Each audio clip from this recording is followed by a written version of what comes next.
Spring City, New Year's Eve. Foam Wanha lay weakly on the cold floor, her hands, feet, and lips turning purple, struggling to breathe. Dad, Mom, save me. She looked at the elderly couple rummaging through boxes in the living room, weakly begging for help. Save you? Sure. Tell me the password to your bank card, and I'll take you to the hospital. The old man named Foam Taimin raised his bank card angrily, glaring fiercely at the dying Foam Wanha. How dare you run away from home for 12 years? How dare you save money outside to buy a house? Do you think you can escape from us? Zhang Yunxia, who Foam Wanha called her mother, stepped forward and slapped her hard several times. The last bit of hope in Foam Wanha's heart was shattered by these slaps. Tears of despair welled up in her eyes. After a moment, she closed her eyes silently.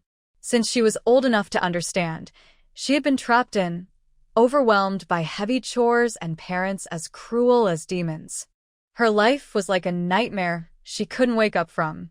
Until 12 years ago, late at night, Foam Taimin brought an old man, old enough to be her grandfather, into the barn.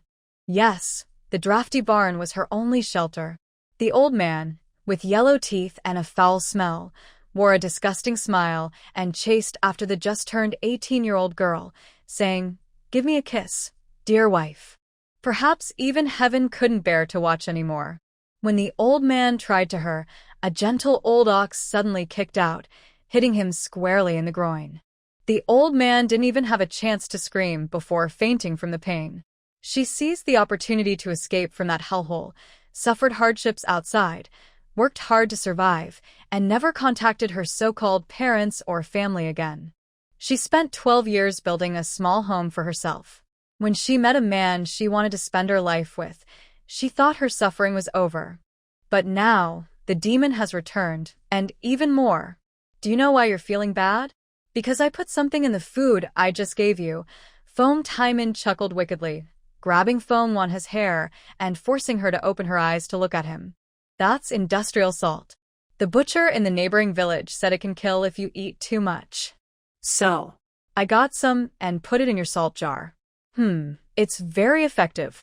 Foam Taimin pulled out tens of thousands of yuan in cash from somewhere. He slapped Foam Wanha's face with the money, almost spitting thick phlegm on her. You are a worthless person. Today you are surely doomed. Look, you accidentally ate industrial salt and died from poisoning.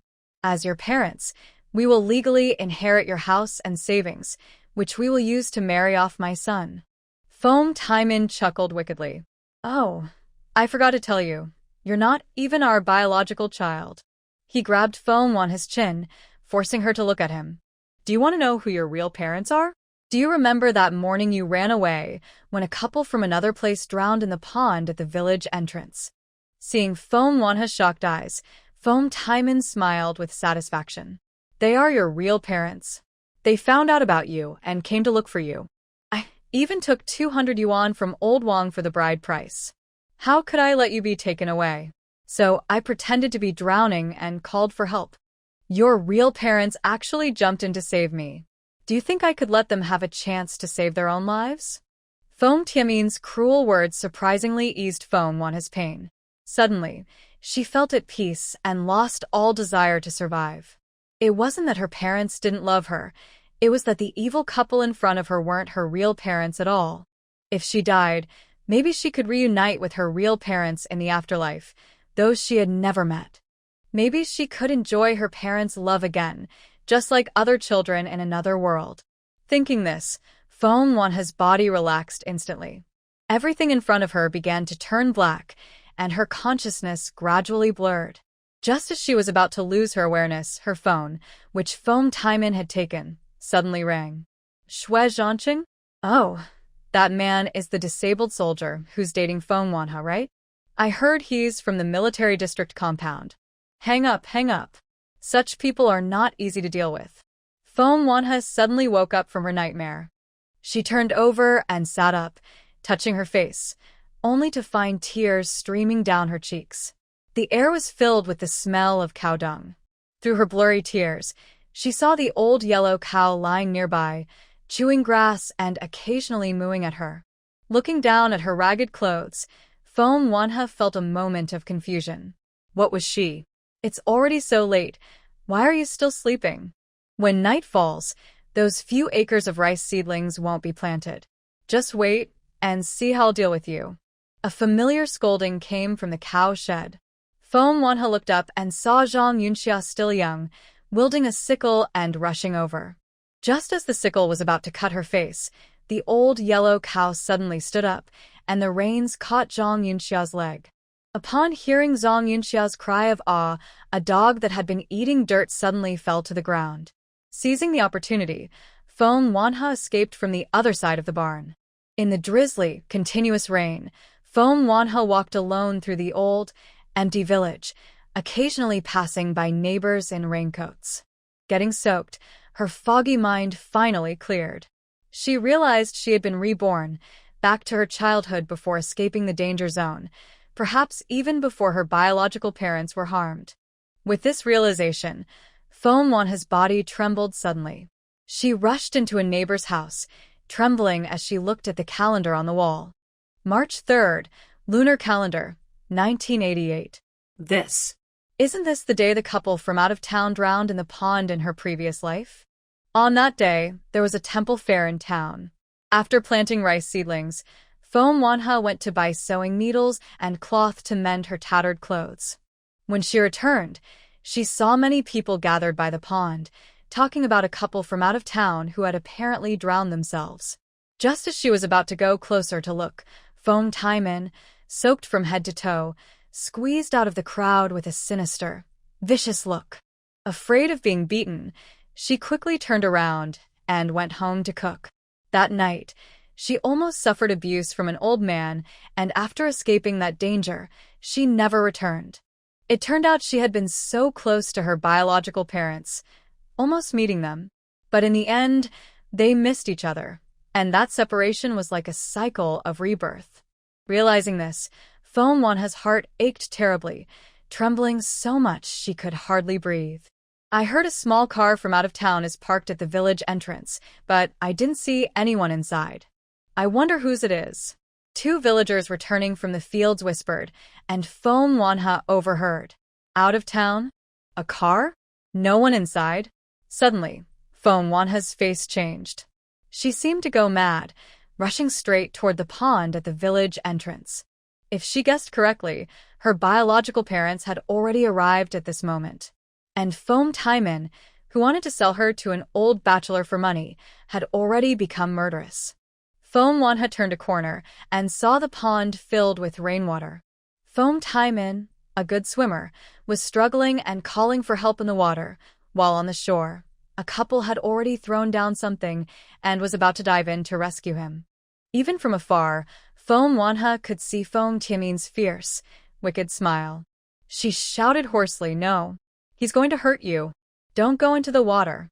Mom, Dad, don't save him." But it was already too late. The couple quickly swam over to Foam Taimin. Just as they were about to rescue him, Foam Taimin suddenly reached out and forcefully pushed the 2 of them into the water.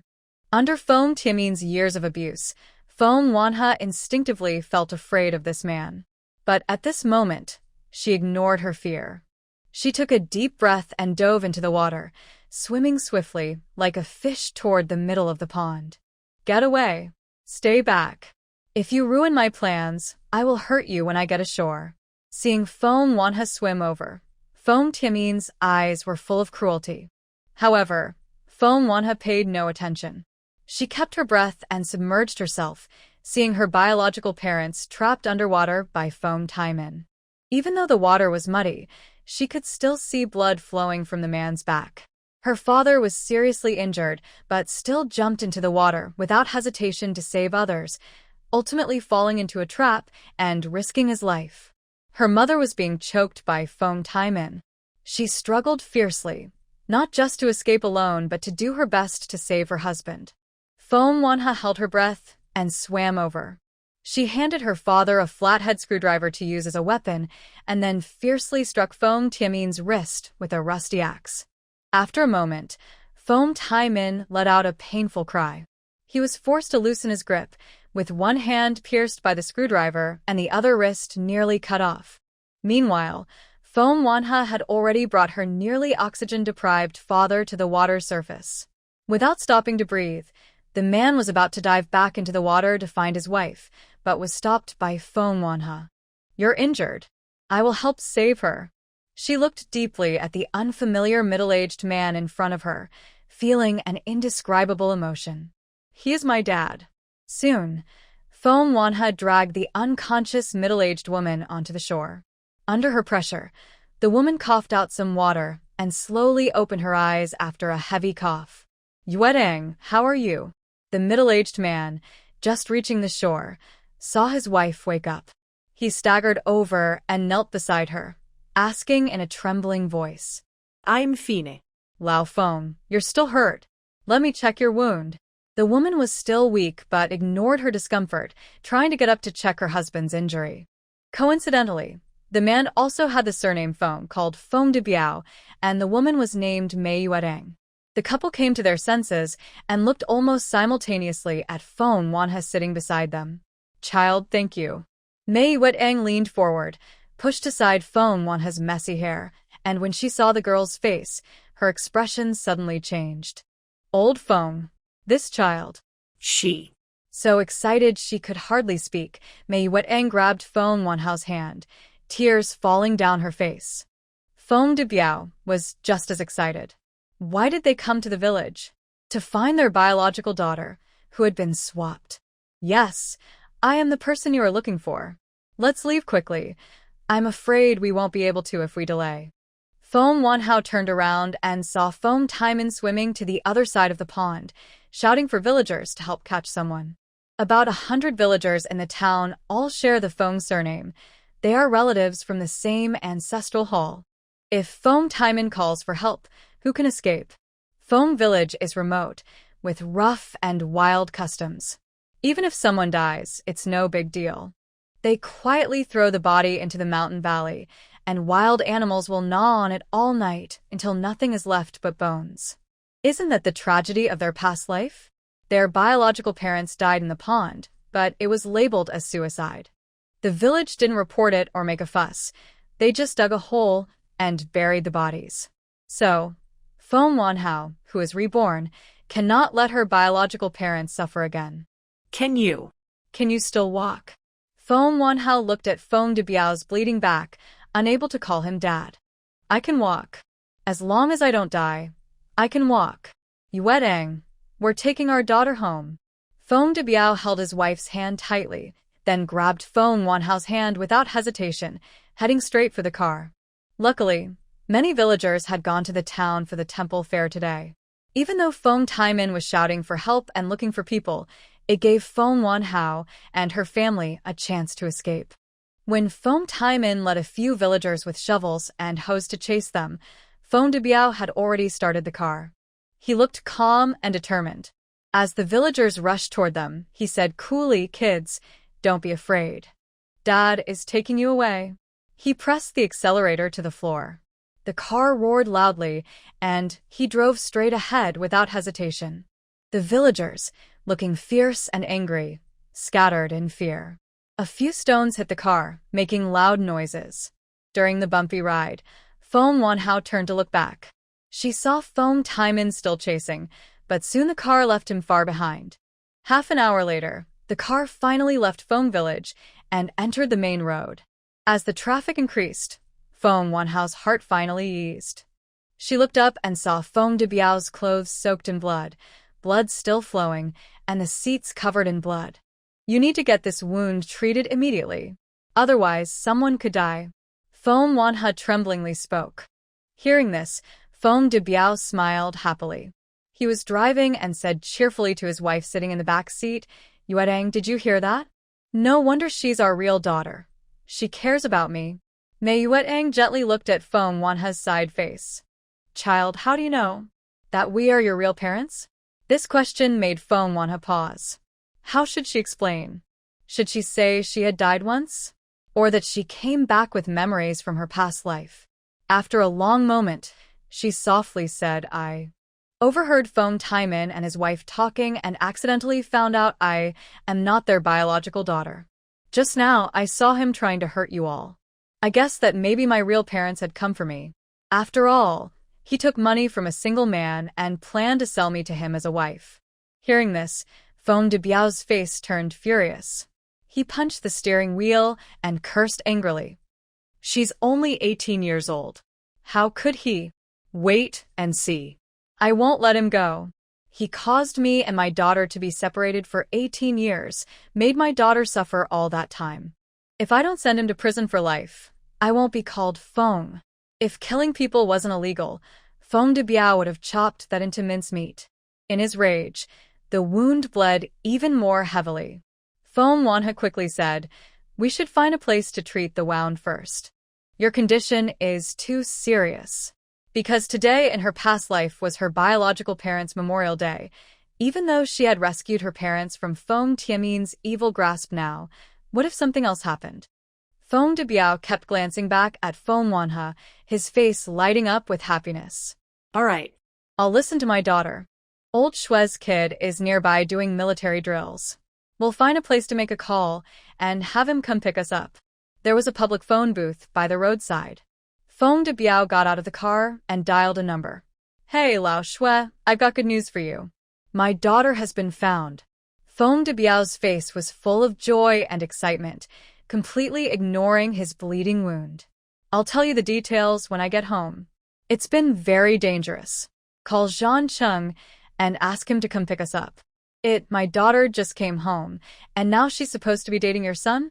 Feng Wanhe stood not far away, watching Feng de Biao excitedly talk on the phone. Even though she couldn't hear what he was saying, she could clearly feel his excitement and happiness. So, true family love could be so warm. Soon after, Feng de Biao finished his call and looked intently at Feng Wanhe, unable to help but chuckle foolishly. "I've gone through so much to find my daughter, and she's so beautiful and delicate.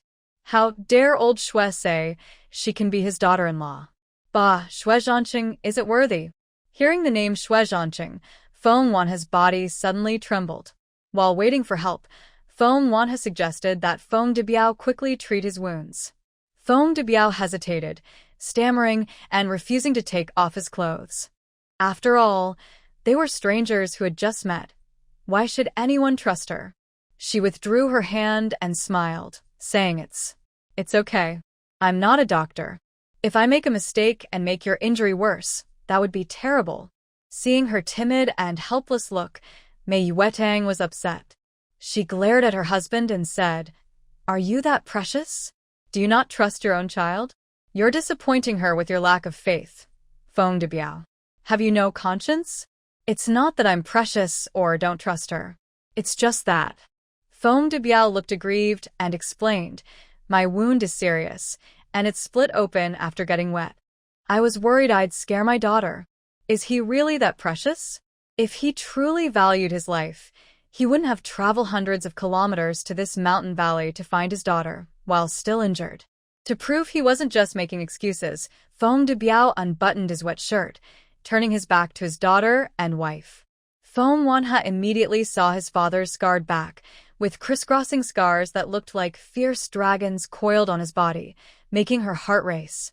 Suddenly, Feng Wanhe realized she still didn't know what her biological father's profession was. "Your dad is in the army. It's normal to get hurt on the battlefield. Don't be scared." Noticing her thoughts, Yue Tang gently patted Feng Wanhe's hand and softly comforted her. So her father was a soldier. At that moment, Feng Wanhe finally understood why Feng de Biao could escape from danger, even when badly injured. This incredible strength and resilience only belonged to soldiers.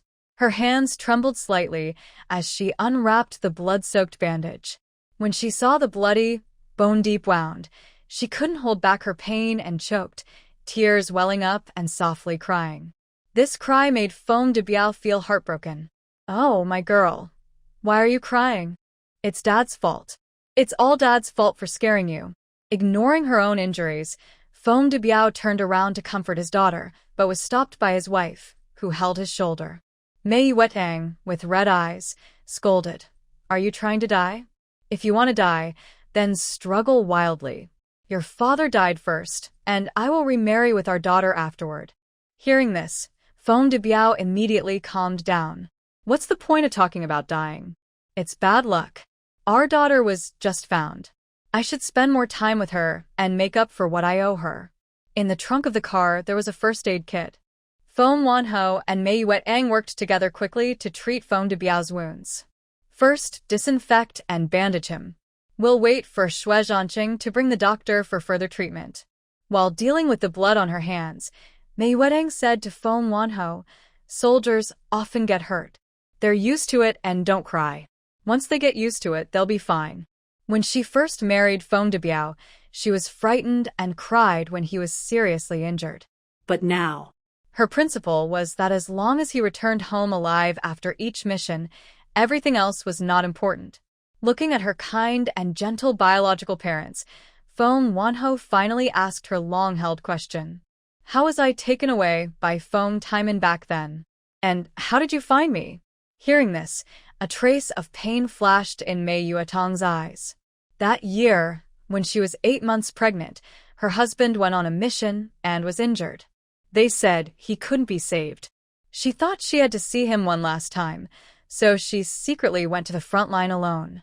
On the way, she went into early labor and had to stay at a farmer's house to give birth. She lost a lot of blood during childbirth and was unconscious for several days. When she woke up, the farmer told her the baby had died at birth, even showing her the stillborn. She choked with sobs at this point, unable to speak further. Feng Debiao took over and said, although the baby died, the farmer saved your mother's life. At their request, we brought their young daughter into our home to work as a nanny. Until 3 years ago, that girl accidentally let slip that she had a big sister who had 5 stillborn children. That year, they swapped a dead child for a prince, and then had a healthy boy. Thinking of the pain his wife had endured over the years, Feng Debiao wished he could tear those monsters apart. Because of that accident, his wife could no longer conceive or give birth. Out of guilt and longing, she had even gone a little crazy years ago. The person who stole the children was so cruel that he even arranged for an undercover agent to be nearby, watching their family suffer as if it were a joke. The evil nature of humanity was vividly shown through this family, truly to an extreme degree of madness. Because the thief who stole the children kept moving and hiding, even our little girl didn't know where her older sister was. We had to find her ourselves, and finally, we found Fengjia village. Feng Debiao's eyes grew cold as he spoke. I didn't expect the person we met in the village to be the thief, nor did I expect this scoundrel to be so vicious. Beside him, Mei Yuetang choked and complained. It's all because you meddled and tried to save someone. That gave him a chance. If our daughter hadn't arrived just in time, we'd already be drowned. Aunt May, who dares to be so bold as to make you drown? Suddenly, a man's cheerful laugh interrupted Mei Yuetang's sadness. Hearing this familiar voice, Feng Wanha suddenly stood up and looked back. In the misty rain, a familiar figure stood before her. The man's upturned peach blossom eyes, deep dimples, and handsome face made Feng Wanha's tears suddenly fall. It was really him, the one she deeply loved in her past life, Xue Zhancheng. Time rewound.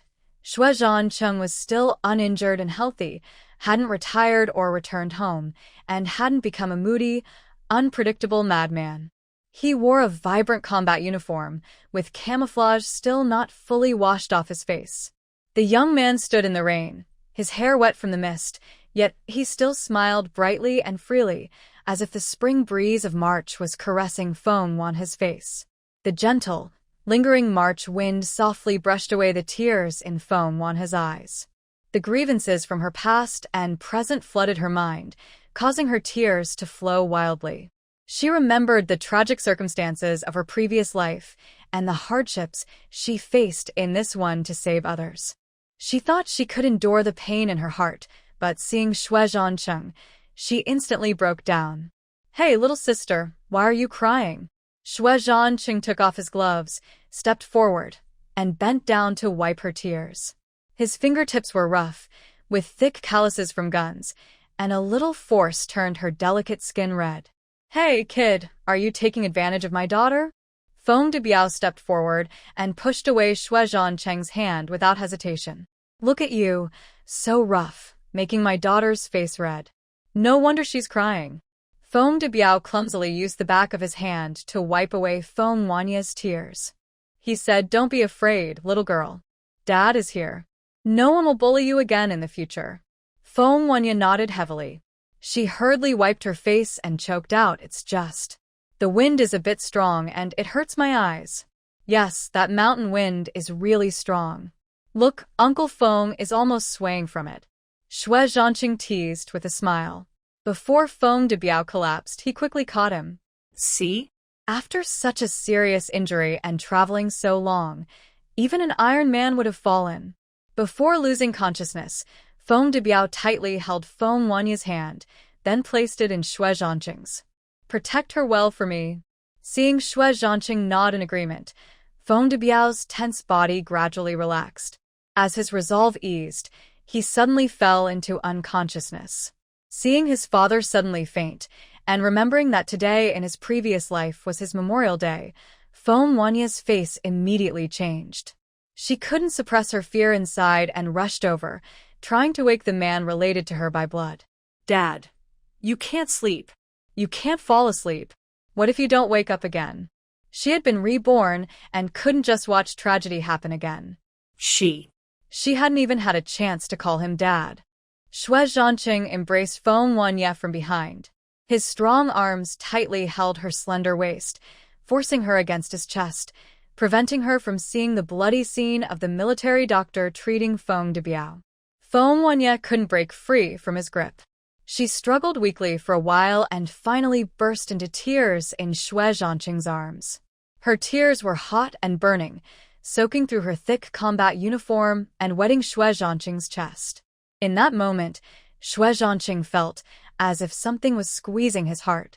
With the girls crying, his chest tightened and ached, wave after wave. Soon, Feng Debiao was carried onto a military vehicle. Mei Wedeng followed her husband, while Feng Wanya and Xue Zhancheng rode together in another car. "It's not that I don't want you to follow Uncle Feng's car. First, the space inside is limited, and both the military doctor and Aunt Mei are there, so there's no room for you. And secondly," Xue Zhancheng looked at Feng Wanya's red, rabbit-like eyes and smiled.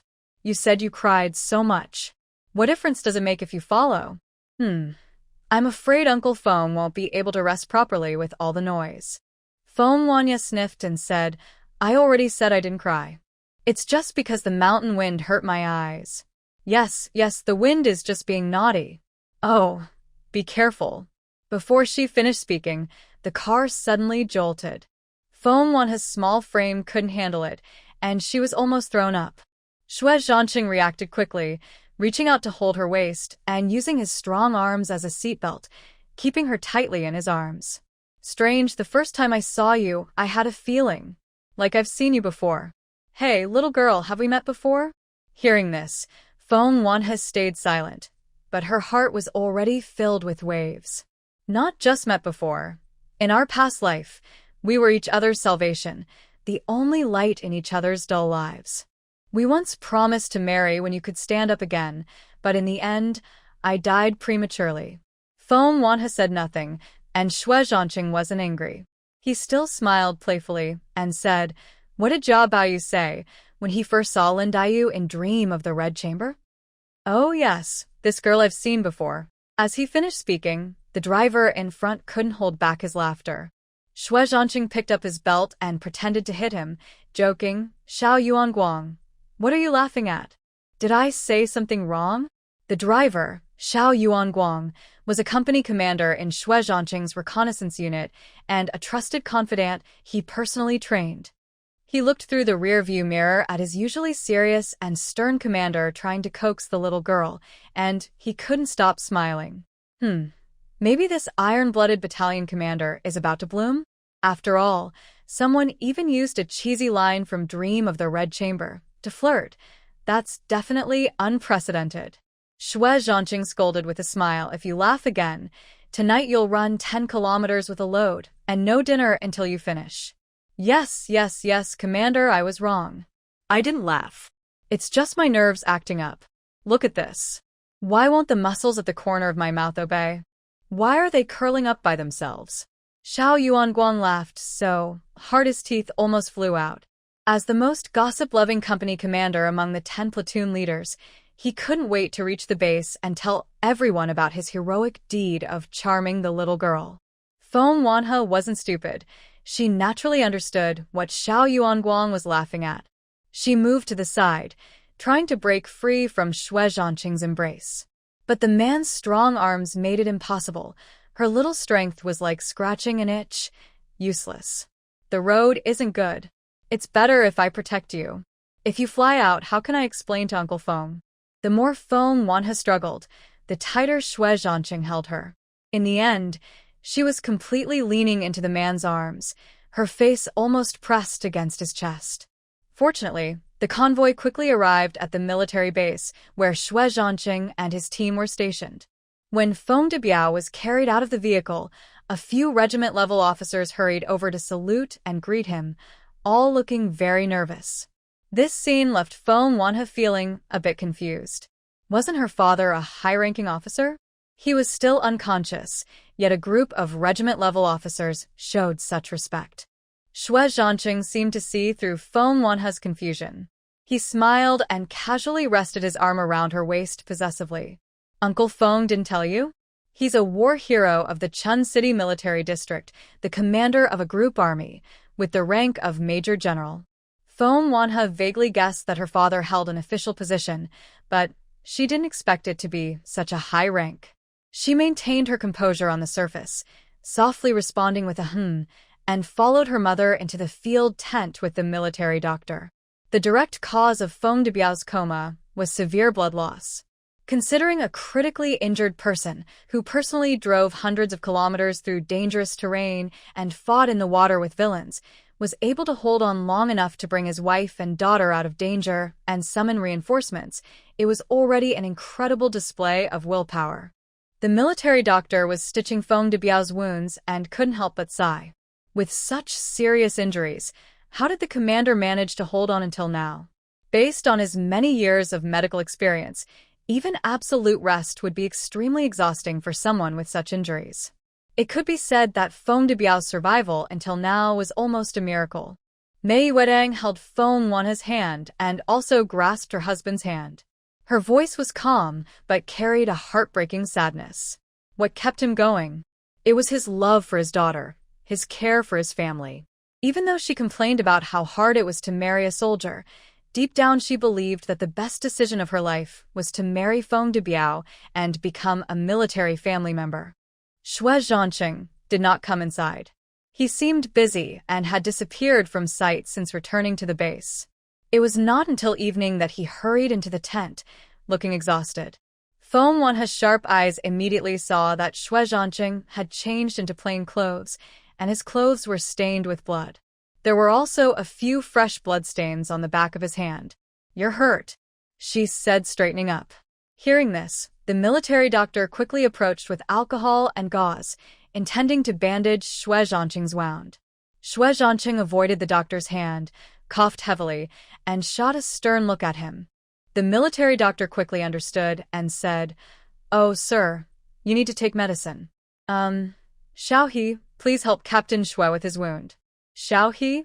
Even though the military doctor was old enough to be Feng Wanhe's father, Xue Zhancheng still felt annoyed when he heard him call Feng Wanhe so familiarly. Seeing Xue Zhancheng's grumpy face, the doctor knew he had caused trouble again.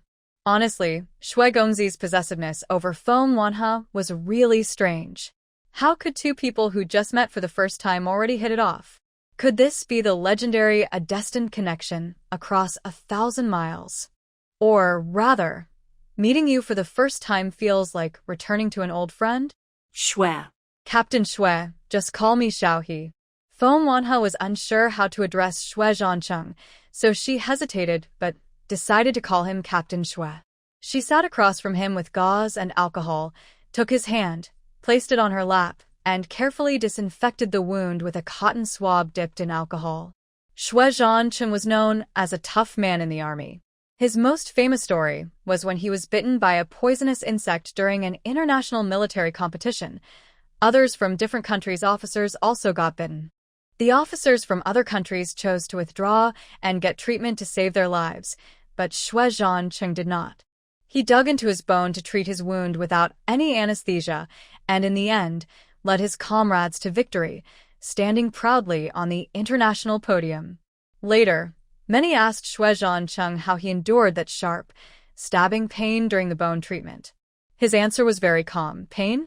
I honestly don't know what pain feels like. But now, when Feng Wanhe used a cotton swab to touch his wound that needed treatment or would heal on its own, Xue Zhancheng howled, as if he were dying. Oh, shall he be gentle? It hurts. It hurts. When he yelled about the pain, Feng Wanhe became a little nervous. She quickly stopped and leaned over, gently blowing on his hand. Yes, yes, just like that. A few more times it will help reduce the pain. Zhao Yuanguang just came in from outside and saw his commanding officer shamelessly pretending to be hurt to coax the young girl. He was shocked and speechless. Goodness, has their tough leader been eaten by a dog? This weakling man, who was crying so loudly that everyone in the camp could hear, where did he come from? Nearby, Mei Yuetang saw Xue Zhancheng shamelessly bullying her daughter and immediately got angry. Ignoring Xue Zhancheng's rank, Mei Yuetang slapped him on the back of his head. Are you fooling Xiao He right in front of me? What's going on? Do you think my daughter is too young and easy to bully? After saying that, Mei Yuetang's slap came again, but this time Xue Zhancheng dodged quickly. He smiled casually and said, I just want little He to see how harsh the world can be, so she won't trust others easily. I'm doing this for her good. Mei Yuetang pulled Feng Wanhe back to her side and said, Don't be fooled by this brat. He's not afraid of pain. Among all the kids in the military area, he's the toughest. Feng Wanhe couldn't help but gasp. Just then, Mei Yuetang cleared her throat and was about to start sharing childhood stories about Xue Zhancheng. Seeing this, Xue Zhancheng ran over, grabbed Feng Wanhe's wrist, and pulled her into his arms. Come on, it's dinner time. I'll take you to eat. No matter how Mei Yuetang called from behind, Xue Zhancheng didn't give Feng Wanhe a chance to look back. What kind of joke was this? Wasn't he the commander of the reconnaissance battalion? If Mei Auntie revealed his childhood embarrassments from when he wore open-crotch pants, how could he keep his reputation? Under the curious and teasing gazes of many soldiers, Feng Wanhe was half-dragged and half-carried by Xue Zhancheng across most of the camp into a makeshift dining hall. The hall was full of soldiers eating. When they saw Xue Zhancheng, who usually kept his distance from women, acting so intimate with Feng Wanhe, many started teasing. Wow, wow, wow. What's up with our Captain Xue today? Hey, wasn't it someone who said they'd never get close to women in their life? Wow, I think I just heard someone slap themselves. And the slap was so crisp. Being teased by his comrades, Xue Zhancheng didn't get angry. He calmly and confidently settled Feng Wanhe into a seat, even shamelessly asked the soldier next to him to move away. Stop your dirty thoughts. My concern for Xiao He is based on many years of friendship between our families. My grandfather and Grandpa Feng fought together in the same trench. My father and Uncle Feng are lifelong brothers. And I, Xue Zhancheng raised his arm around Feng Wanhe's shoulders and grinned shamelessly. Right? This friendship should continue, right? You rough guys don't understand anything. Besides causing trouble, what else can you do? A deputy battalion commander sitting opposite, named Dong Yuanchao, was also from a family in the military area. He was the loudest in laughter. Yeah, I can testify. Your friendship is deep, after all. Back then, Auntie Mei was pregnant with Xiao He, and your families agreed that if she had a girl, she would marry you when she grew up. When Dong Yuanchao spoke, the noise in the cafeteria grew louder. Someone even carried over a bowl of soup, joking that they would use soup instead of wine to celebrate Xue Zhancheng's early good fortune. Early good luck? Don't talk nonsense. What if you scare the little girl? Xue Zhancheng laughed and scolded his friends while helping Feng Wanhe with food. The soldiers' meals were not very good, but the biggest advantage was that there was plenty of food to fill you up, with some oil and water in the dishes. Since waking up from Rebirth, Feng Wanhe hadn't eaten a single drop of water. Coupled with the abuse from her family, her body was extremely weak and hungry. Looking at the delicious food in front of her, she felt like she could eat a whole cow. Without any politeness, she held her bowl with one hand and chopsticks with the other, wolfing down the rice as if she were a hungry wolf, desperately stuffing food into her mouth. In a short time, her bowl of rice was gone. When she looked up, she saw everyone's eyes focused on her face. Their gazes were very complicated. The sight of a little girl eating so ravenously was both heartbreaking and shocking. Even though she hadn't spoken about her suffering, her actions showed she had endured a lot of hardship. The mess hall's squad leader, holding a plate of greens, stood at the door watching for a while, then suddenly turned and left. Soon after, he returned with a plate of scrambled eggs and silently placed it on the table. In this remote wilderness on a mission, eggs were valuable currency. In the past, whenever eggs appeared, a group of rough soldiers would scramble for them, quickly finishing a plate of eggs in no time. But today, no one touched the eggs, and they even seemed to have a silent agreement not to touch the only meat dish on the table. The little girl was too thin and weak, needing more meat and eggs to recover. Dong Yuanchao, who had joked with Feng Wanhe and Xue Zhancheng before, stood up and without hesitation, scooped a plate of scrambled eggs into Feng Wanhe's bowl, filling it to the brim. Eat. Even if you can't finish, you must eat. We all dislike eggs and meat anyway. That night, Feng Wanhe ate until she was full.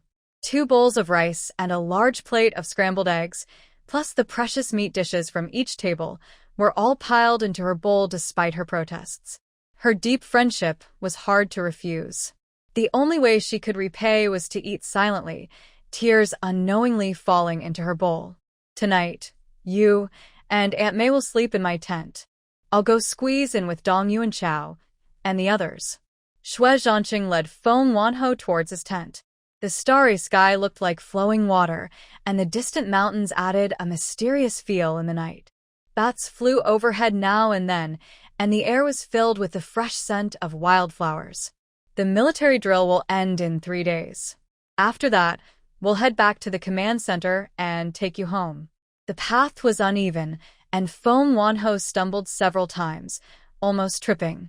Finally, Xue Zhancheng simply put his arm around her waist, like holding a small bird, and carried her forward. Feng Wanhe couldn't help but feel amazed. Soldiers really are strong, walking as if they carried the wind. Walking with the wind? Suddenly, Feng Wanhe's mind froze. When did Xue Zhancheng get injured and become disabled? It was when she was 18 and ran away from Fengjia village to Chuncheng. She remembered that moment very clearly. This realization made her heart jump into her throat. She had already escaped Fengjia village. She was now 18. Could Xue Zhancheng also be about to face his greatest and most dangerous disaster? As if confirming her fears, a cry for help came from the camp entrance, not far away. Soon, Xiao Yuanguang ran over to report. Report to the commander. Some villagers have entered a restricted military area. They are seeking help.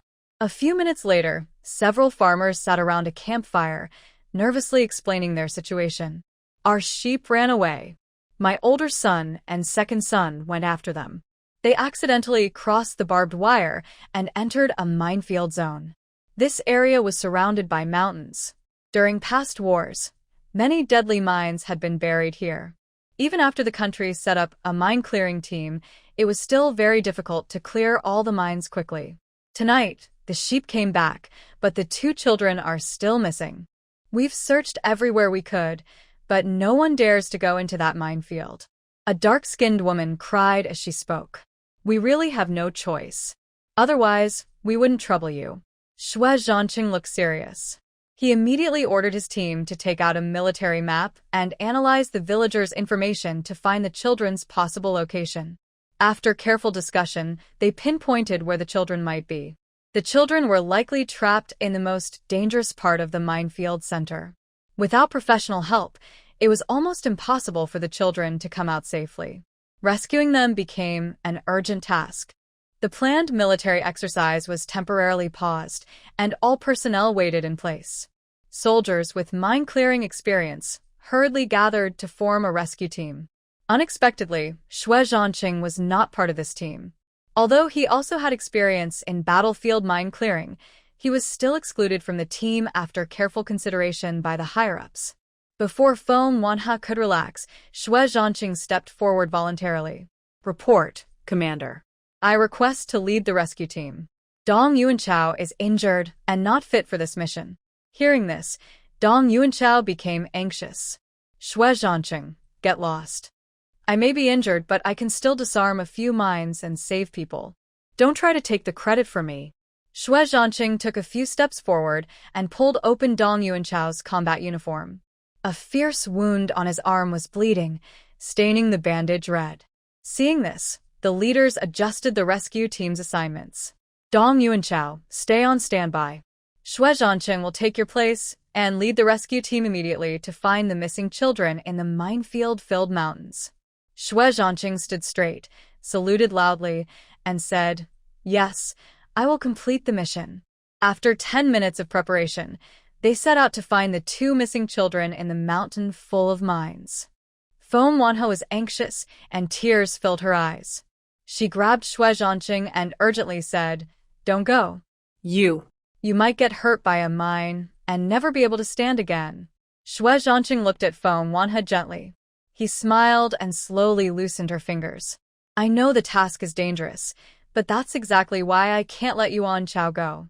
His father sacrificed for the country and is buried in the martyrs' cemetery. His mother is overwhelmed and mentally unstable.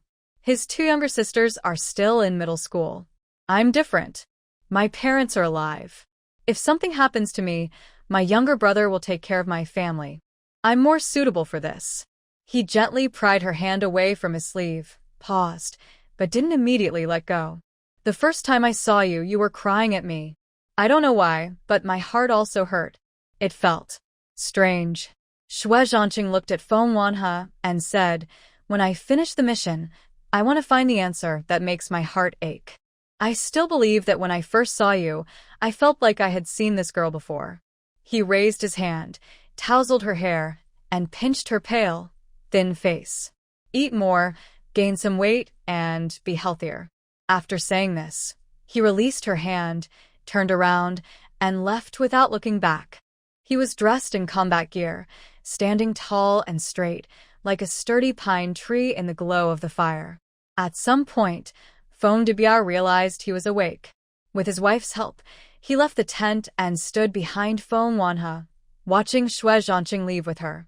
This is his duty, and every soldier's mission. Since we put on our uniforms, we have been ready to sacrifice. Many years have passed, and in these rolling mountains, countless brave souls have been buried.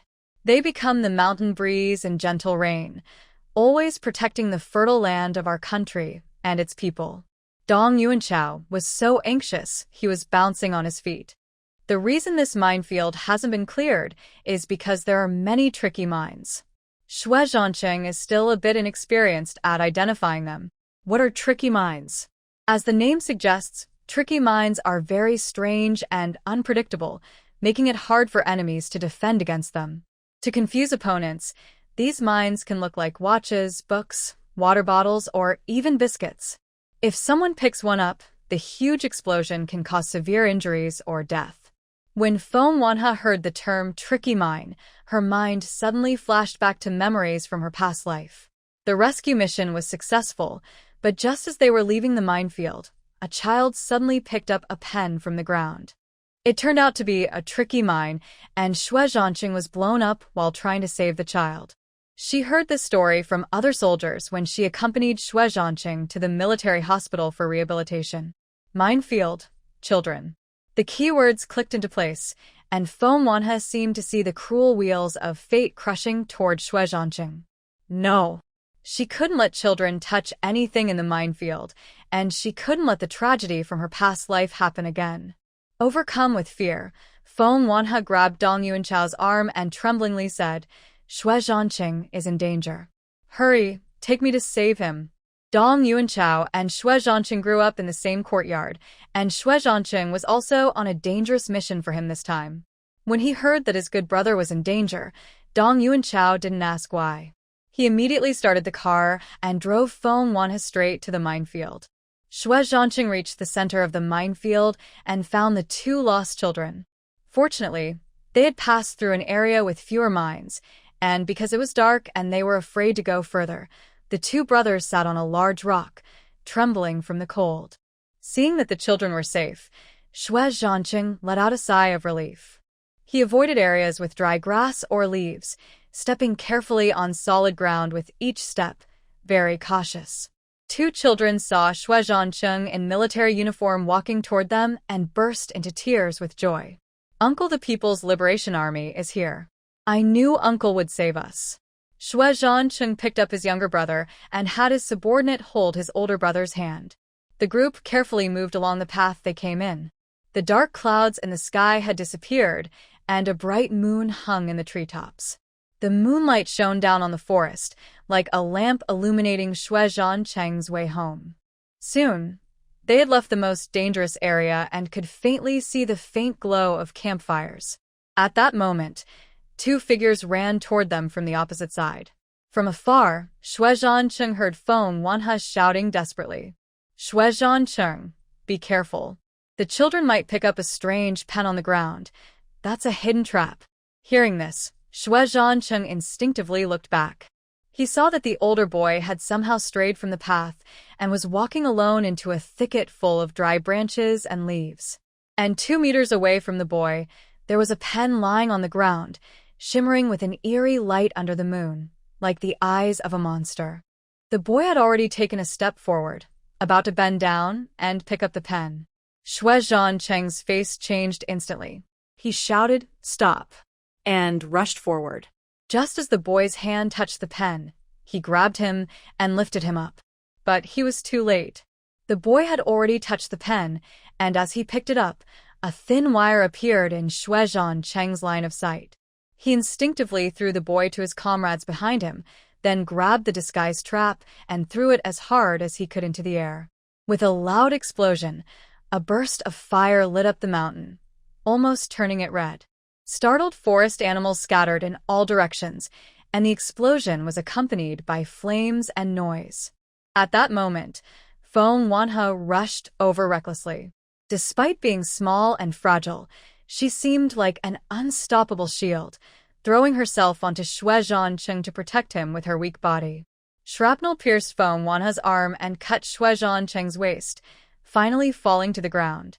The explosion, which lasted only a few seconds, felt like an eternity, leaving everyone in a daze. Finally, Xue Zhancheng reacted first. He quickly turned over, shielding Feng Wanha beneath him, and shouted, "Everyone lie down." As two wild wolves ran through the nearby grass, another explosion sounded, causing the ground to shake and flames to rise, turning the sky red. Soon, everything returned to calm. Xue Zhancheng looked around with sharp eyes, checking for any injuries or casualties. Once he confirmed everyone was safe, he let out a sigh of relief. Retreat from the minefield as quickly as possible. He ordered in a deep voice, then looked at the young boy who was the cause of the trouble. The boy opened his mouth but finally swallowed the words he wanted to say. He only managed, "Xiao Yuanguang, hold him." The boy was trembling all over from fear, and his rough cloth pants were soaked with water. He didn't realize that the pen he picked up out of greed could have almost caused him and the soldiers to be harmed. If it weren't for Uncle Xue Zhancheng rushing to protect him, he might have been blown into pieces. Xue Zhancheng carried the motionless Feng Wanha and quickly left the minefield. Once they reached a safe place, he gently placed to the ground and started first aid. Feng Wanha was actually quite alert. She knew she had been carried out of the minefield by Xue Zhancheng and that he had put her down. But her body was in pain, so much that she couldn't open her eyes or speak. Just as she tried to open her eyes, she felt a cool touch on her lips, and Xue Zhancheng's breath lingered near her nose. Suddenly, she opened her eyes. Xue Zhancheng was giving her artificial respiration. His lips pressed against hers, trying to breathe life into her, even attempting CPR. "Stop. Don't do it anymore." Though exhausted, Feng Wanha forced herself to open her eyes and raised her hand to cover Xue Zhancheng's approaching lips. His chin had stubble, which felt slightly rough. Your leg. Is it hurt? Ignoring her own pain, Feng Wanhao struggled to sit up and check Xue Zhancheng's legs. No, I'm not hurt. Xue Zhancheng's voice was hoarse. He helped Feng Wanhao sit up and moved his own legs slightly. Luckily, you blocked that for me. Otherwise, the metal piece would have pierced my waist. If it hit a nerve. These legs might really be useless now. He looked at the weak girl in his arms with curiosity, but ultimately asked nothing. Feng Wanhao showed a very relaxed smile. She muttered, Mom and Dad are alive, and you're not hurt either. This trip back was so worth it. Xue Zhancheng leaned closer, wanting to hear her clearly, but soon she had already fallen into unconsciousness. Deng Yuanchao had already ordered the medics to carry a stretcher over, placing Feng Wanhao on it and heading straight to the base. Fortunately, Feng Wanhao's condition was not serious. Although it's a penetrating wound, it hasn't hit any nerves. She's young, so with proper rest, she'll recover. The military doctor looked at Feng Debiao, who appeared very nervous, and spoke in a calm tone. But my daughter is unconscious. Could she have been hurt during the explosion?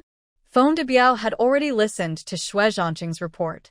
He never expected that his daughter, whom he just found, would be brave enough to go into the minefield to save others, even risking her life to shield Xue Zhancheng from the blast. This child. If something happens to her, what will my wife and I do? The military doctor shook his head. Based on the current examination, Xiao He is not in a coma. She is just sleeping from exhaustion. He then looked up at Xue Zhancheng, who had been silent at the door. Honestly, we're lucky Xiao He was injured. According to Zhancheng's description, if she hadn't stepped in to block the blast, this young man would be completely disabled today. Under such a strong shockwave, the iron fragments were as deadly as bullets. If they had hit Zhancheng's waist, the best outcome would have been lifelong paralysis. Feng Debiao's expression softened a bit. He stood up and walked over to Zhancheng, patting his shoulder heavily. Xiao He risked her life to save you. You better work hard now, or you'll be the first to let my daughter down. Zhancheng didn't speak. He simply saluted properly, an act that, for soldiers, is the best promise. Outside the tent, there was some movement. Soon, Dong Yuanchao entered, followed by the two children they had rescued and their parents. As soon as they entered, the children's parents made them kneel on the ground, and then the adults also knelt down. Before anyone could react, they bowed 3 times toward Zhancheng and Feng Wanhao, knocking their heads heavily. Oh no, this won't do. Dong Yuanchao hurried forward to help the kneeling family. The father of the children wiped his tears and slapped his eldest son hard across the face. You ran around. You picked up things carelessly. Do you realize you almost got a benefactor killed? The slap was loud, but the boy didn't cry or dodge. Even when blood started to flow from his nose, he didn't move. He was only about 10 years old, but it seemed like he had suddenly grown up overnight, with a determined look in his eyes. Dad, when I grow up, I want to join the army. The boy clenched his fists and shouted hoarsely, I want to be a soldier under Captain Xue Zhancheng. I want to thank him. Hearing this, Zhancheng smiled slightly. He stood up and walked over to the boy, patting his shoulder. Joining the army is a good thing, but it is not to repay anyone. It is to protect our home and country, and to stand up and help when ordinary people face dangers like today. What is a soldier's duty? To guard every piece of land and every person. The boy didn't seem to fully understand what Xue Zhancheng was saying. His eyes looked confused, and after a moment, he nodded firmly. I want to be a soldier like you. I also want to protect the people. The family left the camp gratefully. Because of the dangerous minefield rescue mission, the authorities ordered a temporary halt to the military exercises, and all soldiers returned to their units. On the way back, Feng Wanhao, with a bandaged arm, leaned back in her mother's arms. Xue Zhancheng, acting as the driver, was behind the wheel. Feng Debiao sat in the front passenger seat. The car was quiet for a moment. Feng Village. Did they just let them go? Thinking about her own tragic death in her past life and the danger her biological parents faced when she was reborn, Feng Wanhao felt upset. Hearing this, Xue Zhancheng glanced back at her silently with a small smile. Uncle Feng, just tell Xiaohe the truth. She's not as fragile as you think. This little girl looks soft and weak, but she's actually brave. She dared to stand in the minefield to block the mines for him, so she can handle small things like this. Mei Yuetang and Feng Debiao looked at each other. Finally, Feng Debiao cleared his throat and spoke. You probably noticed yesterday that Zhancheng didn't show up all afternoon. He wasn't on a mission. He went to handle things in Feng Village. Feng Debiao said seriously. Zhancheng, along with local police officers, went to Feng Village and arrested Feng Taimin and his wife. They are suspected of theft, baby trafficking, and attempted murder. He looked carefully at Feng Wanhe. We kept this from you because we thought about your 18 years living in Feng Village. After all, Feng Taimin and his wife are your nominal parents. Feng Debiao really didn't want to talk about Feng Taimin being her real parents. He and his wife had suffered for years from the pain of losing their daughter. Over the past 3 years, they had been searching everywhere for their stolen child. But what about Feng Taimin and his wife? They stole someone else's child, but didn't cherish or protect her. They let her suffer abuse. How could any parent accept that? If he weren't in the military uniform, if his identity weren't that of a soldier, those two monsters would definitely not be in prison today. Feng Wanhe looked at the pain in her father's eyes and smiled softly. Perhaps in the past I still felt some family affection for them, but now, having been reborn, she already knows the story's ending.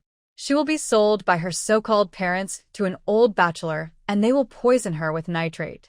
Are such people fit to be parents? I'm not a saint.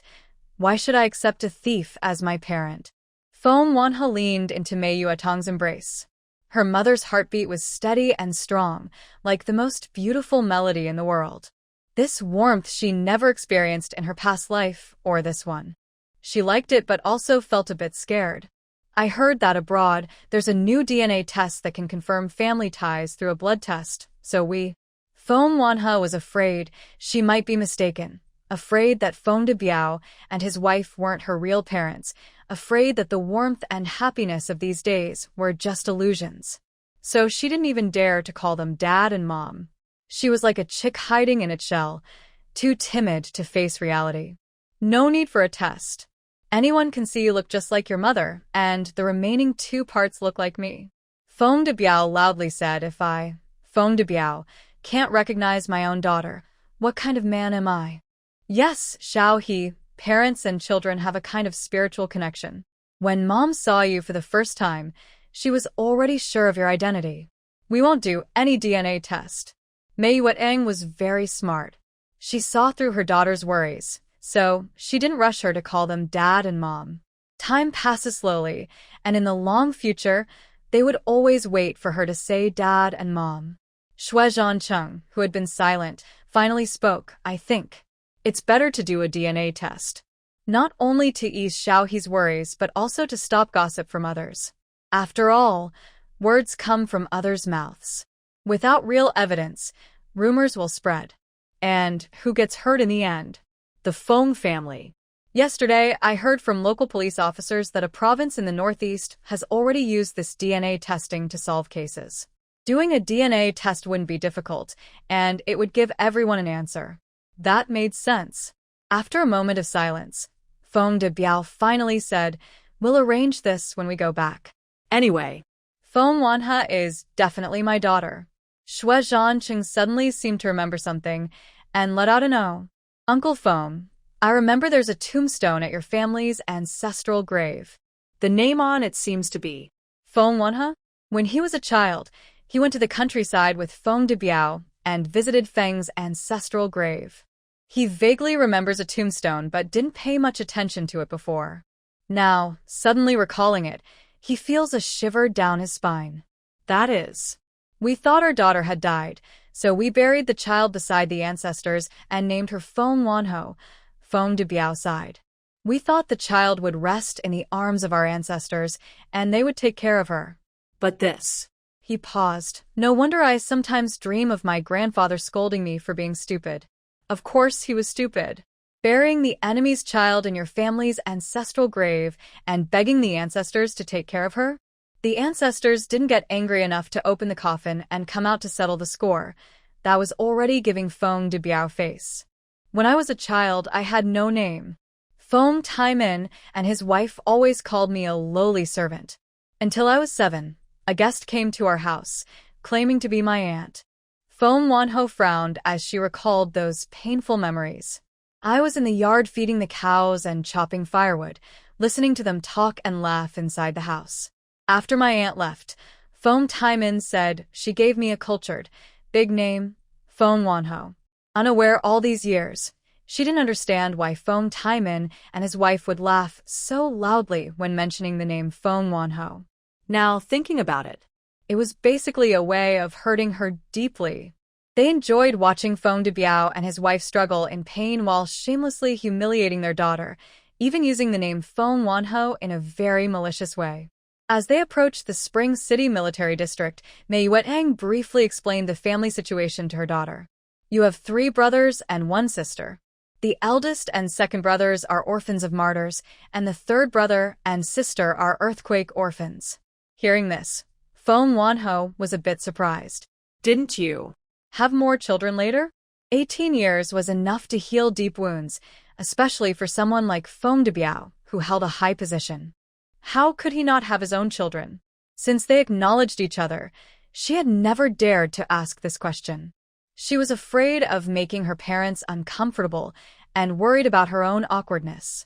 She feared her return might seem strange and cause unnecessary trouble for the Feng family. People who feel inferior are often very sensitive, always thinking from others' perspectives. It seemed that only in this way could they maintain their last bit of dignity. Mei Yuetang shook her head. After you were born, I lost a lot of blood. My health collapsed. I received treatment for many years, and although the doctor said I could have more children, I always felt guilty for you. She looked at her husband and said with a bitter smile, a few years ago, I advised your father to consider divorce. I told him to remarry someone healthy, since it's important for the Feng family to pass on the family line. But he scolded me harshly. Recalling the scene when she first suggested divorce, Mei Yuetang couldn't help but laugh. That was the first time she saw her husband angry. He threw things and shouted at her, pointing his finger in her face.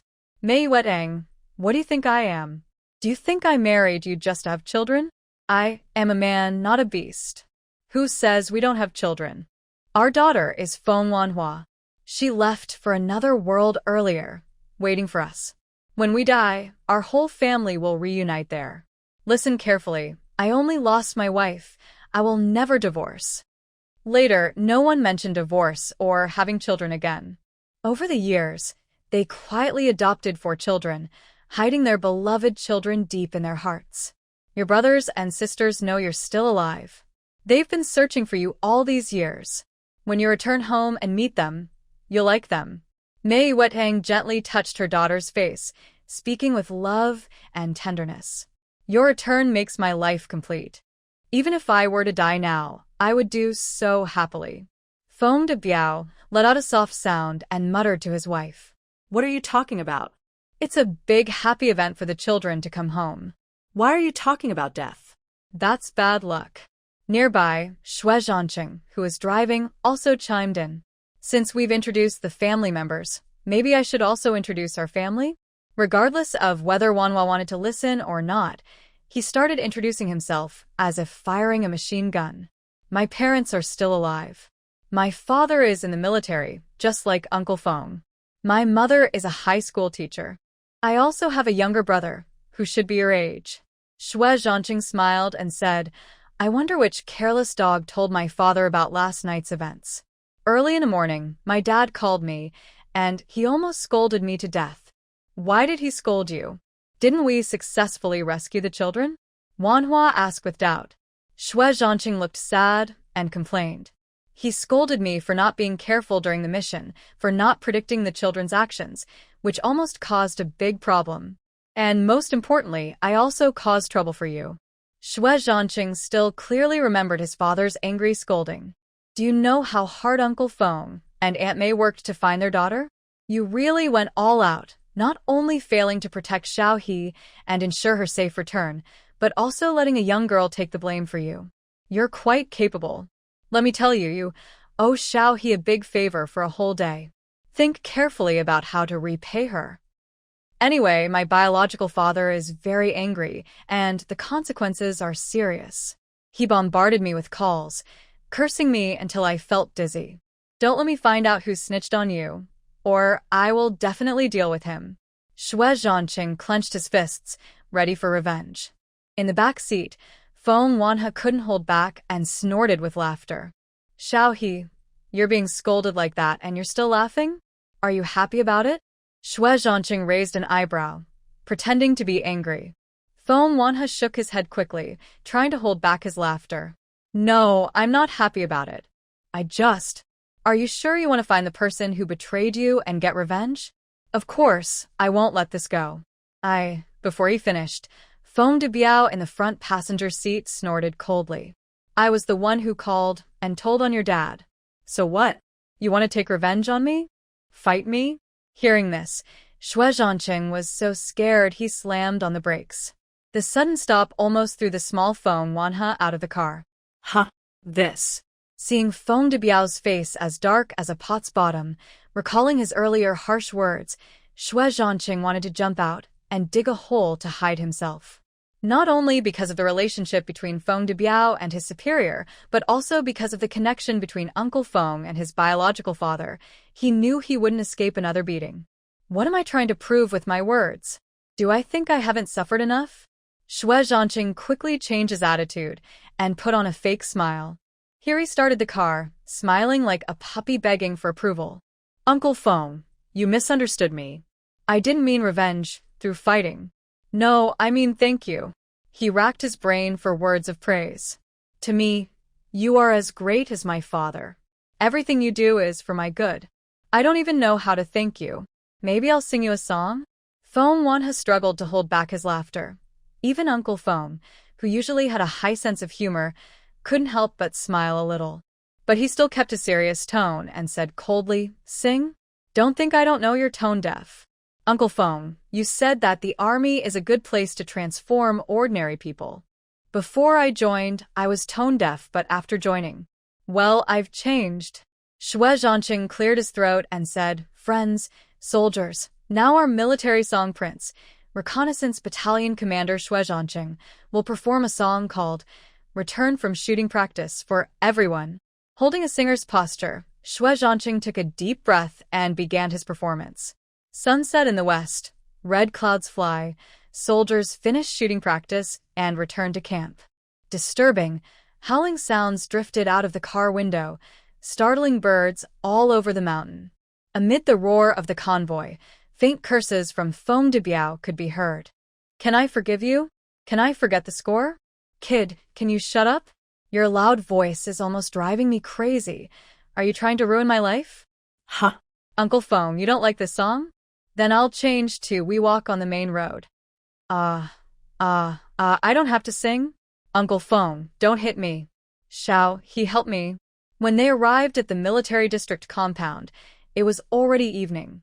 As the car drove into the familiar tree-lined avenue, Feng Wanhua felt a surge of indescribable excitement. This was a road she had traveled countless times in her past life. She had admired its seasonal scenery, quiet and beautiful. Back then, she had entered the military district as a young maid of the Xue family. Later, many changes happened to the Xue family, and eventually only she and Xue Zhancheng relied on each other. She thought they would support each other forever, growing old together. But she left him first, leaving him alone in the lonely world. When time rewound, they returned to the very beginning. This time, she was no longer a helpless maid, and Xue Zhancheng was no longer a wounded, disabled soldier. They met again at the most beautiful time, in the most beautiful way. Many people had gathered at the gate of the military district. Besides soldiers in uniform, most were military family members. When they heard that the Feng family had found their daughter, everyone organized a lively welcome party. As the car was about to enter the compound, drums and gongs sounded, firecrackers burst, and the crowd cheered and clapped, almost blocking the way. Xiao He, you.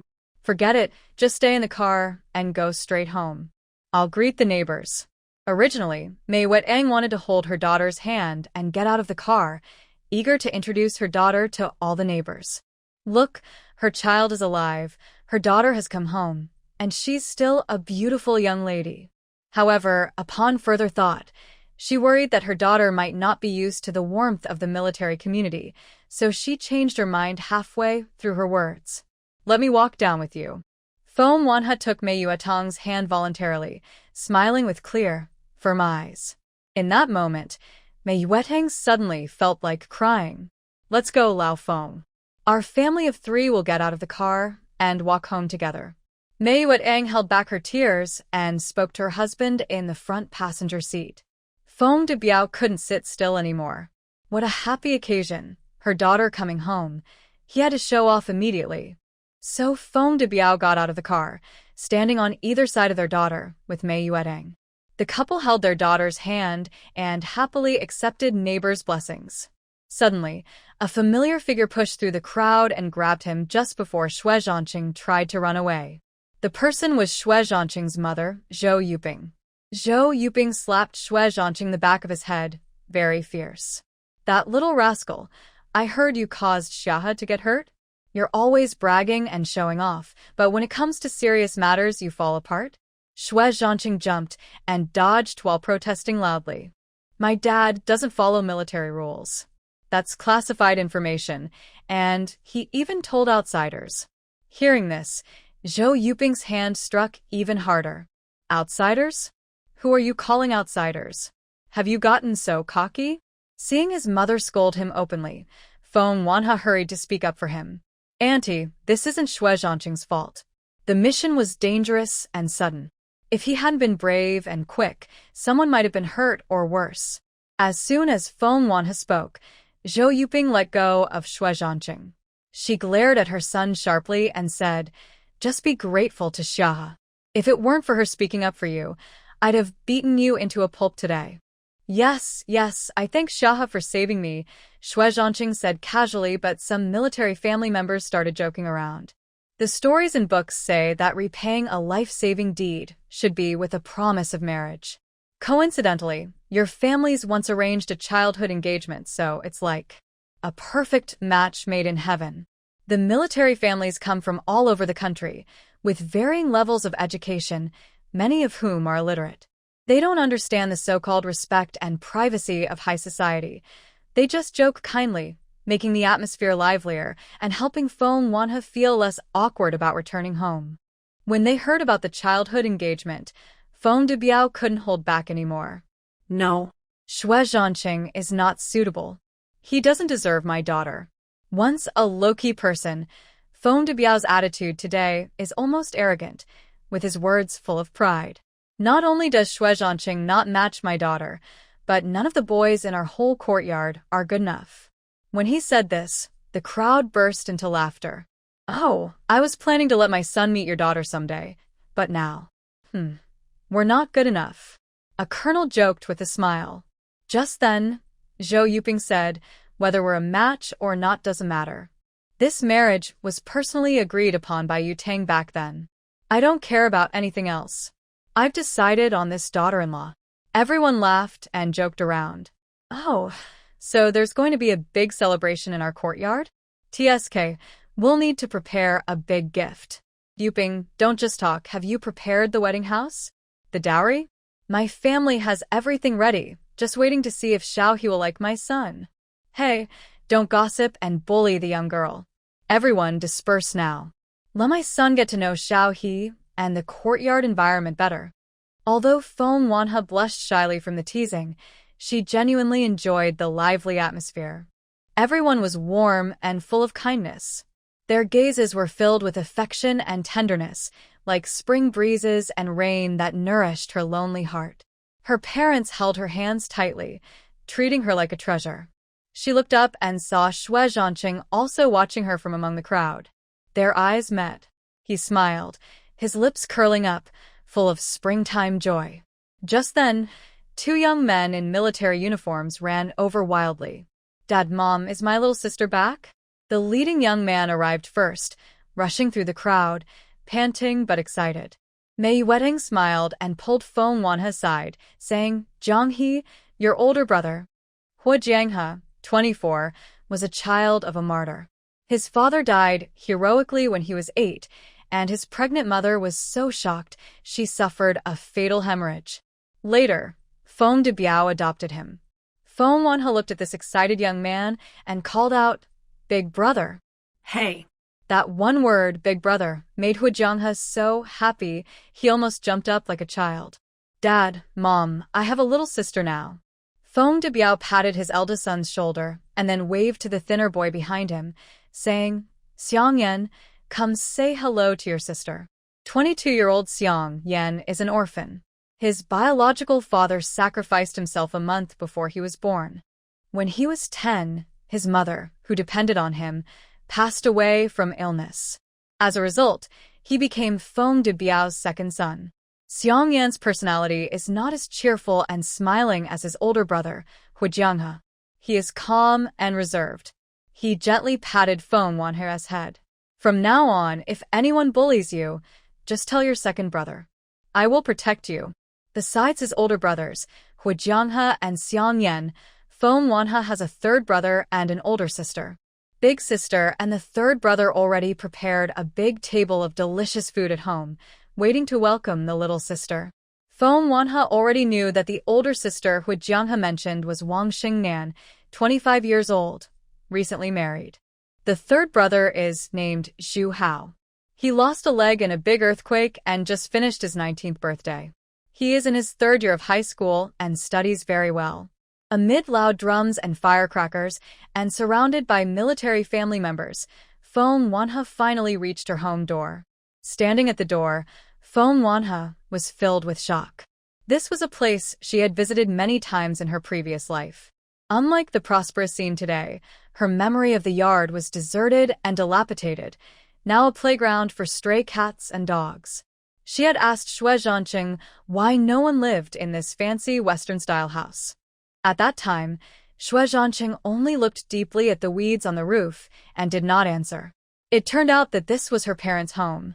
Her parents had died in the remote Fengjia village in her previous life, so the house naturally fell into disrepair. Feng Wanhe couldn't help but feel the cruel twists of fate. Just then, a plump young woman came out of the house, wearing an apron around her waist and holding 2 green onions. Little sister. The woman's eyes were full of surprise. She threw the onions aside, stepped forward, and wiped her hands with her apron before holding Feng Wanhe's hand. Big sister? Feng Wanhe hesitated to speak. The woman let out a crisp "oh" and suddenly hugged her tightly. Our whole family has been waiting for you to come home. You don't know how long Mom and Dad have been looking forward to this day. The young woman was the older sister, Wang Xingnan. On the way home, she heard her mother mention her situation. Wang Xingnan was the oldest among the siblings and the most sensible and obedient. Her original name was Wang Zhaodi. Mei Yuedeng thought it was not a good name, so she changed it to Xingnan. Feng de Biao, who led rescue efforts in the earthquake zone, brought her home after no one claimed her. She studied and lived in the military district compound and was admitted to a key university with excellent grades. Just as Wang Xingnan's future looked bright, her biological mother suddenly appeared, crying and insisting on living with her daughter. Wang Xingnan is a kind and sensible girl. She couldn't ignore her biological mother nor bother her foster parents. So, she moved out of the military compound and rented a house with her scholarship, never allowing her biological mother to disturb her foster parents' home. At this moment, Feng Wanhe was held in Wang Xingnan's arms. She immediately liked this older sister, who was not related by blood. Third brother, come over and say hello to little sister. Wang Xingnan happily released Feng Wanhe and also called out to Xu Hao, who was standing at the door, leaning on his crutches and smiling foolishly. Third brother. Feng Wanhe didn't let Xu Hao step outside or down the stairs. She walked to the door herself, smiling warmly and greeting this brave young boy who had lost a leg. This greeting, third brother, made Xu Hao smile even more foolishly, until the eldest, Xue Zhancheng, patted his forehead several times, reminding him to speak. Xu Hao finally reacted. Little sister, It's so good that you're back. Seeing Feng Wanhe getting along well with her older siblings, Feng Debiao and Mei Yueteng exchanged glances and both relaxed at the same time. Honestly, on the way home, they were quite nervous. They were afraid Feng Wanhe would hold resentment or reject these relatives in name only. At the same time, they worried that these children, who had grown up in the Feng family and called them parents for over 10 years, would reject the only blood relative of the Feng family. Now, upon meeting, seeing the 5 siblings hugging and laughing together, Mei Yueteng almost cried with joy. Since she learned her daughter was still alive, she kept dreaming of her daughter returning home, imagining their big family happily eating together. At this moment, her dream became reality, which made her feel a bit anxious, fearing it might be a beautiful dream that would shatter upon waking. Feng Wanhe was led into the house by her older siblings, and she saw a table full of delicious dishes. When I heard little sister was coming home, I rode my bike to the market early this morning to buy groceries, Wang Shengnan said with a smile. I don't know what little sister likes to eat, so I made a few extra dishes, spicy, non-spicy, salty, and sweet. Big sister, you're showing favoritism. Xue Zhancheng drooled over the table full of food and said, every time I come home, you just make noodles to pass the time, and you won't even give me a fried egg to eat. Is it really the same? My younger sister has endured hardships outside all these years. No matter what, she needs to make up for it. Are you feeling jealous? Wang Shengnan smiled as she spoke, while she used chopsticks to stop Yen from sneaking saltwater shrimp. Have you washed your hands at home? Yen, can you please be more hygienic? Caught by their older sister, Yen pouted and said, hygiene, hygiene. Why are you more nagging than mom? Little sister, don't just smile and watch the fun. When your turn comes to be scolded by big sister, you'll understand how annoying it is. Feng Wanhe loved this warm, lively family atmosphere. Even though the siblings weren't related by blood and their last names were different, it didn't affect their strong family bond. Lost in thought, he saw the second brother, Yen, already grabbing Feng Wanhe's arm and dragging her to the bathroom to wash her hands. Use soap and wash thoroughly or big sister will scold you again. He handed her soap and took a new towel from the rack. Without saying anything unnecessary, he guided Feng Wanhe through every corner of the house, making her feel the warmth of home. When she finished washing her hands and came out of the bathroom, she saw Wang Shengnan had already cooked the last dish. Feng Debiao took out a bottle of good wine he had hidden for years from the cabinet and handed it to Xue Zhancheng to open. Your little sister is back. Our big family is finally together. Today is a happy day. Let's all have some wine to celebrate. Feng Wanhe quickly stood up to remind him. But you're still injured. The military doctor specifically told you to quit smoking and drinking these days, and to avoid seafood and spicy foods. Hearing this, Xue Zhancheng paused his action of opening the wine bottle. He looked at Feng Debiao, then at Feng Wanhe, and after 3 seconds of silence, he chose to side with his sister. You're right, little sister. As an injured person, what's the point of drinking wine? Fruit juice can be a substitute, and we can still celebrate. Oh no, we don't have any juice at home. Just as he finished speaking, Xue Zhancheng came in from outside, carrying a box of imported drinks. He smiled shamelessly and said, I smelled meat from your yard earlier. My mom asked me to bring some drinks, and since I'm here, I might as well join the meal. Mei Yueteng smiled, gesturing for Xue Zhancheng to add another chair, and invited Xue Zhancheng to sit next to Feng Wanhe. Xue Zhancheng, acting as the host, raised his glass first. Let's toast to welcome Xiaohe home and celebrate the reunion of the Feng family. The meal was very lively. Xue Zhancheng and Xue Zhancheng are clearly the main jokers in the group. During their playful teasing, Feng Wanhe quickly became close with his older sister and brother. Always serious and reserved, Feng Debiao was especially happy today. From the moment he entered the house, his smile never left his face. When Zhou Yuping, Xue Zhancheng's mother, came in holding a new quilt, she saw her silly son secretly pulling Feng Wanhe's braid. Poor Feng Wanhe was struggling and protesting, but Xue Zhancheng got even more excited. Hey, you little rascal, why are you bullying Wanhe? Zhou Yuping stepped forward and slapped Xue Zhancheng on the back of his head, a familiar and firm move. Holding his head, which wasn't hurt, Xue Zhancheng helplessly protested. Comrade Zhou Yuping, my dear mother, how many times do I have to tell you? I'm now a battalion commander. Do you think I want to lose face by hitting people? Zhou Yuping scoffed. A battalion commander? Your father is still a commander, and I hit him too. Xue Zhancheng had nothing to say. Honestly, you should never marry a teacher, especially a high school teacher. They are so strict and bossy. Even his own father, who is high-ranking, wouldn't dare to talk back, let alone him, the son. Mei Yuetang stood up smiling and said, Zhancheng and Xiao here just playing, no worries. Zhou Yuping you. She pointed at the quilt in Zhou Yuping's arms and asked curiously, your child finally came home. You should prepare a new quilt for him, right? I know you probably didn't have time to prepare.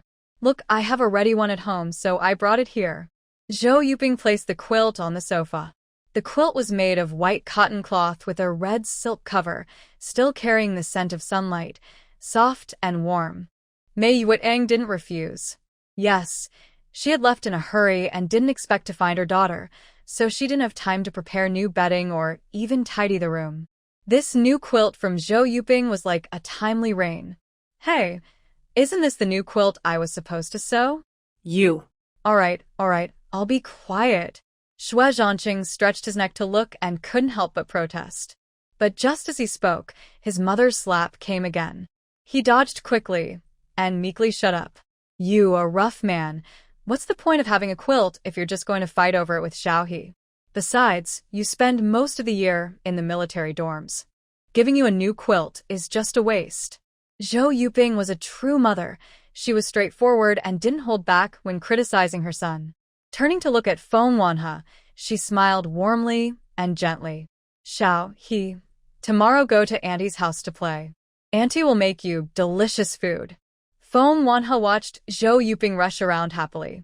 She felt a mix of happiness and sadness inside. In her past life, she had no money and escaped from Fengjia village to Chuncheng. She was so weak she fainted on the roadside. Many people passed by her, pointing and whispering coldly. Only Zhou Yuping, after work, took her to the hospital, paid for her treatment, and bought her food. When she learned that Feng Wanhe was wandering without a home, she arranged for her to work in the high school cafeteria. Those days working in the cafeteria were the happiest and most joyful times in her life.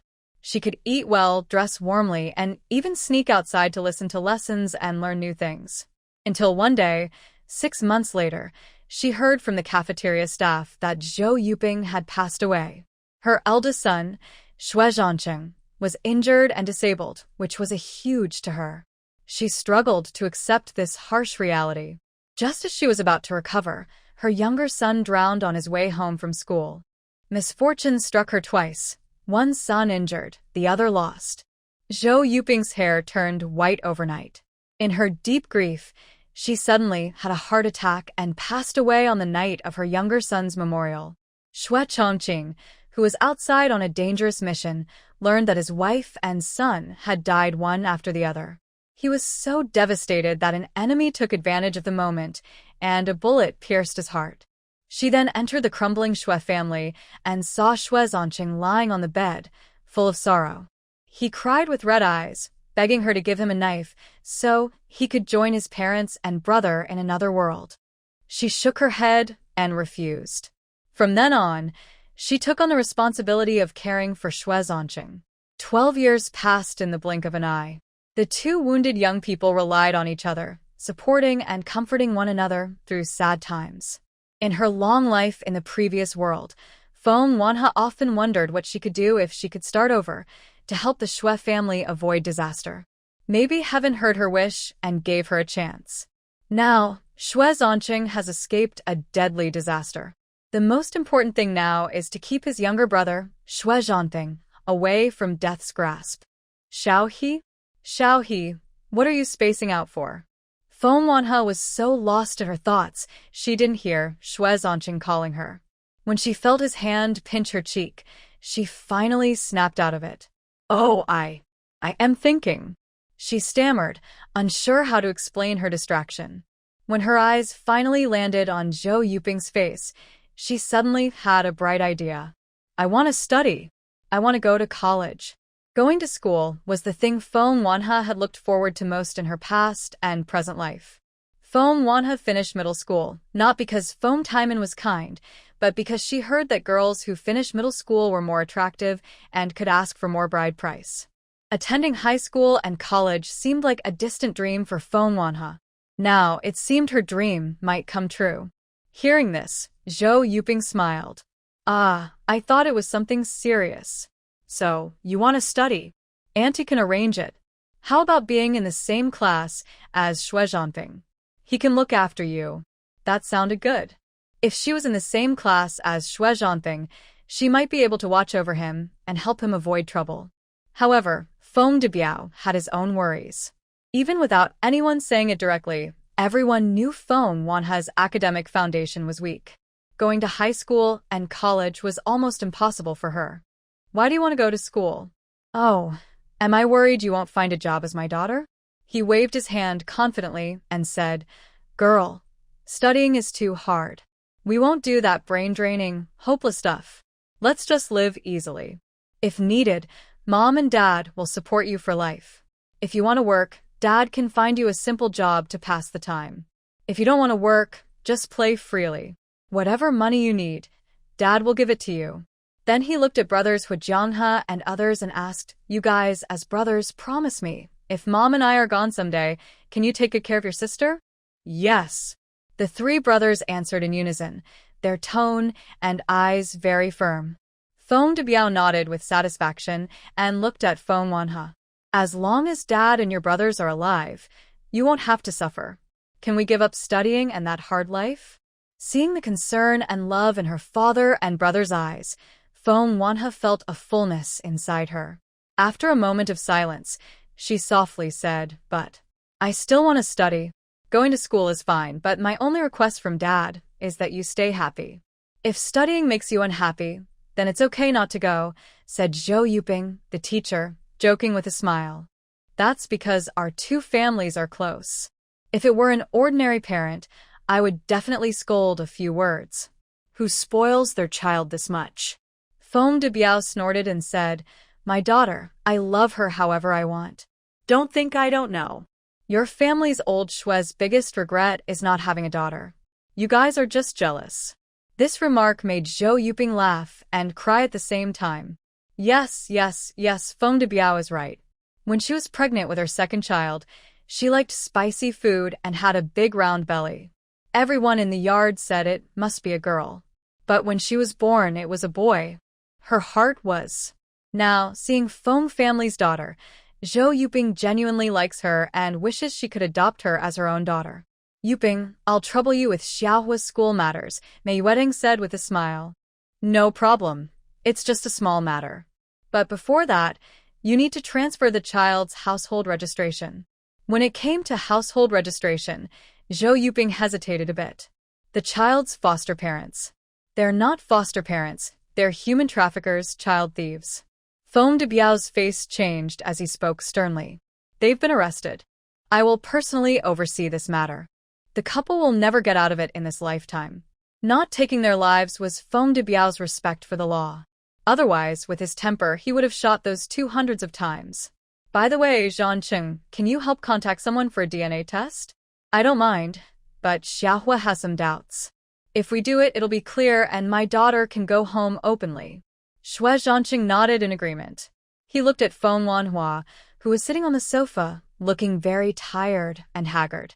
After a moment, he smiled and said, We've been running around all day, and Xiaohua got hurt again. She needs to rest properly. Mentioning rest, Mei Wedding stood up, took Feng Wanhua's hand, and went upstairs.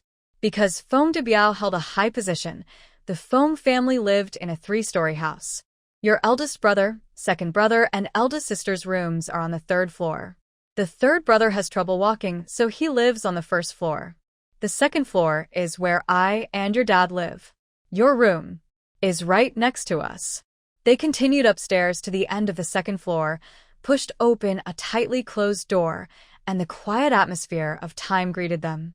As Mei Wetang turned on the light in the room, an old-looking baby nursery appeared before Feng Wanha's eyes, and suddenly, it brought tears to her eyes. Back then, I was pregnant. Your father was so happy. He used his free time to decorate this place. The crib, the baby stroller, even the toys hanging on the bedhead, your father made them all himself. Thinking of the joy they felt when expecting a new life, and then recalling her grief when holding that stillborn baby, Mei Wetang felt a mix of emotions. Over the years, she avoided the painful past like an ostrich, even afraid to open the door and look inside. Feng Wanha reached out to touch the smooth, flat baby crib made of rosewood, feeling no roughness, clearly sanded down carefully by Feng Debiao. A small wind chime made from linked shell casings hung at the head of the bed, each shell decorated with hand-drawn patterns. The curtains were made of polyester fabric with white and pink flowers, weathered by 18 years of sun and wind, just like Mei Yuetong's broken heart. After we buried that child, I said, maybe we should get rid of everything in this house. Looking at it only brought more pain. Your father refused, even saying, "What if you're not dead?" I thought he was dreaming, but I never expected. His words came true. Mei Yuetong's tears had long dried. Her eyes were swollen and sore, but she had no more tears left. At some point, Feng Debiao stood at the door. Tomorrow, I'll go to the furniture market to pick out some good furniture for the baby and redecorate this room. Tonight, let the girls stay here.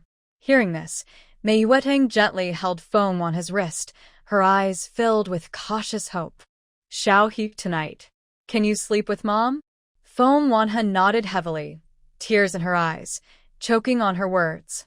After washing up and changing into the pajamas her older sister Wang Xingnan had prepared, Feng Wanha and Mei Yuetang sat side by side on the bed. Neither of them spoke. They just looked at each other quietly, then both smiled foolishly after a while. Suddenly, there was a knock at the door. Feng Debiao said, "Shao he, if it's convenient. Can I come in? I'll sleep on the floor." Feng Wanha turned and opened the door for Feng Debiao. He stood at the door holding his bedding and pillow, looking at his daughter eagerly. "Come in, Dad." This was originally Feng Debiao and Mei Yuetong's bedroom. Because of her, Feng Debiao had been sent to the study by his wife. Seeing Feng Debiao prepare to lay his bedding on the cold cement floor, Feng Wanha couldn't hold back. "You are still injured, and the ground is so cold. It's okay for you to sleep on the bed." Hearing this, Feng Debiao was overjoyed. He nervously lay by the bed, turning his head to look at his daughter, who was just an arm's length away, and his wife, who was holding the daughter tightly. At this moment, Feng Debiao felt that his life was complete. For an ordinary family, this scene might be common, but for Feng Debiao and his wife, it was a dream they could hardly reach. So now, when this day finally arrived late, even though his daughter was grown up and no longer babbled in his arms, he still felt so happy he almost wanted to cry. The lights went out, the curtains weren't fully drawn, and moonlight shone through the window, casting a silver glow over the room. Mei Yuetong's face was also full of shining tears. She first silently shed tears, then, as Feng Wanhua snuggled close and rested her head on her arm, she could no longer hold back her emotions. With a sob, "Daughter," Mei Yuetang choked out. She held her daughter in her arms, as if she used all her strength, as if she had the most precious treasure in the world. Feng Debiao reached out to hug his daughter, but in the end, he sighed and gently touched Feng Wanhua's hair. Originally, Feng Wanhua wanted to wait until the paternity test results came out before calling them Dad and Mom. Maybe it was the beautiful moonlight tonight, or maybe her mother's tears were too hot, but those strong feelings surged and collided in her heart. Unable to hold back, she softly called out, "Dad, Mom." In that moment, both Mei Yuetang and Feng Debiao froze. After a brief silence, Feng Debiao choked out a sob. "Ah." Mei Yuetang trembled as she gently kissed Feng Wanhua's forehead, finally unable to hold back her tears and crying loudly. When Feng Wanhua was young, she was most envious of her so-called younger brother. She once saw him lying between her parents while pouring water for them, whining and acting cute. Her parents, who often scolded her, were very indulgent and loving toward their son. Even when the younger brother kicked Feng Taiman in the face, they just smiled and didn't get angry. She had tried to seek her parents' love, but all she received was pain. Either Feng Taiman kicked her away, or Zhang Yunxia gave her a heavy slap. She, covered in wounds, could only curl up in the cow shed, licking her wounds. She held the old yellow cow and cried, asking over and over, "Old yellow cow, what should I do to make my parents like me?" Until now, she snuggled in her mother's arms, feeling the warmth that belonged only to her mother. Her father's broad hand patted her back gently, humming a lullaby she couldn't quite understand. It turns out she wasn't not good enough, and her parents truly loved her. It's because she called her parents for 18 years, but they were not truly her family. This was the night Feng Wanha slept the most peacefully and soundly. No fear, no sadness, not even a dream. She snuggled beside her parents like a tired bird returning home. When she woke up again, it was already bright outside. Before opening her eyes, she heard her parents speaking softly. "Wedding, pinch me." "Why should I pinch you? I feel like I'm dreaming." "Ouch, that hurts." "Honey, be gentle." Listening to her parents talk, Feng Wanha felt a little amused.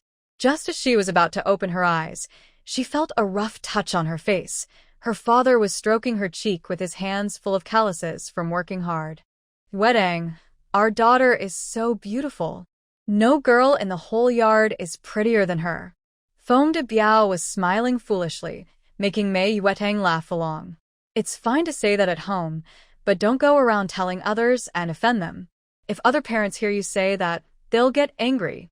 In her parents' eyes, their child must be the best one.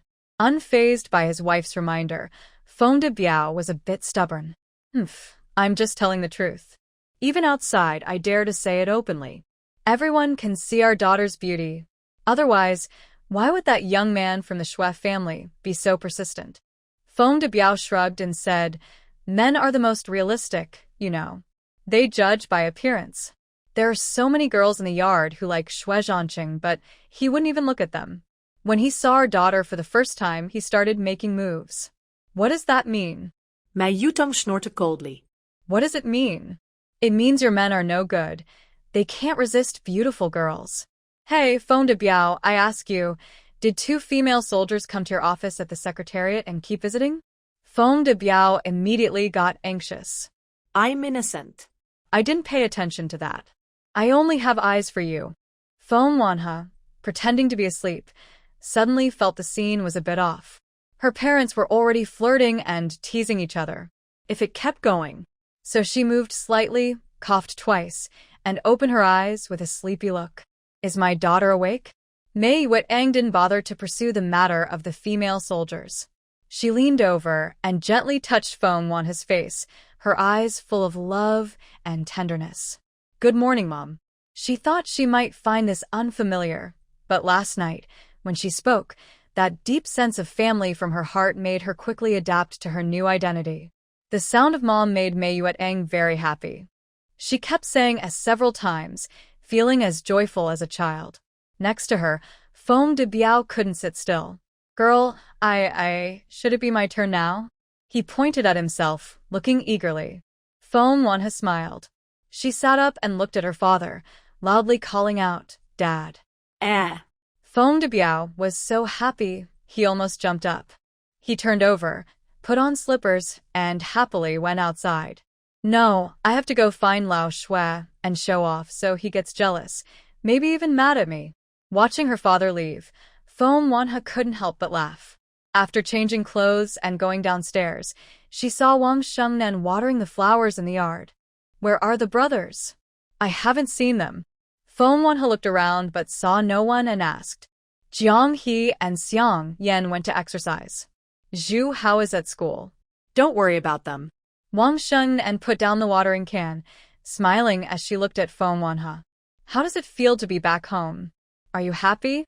Actually, Feng Wanha felt a bit nervous and guilty when facing her sister and brothers, especially her eldest sister. Her eldest sister was originally the only girl in the family, and now that she was back, she would surely take some of her parents' love. Seeming to see through her thoughts, Wang Shengnen reached out and touched her face. Don't carry any burden. Don't think you're here to take anything from us. How could that be? Wang Shengnen smiled and said, having another family member means more love for us. This isn't a subtraction problem of enemies, but a plus sign of mutual effort. This isn't just my opinion, it's Jiang He and the others too. They asked me to tell you, they won't be jealous or petty. You don't need to overthink. We are always family. This speech instantly eased Feng Wanhe's nervousness. 西主动抱住王胜男的腰，撒娇般靠在他怀中，说：“姐姐，谢谢你。” Oh, you're already so grown up, still acting cute in your sister's arms? TSK, aren't you shy? Unknowingly, Xue Zhancheng came in carrying a basin. My mom made meat pies. The first batch just finished, and they wouldn't let me try one. They insisted I bring it to you. He placed the basin on the table, picked up a meat pie, and took a big bite. If you don't let me eat, I'll just eat anyway. Hiccup. I might choke to death. This childish behavior made Feng Wanhe laugh out loud. Wang Shengnen also smiled and got up to bring a bowl of porridge to place in front of Xue Zhancheng. Our Commander Xue today is surprisingly lazy. That's not like you at all. Hearing Wang Shengnen teasing him, Xue Zhancheng didn't get angry. He took a few sips of porridge before speaking. My mom told my dad to give me 2 days off. So, I'm staying with Xiaohe to get familiar with the big yard, and to teach her how to ride a bike. Feng Wanhe was surprised. What? Riding a bike? Are you silly? You'll have to go to school soon. The school isn't close to the yard. How can you not ride a bike? Xue Zhancheng ignored Feng Wanhe's protests and insistently pinched her face with his greasy hand. We happen to have a women's bike at home. My mom insists on giving it to you. Someone looked a bit jealous and said, I suspect you, little girl, have convinced my mom with some magic words. Otherwise, why would she neglect her own son and focus on caring for you? Just then, big brother Xue Zhancheng and second brother Xiang Yan returned from morning exercises. They were both sweating heavily, their tank tops and shorts soaked with sweat. When they saw Xue Zhancheng sitting at the dining table, calmly eating, Xue Zhancheng couldn't help but curse. Xue Zhancheng, what do you mean? Not doing drills anymore? Not running anymore? Are you planning to finish last in next month's military fitness competition? Hearing this, Xue Zhancheng sneered. Skipping drills for 2 days doesn't affect my chance to win first place in the military fitness contest. Watch me. Our camp will still beat your tank unit easily. Just wait and see you cry.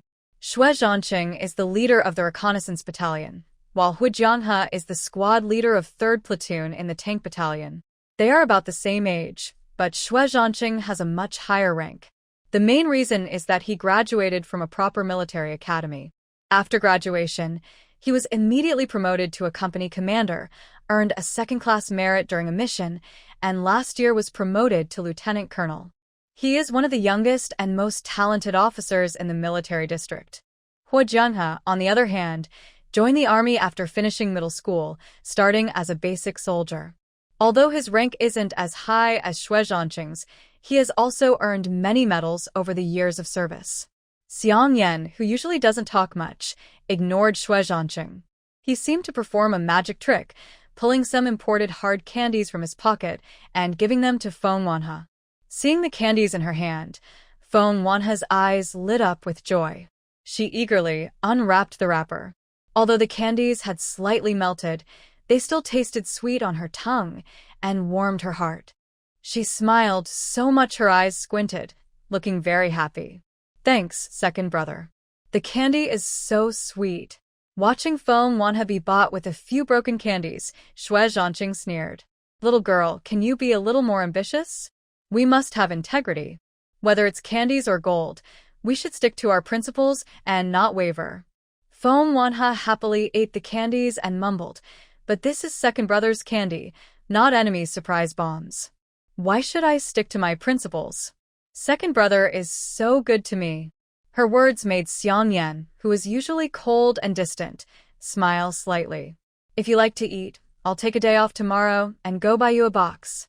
After saying that, he seemed to remember something, went upstairs to his bedroom, and soon returned with 200 yuan bills stuffed into Feng Wanha's hand. Take this money. Buy whatever you like. If it's not enough, just go to second brother's drawer and get more. In this era, the allowance for someone like Feng de Biao, a high-ranking official, was only about 300 yuan. Xiang Yan, also a military academy graduate and now a captain, received only 100 yuan a month. At this moment, he took out 2 months' worth of allowance and handed it to his sister, letting her buy and spend freely. His attitude of spoiling his sister was quite sincere. Second brother, I don't need it. Before Feng Wanha could refuse, Xue Zhancheng also pulled out 100 yuan and handed it to her. If you dare to be polite to me. Xue Zhancheng made a threatening face, hesitating for a moment before finally giving a tough remark. I'll have to go shopping myself and buy all kinds of delicious and fun things to fill your room. Feng Wanha. Wow, brother's threats are so scary, I'm really afraid. Xiang Yan also wanted to follow the trend and be a generous spender, but when he felt his pocket, oh, it was surprisingly empty. He fiddled for a while and finally made a heart gesture towards Feng Wanha. Giving money is too ordinary. I need to give something more sincere. Here, a little heart for you. His playful attitude made Feng Wanha burst into laughter. The atmosphere in the living room instantly became relaxed and lively. Just then, Feng de Biao finished his run and came home. Seeing his daughter's charming smile, he couldn't help but smile slightly. Soon, breakfast was served. Besides the meat pie sent by Xue Zhancheng, there was also red bean porridge cooked by Wang Shengnan and a plate of scallion scrambled eggs. Is your family's dining room kicked by a donkey? Why do you have to rely on my house to eat breakfast? Although Xiang Yan's rank was lower than Xue Zhancheng's, and normally he would salute and greet commander when meeting him in the army, at this moment, he still unceremoniously retorted, Your family is lively and busy, unlike my quiet home. My dad is out on a mission. My mom is going through menopause and scolds me a lot, which is very annoying. While eating a bun, Xue Zhancheng mumbled, Aunt May is better. She's the same age as my mom, but she's very calm and kind. She seems like a gentle, caring mother. Ah, who hit me? Before he finished speaking, someone had already hit him on the back of the head. Before he could turn around, Zhou Yuping's teasing and scolding came through.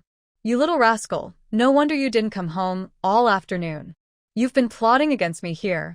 Do you like Aunt May that much? If you're so fond of her, why don't you also become her son? Xue Zhancheng rubbed his sore head where his mom had hit him. I wish I could, but Aunt May already has a son, he replied. Zhou Yuping placed a cloth bag on the coffee table and smiled, saying, Then work hard to become Feng's son-in-law. She looked at Feng Wanha with a big smile, as if she was already set on her future daughter-in-law. Feng Wanha blushed a little, shyly wishing she could hide her face in her bowl. Don't bow your head so much. Your nose is almost touching the meat pie. Xue Zhancheng gently held Feng Wanha's neck, like holding a small dog, and made her lift her head. I'll tell you, next time someone teases us about our childhood engagement, don't panic or feel shy. Just look straight into their eyes and answer with 2 words. It'll leave them speechless. Feng Wanha couldn't help but ask, What 2 words? Xue Zhancheng grinned mischievously, cleared his throat, and said, Okay. Huh? What? What does okay mean? Seeing Feng Wanha's adorable confused face, everyone started laughing. Zhou Yuping was so happy she couldn't stop laughing and scolded her son a few times. After a few seconds, Feng Wanha finally understood what okay meant. She stomped her foot and almost threw her meat pie at Xue Zhancheng's face. You really have no shame. If someone else had called Xue Zhancheng shameless, he would have already thrown a punch to show who was boss. But now, Feng Wanha, shy and sweet, scolded him in a cute way. Instead of getting angry, he just chuckled foolishly, feeling ticklish like a cat had scratched him. Yes, Xue Zhancheng is the most shameless. Xiaowa, next time you scold him, look at him fiercely and point at his nose while shouting. That way, it'll be more fun. Zhou Yuping, supporting Feng Wanho's teasing, attacked her own son fiercely, making it hard for Xue Zhancheng to handle. Wow, this is crazy. Seeing Xue Zhancheng retreating step by step, Mei Yuedang kindly stepped in to help. She smiled and said to Zhou Yuping, if you're not busy today, let's go shopping with Xiaohe. We can buy some clothes for the kids and a set of bedroom furniture. You always have better taste than me. After breakfast, Wang Shengnan went to work. Before leaving, she said she would stay at her parents' house tonight and come back in a few days. Hu Jianghe and Xiang Yan both returned to their team. Feng Debiao was supposedly resting due to illness, but he kept receiving calls. He decided to go to work to avoid bothering his wife and kids at home. Xue Zhancheng was drafted by his mother to serve as a driver and servant, driving 3 women around town and dutifully carrying large shopping bags behind them. While choosing suitable dresses for Feng Wanhao, Zhou Yuping complained about her own son. This kid finally shows some conscience today. He's been following us shopping without complaining much. Usually, he would have given up and refused to come, just like his dad and brother. Zhou Yuping felt bitter inside. Their home was like a soldier's dormitory. On rest days, socks and clothes were everywhere, and the smell of 3 men's feet was enough to scare away flies. When she mentioned shopping, the 3 men all looked like they could pretend to be dead. At this point, Zhou Yuping glanced back at Xue Zhancheng. This kid was not only carrying shopping bags in both hands, but also had the snacks he bought for Feng Wanhao hanging around his neck. He looked like a mobile clothes rack, funny, but not pitiful at all. No, Zhou Yuping wouldn't feel sorry for Xue Zhancheng. A man full of strength is only useful for hard work. This one looks nice. Xue Zhancheng, who had been sitting stiffly on a chair outside the shop with dull eyes, suddenly brightened when Feng Wanhao came out wearing a light yellow dress. Zhou Yuping's eyes also filled with admiration. Oh wow, who's this little fairy? Xue Zhancheng, what are you standing there for? Are you so clueless? Hearing her mother's reminder, Xue Zhancheng immediately reacted. He put down the shopping bags, rushed inside, and started digging for his wallet without even asking the price. The shopkeeper saw a big spender, no, a wealthy fool, coming in and immediately smiled happily, quoting a sky-high price with a calm face and steady heart. Seeing that Xue Zhancheng didn't even try to bargain, Feng Wanhao got worried. She hurriedly rushed forward just before he paid, grabbing his hand. Big brother, don't be impulsive. Don't let them take advantage of you like a pig. During the 12 years she lived in Spring City, Feng Wanhao learned to be frugal and careful with money. To save money on Dr. Xue Zhancheng's medical bills, she became an expert at bargaining. She was so skilled that not only did she stop Xue Zhancheng from paying, but she also negotiated with the shop owner. Her bargaining skills were so impressive that both Zhou Yuping and Mei Yuedang were stunned. Soon, the shop owner gave up. Sorry, little sister. You can't bargain anymore. If you keep going, I might lose money.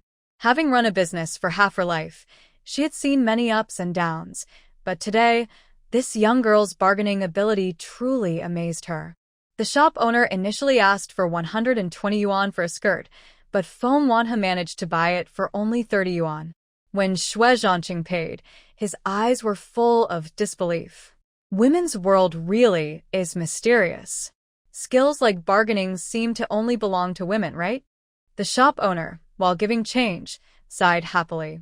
You're lucky, young man, to have a fiancé who's so good at saving money. Hearing this, Xue Zhancheng smiled happily. How do you know? How can you tell she's my fiancé? The shop owner, looking unbothered, said, on this street, our shop's clothes are the most fashionable and pretty. When young couples get engaged, they all like to come here. She looked at Mei Yuedang and Zhou Yuping, then at Feng Wanhao. You two look like you just got engaged recently. You're out shopping with your parents, right? My eyes are sharp. I wouldn't mistake it. In the past, when she saw such a scene, she would quote a high price to rip off the customer. After all, the man usually wouldn't bargain because he wanted to impress his fiancée, no matter how expensive it was. But today, she was caught off guard. This girl really knows how to live frugally. Even before marriage, she's already saving money for her future in-laws. TSK, that's rare. This made Feng Wanha blush a little. You've misunderstood. We're not. Oh, what's there to misunderstand? Many young girls recently engaged are like you, shy and saying they're not. Look at you two. Holding hands already.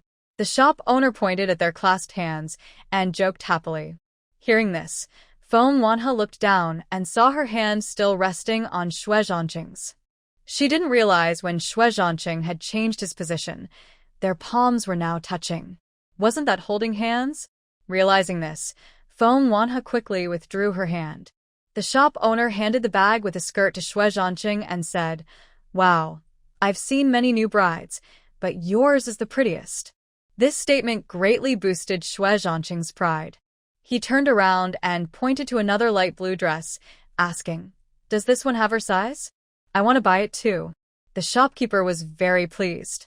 This guy, as expected, was completely devoted to his fiancée and loved her very much. Despite Feng Wanha's refusal, Xue Zhancheng paid and bought the light blue dress. "Why buy it without trying it on?" Feng Wanha asked. Xue Zhancheng replied, "No need to try. I can tell just by looking that this dress will suit you perfectly." The shopkeeper praised him. "If she's pretty, she can wear rough cloth clothes too." "I'm not joking. This dress is picky. Most girls can't wear it, but you're the only one who can." While speaking, the shopkeeper took out a light pink dress to promote. "This dress is even pickier. I think it suits you, or maybe you could consider." Feng Wanha was surprised to see Xue Zhancheng reaching for his wallet. Without hesitation, she snatched his wallet and quickly pulled him out of the shop, dragging the big spender, or rather, the wealth god, away. Wow, shopkeepers really can't be trusted. Behind them, Zhou Yuping happily followed out, looking at Feng Wanha with even more affection. Oh, little he is truly a girl who knows how to manage her life. Look at her. She's so good at saving money, and of course, she's also good at managing Xue Zhancheng. This guy is usually stubborn as a mule. Not only does he ignore her advice, but even his father, a military officer, has to give orders. But now, TSK, Feng Wanha made him go east when she wanted him to go west. Clearly, he's a potential husband's strict wife. She patted Mei Yuetang on the shoulder. "Yuetang, about the childhood marriage promise when you were pregnant. It's time to bring it up again. Even if you're not getting married now, you should at least settle the marriage first." In this big courtyard, there are more boys than girls, especially for a good girl like Feng Wanha. Many eyes are watching her. She has the advantage of being close to the water, so she must use it well. Anyway, she set her sights on Feng Wanha as her daughter-in-law. If Xue Zhancheng can't win Feng Wanha's heart, maybe try with the younger brother? The trunk was filled with clothes and shoes bought for Feng Wanha. Not only did Feng Wanha have the chance to spend the 300 yuan from her older brothers, but even Mei Yuetang couldn't get a chance to pay. This made Mei Yuetang feel a bit embarrassed. "I think you have good judgment and I wanted to ask for your advice." "But you said." "Oh, you must keep this money." On the street, Mei Yuetang and Zhou Yuping were pulling and tugging at each other, one insisting on paying, the other refusing. In the end, Xue Zhancheng came up with a perfect solution. "In a little while, Annie, you pay for the furniture. I promise to stop my mom from fighting with you. Is that fair enough?" Hearing this, Mei Yuetang praised Xue Zhancheng for being clever. After walking for a while, she suddenly realized something was off. Her daughter was her own girl. What did Zhou Yuping have to do with it? Whether it was for clothes or furniture, she should be the one paying. Because of how Xue Zhancheng kept circling around, she actually got confused. So, Mei Yuetang kept arguing with Zhou Yuping, while Feng Wanha and Xue Zhancheng followed behind, looking very bored. Not sure how the two moms discussed it, but by the time they reached the furniture store, they were already holding hands like good friends. Beds and cabinets go without saying, they must be good quality. And a desk is a must too. The furniture store was full of all kinds of furniture, and Feng Wanha couldn't pick anything easily. They kept whispering and discussing, asking about prices, materials, busy and excited. A dressing table. A girl's room can't be complete without a dressing table. Zhou Yuping said, patting her thigh. Is that really necessary? Little Wanha is still a kid. She doesn't need makeup or dressing up yet. Minefield hesitated. It wasn't that she didn't want to spend money or that there wasn't enough space at home. She just thought her daughter was still very young and would only need those things many years later. What kid? She's already 18. In our time, we were getting married by then, Xue Zhancheng said with a smile. When I married old Xue, I was just 20. You were engaged to old Feng at 19, right? In our big neighborhood, some military families had kids and became moms at 18. That's different. Hearing that her daughter, just back with her, was about to get married again, Minefield felt uneasy inside. She said, my girl is still young. She needs to stay with me for a few more years. Now, in the new society, 30 isn't too old to get married. See, I knew you didn't want her daughter to marry far away. Yes, marrying far away isn't good. If you don't know the family well and they live far, it's easy to get bullied. Then, your family wouldn't be able to help. Xue Zhancheng, a political teacher, was best at persuading people, basically brainwashing. She started to brainwash her son to seek happiness for himself. Getting married isn't a big deal, as long as she marries someone nearby, right? It's the same as not being married. She can come home anytime, see us anytime, and when she has children, she can easily hold her grandson. Minefield strongly agreed. You're right, not marrying far away is my and old Feng's bottom line. Nearby, Feng Wanhao looked a bit stunned. She watched her own mother being brainwashed by Aunt May, and now she was even considering finding a husband for her in the big courtyard. Mom, please wake up, or else your daughter might be sold away. Xue Zhancheng chuckled and pulled Feng Wanhao to a snack shop outside the furniture store, buying her a bunch of snacks. Let those two handle the furniture. I think you can manage anything and it will be easy to take care of. That was true. Her past and present experiences made Feng Wanhao like a tough wildflower, growing wildly towards the faint light no matter how difficult her environment was. Xue Zhancheng sat with Feng Wanhao on a bench by the road. He carefully peeled each hazelnut shell and placed the plump nut into her hand. Have we met before? Hearing this, Feng Wanhao felt a bit dazed. How should she explain? Did she say she came with memories from her previous life? Did she say that only Xue Zhancheng remained of the Xue family from that time? It all sounded like nonsense. Even she didn't believe it. After a moment of silence, she changed the subject and asked, what kind of person is your brother, Xue Zhancheng? Mentioning her unlucky brother, Xue Zhancheng chuckled. That kid. He's got good character, just mischievous and playful. He's been like that since he was little, often getting into trouble more than I did. Growing up in a big courtyard was different from growing up in a small town. Especially for boys in the courtyard, most grew up with strict discipline. In a military compound with hundreds of families, whether from the south or north, one essential item was a rolling pin. Do people think a rolling pin is just for rolling noodles? Wrong. Its main use was to discipline children, and it had to be made of jujube wood, strong and durable. When I was little, my brother and I would go out to play. We'd either pick vegetables from someone's garden or break someone's window. The owners would come to complain, and when my dad's face darkened, I knew it was time to grab the rolling pin. Recalling his childhood, Xue Zhancheng chuckled. We handed the rolling pin to my dad. He obediently took off his pants and lay face down on the sofa.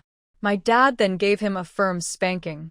Afterward, we put on our pants again and returned the rolling pin. The pain was real, but not learning from it was also true. A beating would last a day, yet trouble would still happen afterward. Do you think your brother is the kind of person who might think about hurting himself? Feng Wanhao asked carefully. In the past, Xue Zhancheng drowned and died. There were no signs of struggle or fight, so it was ruled as a suicide. A student testified that Xue Zhancheng argued with his mother, who was the vice principal at school and once threatened to use death to punish her. That led to the tragedy. Later, Xue Zhancheng mentioned his brother's death once, questioning the reason behind it. Hearing Feng Wanhao's question, Xue Zhancheng raised an eyebrow and smiled almost without hesitation, shaking his head to deny it. No way. Because of their special upbringing, Children from big families understand how precious life is. Due to the brutality of war, an uncle or an older brother who is joking with you one moment could become a hero the next. Xue Zhancheng said seriously, even if men die, they should die fighting on the battlefield. Suicide? That kind of coward doesn't deserve to be from a big family. He paused for a moment and suddenly asked, "Why are you asking this? Did that little kid Xue Zhancheng bully you?" "No, he wouldn't bully me. I've never even seen him." Feng Wanhe shook her head. Her only impression of Xue Zhancheng was the black and white photo frame hanging in the Xue family's living room in the past. In the frame, the boy was smiling brightly, as radiant as the summer sun, frozen forever in the summer evening of his 19th year. In the end, Mei Wetang and Zhou Yuping discussed and chose a set of solid watercolored ash wooden furniture.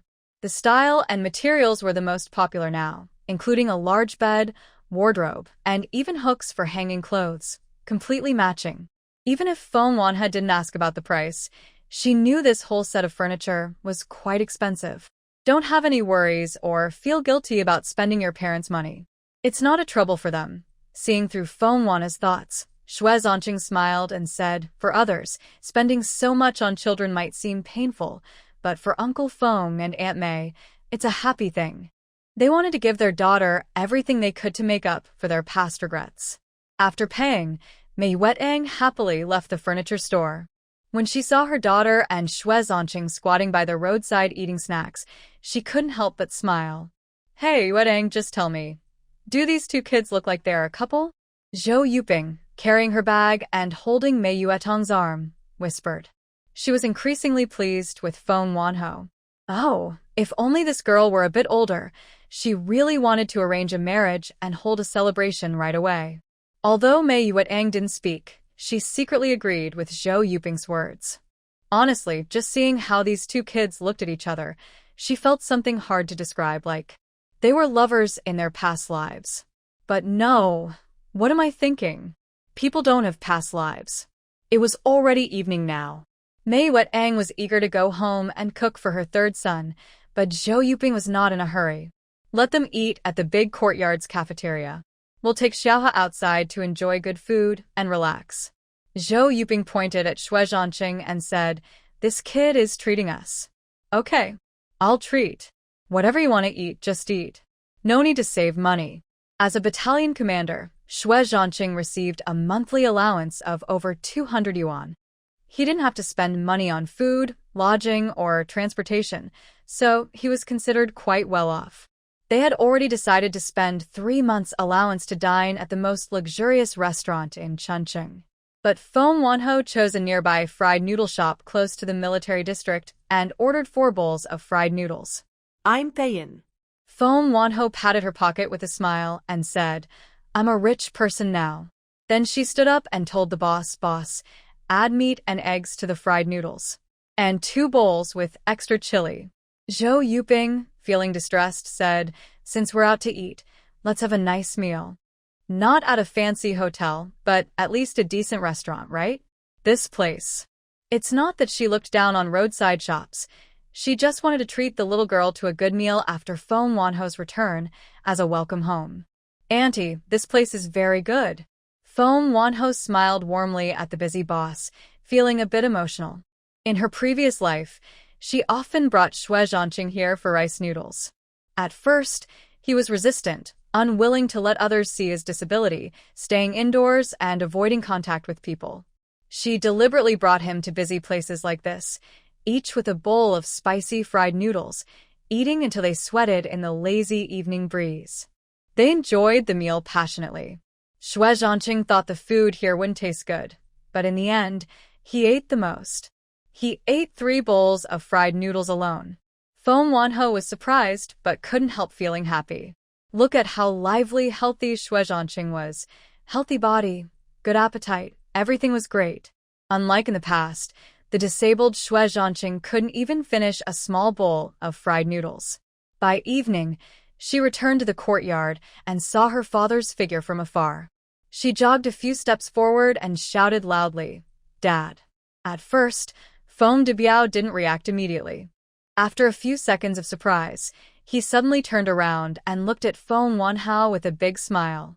He waved his hand to signal her to come over and began introducing his daughter to his several comrades, all of whom were very handsome. How about it? I wasn't bragging just now, was I? I said my daughter is the most beautiful girl in the courtyard, and it's not an exaggeration at all.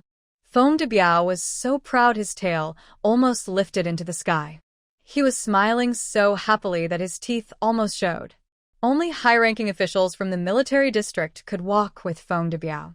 Feng Wanhao quickly glanced at everyone's shoulder badges. Wow, all of them were at least brigade level or higher. These powerful leaders who usually command respect outside now looked at Feng Wanhao with kindness and gentleness, like approachable elders.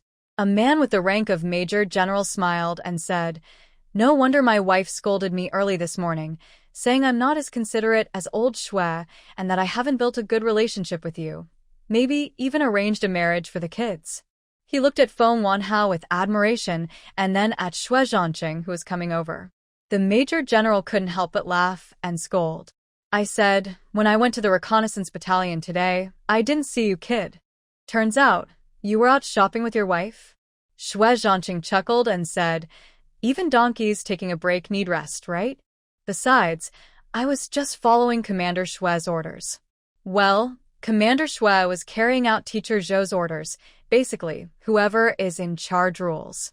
In the past, Xue Zhancheng thought his mother was the top of the food chain, unbeatable, but ever since Feng Wanhao came home. Yes, Feng Wanhao is the real queen now.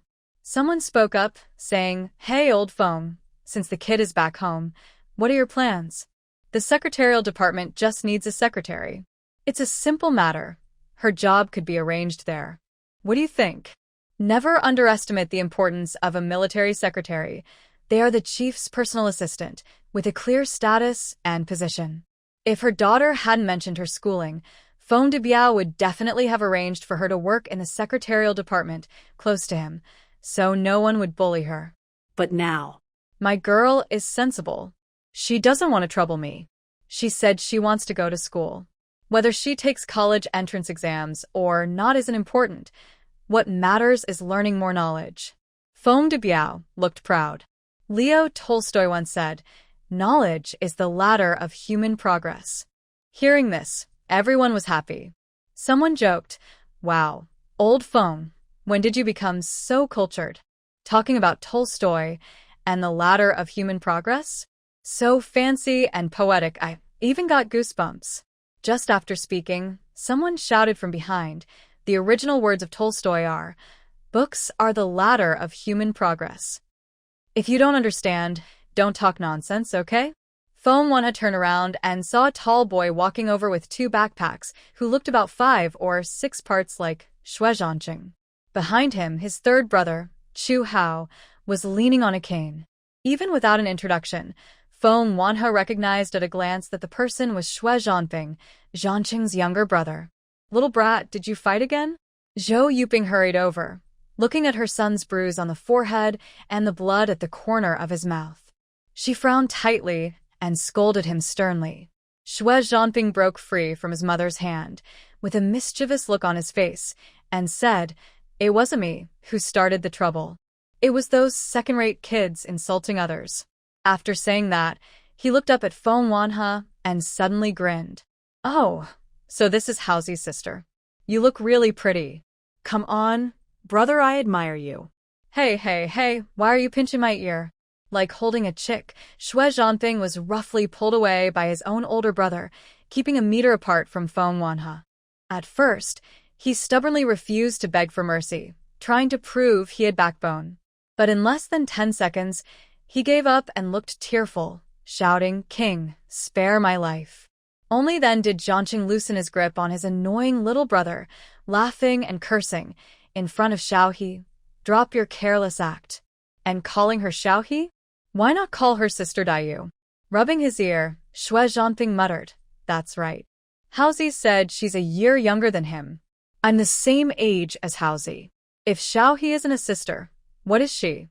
Suddenly, with a sneaky smile, Xue Zhanping leaned close to Zhancheng's ear and asked mischievously, What do you call her if not sister? Sister-in-law. Hey, brother, are you in love with Xiao He at first sight? Ah. Before he finished, Xue Zhancheng suddenly jumped into the air, drawing a perfect arc in the sky, then landed heavily on the ground. Yes, Zhancheng executed a beautiful shoulder throw, mercilessly knocking his own brother to the ground. Do you know why you died? Zhancheng crouched down, looking at the howling Xue Zhancheng on the ground, and asked with a smile. Because I talk too much. Even though he was very reluctant, under his older brother's watchful gaze, Xue Zhancheng still answered the questions honestly. At the scene, besides Feng Wanhe, who looked shocked, everyone else seemed used to such situations. Even their mother, Zhou Yuping, was chatting casually with Mei Wedang, as if she didn't care about her younger son's life. Next to them, Chu Hao saw his sister's small expression and couldn't help but smile quietly.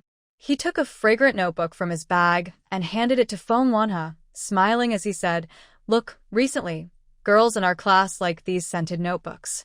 I bought one for you." Feng Wanhe's eyes lit up with happiness. She carefully touched the notebook's cover and sniffed the light scent of osmanthus. "Thank you, third brother. I like it very much." Chu Hao was a little nervous at first, but when he heard his sister say she liked it, his tense smile suddenly brightened, and his youthful face was full of joy. Xue Zhancheng had already stood up and quietly moved closer. "Little sister, hey. Comrade, if someone bullies you in the future, just tell them my name, Xue Zhancheng. I'll protect you." Before Feng Wanhe could speak, Xue Zhancheng rudely stabbed his younger brother in the chest. "Your name? Not to offend, but if you fight with the limping Chu Hao, you're about equal. And you still want to protect little He?" Xue Zhanfeng's heart was hit with 1,000 points of criticism. "Big brother, can you just be a person? Can you stop talking so much?" He hadn't seen his brother be so aggressive before. "What's going on today? Is it because I called her little He sister? Are you jealous?" He wanted to argue back, but his brother raised his fist. Holding the belief that it's better to stay alive than die, Xue Zhancheng silently closed his mouth. Just then, Feng de Biao's bodyguard ran over quickly and whispered something in his ear. Feng de Biao nodded and waved at Chu Hao. "Third brother, take your sister home." Chu Hao obeyed me, not that. Holding his crutch in one hand and Feng Wanhue's hand in the other, their figures were stretched long by the setting sun. The evening breeze was gentle, just like Feng Wanhue's heart. Feng de Biao, his wife, and their children returned home one after another. In the living room, two strangers sat. When they saw Feng de Biao come in, they hurriedly stood up, looking very respectful. "Are you the ones here to take a sample for that DNA test?" Feng de Biao sat down and rolled up his sleeve first. "Come on, draw my blood." Mei Ang was not happy. "Why should they draw your blood? My daughter came out of my belly, so we need to confirm our blood relation." While saying this, she rolled up her sleeve and said, "Draw my blood." The doctor watched as the couple eagerly competed to have their blood drawn, almost starting a fight. He felt awkward and didn't dare speak.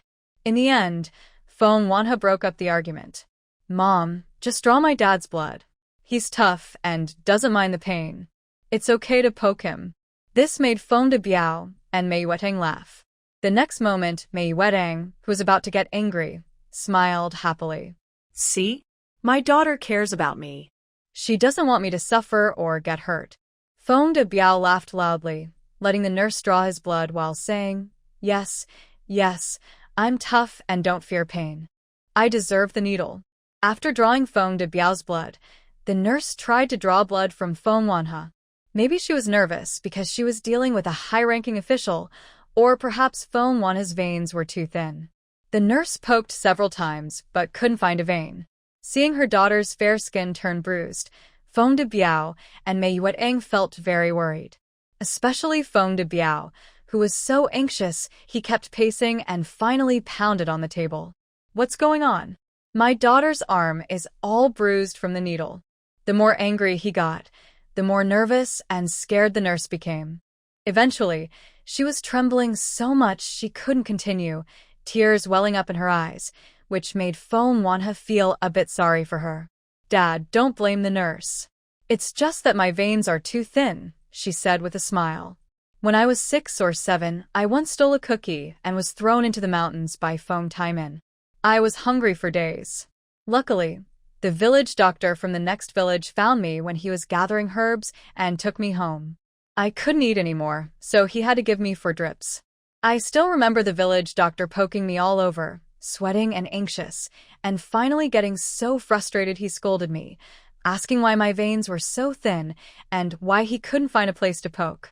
Recalling those hard times, Feng Wanha's voice was calm, as if she was talking about someone else's story. But Feng De Biao and Mei Yuetang, hearing about their daughter's suffering, felt their hearts break.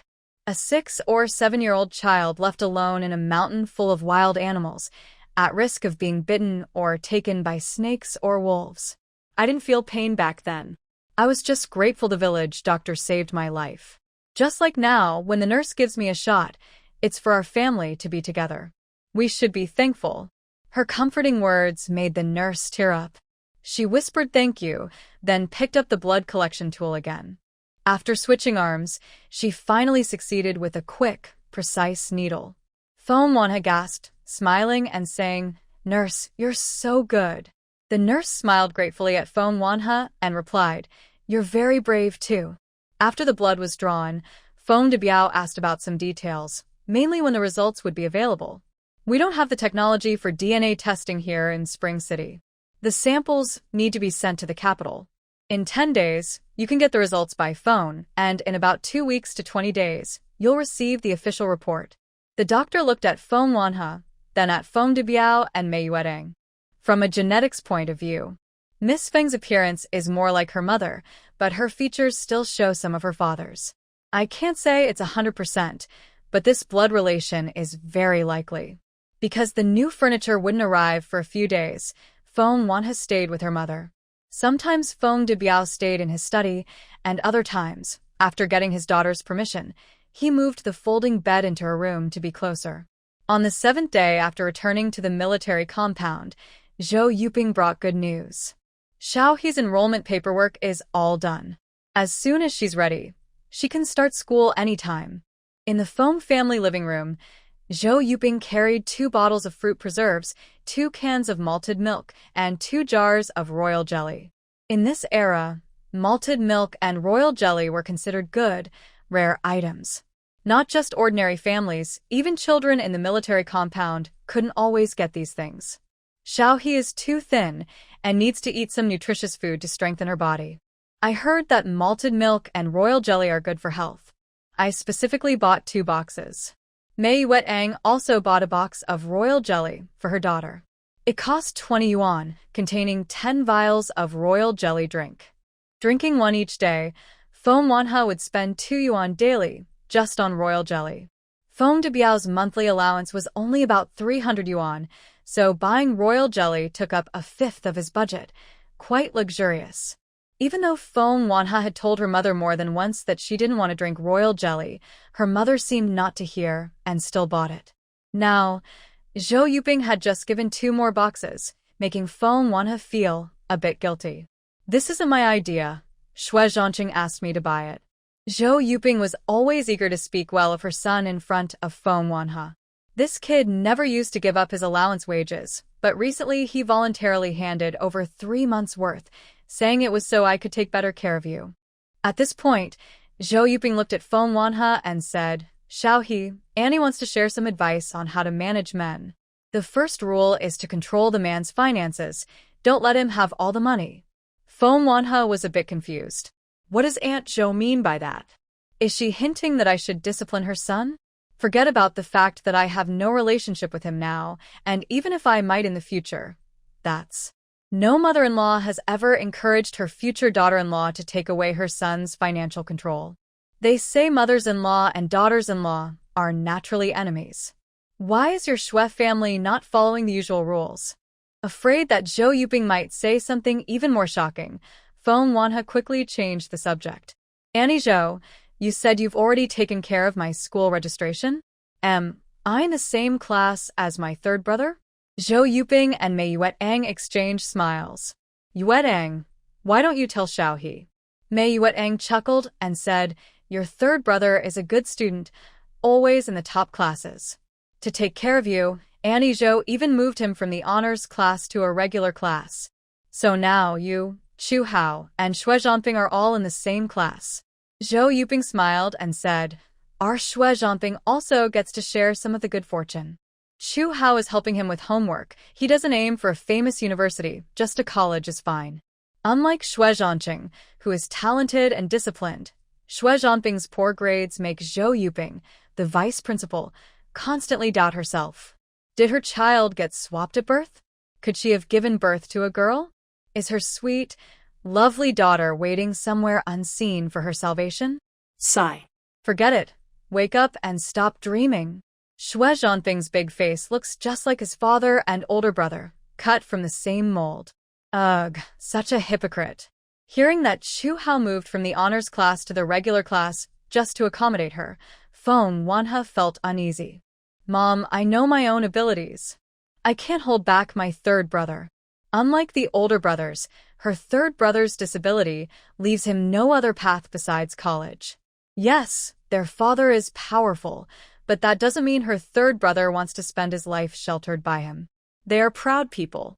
Mei Yuetang sighed and said, I talked to the third brother and even your dad has spoken to him. He promised that if his grades drop, he will immediately move back to the key class. Zhou Yuping then said, with Chu Hao's ability, there's no difference between the key class and the regular class. Don't worry, I will keep an eye on him. Feng Wanhe was about to say something else when Xue Zhancheng hurriedly came in from outside. He was dressed in a military officer's uniform, wearing a tie and a military cap. He looked less cold and commanding and more handsome and charming. However, he was carrying a pink backpack that didn't match his usual style, and there was a fluffy little toy hanging from it. I heard he is going to school? Here's your back-to-school gift. Xue Zhancheng handed the backpack to Feng Wanhe and gently ruffled her hair. No pressure. We just focus on happy learning. Grades aren't everything. He smiled and said, look at Xue Zhancheng. He always ranks last in the class but is still as happy as a fool. You see, being optimistic is really important. Feng Wanhe couldn't help but laugh. Do you look down on me that much? How do you know I'm not good at school? Hearing this, Xue Zhancheng burst out laughing. Oh, yes, I was wrong. We underestimated you. Our little he can surprise everyone when she's ready. Maybe next time she'll be first in the class, or even first in her grade, and everyone will see a miracle. Then he couldn't help but laugh, so hard he bent over. Is this a novel? Oh, just a girl casually going to school and suddenly becoming a top student? Come on, being a top student isn't something everyone can do. Behind every successful student is hard work day and night, like Chu Hao. Feng Wanhe also smiled happily. She deliberately stomped her foot and looked at Zhou Yuping to complain. Auntie, look. Xue Zhancheng is laughing at me. And so loudly too. Zhou Yuping immediately rolled up her sleeves and slapped Xue Zhancheng, not holding back. If you dare to laugh at Xiaohe again, I'll pull out your teeth. Xue Zhancheng barely held back his laughter and said, I won't laugh. I'll try not to. As long as Xiaohe is happy, that's enough. Maybe we can get special permission to attend military school. Anyway, you get what I mean, right? Well, there's nothing else at home, just a complicated network of connections. Not to mention whether Feng de Biao is willing to make an exception for his daughter, but with his own mother's love for Feng Wanhe, she would definitely pressure her own father, Xue Zhancheng, to pave a smooth road for Xiaohe. And not just Feng and Xue families. Everyone in the military district courtyard cares deeply for Feng Wanhe, who endured hardships for 18 years before finally returning home. They all, without speaking, wished for this unfortunate child to have a bright and shining future. Feng Wanhe smiled but said nothing. She looked at the sky outside and suggested, I want to practice riding my bike a bit more. Can you keep me company? It was the end of the workday, and the courtyard was busy with people coming and going. Feng Wanhe and Xue Zhancheng pushed their bikes out of the yard. Can you all stop calling my third brother limping brother? He's already hurt, and you still deliberately add salt to his wound. Isn't that too much? In the past few days at home, Feng Wanha noticed that the boys in the courtyard all called Chu Hao Limping Hao. Although Chu Hao didn't get angry, Feng Wanha felt a bit uncomfortable hearing it.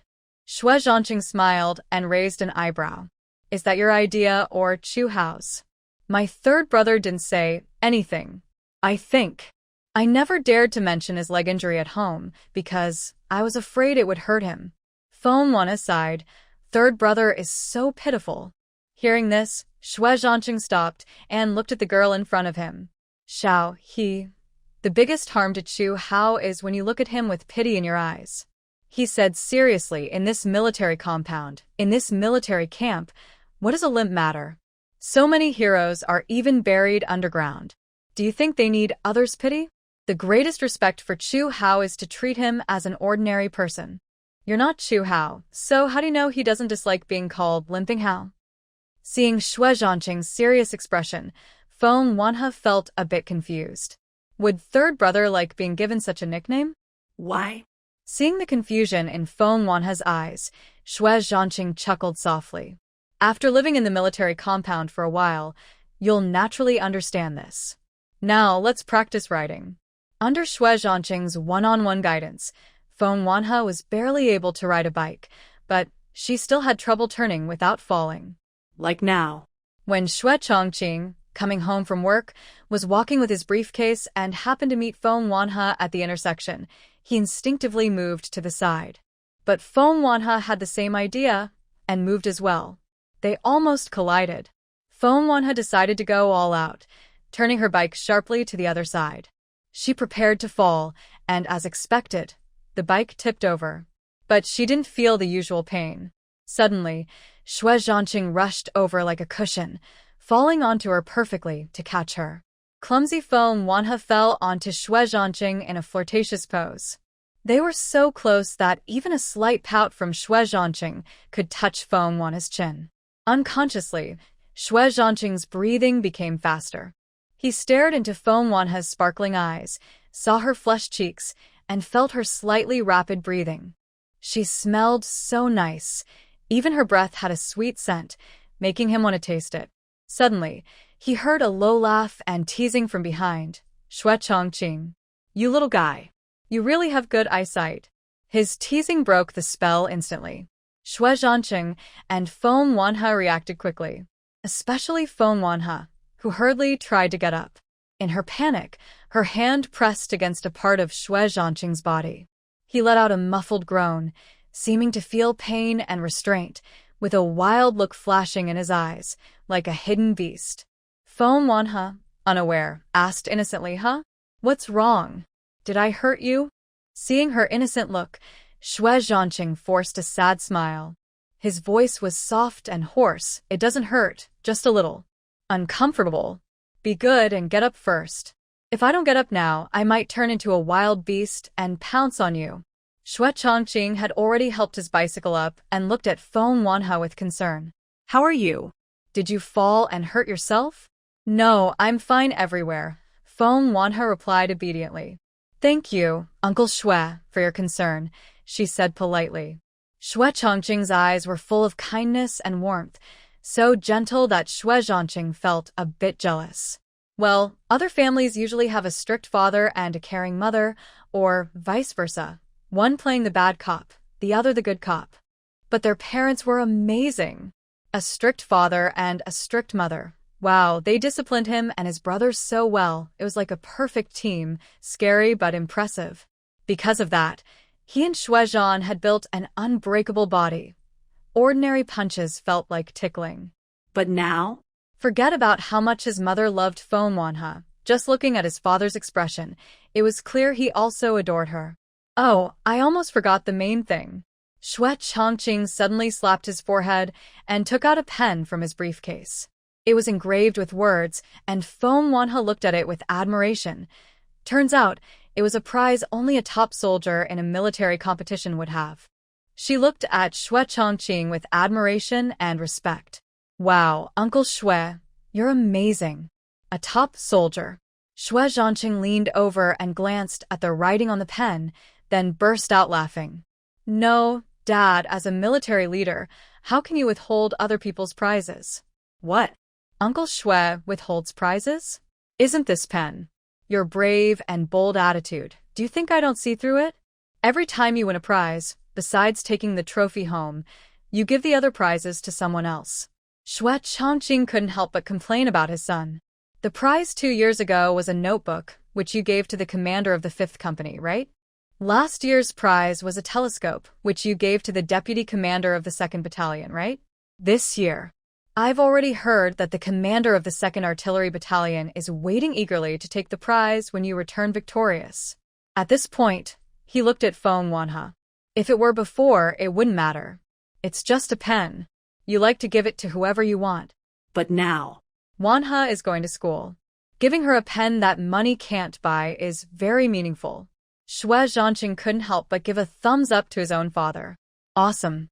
The father is really impressive.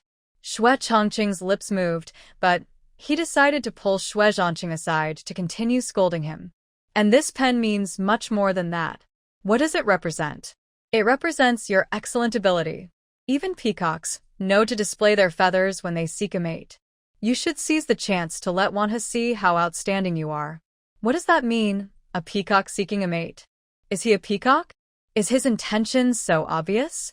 Trust me, from now on, keep all these prizes at home and give them to Wanhe. It's good for you. Feng Wanhe was a bit far from the father and son. She couldn't hear what they were talking about, and of course, she wouldn't eavesdrop. Soon, she saw Xue Zhancheng pat Zhancheng on the shoulder. The road is long and difficult. Keep going and do your best. After saying that, Xue Zhancheng waved goodbye to Feng Wanhe.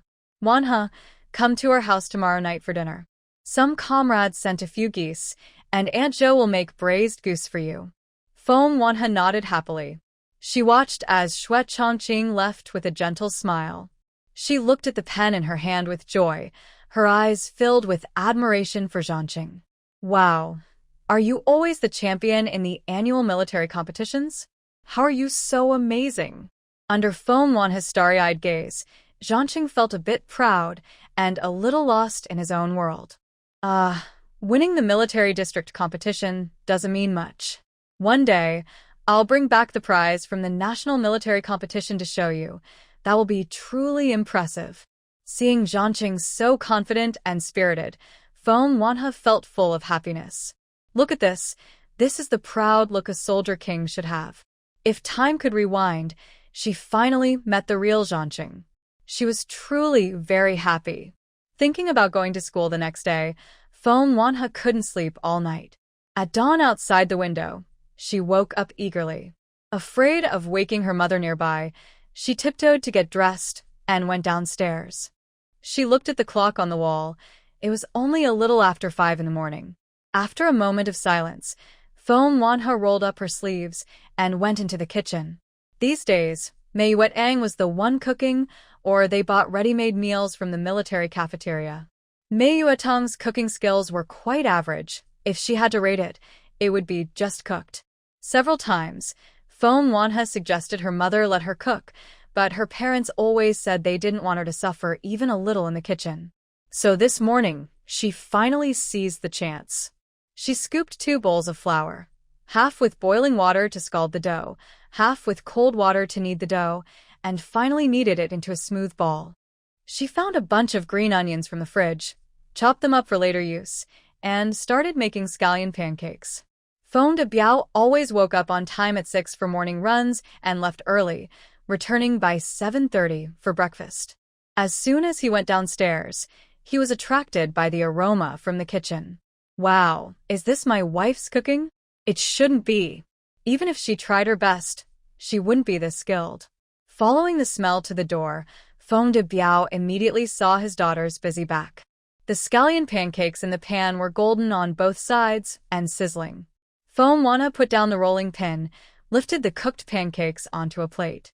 She poured oil, then placed the rolled-out pancakes in the pan, busy but orderly. Watching her quick movements, Feng de Biao felt more heartache than joy. A girl who should have grown up loved and spoiled by her parents was forced to be sensible early on, shoulders weak but bearing responsibilities that didn't belong to her. All of this was caused by that pair of thieves who stole children. Unintentionally turning around, Foam Wanha was startled to see her father standing at the door. "Dad, you're awake?" She smiled, picked up a freshly cooked scallion pancake, and handed it to Foam de Biao, saying, "Try it and see how it tastes."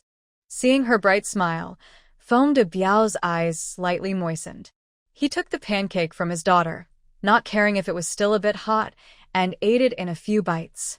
Delicious. Truly delicious.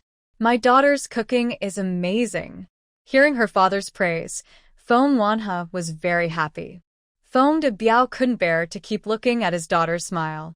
He was afraid he might lose control and tears of emotion would fall in front of her. So he made an excuse to go for a run and left the house looking a little flustered. Soon, Mei Wetang and Xu Hao got up one after another. Seeing the scallion pancake and millet porridge on the table, Mei Wetang was surprised and happy. "Xiao He, did you make all this?" She took a bite of the scallion pancake and couldn't help but praise, "Wow, your cooking is much better than Mom's." You're even better than Aunt Zhou." After washing up, Xu Hao came over and ate a piece, also saying it was delicious. "Honestly, your skills are way better than Mom's." Hearing this, Mei Wetang chuckled and scolded, "Are you feeling mischievous? It's good enough to have food, and you still dare to pick at it?" Xu Hao ate large bites of the fragrant scallion pancake and said, "Can I be honest? Mom, we should admit our faults." "Hey, Mom, I'm sorry, don't pinch my neck." The consequence of talking too much is being caught by his mother, who would pinch his neck. Xu Hao apologized and sweet-talked her until he escaped her grasp. "Little sister, did you see that? Third brother is willing to sacrifice himself to show you the truth. Now, tell her what reality is." Xu Hao rolled the scallion pancake into a tube like a microphone and held it to Foam Wanhua's mouth.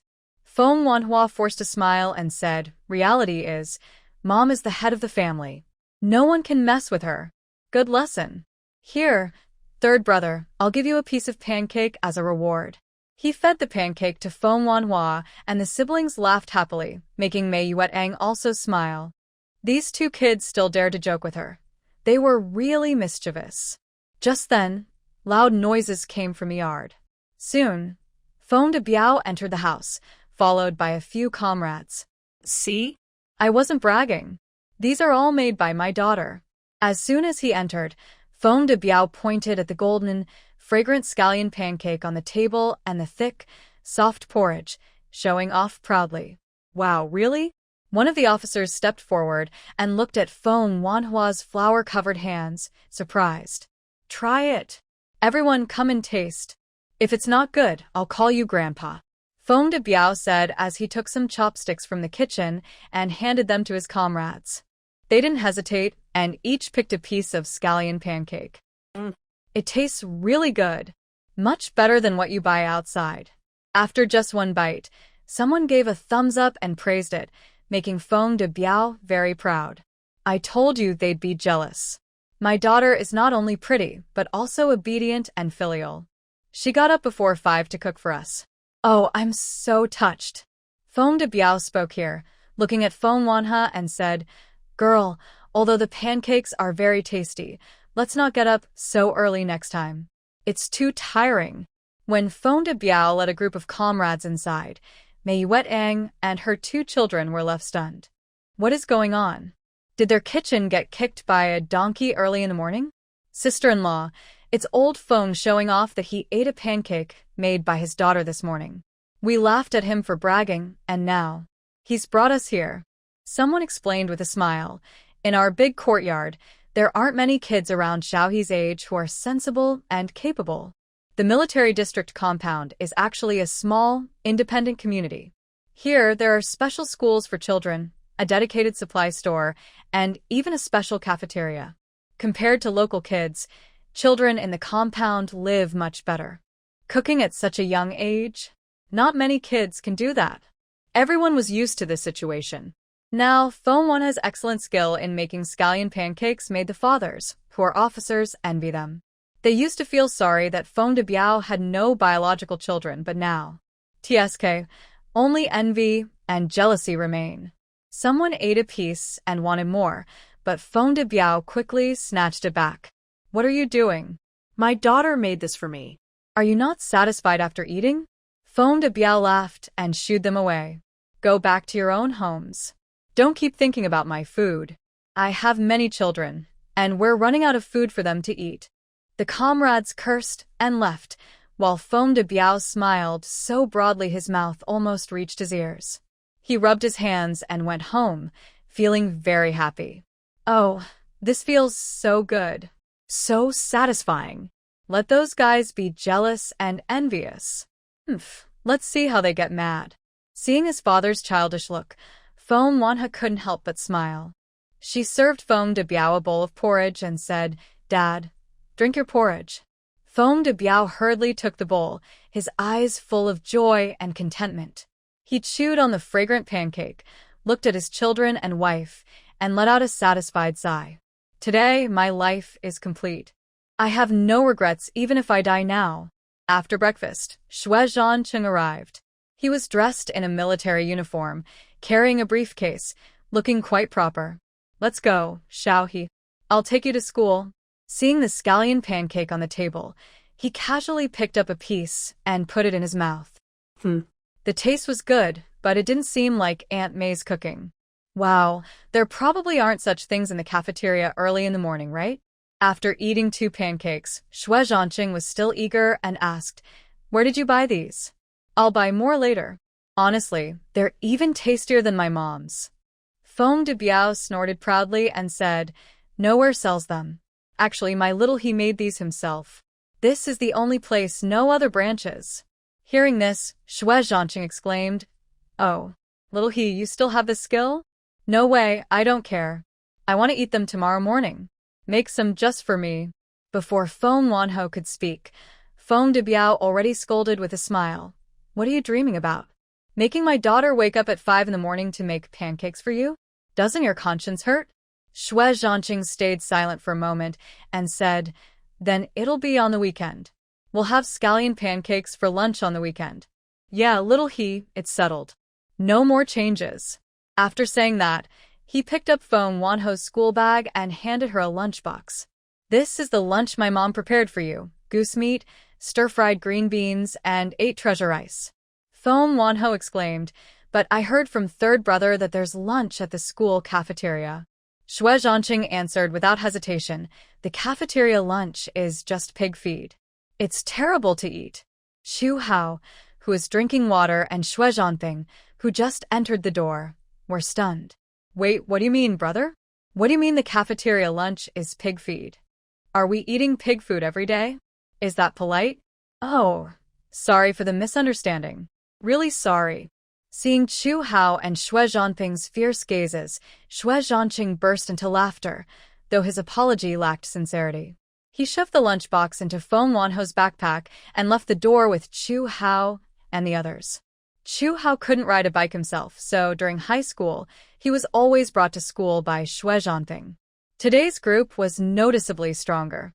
Besides Xue Zhanping and Xu Hao, there was also Xue Zhancheng in military uniform and Feng Wanhe, who was awkwardly riding her bike. Don't be nervous. Just look straight ahead.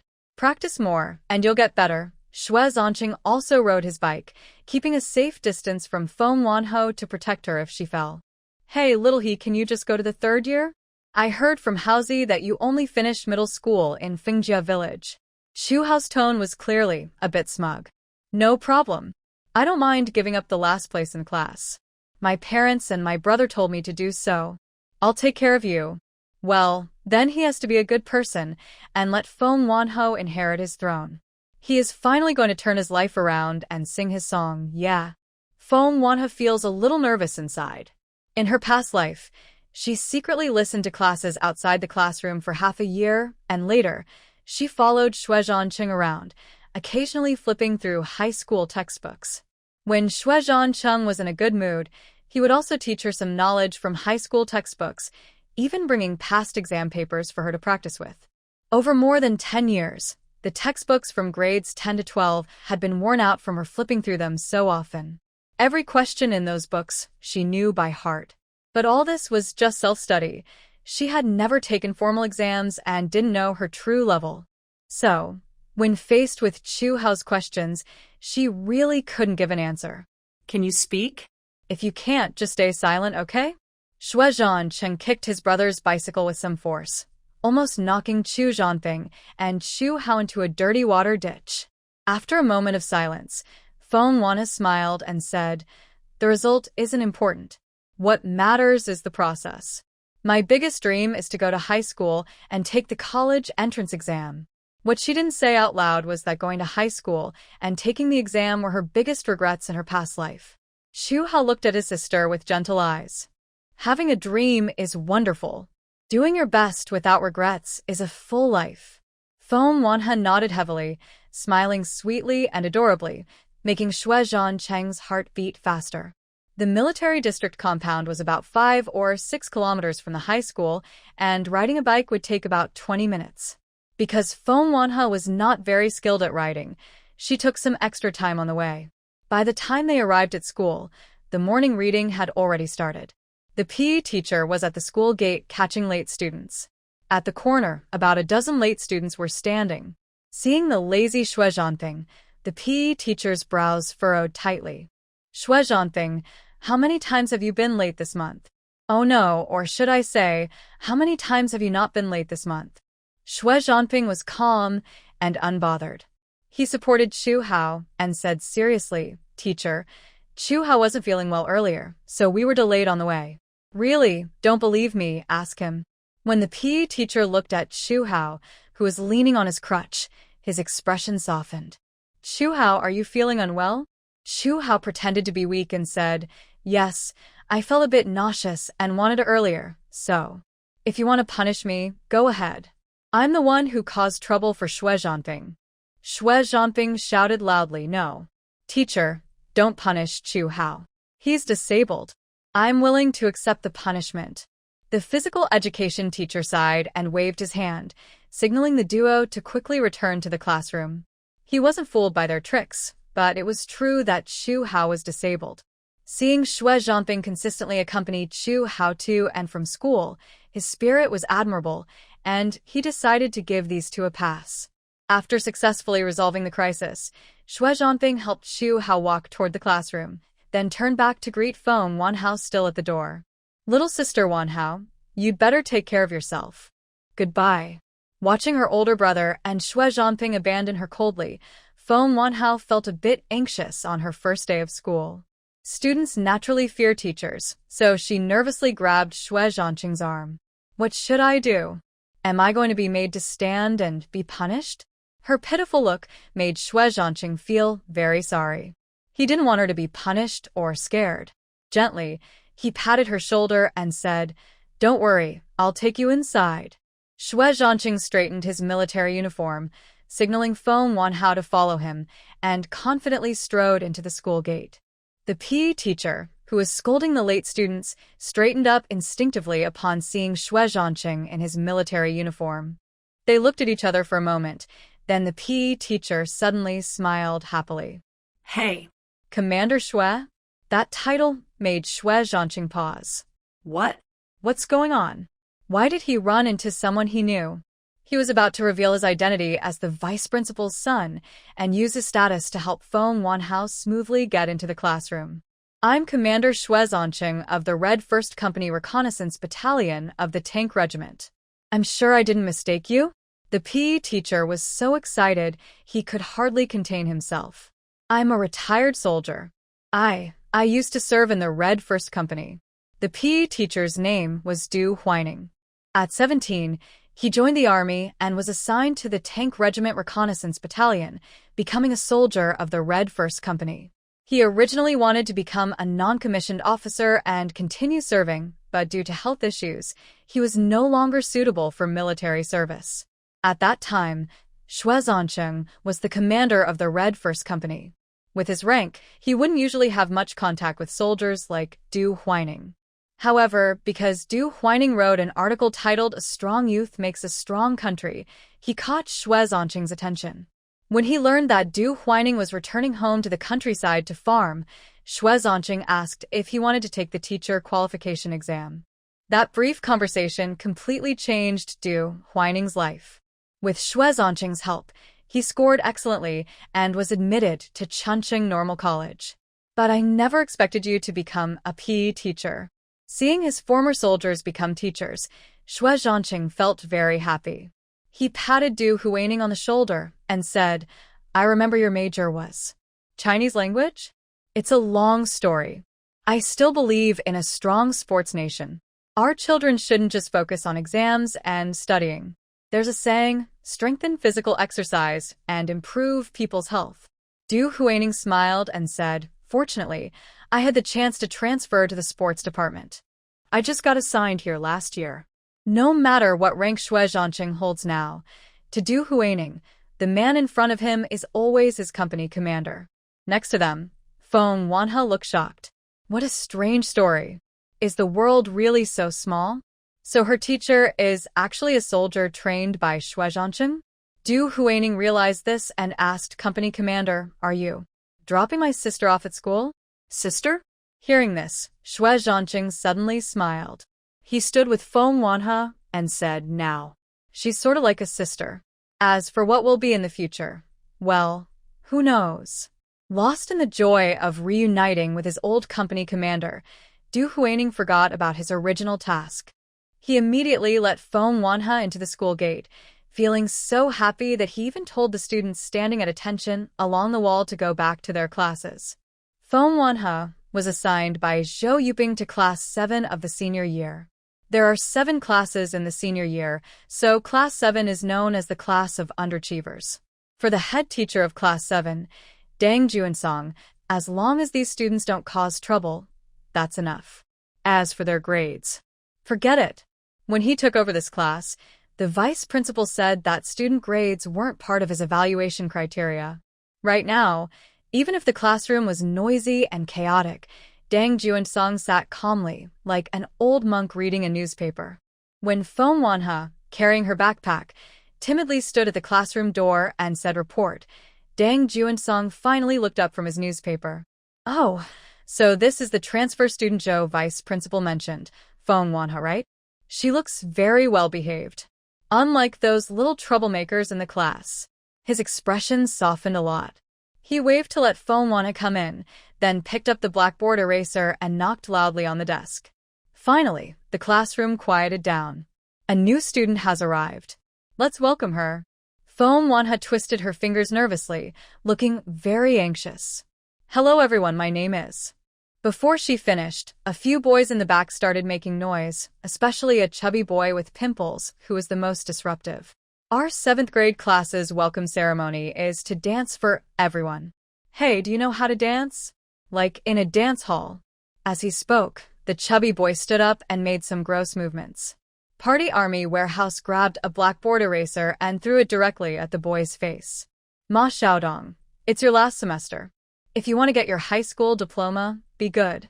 I don't care about other things, but if you bully female classmates, don't blame me for not giving you face. The chubby boy, Ma Xiaodong, was hit in the face with the eraser, his face covered in chalk dust. He looked at Party Army Warehouse for a moment, then reluctantly sat down. Hello everyone, my name is Feng Wanhe. Please take care of me in the future. After introducing himself, Feng Wanhe bowed to Party Army Warehouse. Sorry for causing trouble to you in the coming days. Party Army Warehouse, who usually outsmarts and fights with the troublemakers, didn't seem used to Feng Wanhe's polite thanks. After a brief surprise, a hint of regret flashed in his eyes. It's really a pity that such a good kid is in Class 7, but he couldn't do anything about it because of Vice Principal Zhou's arrangement. Alright, Feng Wanhe, you and Xu Hao sit at the same table. When mentioning Xu Hao, Party Army Warehouse looked even more complicated.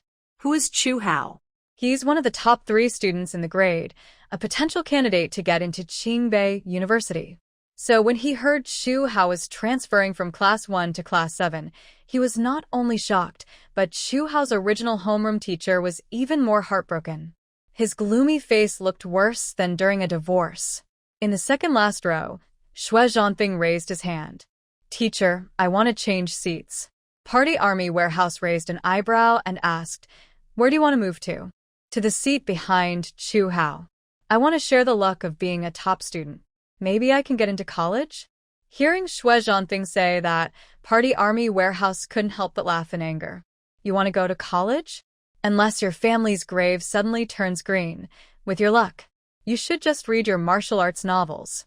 After a pause, Party Army Warehouse looked around the classroom again. As I said, you don't have to study, but you must follow school and class rules. Anyone who breaks the rules will be expelled immediately, no mercy. At this moment, Feng Wanhe was so excited she couldn't contain herself. She finally had the chance to sit in the classroom as a student. Even though the classroom was noisy and chaotic, it didn't affect her happiness. Next class is math. Here's the problem, the teacher will explain. Preview it first, so you won't be confused later. Xu Hao took out his prepared notes and placed them in front of Feng Wanhe. Don't worry, it's okay if you don't understand. When you get home, I will explain the questions to you step by step, slowly. Feng Wanhe took Xu Hao's preview notes and studied carefully with the textbook. Although it was difficult, she felt very full and satisfied inside. At the back of the classroom, a few poor students led by Ma Xiaodong were whispering to each other. Hey, this girl is really pretty, much more attractive than the so-called school beauty at our school. Brother Dong, I think you're interested in her? They kept glancing at Feng Wanhe with mischievous smiles. Ma Xiaodong was picking at pimples on his chin, his eyes full of greed. There's a girl who's right in front of us, so why not have some fun? After evening self-study, let's say hello to your future sister-in-law. Their laughter disturbed Xue Zhancheng, who was seriously reading a martial arts novel. He grabbed his math textbook, rolled it into a tube, and threw it at them. Stop bothering me. Don't you know it's morning reading time? Ma Xiaodong, stop with your bad ideas. I warn you, Feng Wanhe is not someone you can mess with. There is often a big gap between dreams and reality. For example, after a day of classes, Feng Wanhe realized that the knowledge she self-studied in her previous life was very limited. The content the teacher explained in class was basic for Xu Hao, but for her, it was like an insurmountable mountain. Math, Chinese, English, physics. Every subject she finished made her feel more discouraged. By the time evening self-study was almost over, she looked at her chemistry mock exam with a big 10 on it and felt like breaking down. Seeing her tired eyes, Xu Hao smiled and packed her school bag. In my expectations, you were supposed to score 0, so scoring 10 is already a win. This was the mock test Xu Hao gave Feng Wanhe, and he also graded her paper. Hearing his words, Feng Wanhe couldn't help but laugh and cry. Brother, you're just teasing me. Scoring 10 means I win? The full score for the college entrance exam is 100. Xu Hao handed her the school bag and said, but you've never studied high school chemistry before. What does this 10 mean? It shows you remembered all the knowledge you learned today. Studying 10 more points every day, and with hard work, you'll get results. To be honest, Xu Hao is very good at giving false hope.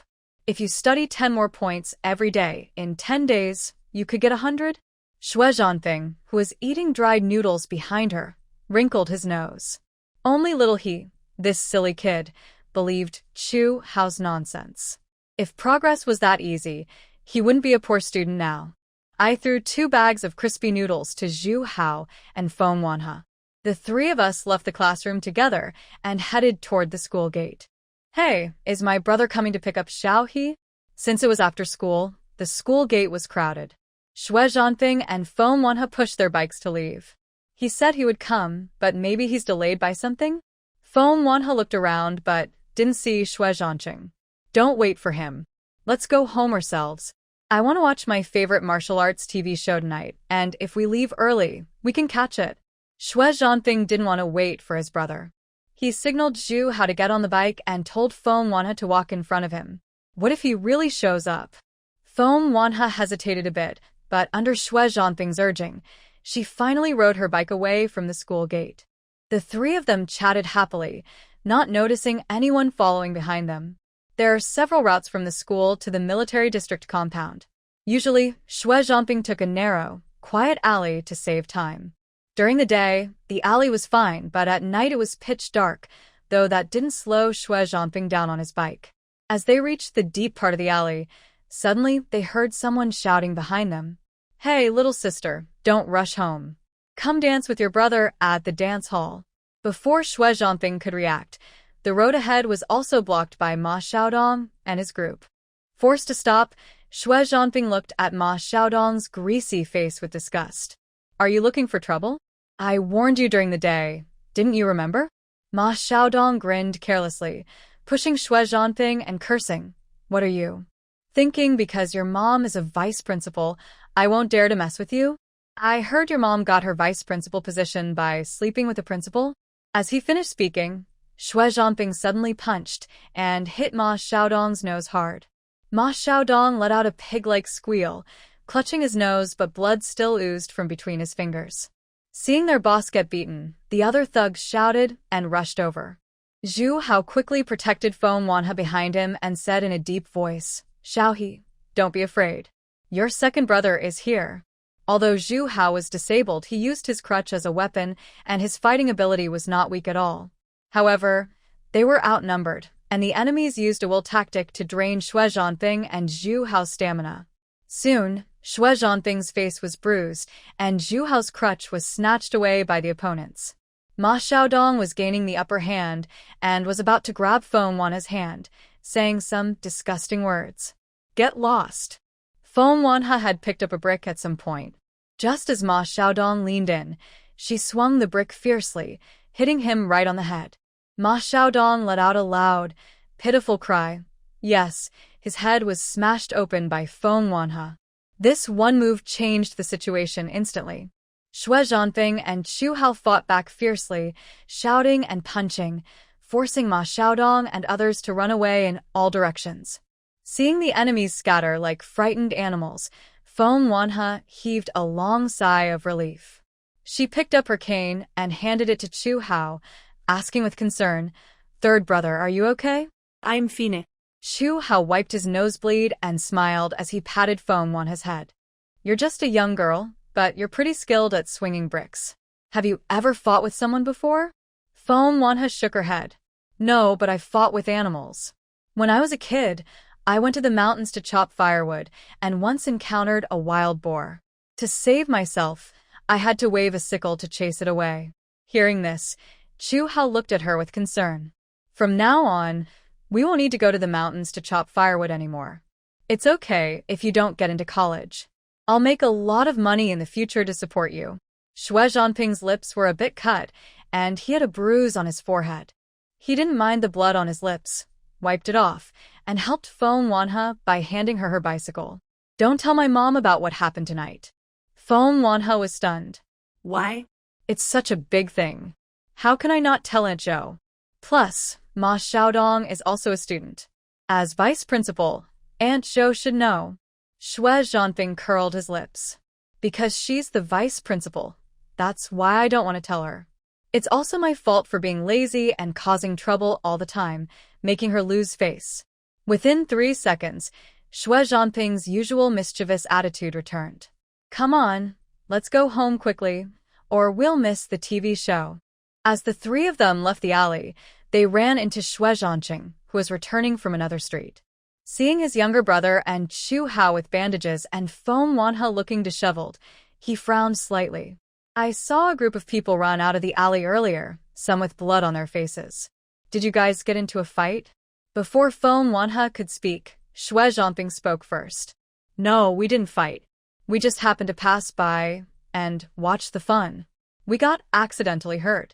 After saying that, he touched Feng Wanhe's arm. Xiaohe, you're right, aren't you? Feng Wanhe didn't dare look into Xue Zhancheng's eyes. She mumbled as a response. Who is Xue Zhancheng? As a former scout, he finds it easy to see through a person's lies, especially with a girl like Feng Wanhe who never lies. But he didn't expose her. Instead, he smiled softly and ruffled her hair. Just goof around with them. Come on, let's go home quickly. When Feng Wanhe returned home, she saw a delicate decorated cake on the table. Is today a special holiday? Xu Hao stretched his neck to look at the cake, swallowed hard, and looked very eager. Just then, big brother Xue Zhancheng came out of the bathroom, and second brother Yan also came downstairs. Oh, so the two soldiers are back home? Xue Hao went straight into the bathroom to clean the blood from his face. Seeing his messy appearance, Mei Yueteng frowned and went over. Xue Hao, what happened? Did someone bully you? No, nothing. On the way home, Xue Zhancheng rode his bike too fast and made me fall. I bled a little from my nose. Xue Hao washed his face, leaned on the wall, and hobbled into the living room. Is there a big celebration at home? Both big brother and second brother came back specially. Oh, where's big sister? Hu Jianghe replied, big sister can't come. Her mother-in-law is causing trouble, and she's also busy. Hearing this, Feng Wanhe asked, big sister's mother-in-law. Is she difficult to deal with? An old witch. Xue Hao pouted and said, our parents didn't agree to this marriage at first, but big sister's real mother liked their household registration and forced her to marry. You're so talkative. Are adults matters for kids like you to discuss? Mei Yueteng came over with bowls and chopsticks and tapped Xue Hao on the forehead. She turned to Feng de Biao sitting on the sofa reading the newspaper and said, Old Feng, what do you think? Should I say it or should you? Feng Wanhe felt a bit confused. Say what? Feng de Biao put down the newspaper and stood up. Although he looked calm, Feng Wanhe, who was good at reading expressions, saw a flicker of excitement on his face.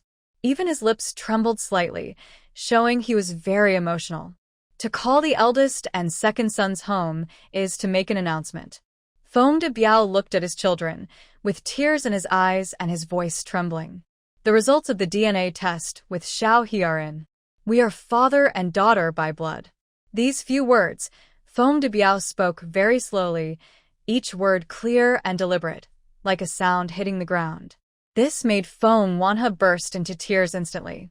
During these days of waiting for the results, even though she appeared calm on the outside and called her parents, deep inside, she felt anxious and scared.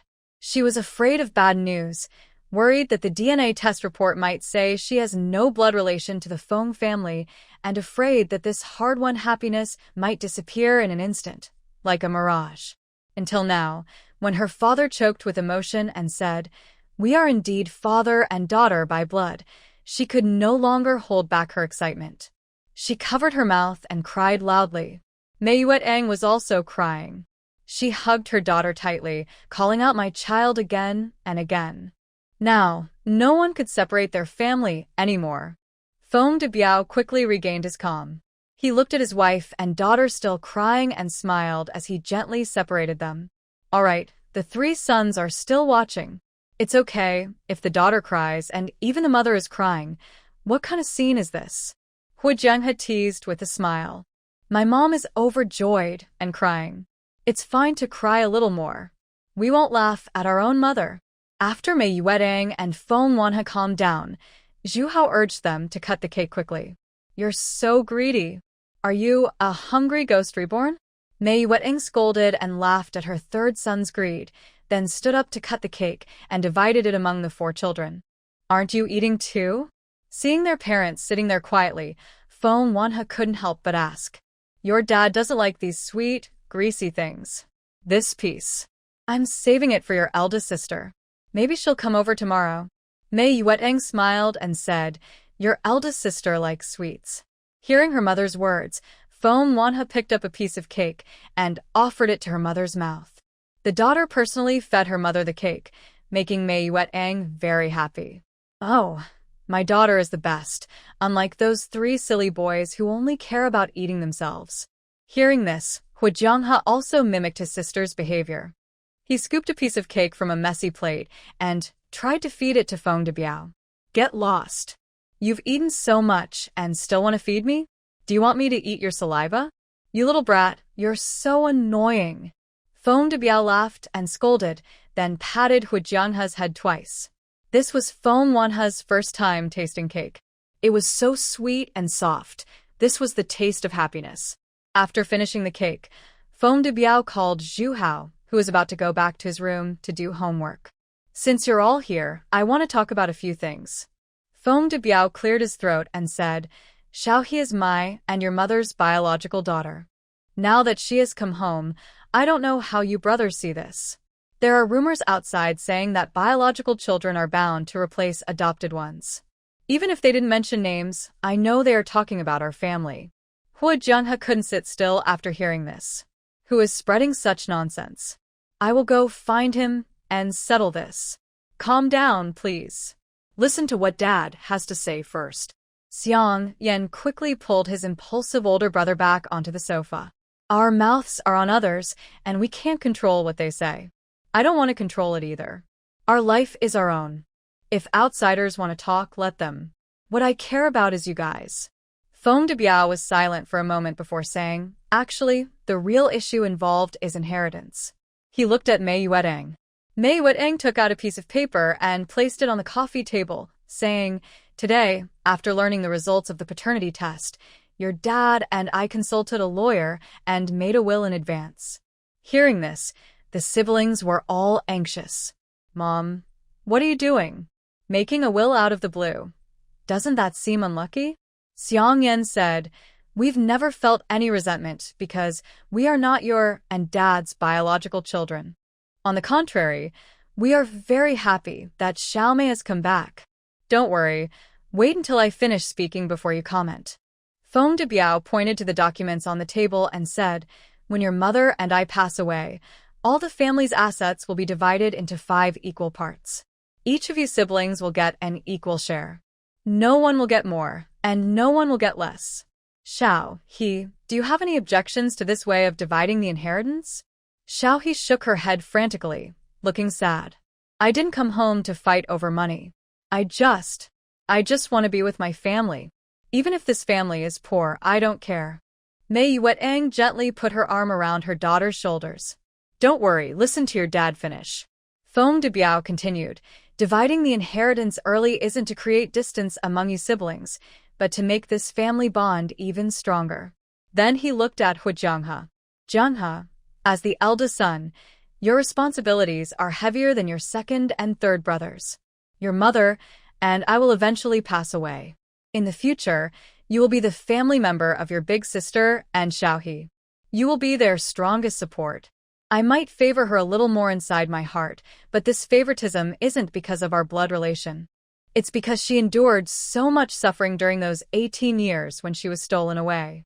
The next morning, Feng Wanhe went to school with Chu Hao as usual.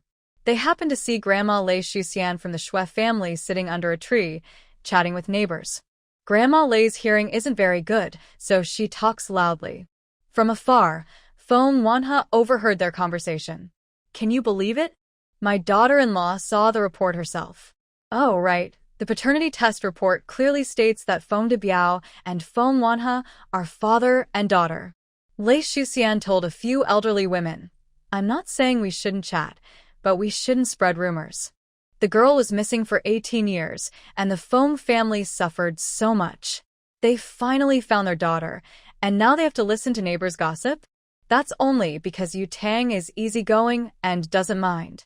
If it were my daughter Yu Ping, she would have gone over with a spatula to settle the score already. The elderly men and women nodded in agreement. But someone more curious asked, now that the biological daughter is back home, won't the adopted children in the Feng family lose out on everything? Xue Zhancheng and Xiang Yan are okay, since their father was a martyr, right? They are treated better. But the eldest daughter and Chu Hao, who walks with a limp. Oh dear, I think, originally, it was fine that the biological daughter couldn't be found. But now she's back, and all the inheritance will probably go to her? The elderly women chattered about the distribution of the Feng family's assets. They probably didn't mean any harm, but to those involved, it was undoubtedly very hurtful. Suddenly, Xue Zhancheng threw down his bicycle and hurried over, pointing at the elderly women and scolding loudly. Do you all like meddling in other people's affairs so much? What's it to you about their property? If you have the guts, say it to Uncle Feng's face. What's the point of gossiping behind their backs? One elderly woman was displeased and pointed at Xue Zhancheng, ready to scold him, but he spoke faster. What's wrong with the biological children? What's wrong with the adopted children? In the military district, Uncle Feng's family isn't the only one to adopt children of martyrs or earthquake orphans. Why are you only watching Feng's family and making trouble? After a pause, Xue Zhancheng gritted his teeth and said, "A bunch of disrespectful old folks. You all look so annoying." The elderly women who had led the gossip about Feng's family couldn't sit still anymore. Someone looked at Lei Shuxian and said, "Aren't you going to control your grandson? Listen to what he's saying. Is there any respect for elders?" But Lei Shuxian remained calm and even smiled as she looked at her grandson. The child's words are also correct, right? The situation with the Feng family is common in our neighborhood. Why are you so fixated on them and spreading false rumors that Feng family is neglecting the adopted children? She stood up and looked at the elderly women, saying, "People are watching. We can't rely on age to speak arrogantly or make false accusations based on assumptions. That's disrespectful to elders. Today, I'm making this clear. If anyone dares to spread rumors or slander the Feng family again, don't blame me for being harsh. If you don't care about your children's future, then keep talking nonsense." The group of elderly women fell silent. Though they were unhappy, they dared not speak further. They had moved here from rural areas or small towns, thanks to their grandchildren. Everyone knew exactly what military rank or position each family held in the compound. They dared to gossip about Feng Debiao because Feng family usually kept a low profile and Mei Wetang was a kind person, so they felt safe to be bold. But now, Lei Shuxian's stern rebuke made them realize their mistake. Immediately, the women scattered like birds and animals, each carrying small stools and returning home for breakfast. Seeing Lei Shuxian with her gray hair approaching, Feng Wanhao smiled gratefully. "Grandma, thank you." Lei Shuxian walked up to Feng Wanhao, gently brushed her messy hair from her forehead. They don't mean any harm, but their mouths are like rural women's old cloth, stinky and long. Don't get angry with them, it's not worth it. Feng Wanhao nodded heavily. Lei Shuxian looked back briefly. "Hey, I haven't seen Xue Zhancheng. Didn't he say he was going to take Xiaohe to school? My brother just left but was called back by my mom. I don't know." "Oh, here he comes." Before Xue Zhancheng finished speaking, his older brother rode up on a bicycle, holding a mesh bag with 2 lunchboxes. "Here, Xiaohe for you." The bicycle stopped in front of Feng Wanhao. Xue Zhancheng planted his feet on the ground and handed her the lunchboxes. "This is your lunch: dried chicken, stir-fried cabbage, and some brown sugar pancakes and other snacks. There's quite a lot." Seeing his mother preparing lunch for Feng Wanhao while he was empty-handed, Xue Zhancheng was unhappy. "Hey, why does she get lunch? I want dried chicken, brown sugar pancakes, and..." "Ah, Grandma, why did you hit me?" Xue Zhancheng was protesting loudly, but his grandma had already patted the back of his head twice. It didn't hurt, but it was a bit embarrassing. Little he is weak and needs to eat good food to regain strength. "Look at you, so sturdy and strong. Do you still need to eat more?" Lei Shuxian smiled and said, "You always get poor grades and cause trouble. It's a good thing your mother hasn't kicked you out of the house. Just be honest, okay? Grandma, you need to discipline your daughter-in-law better. She's been arrogant at home, and look how she's been bullying your son and grandson. Her family name is Zhou, but we are all surnamed Xue." "Ah." The scheming Xue Zhancheng was once again hit by his grandmother. This time, Lei Shuxian was really serious and scolded. "What's wrong with the Zhou family name? What's wrong with the Xue family name? I also have the Lei surname. So what? Am I not part of your Xue family? Remember this, if you dare to say one more word against your mother, just see how I deal with you." After being scolded by his grandmother, Xue Zhancheng immediately became obedient. He muttered, "I was just joking." "Why are you taking it seriously, old lady?" Nearby, Xue Zhancheng watched the scene and chuckled. "Did you see that, Xiaohe? That's what happens when you lack self-awareness. Stay away from that fool in the future." Feng Wanhao loved the righteousness and clarity of Grandma Xue. She always defended her daughter-in-law and taught her grandson to respect his mother. In a society where mother-in-law and daughter-in-law relationships are often tense, this was very precious. No wonder Aunt Zhou often praised her mother-in-law. It turns out that feelings between people are mutual. After saying goodbye to Lei Shuxian, Feng Wanhao followed Xue Zhancheng on his bicycle to school. "Don't run around alone after evening study. Wait for me to pick you up," Xue Zhancheng instructed. "Zhancheng, be good too. Don't fight with classmates or cause trouble. Mom is a school leader, and your constant trouble makes her embarrassed. Hearing his brother's scolding, Feng Wanhe couldn't help but speak up to defend Zhanping. Zhanping didn't provoke those people. They were rude and even insulted Aunt Zhou. Zhanping was just protecting his family in his own way.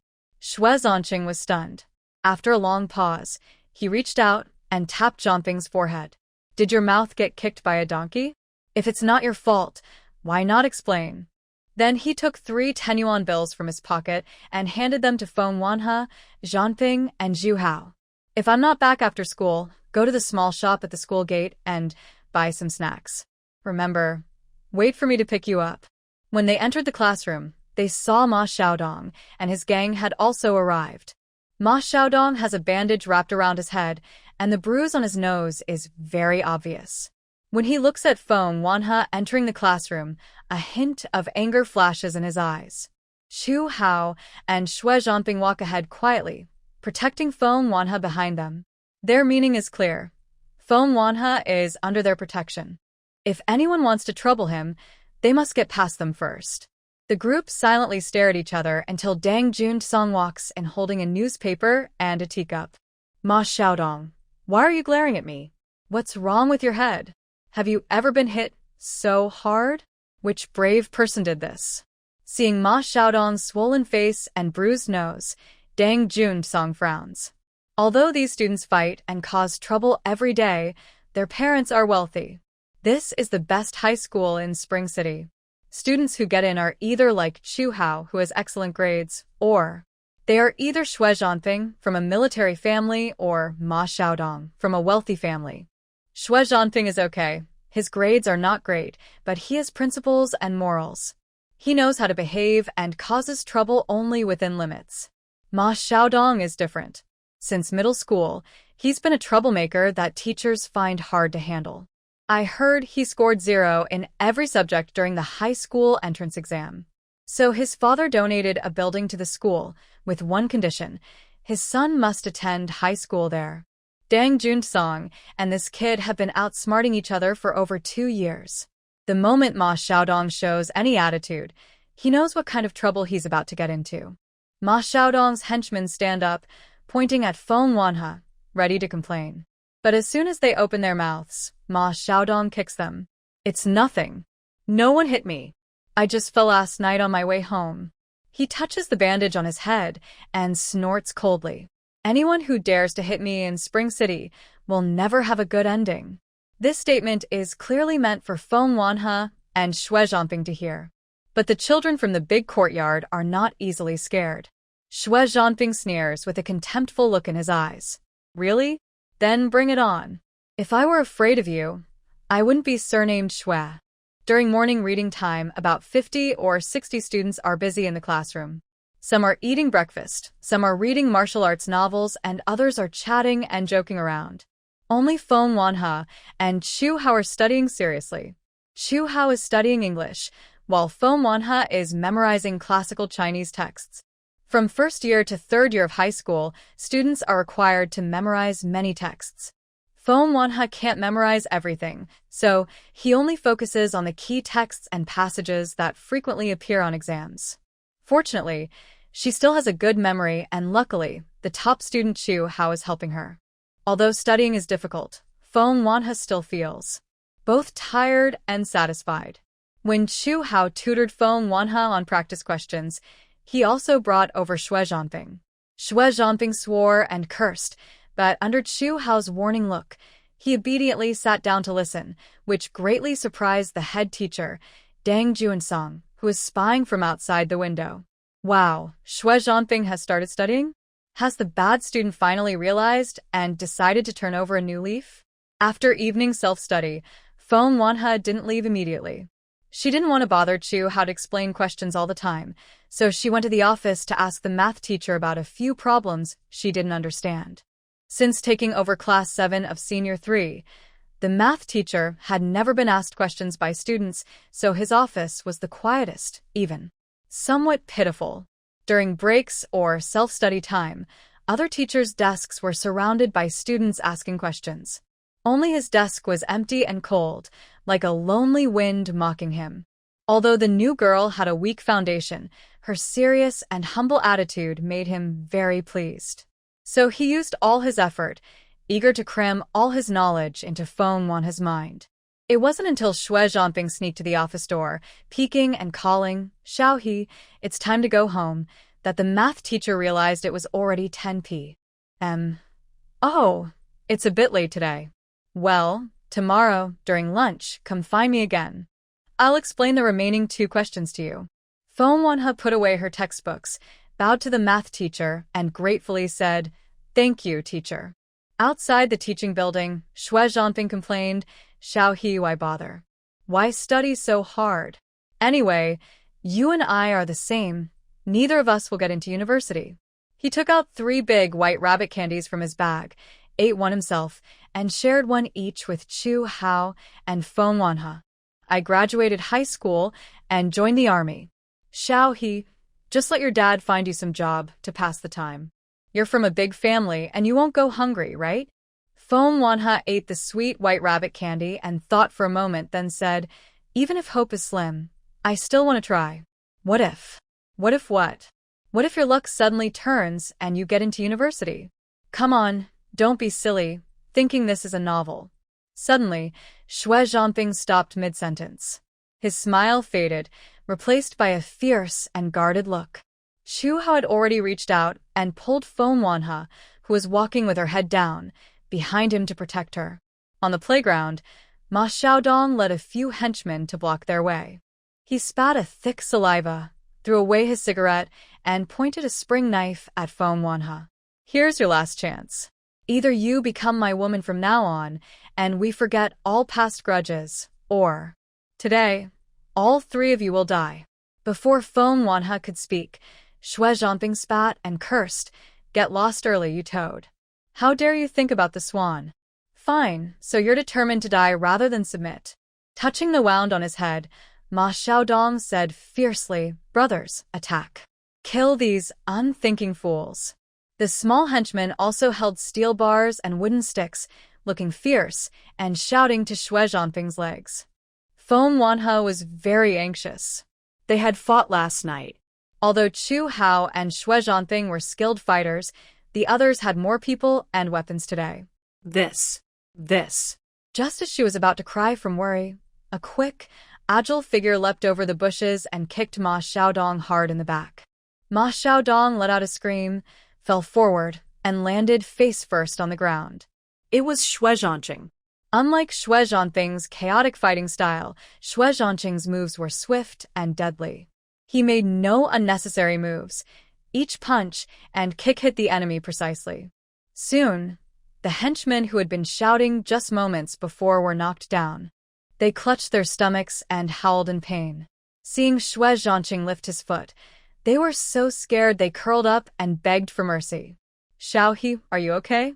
After knocking down the troublemakers, Xue Zhancheng walked straight to Feng Wanha. Ignoring gender differences, he grabbed her wrist and carefully checked her from top to bottom.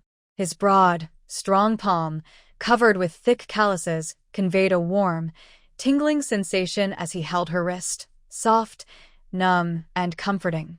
Fortunately, Feng Wanha was unharmed. Xue Zhancheng's expression softened considerably. He looked back at the men lying on the ground, quickly identifying Ma Xiaodong as the leader. He walked directly in front of Ma Xiaodong and stepped on his chest with his foot. Even without applying much force, his combat boots made Ma Xiaodong gasp in pain. "Did you bully my brother and his friends? Was it you who blocked them in the alley last night and caused trouble?" Ma Xiaodong stubbornly replied, "They bullied me first. Didn't you see? Feng Wanha hit my head with a brick. So what?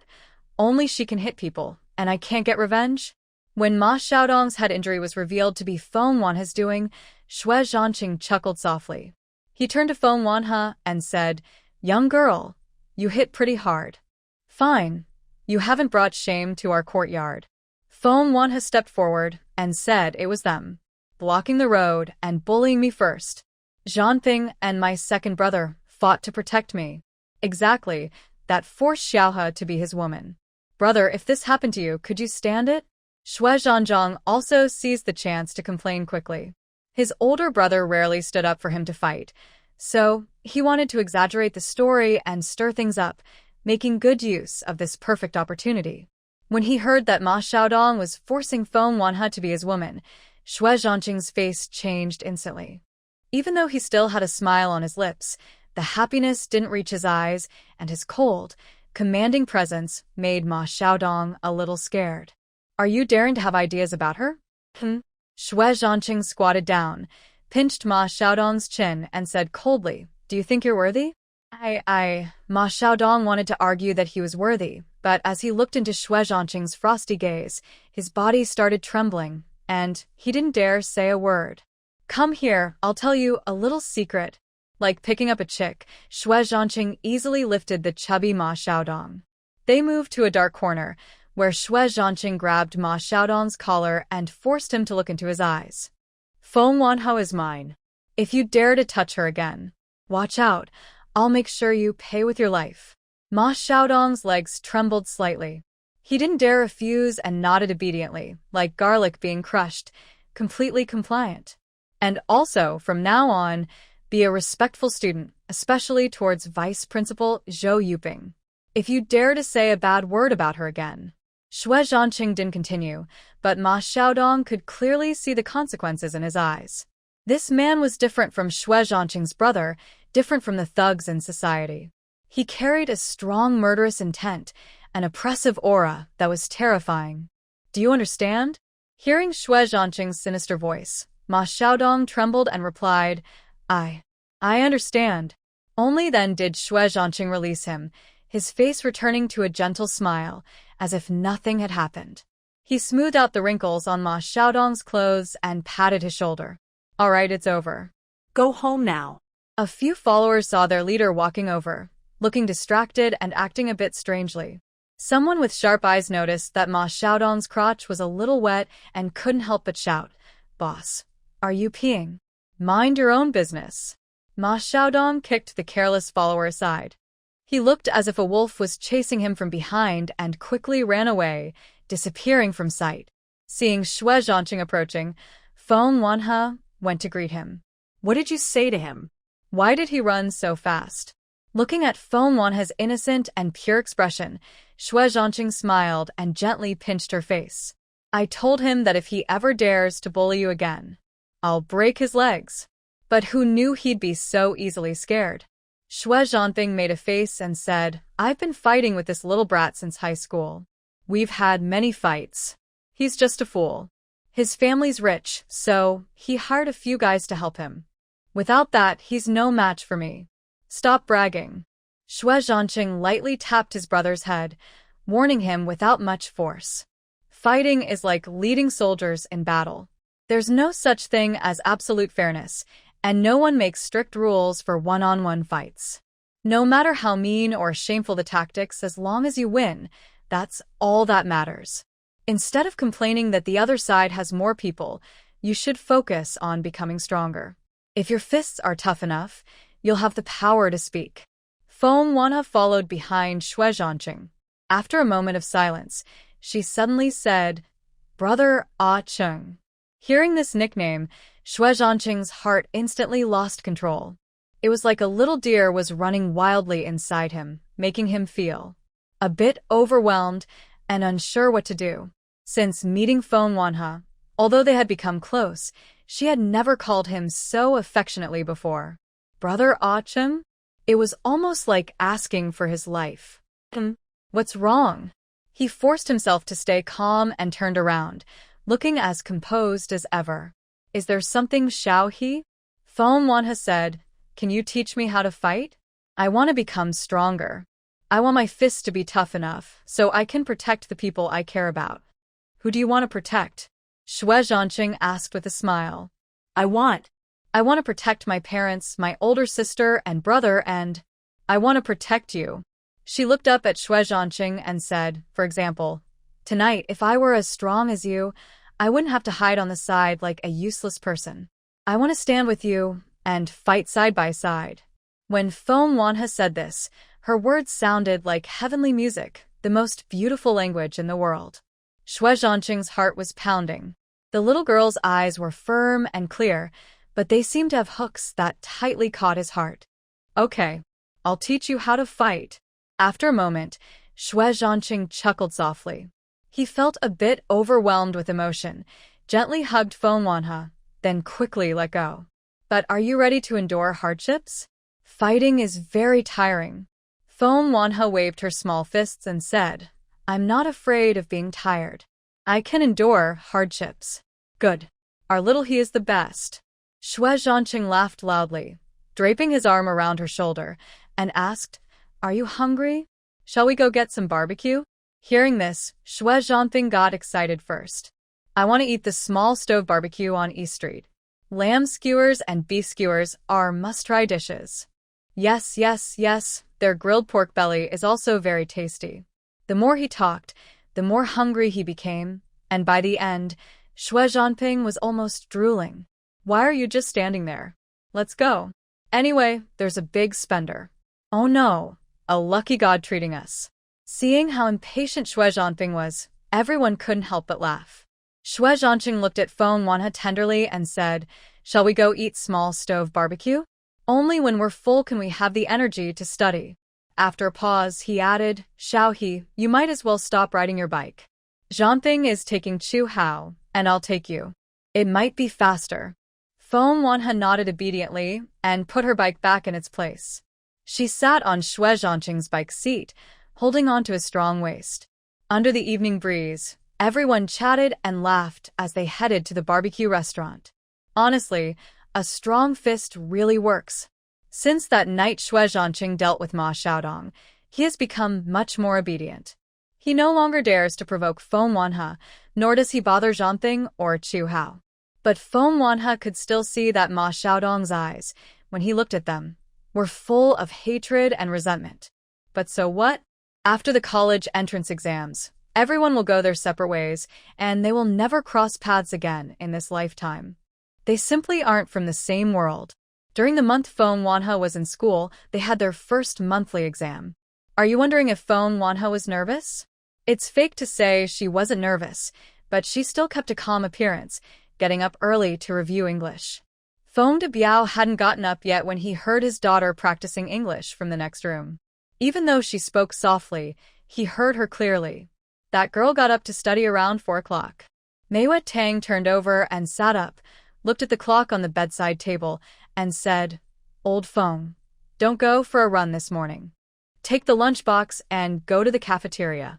Make some tofu pudding for our daughter. She likes the 3-flavor marinated tofu. Okay, I'll go right now. Feng Debiao turned over and got out of bed, saying, Make a few more fried dough sticks. Oh, and eggs with milk. That stuff is good for the brain. Following the exam key points outlined by third brother Chu Hao, Feng Wanhe memorized all these important words. After washing up and going downstairs, he saw his father just entering with a lunchbox. Perfect timing. Your sister asked you, third brother, to come out.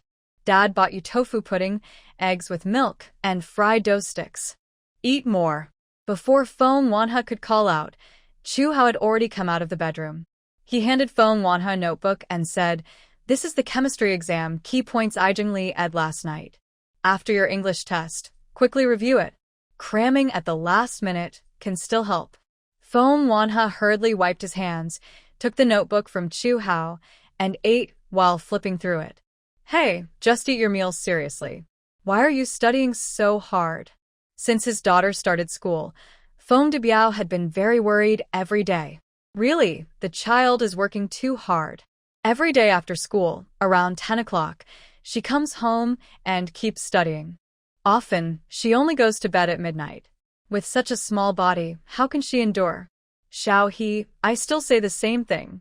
Going to school is just for fun. Exam rankings don't matter. Feng Debiao said, Your third brother got first place. He's my son. If you rank last, you're still my daughter, right? No need to push yourself so hard. What if I fail the exam? Failing doesn't affect our father-daughter relationship. In fact, I think if you can't get into college, then we, father and daughter, will have more in common. After all, your dad only finished elementary school. To comfort his daughter, Feng Debiao was willing to reveal his own background. So, by comparison, hey, I win big. Feng Wanhe was amused by his father's words and said, "But you also studied at the military academy later, right? That's a proper undergraduate degree." Further studies are nonsense.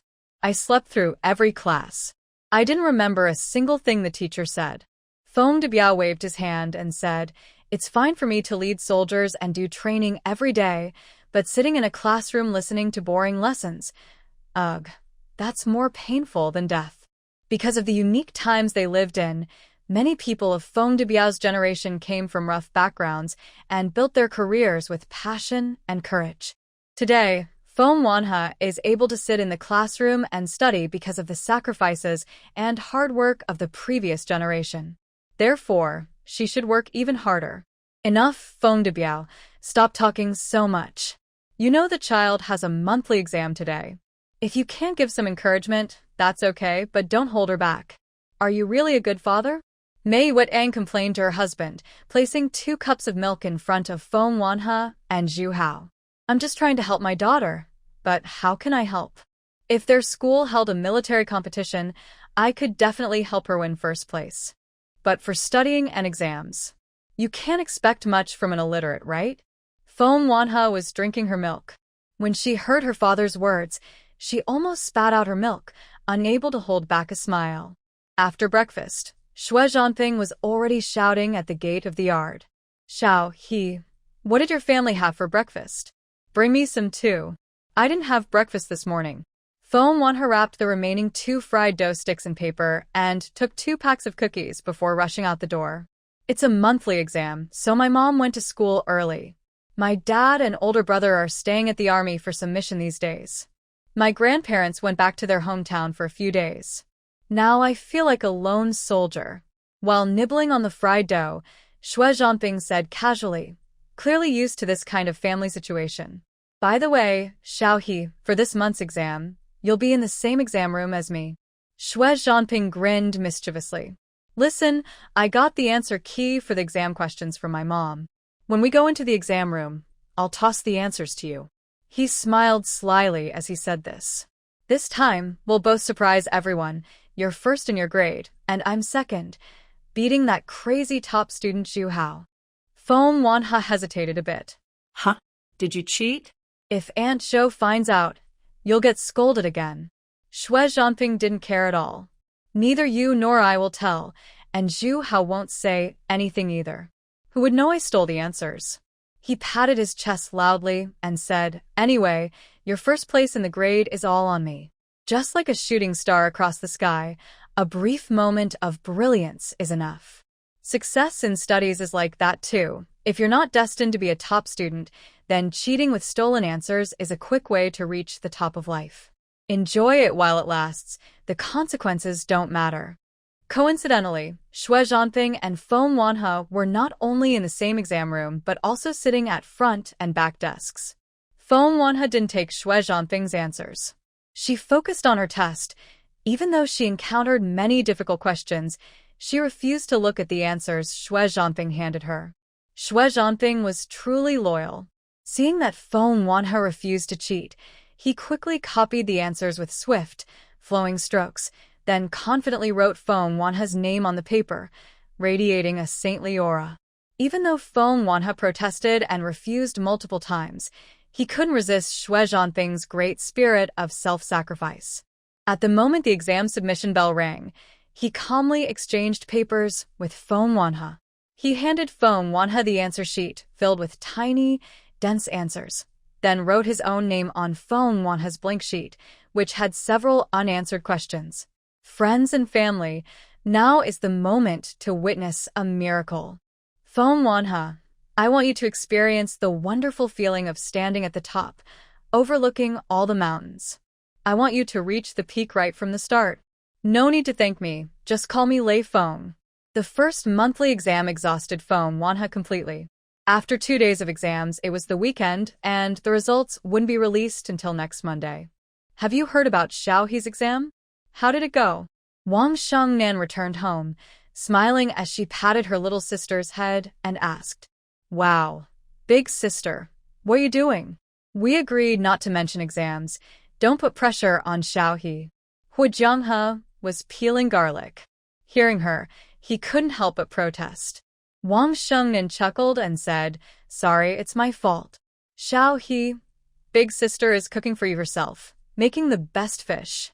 As she spoke, Wang Shengnan casually rolled up her sleeves to wash her hands, but Feng Wanhe noticed a bruise on her arm. "Big sister, your arm. How did it get like this?" Feng Wanhe vaguely remembered his third brother mentioning their sisters-in-laws. Although they are locals from Spring City, and even the father-in-law is a retired small leader from a state-owned enterprise, the whole family is quite unreasonable. Seeing the bruise on Wang Xingnan's arm, Feng Wanhe's first thought was that she was being bullied by her in-laws. Wang Shengnan instinctively tried to hide, but Feng Wanhe grabbed her arm firmly. "Big brother, big sister is hurt." Hearing this, Hu Jianghe threw down the garlic and rushed over. Xiang Yan, who was washing clothes in the bathroom, also came quickly after hearing the news. In just one look, they immediately concluded that the bruise on Wang Xingnan's arm was caused by a blunt object. Such bruises were everywhere, clearly indicating she had been severely beaten. From the injuries, it seemed that had occurred within the last 48 hours. "Judenfei, that hit you, didn't he?" Xiang Yan gritted his teeth, his eyes full of anger, and turned to leave. "I'm going to settle the score with that." Hu Jianghe also wanted to go out, but Wang Shengnan stopped him. "You. Don't cause trouble for yourselves. I can handle this myself." Xiang Yan pointed at Wang Xingnan's battered arm and shouted, "How do you plan to handle it? Suffer in silence while that family of animals bullies you to death." Wang Xingnan didn't speak. She just stood firm at the door, refusing to let her two brothers leave. While the older sister and brothers argued, Feng Wanhe slipped out of the house and found Feng Debiao, who was playing chess at Xue Zhancheng's house. Coincidentally, Mei Yuedang was also at the Xue family, sitting in the kitchen chatting with Zhou Yuping. Seeing her daughter rush in, breathless, Feng Debiao quickly put down the chess and asked, "Xiaohe, what's wrong?" "Dad, Mom, the older sister is back." Thinking of Wang Xingnan's bruised arm, Feng Wanhe felt heartache. Zhou Yuping smiled and said, "Shinan comes home often, so why are you so upset?" "She was beaten. Her whole body is hurt." Hearing this, Feng Debiao kicked over the chessboard and, with a serious face, headed outside. Mei Yuetang grabbed Feng Wanhe's hand and asked what happened. Was she bullied by her in-laws? "I don't know. The older sister won't say anything and won't let the brothers go find her husband." "Oh, no, Zhu Tingfei. They're just all stuck at home now." Feng Wanhe had just returned and didn't know much about Wang Xingnan's marriage. But she thought that this matter should be handled by the parents. They shouldn't let her sister suffer unfairly, nor should the brothers rashly start a fight. When they got home, they saw Wang Shengnan blocking the door, refusing to budge no matter how Hu Jianghe and Xiang Yan argued. "Move aside." Feng Debiao stood at the door and said sternly, "Xingnan, what are you doing blocking the door? Are you stopping me from going in?" Hearing her father's voice, Wang Shengnan quickly turned around. She had been very calm, but seeing her father with furrowed brows and a worried look, her feelings of grievance suddenly overwhelmed her. "Dad, She called out Dad. Tears started rolling down her face, and she choked, unable to speak. Mei Yuetang also pulled Feng Wanhe back quickly. As soon as she entered, she grabbed Wang Shengnan and headed straight upstairs to the bedroom, with Feng Wanhe following quickly. "Mom, I'm really fine, I just..." "Shut up. Stay still and don't move." Mei Yuetang shouted forcefully, pulling open Wang Xingnan's shirt. When the shirt slipped off her, Feng Wanhe, standing at the door, screamed and immediately covered her mouth. Wang Xingnan's fair skin was covered with bruises from being beaten, and in some places there was blood, clearly from cuts with sharp objects. Despite Feng Wanhe having suffered many hardships in her past and being mistreated by Feng Taimin and his wife since childhood, she is not as badly scarred as Wang Xingnan. Mei Yuetang's tears suddenly fall. She trembles as she gently touches her daughter's wounds, feeling so sad she can hardly speak. Wang Xingnan, however, is smiling. She reaches out and puts on her shirt again. Mom, I'm really fine. When you cry, I feel bad inside. Mei Yuetang suddenly turns and leaves the bedroom. She stands at the staircase and calls out, "Old Feng, come upstairs." Feng de Biao and his 3 sons quickly go upstairs. Seeing his wife's tears, Feng de Biao's face grows darker. "Xiao He, lift your big sister's shirt." Mei Yuetang's voice trembles as she speaks. Feng Wanhe responds with an "oh," disregarding Wang Xingnan's struggle, and pulls up her sister's shirt, revealing a back full of scars. Seeing the injuries on her eldest daughter's waist, Feng de Biao trembles with anger.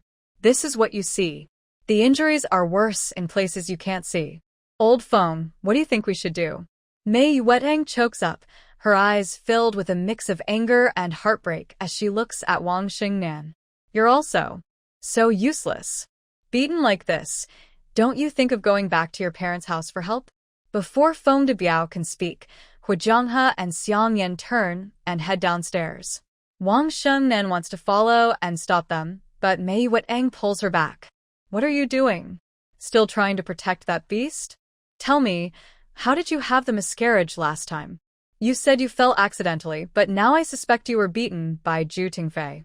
Mei Yuetang shouts sternly, "Are you really Feng family's daughter? Are you this useless?" Then she walks straight downstairs. She points at Wang Xingnan and says, "Before I come back, you stay at home and behave. If you dare step out of this house, don't blame me for not recognizing you as my daughter. Xiao He, look after your big sister." Feng Wanhe catches up a few steps and says, "Mom, I want to go too." To help. After a moment, Mei Yuetang sighs and says, "All right then. We can also see how your dad and brothers deal with that troublemaker." Outside, they happen to meet Zhou Yuping and Xue Zhancheng. Mei Yuetang, voice hoarse, says, "Yuping, you're just in time. Help me watch Xingnan and don't let her go out. I'll tell you everything when I get back." Knowing there is trouble in the Feng family, Zhou Yuping doesn't ask much. "Just your thing. Don't worry about Xingnan. And Xue Zhancheng, you come with Auntie Mei. Maybe you can lend a hand." Xue Zhancheng nodded and immediately accompanied Feng Wanhe out of the courtyard, heading straight to the Geological Institute, where the Zhu family was located. Wang Xingnan's father-in-law, Zhu Jianye, was a section chief at the Geological Bureau before retirement. He was a native of Spring City, proud and aloof because of his local status. Initially, they looked down on Wang Xingnan, an outsider with no background who married their son, considered an impossible match. However, Zhu Tingfei, their son, was madly in love with Wang Xingnan. Wang Xingnan was talented and beautiful, a college graduate, while Zhu Tingfei was just a temporary worker who got into the bureau through connections after middle school. Zhu Tingfei pursued Wang Xingnan desperately, but she was proud and looked down on him. This made Zhu Jianye and his wife very angry. Out of stubbornness, they insisted on making the marriage happen. When Wang Xingnan refused to cooperate, they turned their attention to her mother, Zhao Hehua. Zhao Hehua was a cunning and powerful woman, eager to settle in the city and become a city household with a grain quota.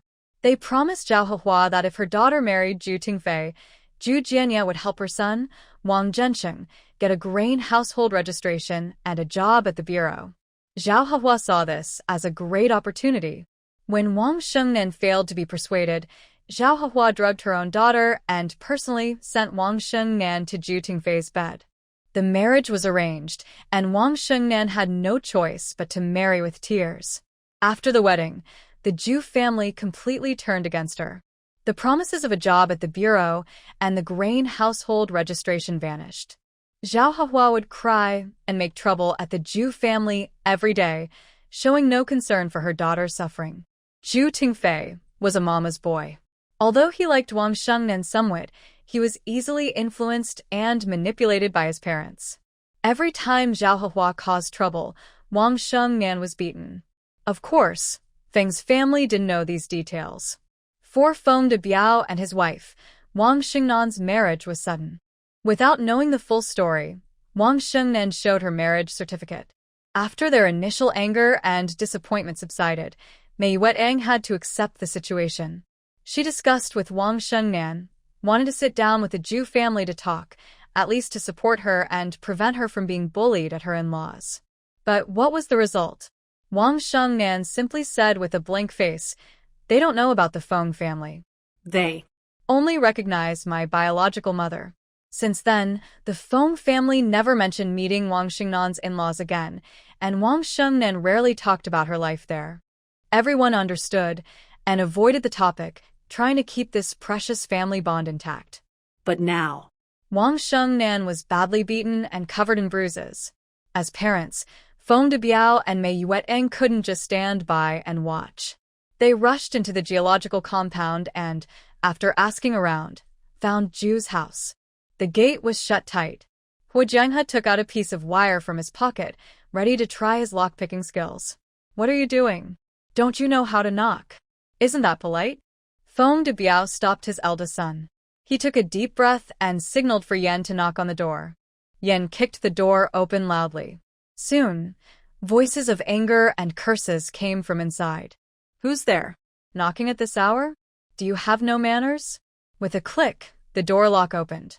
Xue Zhancheng kicked the door open and led the way into Ju's house. Feng Wanho and Xue Zhancheng followed. Everyone in Ju's family was there. who the are you? Breaking into someone's house in broad daylight? Are you tired of life? Zhu Tentian, with his face full of scars, stood up and grabbed a fruit knife from the table, ready to rush over. Before he could raise the knife, Xue Zhancheng kicked him precisely on the wrist, causing the knife to fly out. Then, Xiang Yan rushed forward, grabbed Zhu Tentian's arm, and threw him over his shoulder with a solid move, knocking the abusive husband to the ground. Seeing their son being bullied by strangers, Zhu Jianya and Wu Guixiang couldn't stay still. Especially Wu Guixiang, who screamed and tried to tear Xue Zhangheng's face off. Mei Yueteng reached out and pushed her back, slapping her to silence her. Almost at the same time, Feng Debiao stomped on Zhu Jianya's chest, forcing him back onto the sofa, unable to move. Young people should handle their own problems. As elders, don't interfere too much, Feng Debiao said coldly. If you want to help your son, fine. I might have to do something too. Then you won't just be lying on the sofa. Think about it carefully. Seeing his son being beaten and facing this ruthless middle-aged man, Zhu Jianya hesitated briefly and stopped struggling. Feng Wanho and Xue Zhancheng didn't make a move. They stood silently at the door, watching everything unfold, until Zhu's daughter, Zhu Xiufeng, came out of the kitchen holding a kitchen knife, her eyes fierce as she aimed to stab Chu Hao in the back. Feng Wanho's face suddenly changed. She ran forward quickly, using the fighting skills taught by Xue Zhancheng. One hand grabbed Zhu Xiufeng's wrist holding a knife, and the other hand grabbed her hair. Her knees suddenly lifted, hitting Zhu Xiufeng's face. For a moment, Zhu Xiufeng let out a scream. When she looked up again, blood was flowing from her nose. The Feng family's fighting strength is so strong. When they don't fight, they are polite, but once they do, they have no reason to lose. Even Xue Zhancheng, who was just watching as an outsider, didn't make a move the whole time. As things seemed to be ending, Feng Debiao finally spoke. "All right, everyone stop. Isn't this too rude?" The three brothers, Xue Zhancheng, only reluctantly stopped. Chu Hao still felt unsatisfied, so he hit Zhu Tingfei's thigh with his cane again, making him scream in pain. The Zhu family members were trembling with fear. They are usually tough in this area, and no one dared to provoke them easily. But now? The tough guys faced a setback in life. They met someone even fiercer. As soon as they entered, they quietly started a big fight, beating their whole family and making them cry and scream. But they didn't bully others unfairly. Men fought men, women fought women, old fought old, young fought young. Yes, they were very reasonable and followed the rules, which was really frustrating. Zhu Tingfei, wiping blood from his mouth, tremblingly asked, Who are you? Who are we? We are Wang Xingnan's family. You bullied my daughter, and I am very unhappy about that. Feng Debiao said loudly. I raised my daughter with care, and I didn't even want to hit her. But you beat her so badly? Tell me, should you be punished? Hearing this, the Zhu family members were stunned. No, this can't be. Wang Xingnan's family only has her mother and brother. Zhu Jianya was so shocked his voice changed. Feng Debiao sneered coldly, speaking clearly. Listen carefully. Wang Xingnan's father is called Feng Debiao, her mother is Mei Yuedang, and her three brothers are Hui Jianghe, Xiang Yan, and Xu Hao. Her younger sister is Feng Wanhua. You bully her. You are bullying her family. Our Feng family always protects our own. Everyone in our family is quick to take revenge and very cautious. The Zhu family members looked confused, like statues frozen in shock. They looked at the strong Feng family with fear, not daring to move a muscle. Feng Debiao didn't say much. He stood up, waved his hand, and told his children and daughter, "That's enough, time to go home." After leaving the Geological Institute, Feng Wanha held her mother's hand and asked, "Mom, isn't it supposed to support my eldest sister? Why did they just hit someone and then go home without saying much?" "What are you talking about?" Mei Yuetang said, "They want us to say nothing, let them guess. The more they think about it, the more scared they get. Human nature can be so cruel. The kinder and weaker you are, the more they will bully you. If you are bold and tough, no one dares to mess with you, and they might even bow and smile at you. When the Zhu family figures out what's going on, they will definitely come after your sister's real mother. Someone must be stirring trouble behind the scenes. We can't hurt her, but we also shouldn't let her get away with it." Mei Yutang snorted coldly. "Yes, Shangnan is her daughter, but so what? After the earthquake, your sister stayed in the orphanage for over half a year. Her photo was on the wall for finding relatives. I don't believe that woman didn't see it. She abandoned your sister. Maybe she's been watching from the shadows all along. When she saw your sister get into college and succeed, she shamelessly came forward to claim her as her own." "What kind of person is that?" Feng Debiao was walking ahead and heard his wife's words. He said, "Say less." Shengnan is also a poor child. When they got home, they saw Zhou Yuping cooking in the kitchen. Wang Shengnan curled up on the sofa, her eyes dull and empty, with tears still wet on her face. When she saw her parents and younger siblings return, she hurriedly wiped her tears and sat up, forcing a smile. "Dad, Mom." Before she could finish speaking, Feng Debiao cut in with an unarguable tone. "Divorce. Get a divorce immediately. Our Feng family shouldn't be bullied like this." Hearing this, Wang Xingnan's lips moved. After a moment, she suddenly knelt down and bowed her head 3 times heavily to Feng Debiao and Mei Yuetang. Seeing this, Feng Wanha hurried forward to help her sister up, but was pushed away. "Xiaohe, don't help me. I want to apologize to Mom and Dad." Wang Xingnan's tears fell like rain. She said, "It's not that I don't listen to you. It's just, I don't want the Feng family to be dragged into this mess. I don't want my parents and brothers and sisters to be affected because of me." She looked up at Feng Debiao and said, "When I first told you I was getting married, you were so angry and called me shameless. But actually, I was drugged and knocked out by my own mother, then sent to the Zhu family, to Zhu Tingfei's bed." Hearing this, everyone in the Feng family's faces changed drastically. What kind of mother would be so beastly, pushing her daughter into a fire pit? Mei Yutang, with red eyes, stepped forward and gently patted Wang Xingnan's back, angrily scolding, Even if you lost your innocence, so what? If you get married and have children, you can still divorce. What does this matter?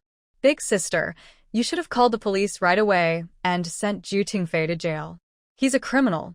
Feng Wanhe, also a woman, felt heartbroken when she heard about Wang Xingnan's tragic experience. Girls shouldn't be trapped by old-fashioned ideas. Don't give in to evil just because you've lost your innocence. It's not her fault. Why should she be responsible for her own life? She is the biggest victim. I'm not upset about losing my innocence. I'm threatened by my biological mother. If I refuse to marry Zhu Tingfei, she will go to the military compound, to the units where my father and brothers serve, to my third brother's school and cause chaos, disturbing the Feng family. Wang Shengnan choked on her words. "You raised me, paid for my education. I owe you a lot. I can't be selfish and keep causing trouble for this family, delaying my brother's futures." "So You just moved out without telling us. married secretly, not caring how sad or disappointed we are. Mei Tang felt heartache. What is family? Family is sharing happiness and facing difficulties together. Even if the sky falls, we carry it together. Wang Shengnan, remember this. If you dare to hide things from us again, unable to threaten her suffering daughter directly, Mei Tang wiped her tears and looked at Feng Wanhe. Little he, do you think your big sister did the right thing? Feng Wanhe couldn't judge right or wrong in this matter. She understood her parents' worries and her sister's feelings. Seeing Feng Wanhe hesitate, Mei Tang raised her voice. Feng Wanhe, listen carefully. If you are ever bullied by your in-laws, don't stay silent and wipe away tears secretly. Go home and complain, seek help. Even if your father and I are gone, your 3 brothers will stand up for you. Mei Tang said sternly, our Feng family girl should never be bullied by outsiders. If someone hits us, we hit back 10 or 100 times. Why should we suffer? If anyone is to suffer, it should be the other person. Hu Jiang, he was the first to respond to his mother. He waved his arm and said, yes, Feng family never suffers losses.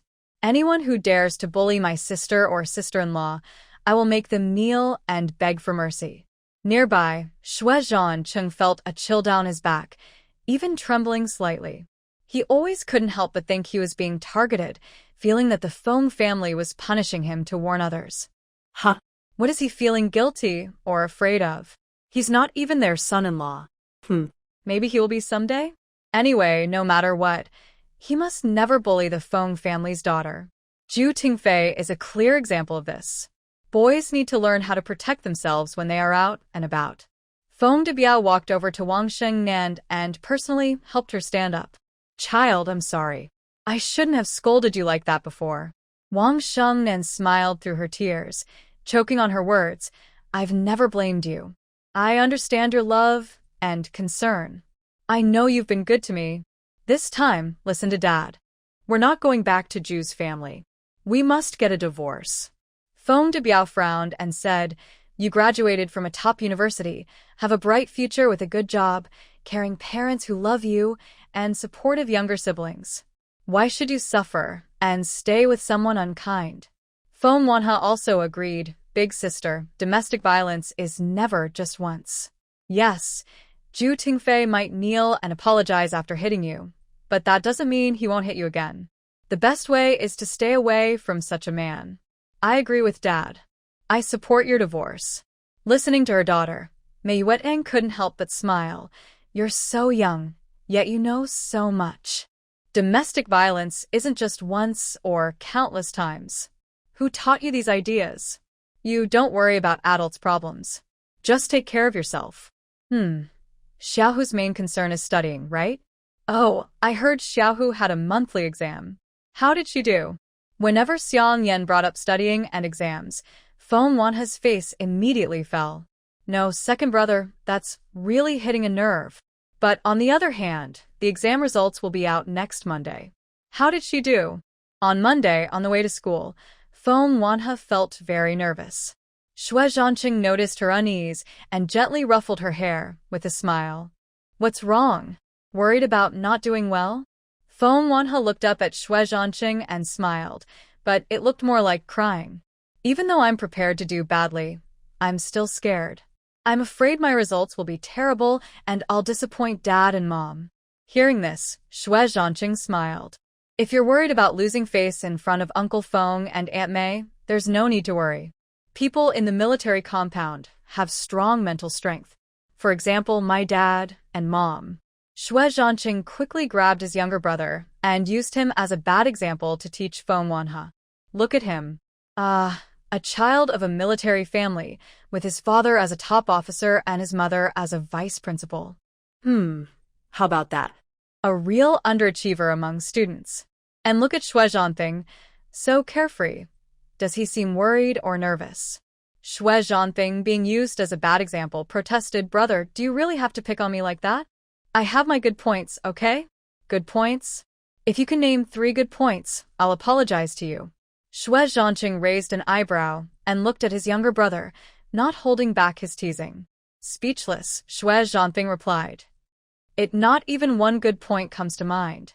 After a moment, he clapped his thigh and said, I like helping others. Hey, that's a good point, right? Helping others? How do you help others? Give me an example? Xue Zhancheng asked with a raised eyebrow. Not now.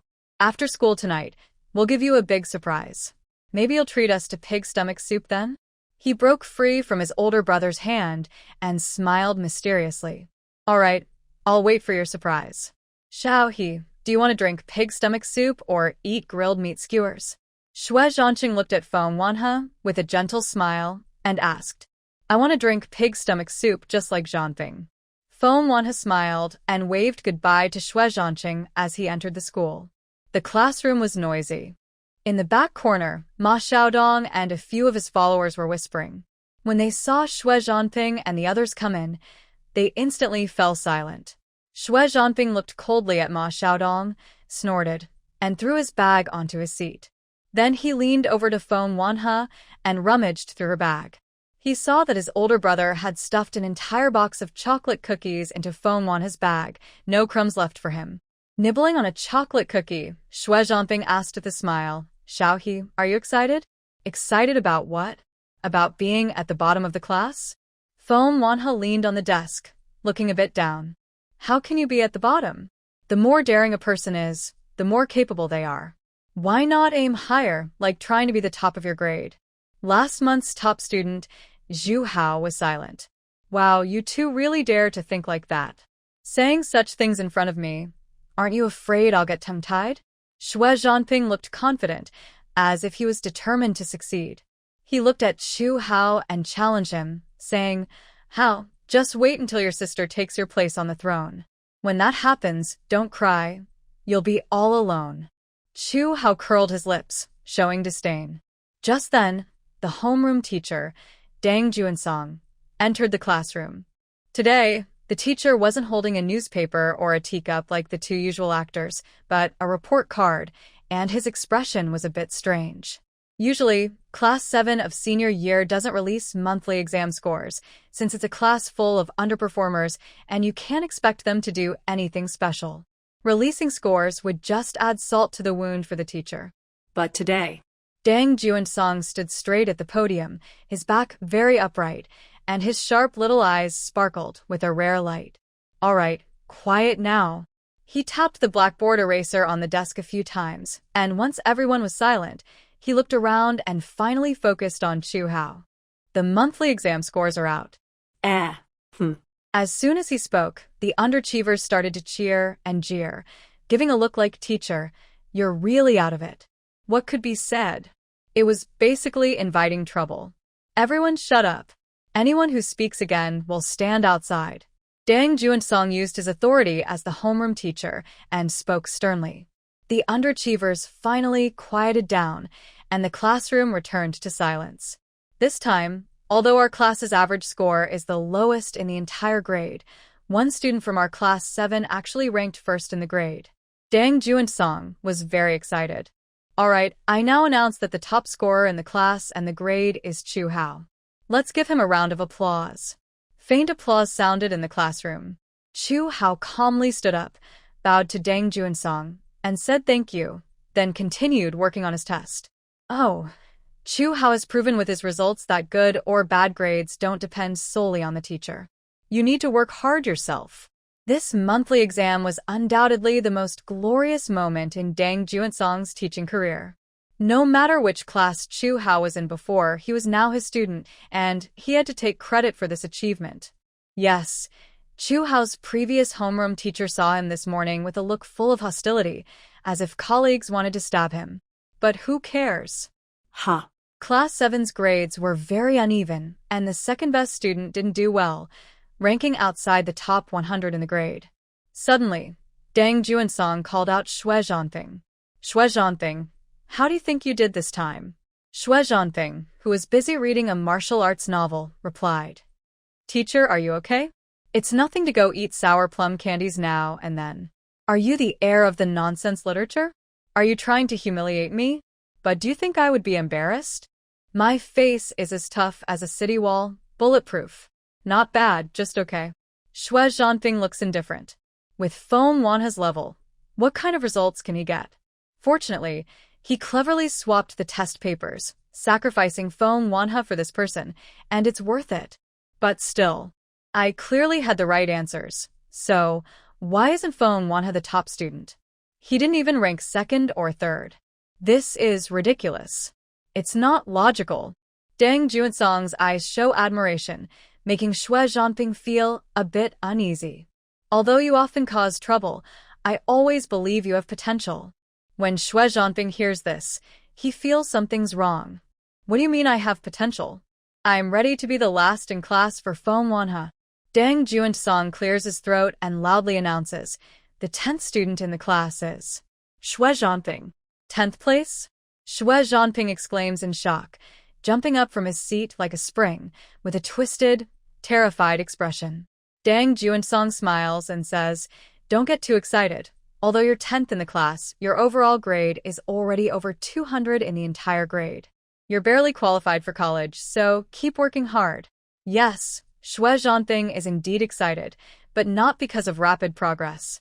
It's because this score should have belonged to Feng Wanha. Swallowing hard, Xue Zhancheng nervously asks, Teacher, may I ask, what place did Feng Wanha get? When Xue Zhancheng says this, Deng Juansong looks a bit hesitant.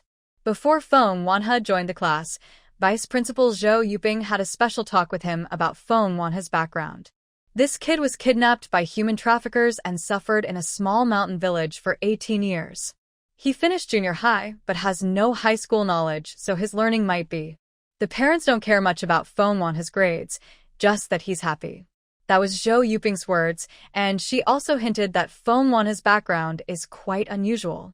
So now Deng Juansong feels a bit stuck. He originally planned to announce only the top 10, then stop mentioning it. After all, everyone is a poor student, and he knows his own shortcomings well. But now, Xue Zhancheng's question makes him uncomfortable. Truly, what a troublesome student. Let's set aside the grades for now. Just say that classmate Feng Wanhao has a very serious attitude toward studying. Party Junsong smiled and said, life is long. You shouldn't just rush straight to the end. The scenery along the way is beautiful too. Enjoy the process, not just the result. Life can be more relaxed. To protect Feng Wanhao's pride, he almost took out a Buddhist scripture to read aloud. But Xue Zhancheng is very stubborn. He didn't want to hear Party Junsong's nonsense and kept asking, Teacher Deng, I want to know what place did Feng Wanhao get? Even if not 10th, it should be 11th, right? He had the correct answer, so he thought she wouldn't do badly. Party Junsong sighed and looked at Feng Wanhao, asking, Student, do you want to hear your ranking? He was a bit worried and uneasy, afraid that Feng Wanhao's pride would be hurt, worried she might cry or get upset after hearing her score. As a child of a high-ranking family, he couldn't afford to offend her. But unexpectedly, Feng Wanhao grinned, smiling like she was a bit silly. Aren't you classmates listening carefully to my hint? If the ranking is announced, your face will be pressed to the ground and rubbed. Teacher, it's okay, she said. Since learning that Xue Zhancheng was 10th in the class, Feng Wanhao couldn't stop smiling. Oh my god, what kind of good luck is this? She actually got 10th place? Although her gap with her third brother is still big, she's just a primary school student who never went to high school. Who is she embarrassing? It's Xue Zhancheng who should be ashamed. He keeps saying there's a correct answer, but now. TSK, better to rely on oneself. Seeing Feng Wanhao indifferent, Party Junsong cleared his throat and said, Feng Wanhao, your class and grade ranking is last place. There was a burst of laughter in the classroom. Ma Xiaodong led the cheer. Oh, still pretending to be proud? What's the difference between you and us? We're all bad students, so don't look down on each other. Just a pretty but useless vase. TSK, Feng Wanhao, did you put in your head? Why pretend to be serious every day? Are you thinking about writing love letters to guys all the time? Party Junsong frowned and angrily scolded. What right do you have to mock others? Do you think you did well? Do I need to publish all your scores too? Have some shame. Don't bully a girl. Xue Zhancheng's face changed. He suddenly stood up and loudly said, Teacher Dang, actually my test paper is. Teacher Dang, I will study hard next time. Foam Wanha interrupted the party military warehouse and winked at Xue Zhancheng with a smile. Ranking didn't matter. What mattered was that she knew her place. During break time, Chu Hao burst into loud laughter, almost straightening his back. Are you two monkeys sent here to fool around? Chu Hao couldn't stop laughing and said, Zhanping clearly didn't expect to have such a glorious moment in his life. My little he is really amazing. Foam Wanha also laughed along. Third brother, my exam results are much better than I expected. I'm really worried I might be last. Seeing his sister's silly expression, Chu Hao teased, Aren't you actually last now? Foam Wanha. Oh, right, on the ranking list, she was indeed last. Not only last in her class, but also last in the entire grade, double last. How great is that? Xue Zhancheng, however, felt so gloomy he doubted his life. All the answers I stole, are they wrong? Just as he was feeling down, Zhou Yuping appeared at the classroom door. She looked displeased and said, Xue Zhancheng, come out for a moment. Seeing his mother's expression, Xue Zhancheng knew he was doomed. Son Wukong can't escape the Buddha's palm. It's over. Steamed bamboo shoots with pork are waiting for him. Just as he was about to stand up, Zhou Yuping added, Foam Wanha, you come out too. They walked silently into Zhou Yuping's office. After closing the door, Zhou Yuping signaled Foam Wanha to sit on a chair and also handed her some cookies and snacks. Xue Zhanping reached out to grab a cookie, but his mother had already rolled up his textbook and hit his hand hard. Aren't you going to say something? Like, what's going on with Xiaohe's test paper?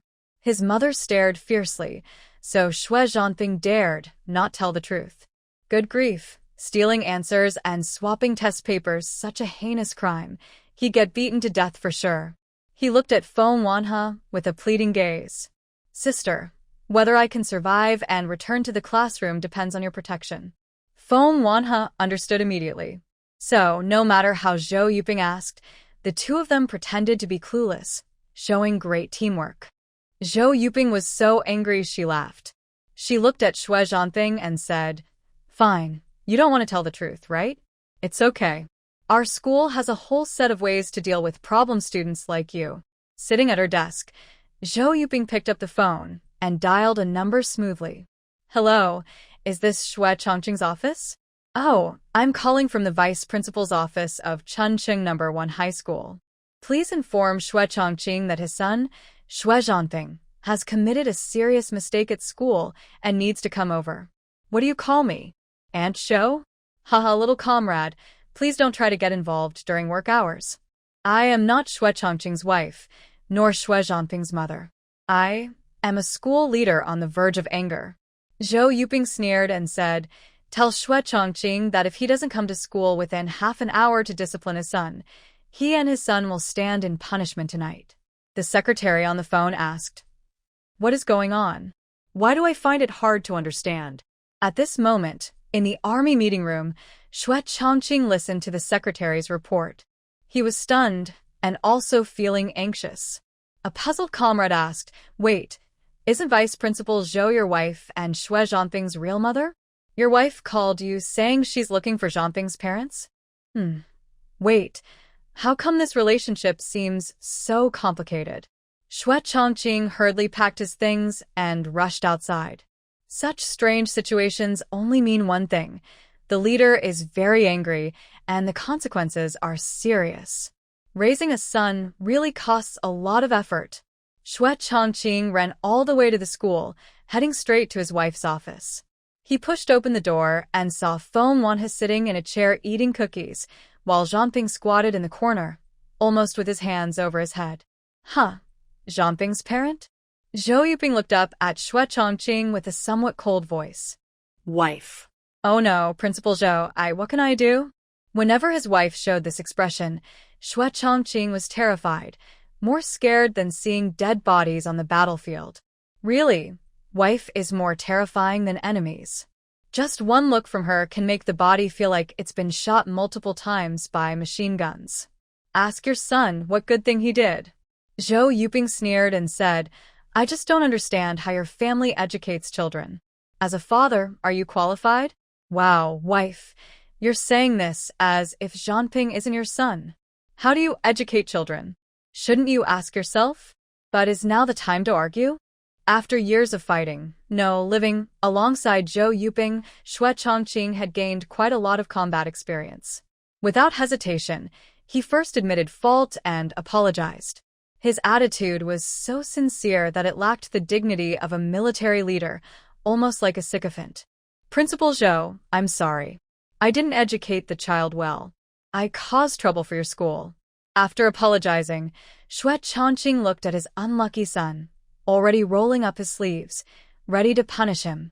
Honestly, tell me, what have you been doing? Seeing her father's fierce look, Xue Zhanping felt like a lamb about to be slaughtered, hopeless and helpless. It's inevitable that today he will be scolded. He can only be honest and hope his father will go easy, and also not hit his handsome face. Just as Xue Zhanping was about to speak and confess, Feng Wanhe suddenly stood up. Aunt Zhou, are you here to talk to us about the exam paper swapping? Feng Wanhe looked at her with innocent, pure eyes, like a child unaware of the world. Her words instantly cooled Zhou Yuping's anger. Xiao He, don't be afraid. Auntie will stand up for you. We clearly did well on the test, but someone stole our papers and in the end, I only got the last place. That's just bullying. Zhou Yuping half smiled at her husband. Hey, parent, do you understand now? Do you realize what your son has done? Xue Zhancheng was not stupid. He naturally understood there was something fishy. But he didn't quite understand this kid's way of thinking. He wasn't the first time he got the last place, so was he risking his life to swap papers? Feng Wanhe timidly spoke. Sorry, Aunt Zhou, it's all my fault. She bit her lip and said, It's me. I was afraid of doing badly and being embarrassed, so I suggested swapping papers with Zhanping. I thought he had been in high school for 2.5 years, so his grades should be better than mine. But who knew he was a fool? This reason was a bit far-fetched, but strangely funny. Zhou Yuping, who was angry before, couldn't help but laugh out loud. Huh. He refused to swap the papers. You said, Auntie, you're wise and mighty. You must be able to find out. I don't believe it. If you had just snatched it back, it would have been a joke. Feng Wanhe's tone was a bit sad. Aunt Zhou, I feel so unfair. Can you make me something delicious to make up for it? Seeing Feng Wanhe looking so pitiful, Zhou Yuping couldn't stop smiling. You silly girl. So much trust in Zhanping's ability. Now you've been tricked, huh? Feng Wanhe replied seriously, I trust not Zhanping, but your charm, Aunt Zhou. Xue Zhanping is your son, and you're so excellent. He can't be much worse. Although this sounded like flattery, Zhou Yuping loved it. Her face immediately brightened, and she happily said, Oh, Xiao He, you know me best. Just for that, I'll make you braised pork with preserved vegetables and plain boiled chicken this weekend. Nearby, Xue Zhancheng secretly let out a breath of relief, constantly wiping the sweat from his forehead. Thanks to Xiao He's help, the disaster was averted.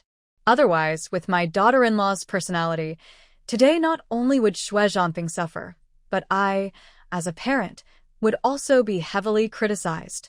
So, Xue Zhancheng took on the authority of a parent and said to Xue Zhanping, You got some advantage this time, so you need to have the right attitude about it. I don't care what you do, but next month's exam, your score can't be lower than this one. Hearing this, Xue Zhanping was shocked. What? Is my dad serious? If he really plays like that with his son, I might as well be honest and let my mom scold me to death. But Zhou Yuping didn't give Xue Zhanping a chance to be honest. You're right, Xiao He, someone who never went to high school can learn this much in a month. As a proper high school student, you should be able to learn it too. She confidently said, Your limit is college, and if you can't get into college, you need to study harder until you do. Xue Zhanping was hit with a huge, Can life get any worse? The crisis was resolved, and by the evening self-study, Feng Wanhe and Xu Hao were chatting happily as they left school. Xue Zhanping looked miserable, like he had lost all hope. Xue Zhancheng was leaning against a tree at the school gate, lost in thought. He was in military uniform, with a handsome face and tall figure, instantly attracting many girls' attention. Some brave girls even approached him to talk, but he coldly rejected them. When he heard Feng Wanha's cheerful laughter, he snapped out of his thoughts. His slightly cold and distant eyes suddenly softened with tenderness. It was like a gentle spring breeze in March, blowing flowers everywhere, making the girls who were rejected feel both jealous and envious. Xiao He. Xue Zhancheng stepped forward to take Feng Wanha's backpack and took out 2 chocolates from his pocket, handing them to her. Are you so happy? Looks like you did well on the test today. Hearing this, Feng Wanha and Xu Hao looked at each other and both smiled at the same time. Feng Wanha giggled and said, No, I didn't do well at all. I'm last in the class.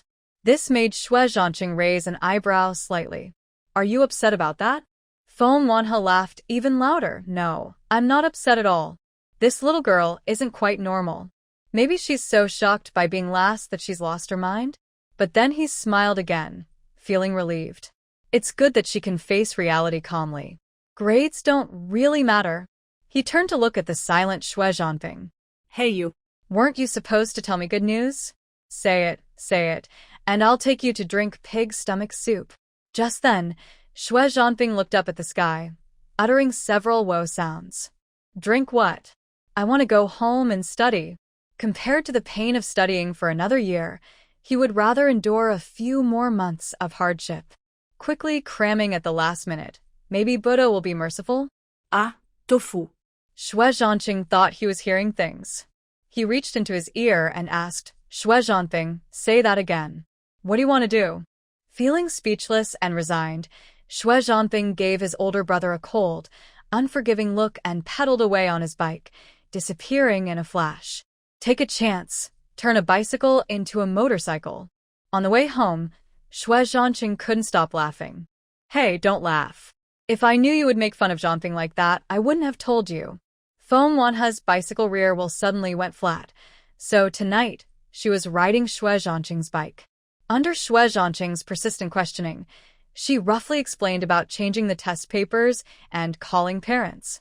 The man seemed to be struck by laughter, laughing endlessly and making her annoyed. Yes, I won't laugh. Xue Zhancheng promised with his words, but his body was honest. He couldn't hold back and started laughing again in less than 2 seconds. Now Feng Wanha was truly angry. She raised her hand and patted Xue Zhancheng's back. But, my hand hurts. Is this man's back made of steel bars and concrete? Not willing to give up, Feng Wanha looked for another target to attack. She reached out to pinch Xue Zhancheng's waist. But Xue Zhancheng had no fat. His muscles were firm and strong. She pinched, but couldn't grab any flesh. Frustrated, Feng Wanha couldn't hold back and cursed out of spite. Xue Zhancheng, you're so annoying. Xue Zhancheng was amused. Oh, the little girl is really angry? You even started hitting? And she failed to hit him. What do you call that? Oh, right. Anger turning into shame. When she was in a good mood, she called him Brother A Cheng. When she was upset, she called him Xue Zhancheng. TSK, women's hearts are like needles at the bottom of the sea. But don't worry, I promise not to tell my parents the truth. Is that okay? I want to save Zhanfeng's face. Fearing that the girl might really get angry, Xue Zhancheng hurriedly comforted her, making promises and assurances. Hearing this, Feng Wanha's expression softened a bit. Zhanfeng is doing it for me. He cares about my dignity, so he stole answers and swapped test papers. But who knew this guy was too honest? The answers he stole were from the last monthly exam, which turned into a big joke. But Zhanfeng, didn't you review the questions before copying the answers? Don't you notice that the number of multiple-choice questions in English tests is always wrong? Xu Hao has been holding back his laughter all along. Finally, when he mentioned the question he had been curious about for a long time, he burst out laughing. I found out, but I thought I missed copying it, so I just guessed randomly. The one with 3 short and 1 long answer is the longest, so I chose C. Xue Zhancheng was extremely annoyed. He was still feeling proud of being clever, but now he was completely embarrassed. He perfectly demonstrated what it means to embarrass oneself. And it's not just embarrassing. His father also gave him a strict order. His exam score cannot be lower than 10th in the class. Wow, just kill him. Xue Zhancheng, I wanted to talk to you. I know you want to join the army, but there are many types of military service. Without education or culture, you can only serve in a basic unit, or even work in the kitchen or raise pigs. Xue Zhancheng put on a serious face and said, but if you can get into military school, you could become a second lieutenant after graduation. Work hard and do your best, and you could have a bright future. He paused, then stopped his bicycle and looked at his younger brother. I don't believe you're willing to go work in the kitchen or raise pigs. I don't believe you want to serve 2 years as a conscript and then just wait around in the military compound, wasting your life. Xue Zhancheng didn't speak. He kept riding his bike quietly and said in a low voice, Chu Hao, next time you give Xiao He extra lessons, bring me along too. Chu Hao chuckled happily. Sure, no problem. Whether it's 1 sheep or 2 sheep, I'll take care of them. Mei Yangyang Feng Wanha. Third brother, are you teasing me? I'm angry. I'm going home to complain. When they got home, besides their parents, their older sister, older brother, and second brother were all there. When Feng Wanha entered, everyone's eyes turned to her at the same time, but no one said anything. Xiao He is back. Finally, Wang Shengnan spoke first. She smiled as she stood up, took her sister's backpack, and said happily, Today after work, I passed by a pastry shop and bought your favorite honey cake. She opened the paper bag on the table and handed a soft, sweet honey cake to Feng Wanha. Next to her, Feng Debiao waved to his third son in a quiet, sneaky voice. Third, come here. How did you do on the exam? Chu Hao wanted to laugh, but held back. He pretended to be serious and said, My sister and I both ranked first. I'm number 1 and she's last. Just say how awesome we are as a sibling duo. Sigh. The Feng family members all took a deep breath at the same time, looked at each other for a moment, then turned to Feng Wanha, who was eating cake. This kid, trouble. Mei Yuetang cautiously spoke, Xiao He, for students, exam scores aren't really important. What's important is. What nonsense. Students care most about exam results, right? Could it be more important than physical education or arts? That's ridiculous. It's okay. If I don't do well on exams, it's because of genetics. The main responsibility is mine. When I was at the cadre training college, I always ranked last in exams. Feng Debiao waved his hand, revealing his scars to comfort his daughter.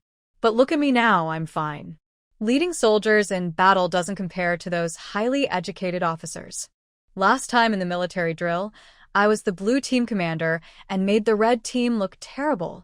Big brother Hu Jiang had gently stroked his younger sister's head and said, One day, I'll take you to watch a movie. Let's relax a bit. Maybe next time you'll improve. Well, at least from last place to second last.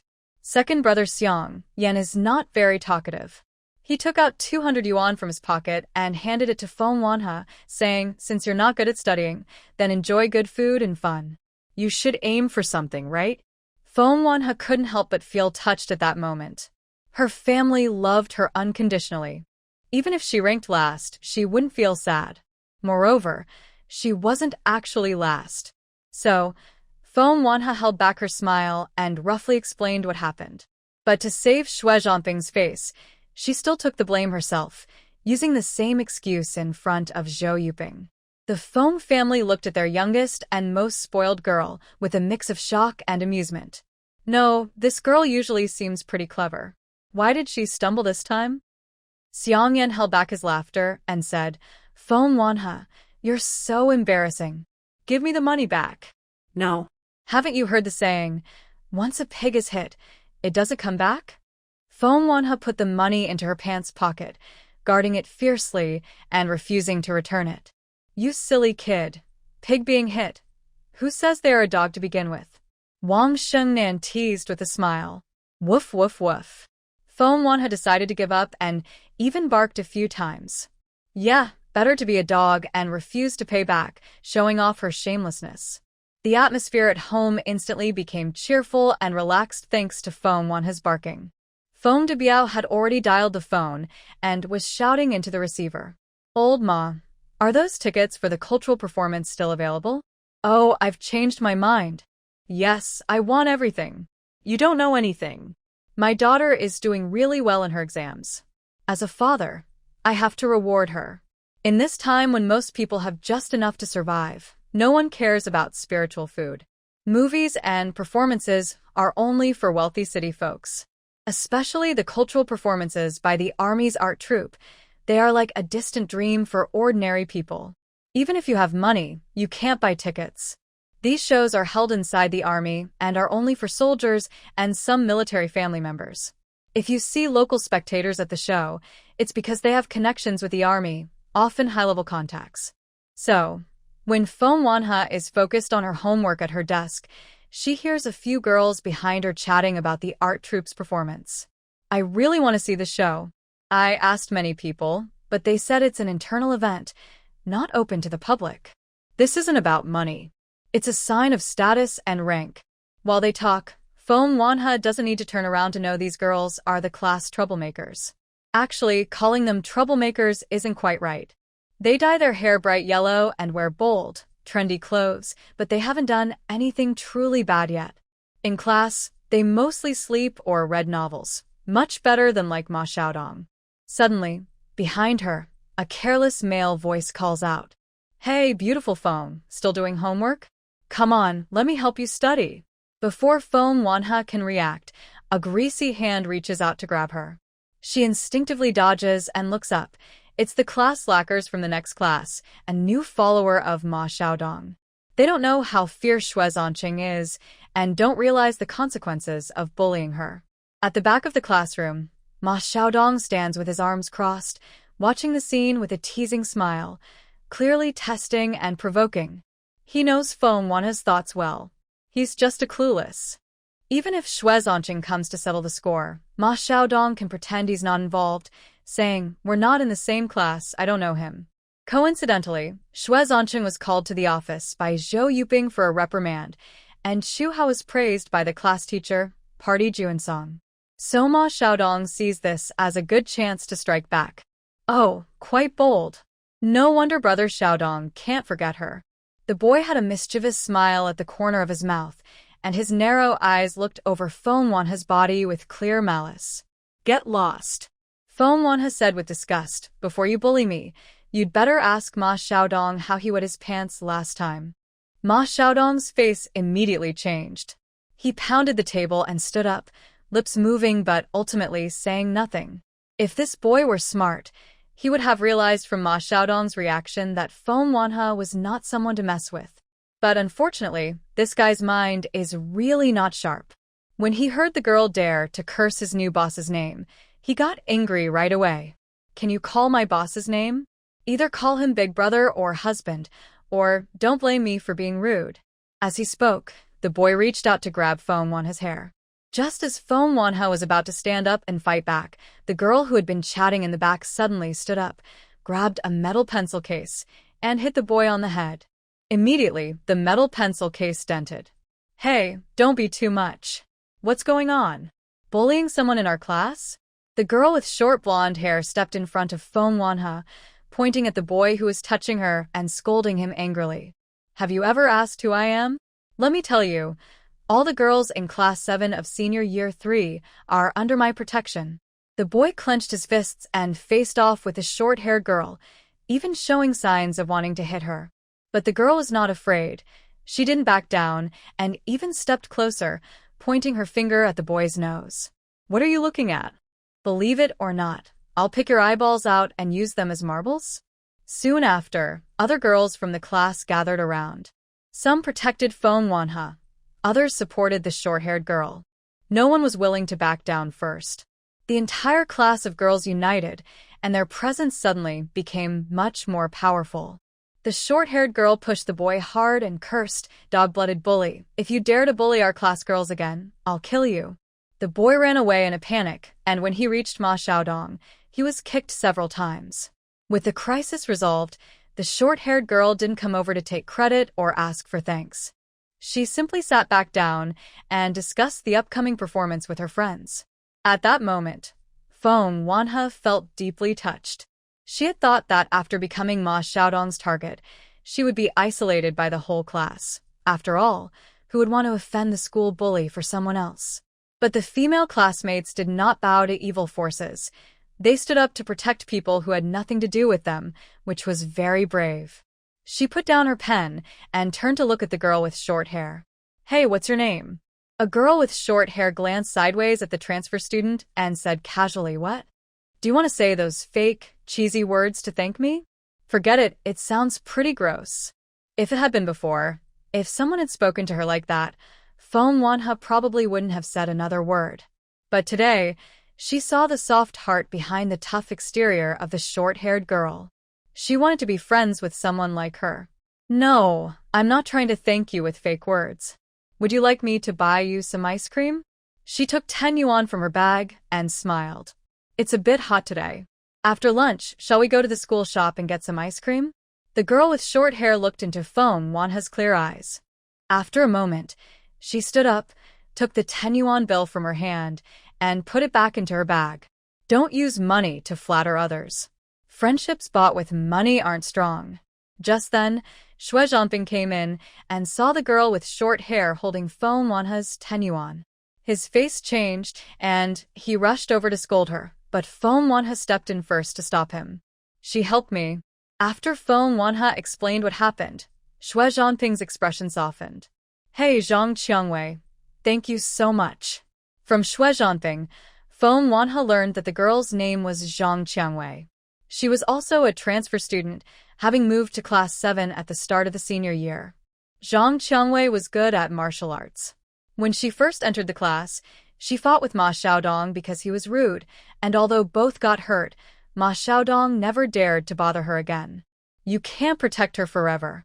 She has to become strong herself to survive in this dangerous world, she said in the calmest tone when the class bell rang, saying the harshest words. If a scumbag dares to bully you again, just poke his eyes with your compass and get rid of him. On the way home after evening self-study, Feng Wanhe told Xue Zhancheng about today's events. "When she put that 10 yuan back into my bag and told me not to buy friendship with money, I really felt both ashamed and touched." Feng Wanhe sat on the back of the bike, one arm around Xue Zhancheng's waist. "At that moment," she admitted, "I did have the urge to flatter them. I wanted to be friends with them but didn't know how to start, so I used money in a tacky way to try." Hearing her slightly troubled tone, Xue Zhancheng chuckled softly. "Yeah, our little girl can't always hang out with those two bad boys, Xue Zhancheng and Zhu Hao. She really needs her own friends." There were girls in the courtyard who were the same age as Feng Wanhe, but because Feng Wanhe was an outsider, it was hard for her to join the circle of the local kids. Making friends with classmates was a better choice. Zhang Qiangwei was half right, Xue Zhancheng said with a smile. "Money can't buy true friendship, but it can make friendship stronger. Today, when Zhang Qiangwei helped you, it showed that your friendship has already begun. So, Xiaohe, you need to show your sincerity to make this friendship last longer." Feng Wanhe was a bit confused. Sincerity? Of course she had sincerity, but she was rejected and looked down upon. There are no absolute good guys or loyal people in this world, only because the temptation isn't strong enough. Xue Zhancheng paused and said, "You said earlier that Zhang Qiangwei and the others were upset because they couldn't get tickets for the art troupe performance? Well, then we'll play along and find a way to open their doors. If we're going to play, let's go big. You invite all the girls in your class to the show. I don't believe they won't be tempted." Hearing this, Feng Wanhe exclaimed, "All the girls in the class? Although we're in the science class, there are 21 girls. Where do you get so many tickets? Who do you think I am? Is there anything I can't do?" Xue Zhancheng smiled mysteriously and said, "The performance next Saturday, just wait and see. I'll definitely have the tickets in your hands before Wednesday." At that moment, Feng Wanhe felt that Xue Zhancheng's figure suddenly looked tall and mighty, like a divine being descending. She couldn't help but hug his waist and said with admiration, "Brother A Cheng, you're so amazing." Really, Brother A Cheng was capable of getting so many tickets. But when these words reached Xue Zhancheng's ears, they sounded different. When a girl hugs your waist and says in an admiring, infatuated tone, You're so amazing. How could any man not be affected? Xue Zhancheng's heart was pounding. He was full of restless energy and could only pedal his bike desperately. Because he was going too fast and was too excited, he lost control at a turn. The bike shot out like an arrow and directly flew into the bushes. Luckily, Xue Zhancheng, who was quick and trained as a soldier, immediately let go of the bike midair, spun around 180 degrees, and caught Feng Wanhe in his arms. Bang! Clang! After a few loud crashes, everything returned to calm. Following behind, Xue Zhanping and Chu Hao watched as Xue Zhancheng and Feng Wanhe flew away. The only thing they could do was rush over to help. Fortunately, no one was hurt. Feng Wanhe, still shaken, lay on Xue Zhancheng. When she opened her eyes, she saw a sky full of stars and fireflies singing. The night was so beautiful. Yes, Xue Zhancheng, who had become a soft cushion, lay on the ground covered with weeds and stones. He didn't feel pain, only that the girl in his arms smelled nice and was very soft. Her hair brushed against his face, and her hand rested in his palm. They were so close, like old friends who had traveled a long way to meet again, filled with an unspoken sense of familiarity. Until Xue Zhanping and Chu Hao arrived and helped Feng Wanhe to her feet. Brother, what's going on? If Mom finds out you dropped Xiaohe like that, she might be furious. Xue Zhanping looked shocked. It was definitely a mishap. The brakes had a problem. It was just an accident, Xue Zhancheng said casually as he got up. The sudden warmth and softness, leaving his hand, made his heart feel empty. We still need to fix Xiaohe's bike, Chu Hao muttered as he helped his sister walk away. Wow. When his sister flew out right in front of him just now, his heart nearly jumped out of his chest. It was so scary. They were close to the military district's main gate, so they decided to walk home.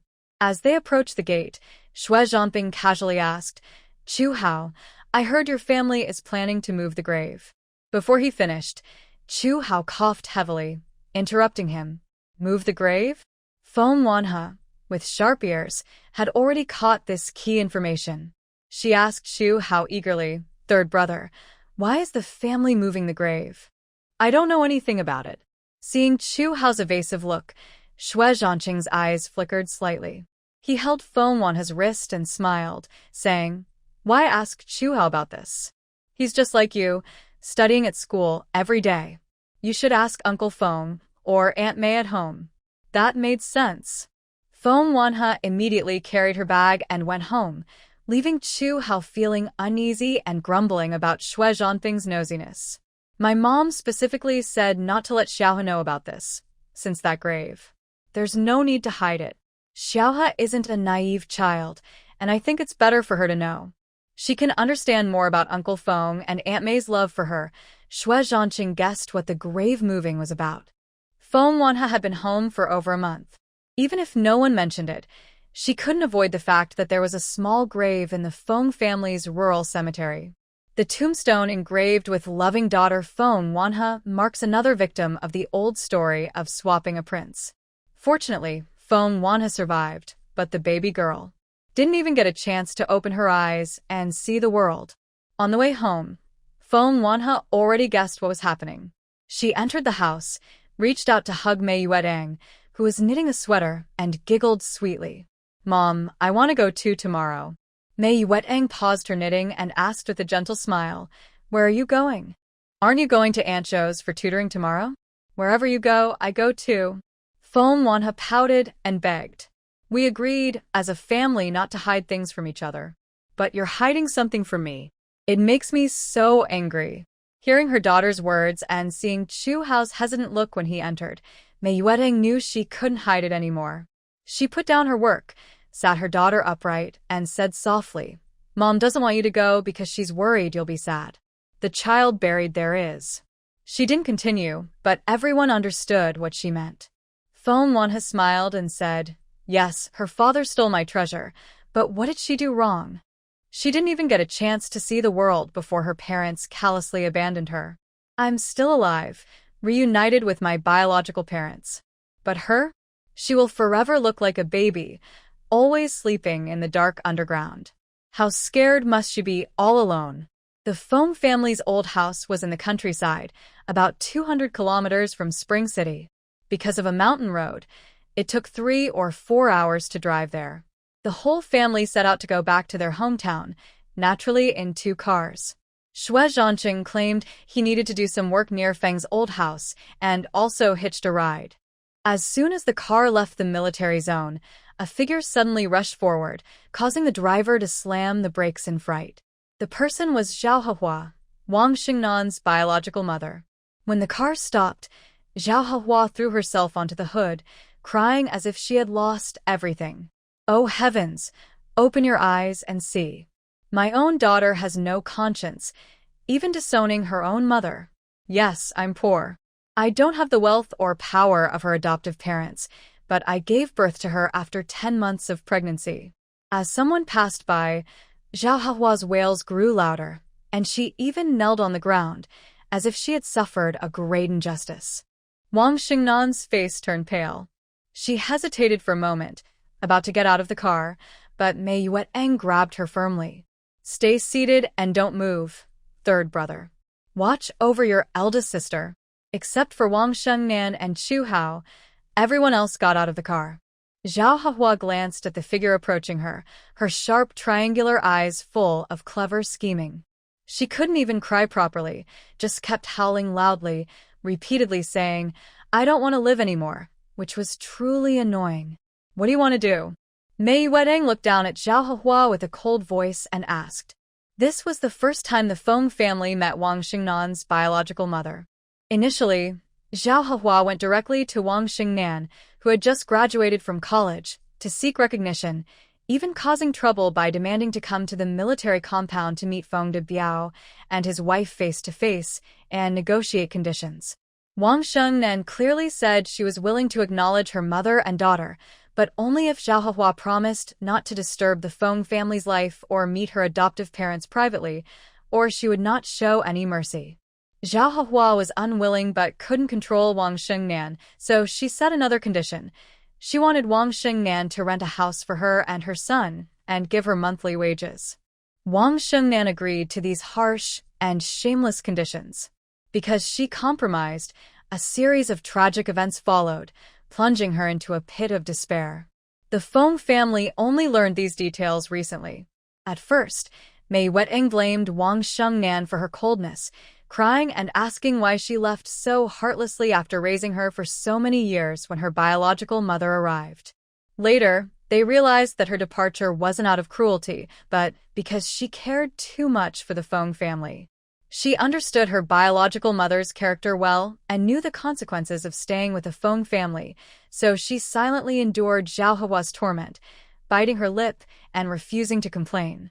Thinking about the suffering her eldest daughter had endured, Mei Yueteng's heart broke. She looked at the woman crying and making a scene in front of her, wanting to slap her hard. "You're poisoning my daughter with your lies, encouraging her to divorce and not to go home. What exactly do you want?" Hearing Zhao Hehua's confident and righteous question, Mei Yueteng was so angry she laughed. "Why not divorce? Are you waiting for her to be beaten to death by Xue Zhancheng? Do you know how many times Xingnan has been abused?" Zhao Hehua looked indifferent. "Isn't that how life is? Don't all men hit their wives?" "Oh, men earn money outside and take out their bad mood on their wives when they come home. Is that such a terrible thing? And what abuse? You city folks are so pretentious." She paused and then sneered. "Besides, flies don't land on spotless eggs. If she wasn't at fault, why would her husband beat her? Honestly, I think she deserves it. I told my son-in-law, a caring wife is made through hard work." Hearing this, Feng Wanhe couldn't hold back his anger. What does it mean that flies don't bother a seamless egg? What does it mean that a caring wife is made through effort? Zhao Hehua is also a woman. How could she say such cold words with her 36-degree mouth? Has her conscience been eaten by a dog? If someone else had said this, Mei Yueteng would have slapped them long ago. But the woman in front of her is Wang Xingnan's mother. She is sitting in the car now. If she saw her foster mother slap her biological mother, how could she bear it? Trying to hold back her anger, Mei Yueteng said, "Make your conditions." What do you want to let Xingnan go? Make conditions? Zhao Hua's eyes twitched, and she showed a greedy smile. It's simple. Let her go back to Ju's family immediately, kowtow to her in-laws, and me to admit her mistakes. Then, your Feng family can solve my son-in-law's and my son's work problems. My son-in-law works at the Geology Bureau. You need to get him a permanent position and a promotion. As for my son, I don't ask for much, just a position like company commander or platoon leader in the army. Zhao Hua thought she had caught Feng's family off guard. Her mouth was open wider than the sky. Mei Yuetang sneered and said, "Why do you think we should agree to your conditions? What do we have to do with you or the Ju family? Fine, if you don't agree, it's okay. Let Wang Shengnan cut ties with your family and go back with me. Even if she gets beaten to death in Ju's family later, you can't interfere. She is my daughter, and I will be her master." To be honest, Zhao Hua's cunning and treacherous nature was shocking. She tightly clung to Feng's family's kindness toward Xingnan, using shameless threats and coercion. Her heart is truly unforgivable. We won't arrange jobs for your son or Ju Tingfei, nor will we let Xingnan go with you. If you have the guts, go to court and sue me. Otherwise, there's nothing to talk about. Feng Debiao, who had been silent, finally gave his answer. Since this is a multiple-choice question with no correct answer, he decided not to choose. He waved to the guard at the door and said, "Make sure you remember what this person looks like. If she dares to cause trouble again, just drive her away. No need to notify me." Seeing Feng Debiao and others preparing to leave, Zhao Hua became anxious. Suddenly, she threw herself at Feng Debiao and started crying and shouting, "Help! The soldier hit me! A man hit a woman! Oh no! He stole my daughter and is going to kill me, an old lady." This absurd false accusation left Feng Debiao momentarily speechless. Passers-by stopped to watch, including some neighbors from the big courtyard.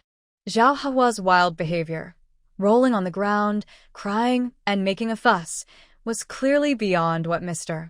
and Mrs. Feng Debiao could understand. They were used to well-educated, polite people. Even if there were military family members gossiping in the military compound, they knew their boundaries and limits.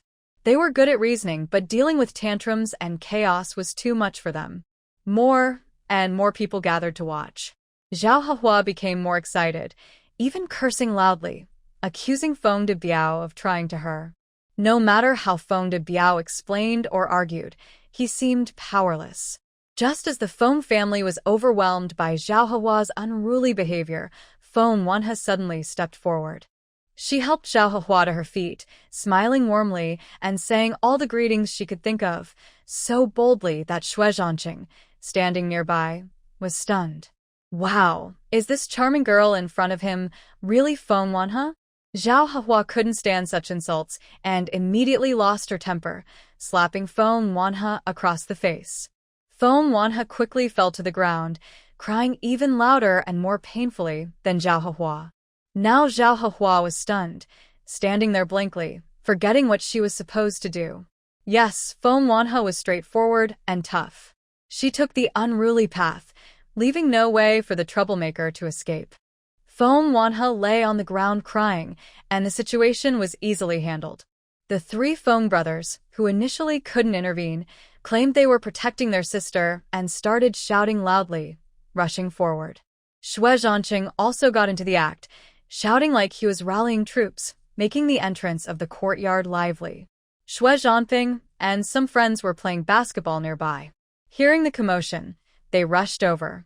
When they saw that little he was being bullied, Xue Zhanping immediately threw down his basketball and pushed Zhao Hua, questioning her aggressively. Zhao Hua, being weak, couldn't hold her ground and quickly retreated. Soon she ran away in embarrassment, not daring to say a harsh word. "All right, Xiaohe, that's enough. Get up already. The ground isn't clean." Xue Zhancheng stepped forward, holding Feng Wanhe's wrist to help her up and brushing the dust off her. You're just a kid, but you came up with such a trick. Not bad, it actually works." Feng Wanhe smiled, showing her sharp little teeth. "When I was in Fengjia village, I was always mistreated and beaten by the Feng Taiman couple. The neighbor auntie was kind to me. She secretly taught me that if Feng Taiman hit me hard, I should cry loudly and make a fuss, so everyone in the village could hear. Why make a fuss? Isn't that embarrassing? Xue Zhancheng started the car and asked with a smile. Annie said that if I stay silent, even if I get beaten, it's just family matters of Feng Taiman, and no one would bother to help me. But if I cry out for help, she can naturally come over and say a few kind words. Feng Wanho smiled and said, sometimes, if there's too much noise, the village chief will come to scold Feng Taiman a little, and he will calm down for a while. Then I can relax for a few days. While saying this, Feng Wanho's lips always carried a faint smile, but the mood of the others in the car was very heavy. It's hard to imagine how young Feng Wanho managed to swallow those hardships with clenched teeth, or what kind of feelings she had when recalling those pains. To outsiders, it was heartbreaking, not to mention what she personally experienced. At this moment, Xue Zhancheng almost couldn't hold back himself. He wanted to hold the little girl in his arms, give her all his warmth and love, and make up for all the hurt she had suffered. Noticing that the family members were silent, Feng Wanho smiled again. Hey, why are you looking at me with such eyes? We're just talking about big sister. Feng Wanho said with a smile, if she shamelessly acts like a shrew, then I can be shameless too.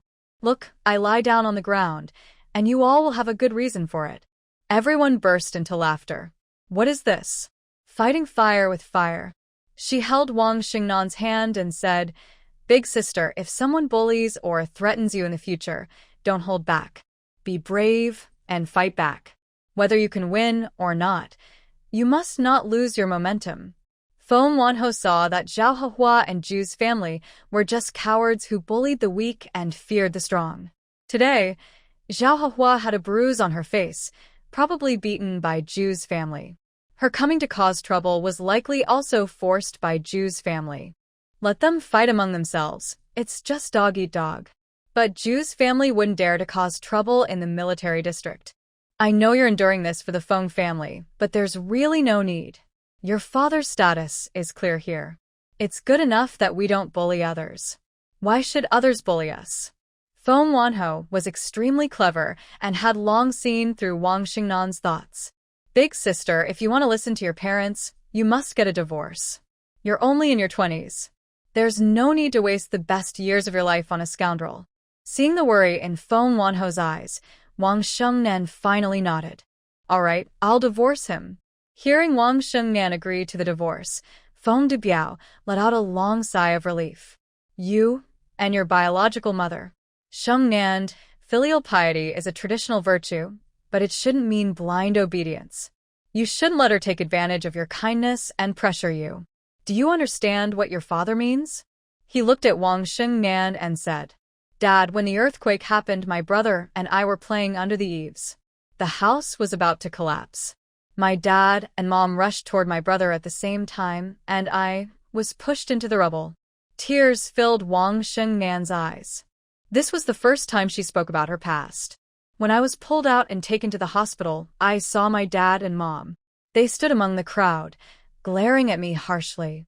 From that day, I knew I was an orphan. If pushing her into the rubble was unintentional, then not recognizing her after she survived was a cruel abandonment. When I was adopted by you, they also came to Spring City and lived in a nearby house close to the military area.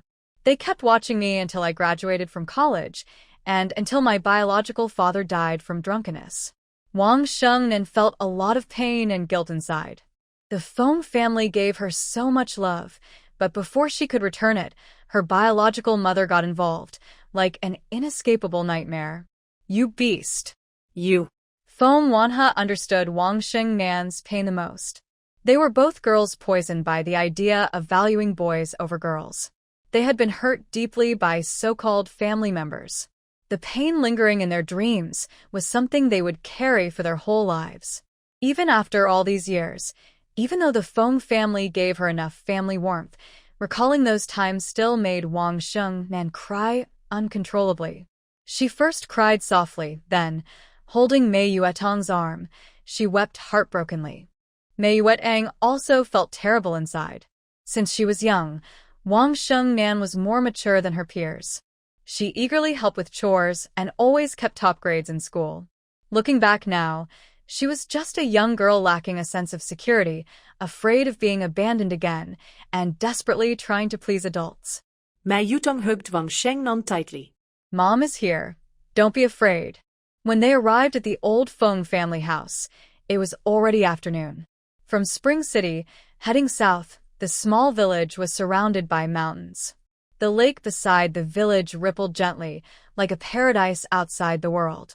The village had a beautiful name, Mou Village. The old Feng house was located by the lake on the west side of the village. It was a distinctive small building. Though old, it was well cared for by the villagers, and the house remained in good condition. When Feng de Biao and the others got out of the car, a few villagers quickly gathered around, warmly calling Feng de Biao by his nickname. Huji, you're back home. Back in the village, Feng de Biao was very friendly. He smiled kindly as he greeted the villagers, then asked He to take out 2 good cigarettes from the trunk, handing them out to each villager, who came to say hello.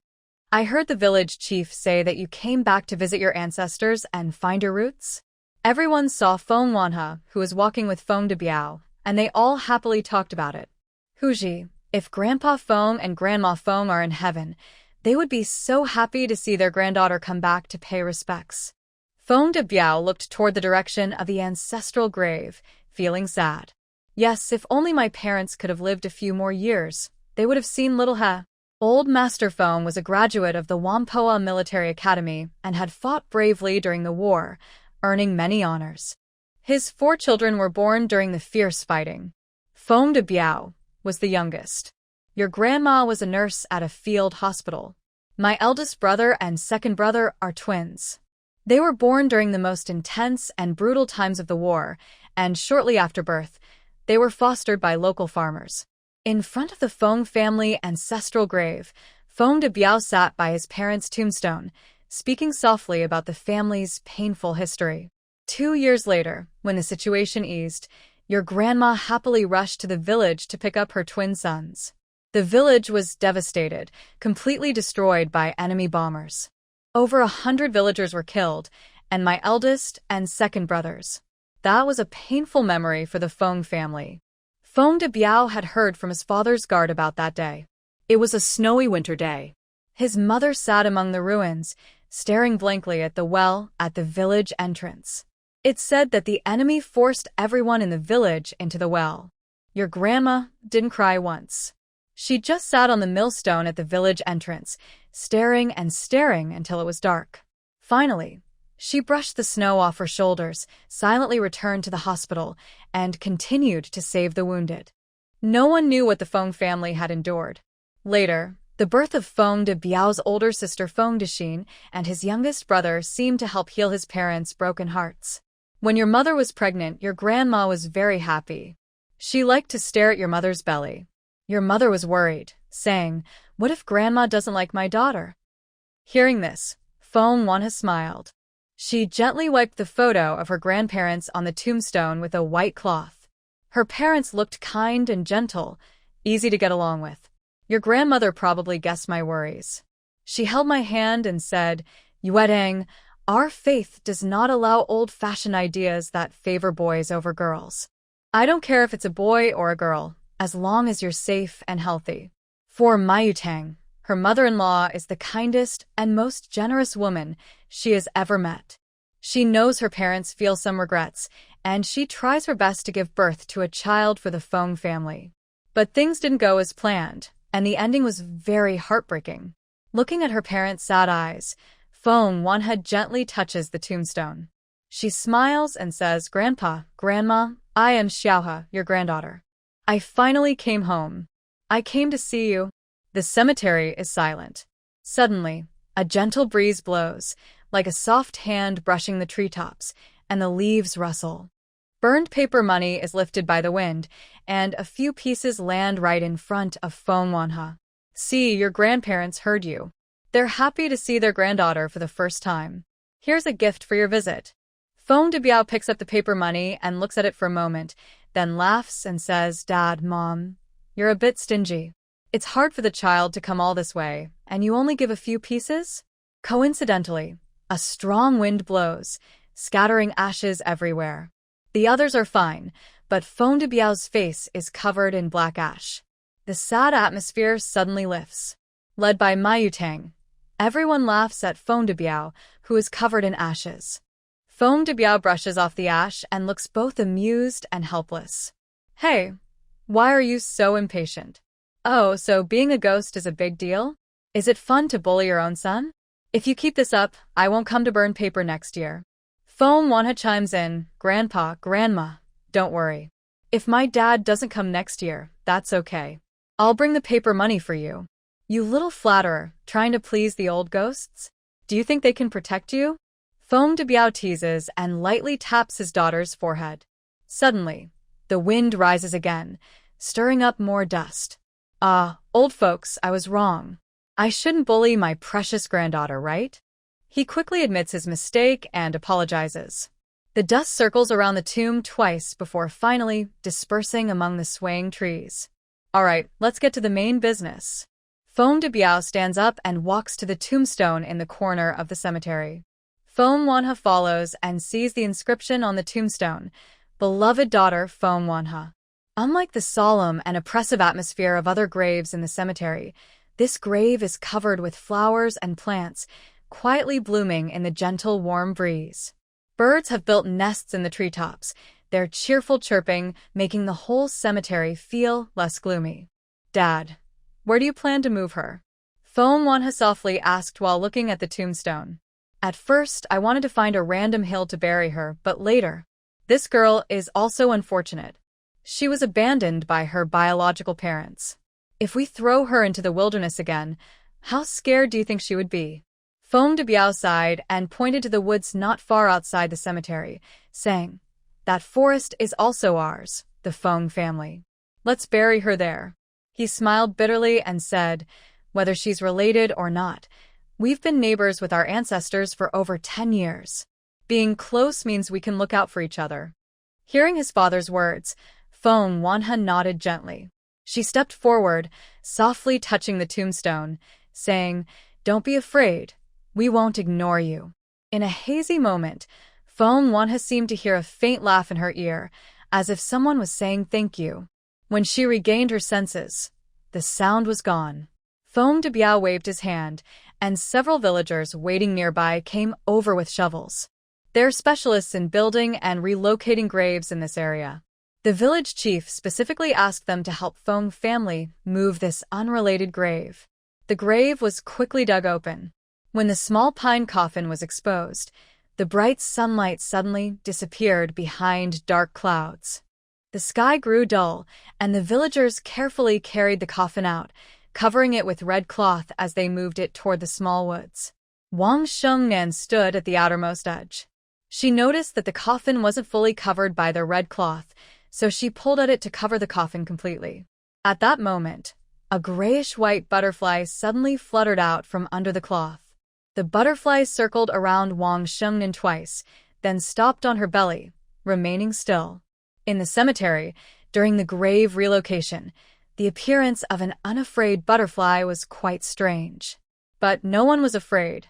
Wang Shengnan smiled slightly and looked at the butterfly, saying, Are you her? I come here every year to visit her. So you recognize me, right? The butterfly fluttered its wings and stayed on her belly, refusing to leave. But little sister, you are so biased. I also come to visit her. Why don't you come see me? Hua Jianghe laughed and reached out to try to touch the butterfly's wings. Just as his hand was about to touch the butterfly suddenly took flight and disappeared from everyone's sight, following the direction of the coffin. Feng Wanha looked at Wang Xingnan's belly, which had been touched by the butterfly, and inexplicably, she softly spoke. Big sister, you might be pregnant? The original plan was to stay overnight at the old house. However, after Feng Wanha said this, once the tomb relocation was finished, Feng de Biao ordered everyone to return to Zhancheng. On the way home, Feng Wanha felt a little nervous. She looked with guilt at Xue Zhancheng and said, I shouldn't have guessed so randomly. I don't know why I said those things back then. Doesn't my big sister know if she's pregnant? What if I caused her trouble? On the return trip, Feng de Biao adjusted the car's passenger arrangement. Feng de Biao, Mei Yuetang, Wang Xingnan, and Hu Jianghe rode together in one car, while others sat in another. At this moment, Feng Wanhe sat in the front passenger seat, feeling very troubled and guilty. You didn't guess wrong. Xue Zhancheng, driving calmly, said softly, when you mentioned pregnancy, your big sister's expression already gave her away. As a former scout, Xue Zhancheng was very good at finding clues and answers from subtle details. At the cemetery, when Feng Wanhe said that, the shock, panic, fleeting joy, and hesitation in Wang Xingnan's eyes didn't escape Xue Zhancheng's keen gaze. After a pause, Xue Zhancheng couldn't help but ask, Xiaohe, how did you know your big sister was pregnant? It's hard to say. When I saw that butterfly, it was like there was a child babbling in my ear. I couldn't help myself. Hearing Feng Wanhe's words, Chu Hao in the back seat couldn't help but touch his goosebump-covered arms. Xiaohe, don't scare me. We're relocating a little girl's grave, and you heard children's voices in the cemetery. That's too strange. Xiang Yan slapped Chu Hao on the back of his head. What are you thinking? After the founding of the country, animals can't become spirits. Chu Hao spread his hands and said, yeah, but it's not forbidden for ghosts to come out and scare people. This is too much. Even strange tales from a Chinese studio wouldn't dare to portray it like this. Feng Wanhe smiled quietly, without speaking. Actually, many strange things in this world cannot be explained by science, like the fact that she was reborn with memories from her previous life. Xiaohe, big sister's matters, let's not interfere. Our parents will handle it properly.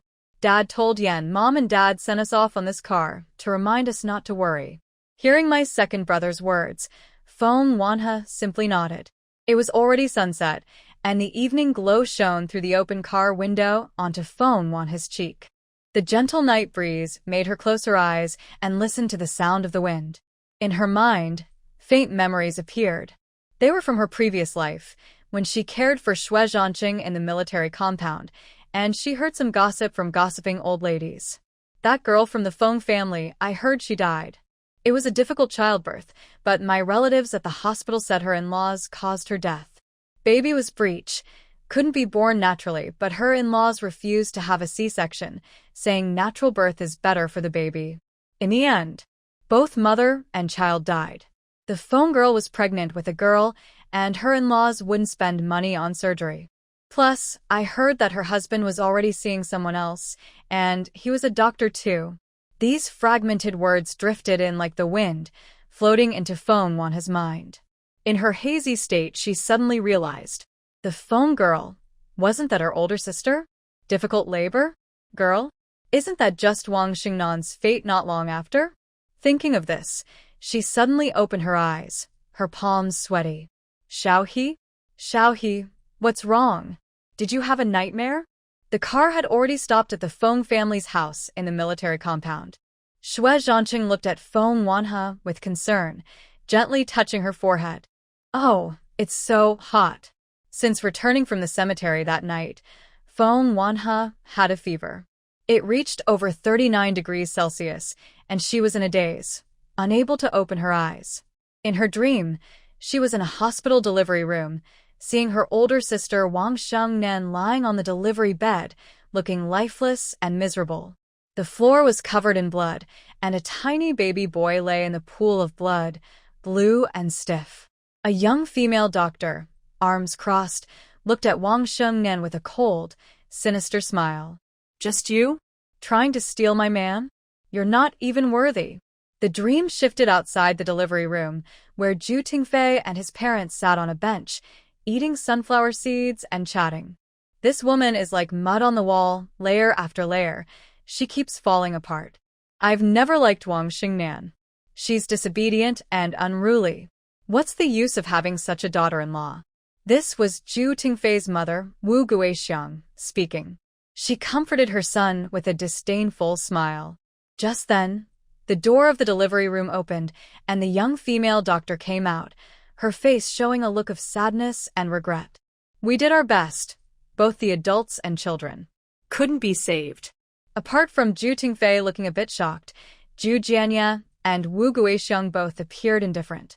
Was it a boy or a girl? Zhu Jianya asked with a frown. The female doctor replied, a girl. And she's not developing well. Even if she survives, she'll be a burden. Such a worthless thing. No point keeping her. If she dies, she dies. Xiao Gong, you know a lot of people. Please help handle the mother and daughter, so we don't get our hands dirty. The female doctor, called Xiao Gong, seemed hesitant. Since she's your Zhu family's daughter-in-law, shouldn't she be buried in your family's ancestral grave? She doesn't deserve to be buried in our family's grave. Just dig a hole and bury her. We're not low enough to have such a daughter-in-law. Wu Guixian curled her lip, showing no emotion over Wang Xingnan's death.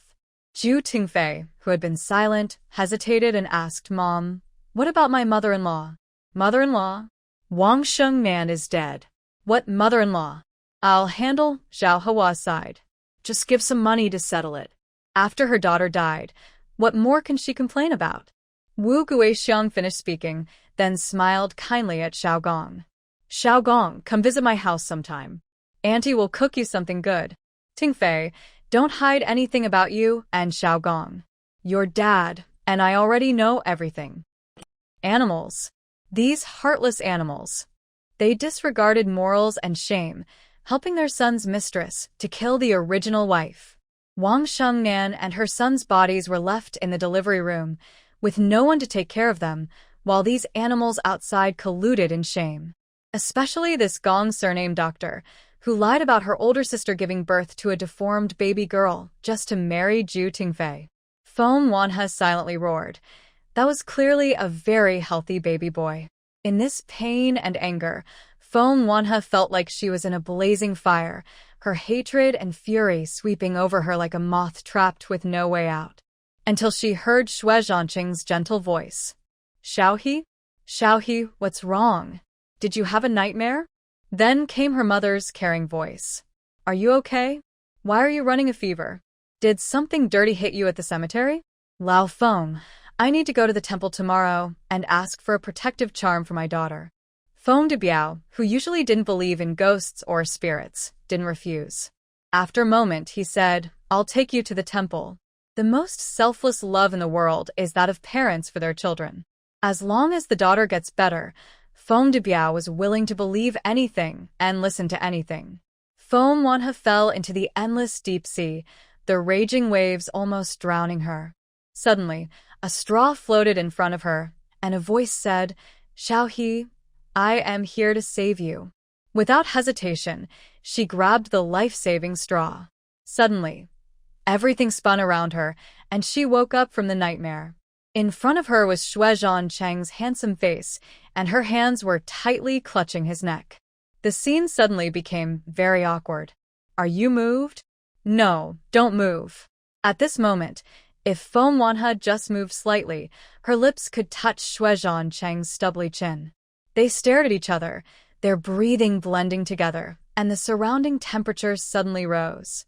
Until Feng de Biao cleared his throat, as if breaking a magic spell.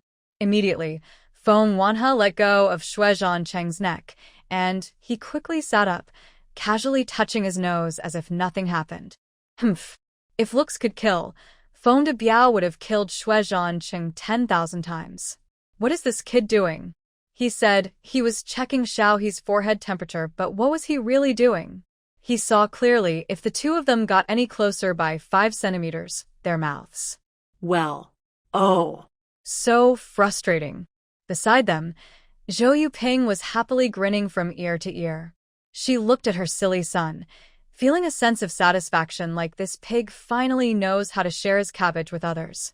Bad boy, you've finally woken up. Feng Wanhe sat up supported by her mother. She looked around and asked softly, Am I sick? High fever. It's been almost 20 hours since last night. You haven't woken up. Oh, it's so scary. Zhou Yuping said with concern. The doctors at the military hospital have changed several times. If your fever doesn't go down, we'll have to take you to the hospital for treatment. She looked at the clock on the bedside. It's past 2 in the afternoon. Scenes from her dream kept flashing in her mind. Feng Wanha grabbed my Xue Zhancheng tightly. Mom, where's big sister? Did she go to the hospital? Just then, Wang Shengnan came in carrying a basin of water. Seeing her sister awake, she looked happy. How did you get sick? Did you catch a cold from the mountain wind? Feng Wanha didn't answer Wang Shengnan's concern. She looked at her older sister and asked, Big sister, did you go for a checkup at the hospital? No pregnancy, right? Wang Shengnan's eyes flickered slightly, but quickly returned to normal. No, I'm not pregnant. Feng Wanha asked again, really? You're definitely not pregnant? What are you trying to do by lying to your sister? Here is your older sister's checkup report. Look, this person isn't pregnant. The test result is negative, just a minus sign. Xiaomei Yuetang hands a stamped hospital report to Feng Wanha and smiles. Sure enough, the test is negative. Feng Wanha breathes a long sigh of relief. She remembers the tragedy in her dream and feels a wave of fear again. Big sister, you should hurry and divorce Ju's family. Otherwise, they'll eventually ruin you. Wang Shengnan smiles but doesn't reply. She just wrings a towel and gently wipes the sweat from Feng Wanha's face. Feng Wanha's illness comes quickly and goes just as fast. Early Monday morning, ignoring her parents' objections, she carries her school bag and goes to school. Oh, you really make me angry. Our family is proud enough that your third brother got into college. What can you do as a useless person? Feng Debiao is so angry, he stomps his feet. Can't the men in this family even give you a bite to eat? If not, marry Xue Zhancheng, and the Xue family will keep you. After all, they are rich. Just as he says this, Xue Zhancheng rides by on his bike and hears it. He immediately laughs. That's great. My grandparents are retired, and my parents will soon retire too. Plus if not, I can even get Xue Zhanping's salary. The surprised and stunned Xue Zhanping. Brother, you're really amazing. You're so proud, taking my salary to flatter your in-laws. How can you say such cold-hearted words with a 36-degree smile? Xue Zhancheng teases Feng Wanha on purpose, raising his hand to pinch her cheek. So, how about it? Our family's conditions are pretty good, right? This expression doesn't look very satisfied. This topic makes Feng Wanha blush slightly.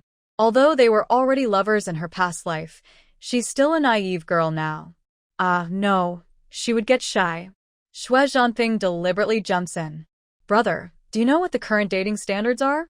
Pretending to be very knowledgeable, he says happily. Hey, having a car and a house. Parents gone, but our family.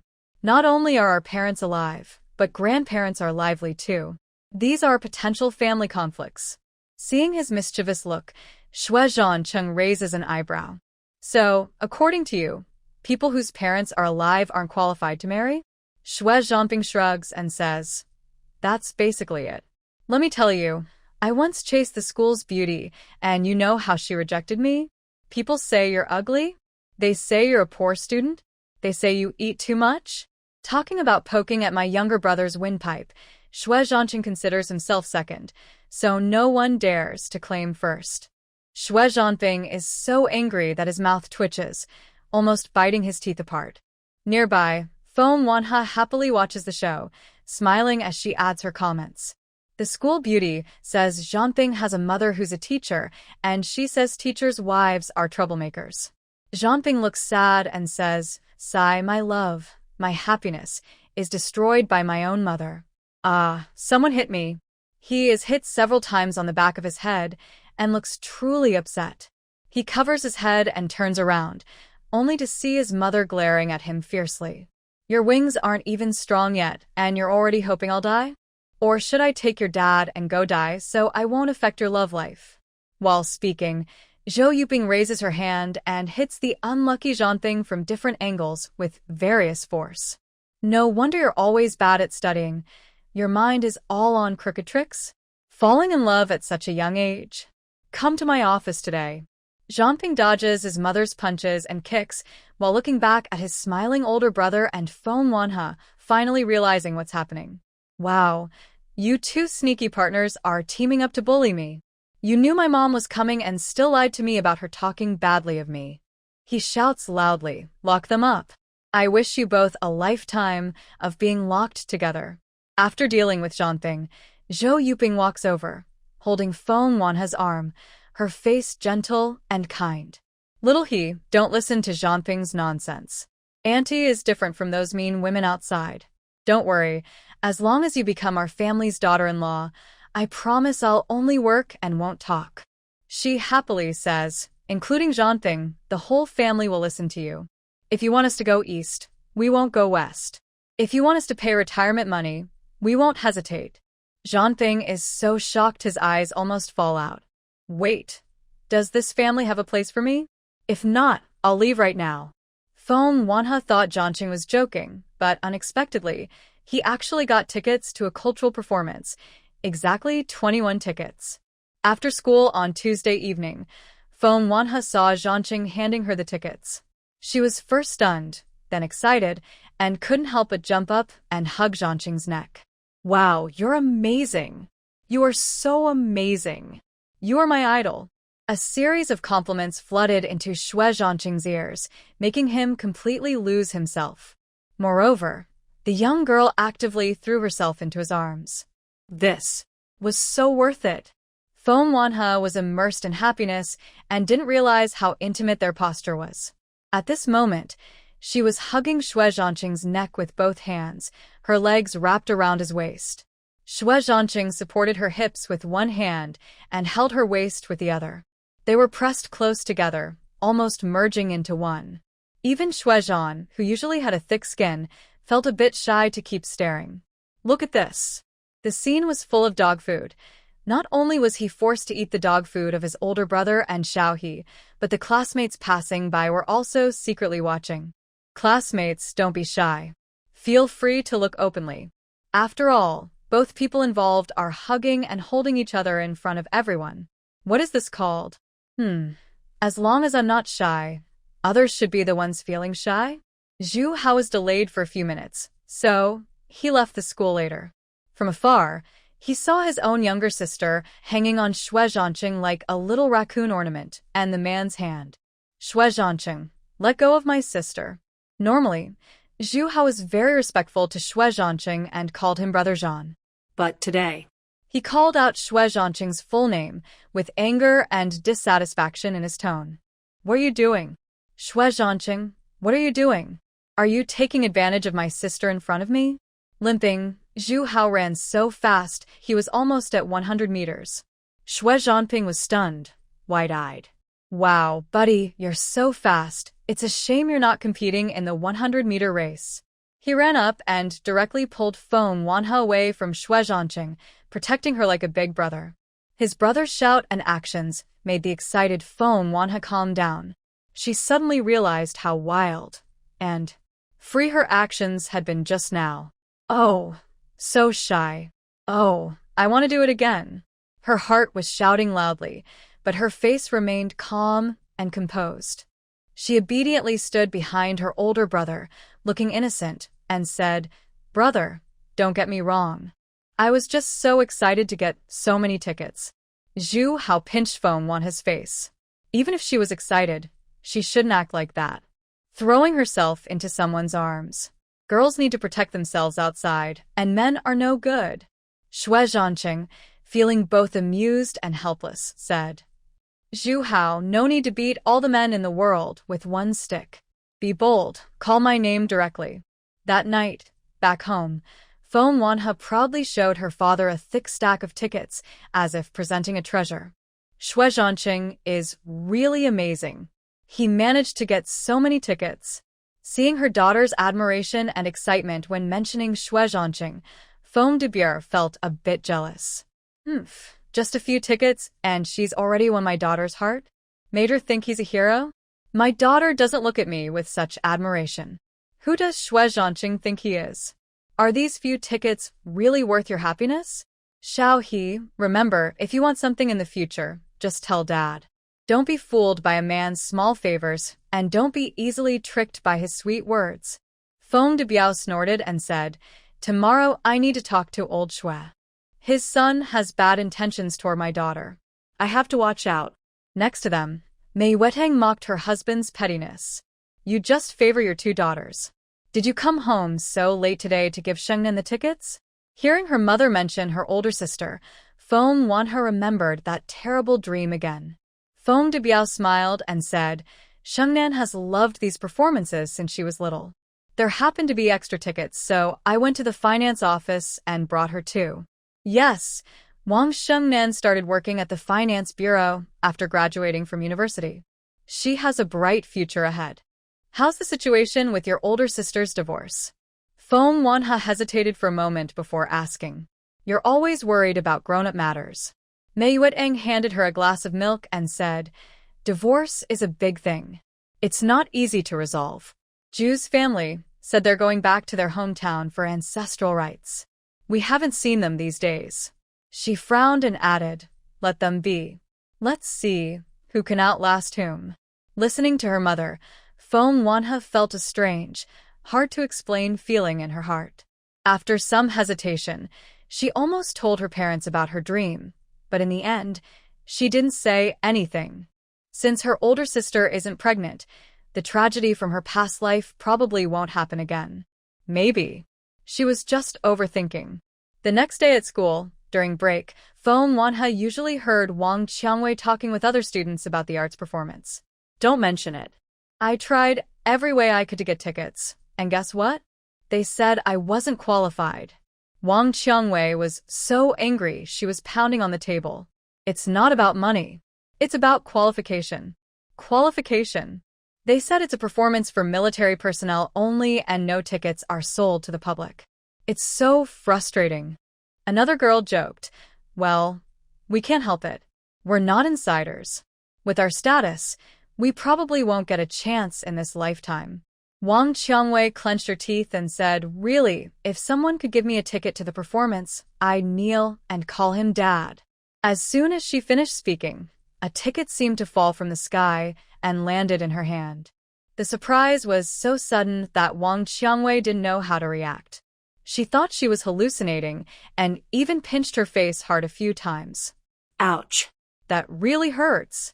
Confirming she wasn't dreaming, Wang Qiangwei carefully examined the ticket from all sides. Yes, it was real. Who could have sent such a blessing? Should she kneel and thank them? She looked up and saw Foam Wanha smiling at her. Wang Qiangwei, I invite you to watch the show. Seeing Wang Qiangwei's confused expression, Foam Wanha smiled and said, Of course, if you don't want it, you can just like last time. Tuck the ticket into my bag. She even deliberately placed her bag in front of Wang Qiangwei. Wang Qiangwei quickly put the ticket into her pocket and held it tightly. Different times, different things. Last time was last time. I'm actually someone without morals or limits. I think friendship has a price, like a ticket. Seeing Wang Qiangwei nervously clutching her pocket, Foam Wanha couldn't help but laugh. She looked up and saw other girls staring at Wang Qiangwei's pocket with envy. Although they didn't speak, their eyes revealed their feelings. Foam Wanha laughed again. Like performing a magic trick, she suddenly pulled out a thick stack of tickets from her bag. Tajda. Not only am I inviting Wang Qiangwei, but I'm also inviting all the girls in our class to come see the show.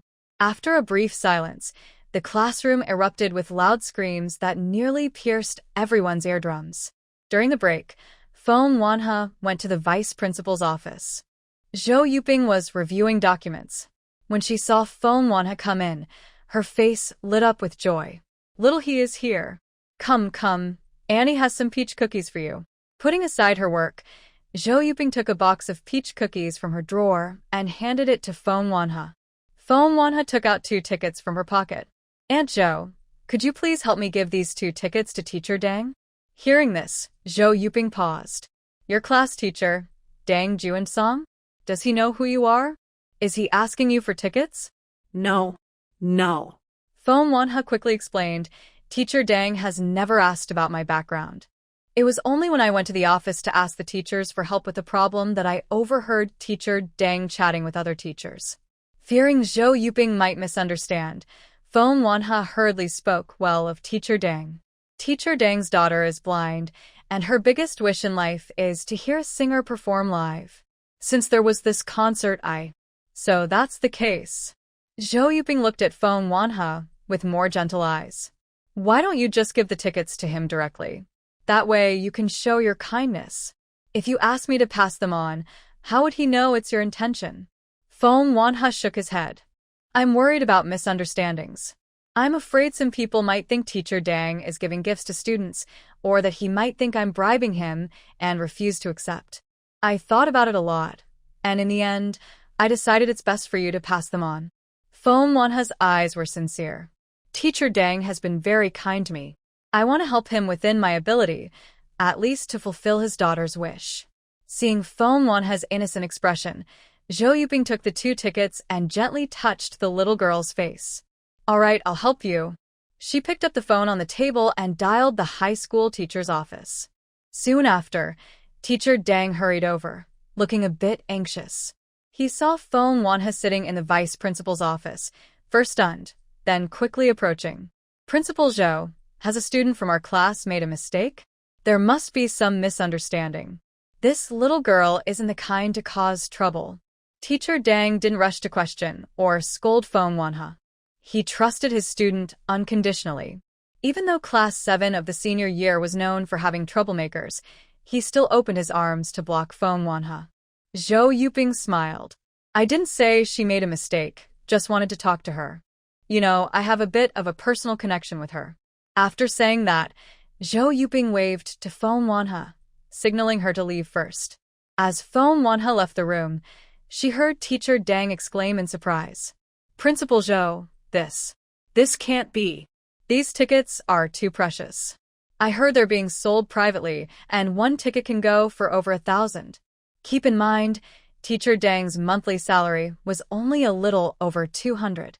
2 tickets equal his entire year's salary. He wouldn't accept such a gift without reason. I heard from other teachers that your daughter has vision problems and her wish is to attend a live performance. Such opportunities are rare. Teacher Dang, even for your child's sake, don't refuse. After a moment of silence, Teacher Dang's grateful voice came from inside. Principal Zhou, I will remember this great kindness forever. Zhou Yuping smiled and said, This kindness? Forget it. I'll tell you more in the future. By the way, Teacher Dang, there's an eye specialist at the Military District Hospital. I'll help you make an appointment. You can take your daughter to see him. Maybe there's still hope. Feng Wanhe didn't listen further. Her eyes held a gentle smile as she quickly returned to the classroom. As soon as she entered, Wang Qiangwei handed her an ice cream bar. Here, my best friend, have some ice cream. Feng Wanhe deliberately held her head high and said, The last time I bought someone ice cream, they looked so unimpressed. Who was it? Which little troublemaker didn't appreciate our classmate Wanhe's kindness? Tell me their name, and I'll deal with her for you. Wang Qiangwei pretended to be innocent and silly, making Feng Wanhe laugh out loud. She thoughtfully rested her chin on her hand for a moment and said, I think that person's last name is Wang? That must be old Wang from next door. Wang Qiangwei waved her fists and said, Everyone knows old Wang from next door isn't a good person. Let's all stand against him and create a harmonious society. After saying that, she and Feng Wanhe looked at each other and couldn't help but laugh. Such a kid. Wang Qiangwei pinched Feng Wanhe's face and scolded with a smile, still holding a grudge, huh? Feeling ignored, Chu Hao and Xue Zhancheng were a bit annoyed. Hey, Chu Hao, do you think your sister is quick to forget and unfaithful? When she first joined the class, she was eager to follow us to the boys' bathroom. Now she's made new friends, huh? They felt like they didn't matter to her at all, really. Women aren't good people. Chu Hao also felt a bit disappointed. He still hadn't gotten enough of being a big brother. He wanted to spoil and care for his sister. But she didn't give him a chance. So sad. In the last row of the classroom, Ma Xiaodong and a few followers were scheming. Boss, Xue Zhancheng has been acting a bit cocky lately. I overheard him talking behind your back during the afternoon break in the bathroom. It's just because his mom is the vice principal. What's so special about that? I think we should teach him a lesson so he knows who the real leader of Class 3, Grade 12 is. The followers chattered excitedly, stirring trouble, but Ma Xiaodong's face grew darker. After a while, he pounded the table and whispered, "Find a chance to deal with him." Xue Zhancheng didn't realize the danger was near. He was leaning next to Chu Hao, looking worried as he solved math problems. It who invented trigonometry, and who came up with sequences and inequalities. Why do we have to study the scholars' outing? It's so boring and dull, I almost can't stand it. Xue Zhancheng almost tore his hair into a messy nest. After a long while, he finally slammed his pen down and cursed as he left the classroom. After evening self-study, Xue Zhancheng usually waited at the door for Feng Wanhe. From afar, he waved at Feng Wanhe while holding 3 spicy fried sausages. He picked the biggest sausage and handed it to Feng Wanhe, then divided the other 2 among Xu Hao and Xue Zhancheng. While munching on the sausage, Xue Zhancheng rolled his eyes and complained about his older brother's favoritism. "Why don't I get the biggest one? I like to eat too." Xue Zhancheng laughed and scolded. "It's really unfair. I've been feeding and taking care of you, and you still complain? Coincidentally, I have a task these days, so I can't come to pick you up after school." As he said this, Ma Xiaodong and a few others just happened to pass by. He exchanged glances with Ma Xiaodong, and Xue Zhancheng looked a bit gloomy. "Don't run around when the time comes. I'll ask Jiang He or Xiang Yan to pick you up. If not, I can send 2 soldiers." Xue Zhancheng didn't mind. "You're just worrying too much. Have I ever been picked up by you before? I've been fine all along. Ma Xiaodong is just a paper tiger, not my match. Don't worry." Feng Wanhe disagreed with Xue Zhancheng's dismissive attitude. In the past, although the cause of Xue Zhancheng's death was drowning, Xue Zhancheng always doubted it but couldn't find evidence to continue the investigation.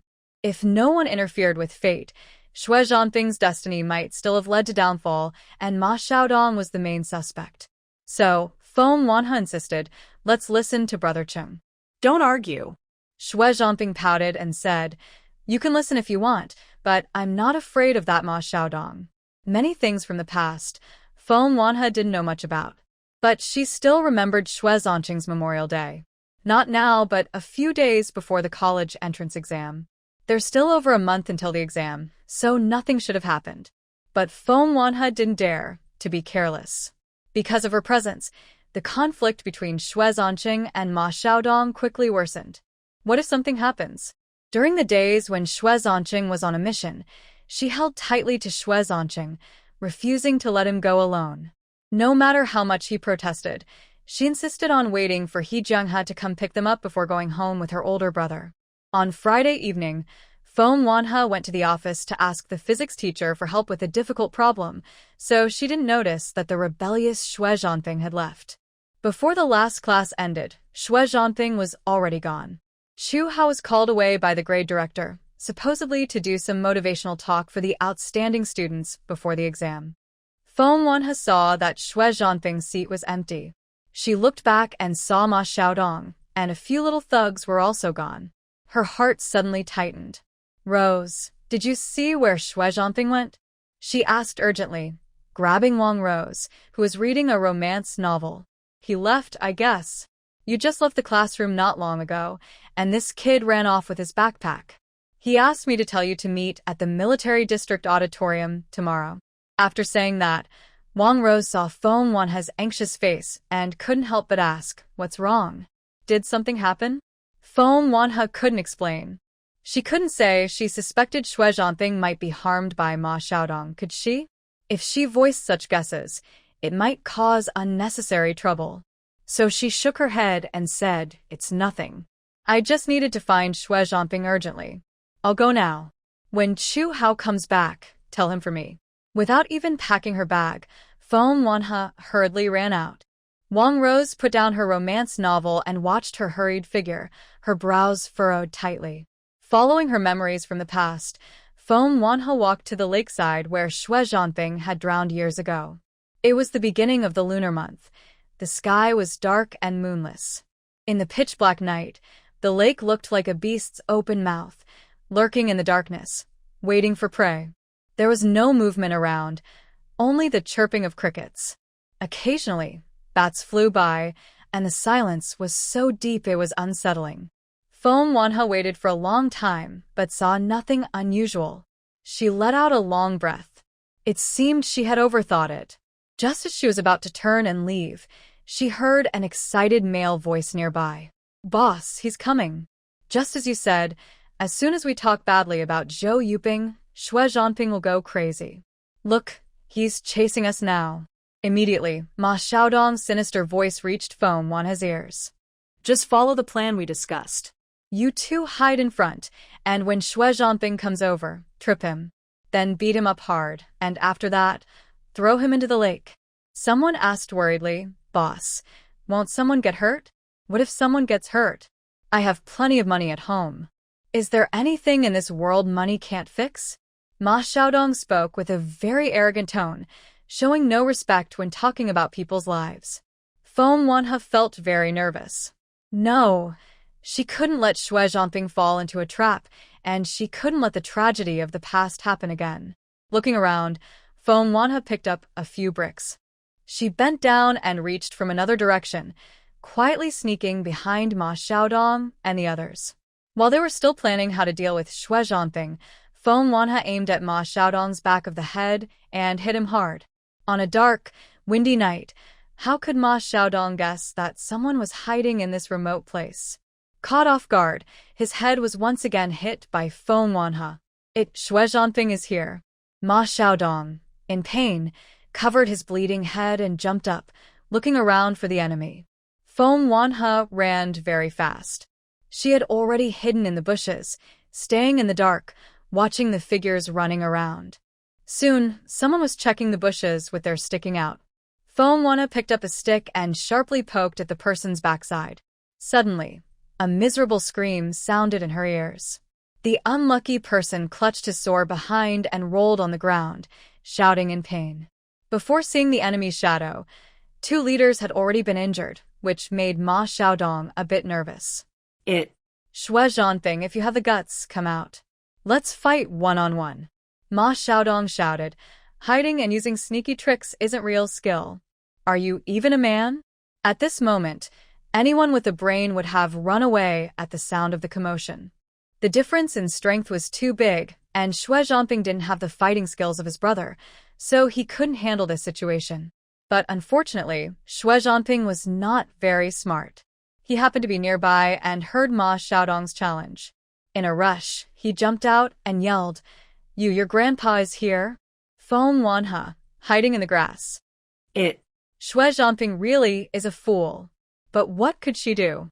The only comfort Feng Wanhe had was that before Xue Zhancheng showed off, she had already seriously injured 2 of the enemy's leaders. Now, she could only hope that Xue Zhancheng would fight bravely. At the same time, Feng Wanhe was ready to run and call for help.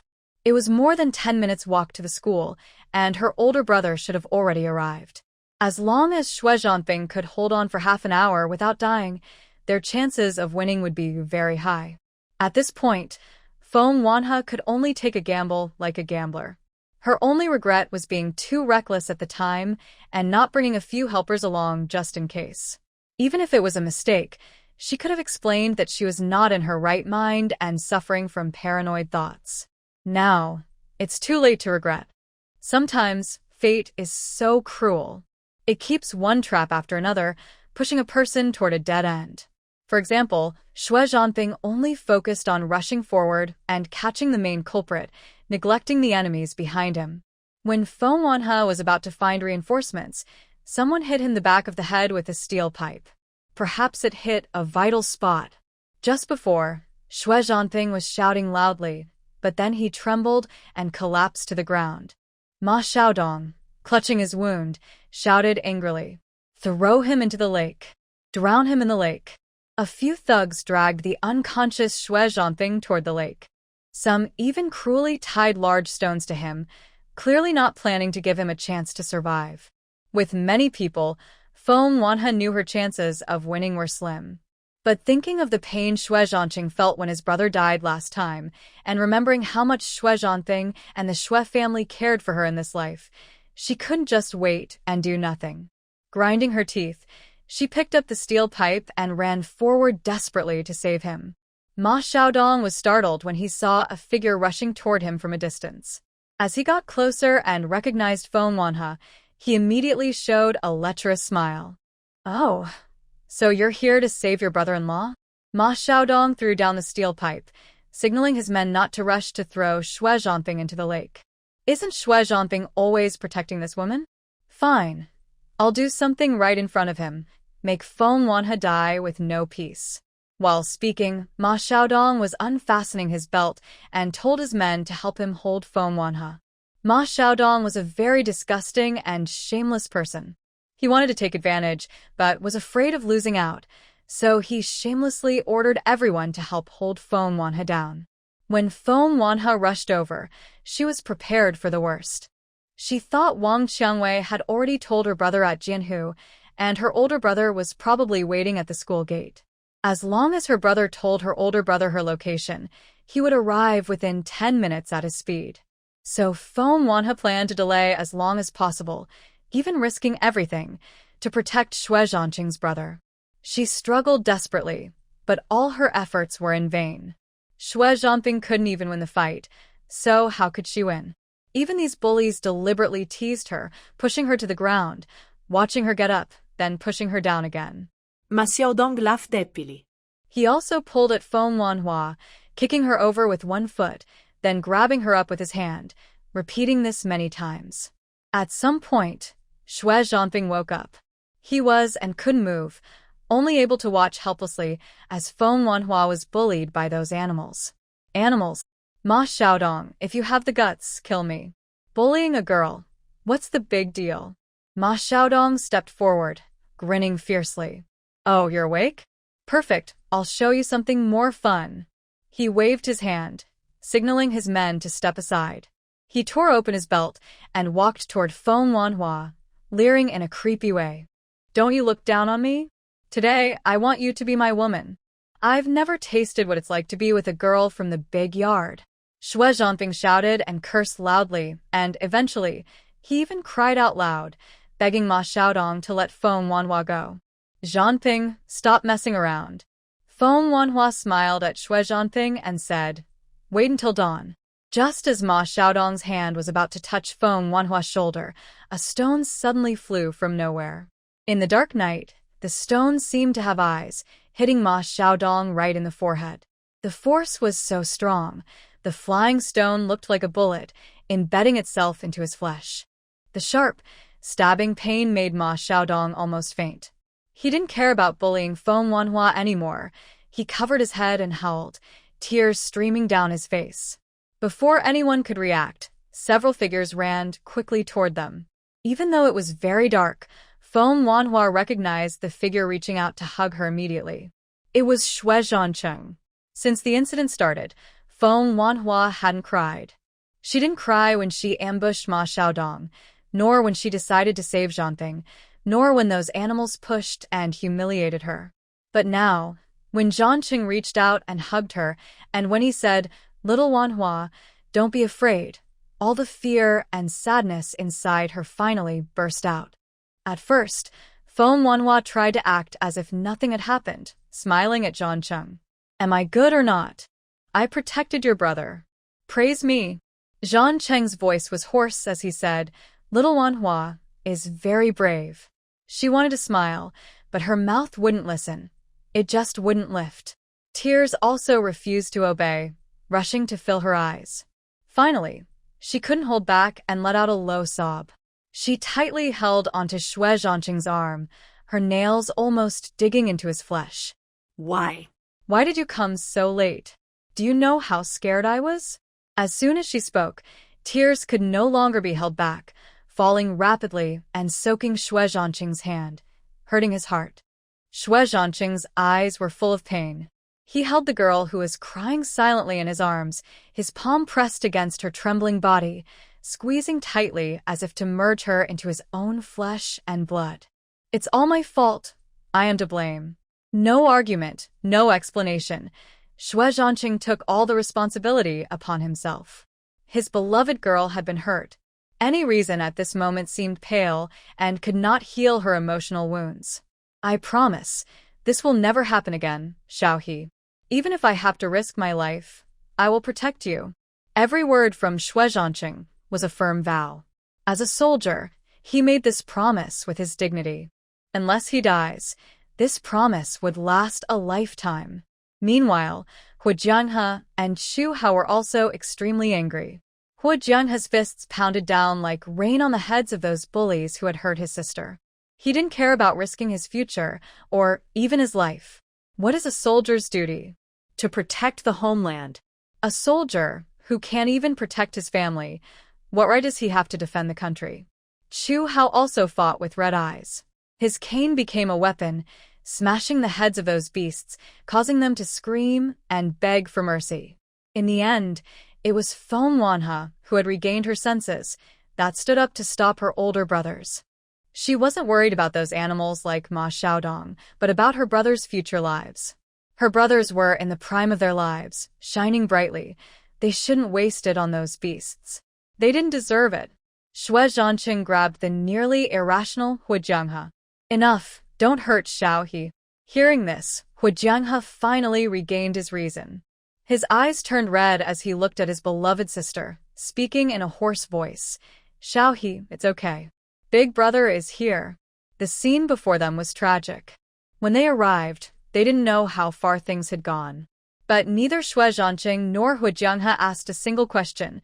They only used firm voices to tell Feng Wanhe that they would always be by her side. No matter what she became or how others saw her, to them, Feng Wanhe would always be that bright, smiling girl. Feng Wanhe smiled through tears, calling out Big Brother, and tears welled up again. I'm fine, they didn't take advantage of me. Xue Zhancheng, stiff all over, finally slumped onto the ground. That's good. Nearby, Xue Zhancheng, bound with stones, stared blankly at Xu Hao walking over, helping him untie and support him. He hurriedly wiped away the blood fog in front of his eyes and staggered forward to Feng Wanhao's side. Xiao He, I'm sorry. Xue Zhancheng choked up and said, I shouldn't have ignored your words. I shouldn't have left school early without permission. If something really happened to you, how could I live with myself? Feng Wanhao snuggled in Xue Zhancheng's arms, smiling at her crying little friend in front of her. Zhancheng, it's okay. We are good friends. Good friends should help each other no matter what. She firmly said, even if I had to do it all over again, I would make the same choice. Even if things turn out badly, I won't regret it. The rescue arrived much earlier than Feng Wanhao expected. Thanks to your classmates, Xue Zhancheng said. I finished my task early, and came back to school with Jiang He tonight to pick you up. When we just arrived at the gate, we saw some girls run out. They said you went to Jianhu and might be in danger. From Xue Zhancheng, Feng Wanhao learned what had happened. Not long after she left the classroom, Wang Qiangwei sensed something was wrong.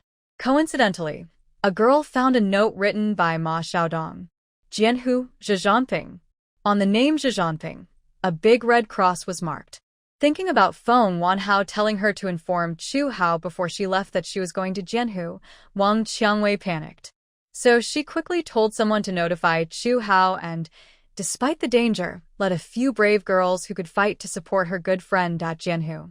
Luckily, they met Xue Zhancheng and Xue Zhancheng at the gate, saving Feng Wanhao and Xue Zhancheng in a very dangerous situation. Feng Wanhao looked up and saw Wang Qiangwei and a few girls standing not far from her. Even in the dark night, Feng Wanhao could see Wang Qiangwei's relaxed smile. Thank you. Feng Wanhao smiled at Wang Qiangwei, sincerely grateful.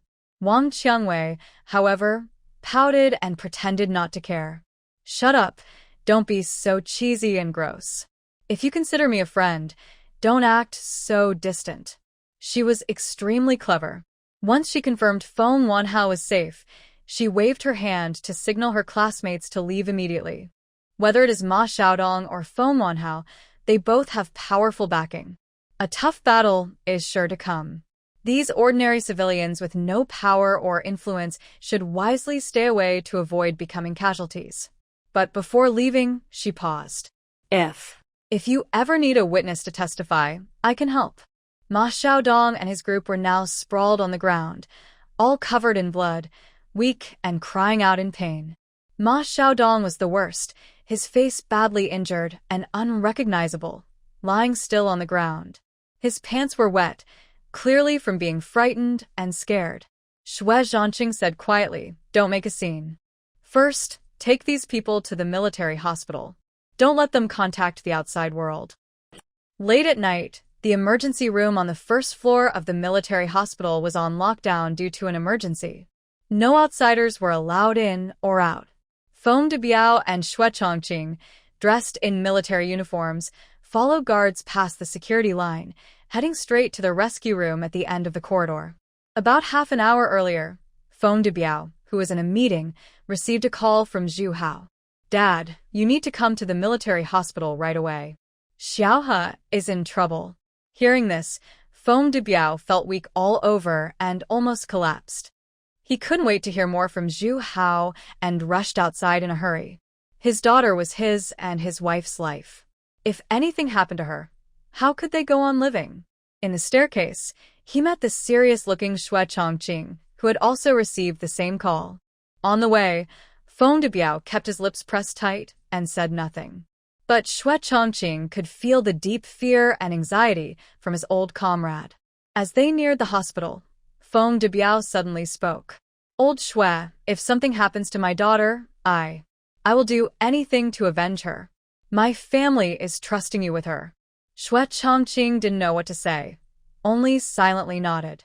At the emergency room entrance, when Feng Debiao saw his daughter standing safely in her military uniform, quietly calling him Dad, he suddenly choked up. His heart, which had almost stopped beating, suddenly started again with her voice. Feng Debiao felt as if he had been given a second life. Ignoring the crowd and his own rank, he staggered forward and tightly embraced his daughter. "Good, you're safe. That's all that matters." As long as his daughter was safe and sound, he didn't care if the sky fell. He was her father, and he would protect her from wind and rain. Xue Zhancheng also let out a long sigh. He turned to see Xue Zhancheng covered in blood and frowned deeply. "What happened?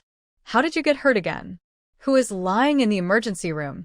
In the past, Xue Zhancheng would have made up excuses and argued to clear himself, trying hard to shift blame onto others. But today, thinking of Feng Manhwa risking her safety to save him, he couldn't tell a lie. "Brother, you speak for me." Xue Zhancheng looked like a wilted eggplant, slumping in the corner, completely ignoring his own wounds. So, Xue Zhancheng honestly explained what had happened.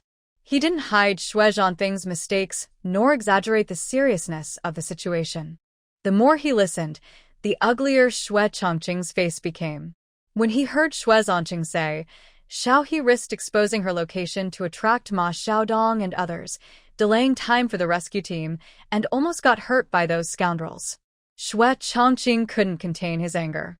He stepped forward and kicked Xue Zhancheng in the stomach. The kick was powerful, and Xue Zhancheng was sent flying, crashing into the wall and falling down. His freshly bandaged wound started bleeding again. "Good for nothing. You almost caused Xiao He to get hurt." Xue Zhancheng grabbed Xue Zhancheng by the collar and forced him to stand up. He swung his hand and slapped his son hard several times, then kicked him again with force. In this special era, in the special place of the military compound, physical discipline was common. Strangely, children who had been beaten countless times from a young age still grew up healthy and strong. Xue Zhancheng knew how to discipline his son properly. If he made a mistake, he would give him a few whacks with a rolling pin on the most fleshy part of his buttocks. But tonight, he was furious and hit hard, even somewhat cruel. It's okay to be mischievous and naughty. It's okay if you don't do well in school. I thought every child has their own path. You would grow up someday to be sensible and capable. Xue Zhancheng's voice trembled with anger. He shouted, "But what's the result? Your reckless behavior and arrogance not only harmed yourself, but also almost caused Xiao He to be hurt." At this point, Xue Zhancheng was so angry, he almost struck Xue Zhancheng again. In the past, if such a situation occurred, Feng Debiao would have stepped in to say a few kind words and helped Xue Zhancheng out. But today, Thinking that his daughter was almost harmed because she tried to save the reckless and proud Xue Zhancheng, his heart was filled with rage. He did not personally hit Xue Zhancheng, and that was already his greatest mercy. Instead, Feng Wanhe was anxious and worried. She stepped forward to stop Xue Zhancheng, wanting to say a few kind words for Xue Zhancheng, but was pulled into a hug by Xue Zhancheng. Don't worry about him. This is what he has to bear. His father's beating and kicking wouldn't kill him. It would only make Xue Zhancheng remember the deadly mistake he made. There are no second chances in life. Every wrong step hurts oneself and others. Being stubborn and not learning from mistakes will eventually lead to bigger, more serious errors. When Xue Zhancheng raised his foot for the third time to kick the already injured Xue Zhancheng, Feng Wanhe couldn't hold back anymore. She broke free from Xue Zhancheng's embrace, ignoring her status as a junior and Xue Zhancheng's position as a leader. Like a reckless young calf, she forcefully pushed Xue Zhancheng away. Clearly, Xue Zhancheng was unprepared. He didn't expect anyone to dare interfere while he was scolding someone, nor did he expect the seemingly fragile girl to have such strength, pushing him so hard that he staggered. After steadying himself, he turned around and saw Feng Wanhe opening her arms to protect Xue Zhancheng. Yes, Xue Zhancheng made a mistake, but that doesn't give you the right to beat him to death. He has already gone through a terrible ordeal. He almost died. Recalling the tragedy of Xue Zhancheng's death in the previous life, Feng Wanhe's voice trembled. Have you ever thought about it? If Zhanping really died, could Aunt Zhou bear such a heavy? If something happened to Aunt Zhou, could you handle it? Feng Wanhe's concerns were not just guesses, but real tragedies that happened in the past. Zhou Yuping died from a heart attack caused by excessive grief over Xue Zhanping's death. After learning about his wife and child's death, Xue Zhancheng was shot in the chest by enemy bullets. Later, Feng Wanhe even boldly guessed that Xue Zhancheng's death from a gunshot was probably not an accident, but a man who lost his wife suddenly lost the will to live. Hearing Feng Wanhe's words, Xue Zhancheng's expression turned serious. But then, he sighed with pain. I can die to save my son, and Zhangcheng can die to save his brother. But Xiaohua, only you can't. If something happens to you, how can I explain to your father? He knew what hardships his old comrade had endured over the years. His daughter was Feng de Biao's precious child. Who doesn't love their children? He couldn't be selfish enough to trade someone else's child for his own. There is no such logic in the world. Xue Zhanping likes to fight, doesn't he? Well, today I will let him fight enough, so he remembers the pain of tonight for the rest of his life. With that, Xue Zhancheng pulls out a belt and is about to hit Xue Zhanping again. He looks back at his bloodied friend, Feng Wanhe, who is anxious. She quickly grabs Xue Zhancheng's belt and shouts loudly, "Is there a father like you in the world? Your son is being bullied, and you not only do nothing to defend him, but also beat him badly. Don't you ask why he fought?" Those thugs insult Aunt Zhou as a bad person and say that her position as vice principal was gained by sleeping with men. Uncle Xue, if you hear such insults about Aunt Zhou, can you stay calm? Thinking of the ruined Xue family in the past life and the sadness and pain in Zhancheng's eyes, Feng Wanhe's heart almost breaks. She loses control and shouts, "Why should I save Zhanping? I just don't want Zhancheng to lose his family. I just don't want to see him in despair." As soon as she speaks, the tense atmosphere suddenly changes.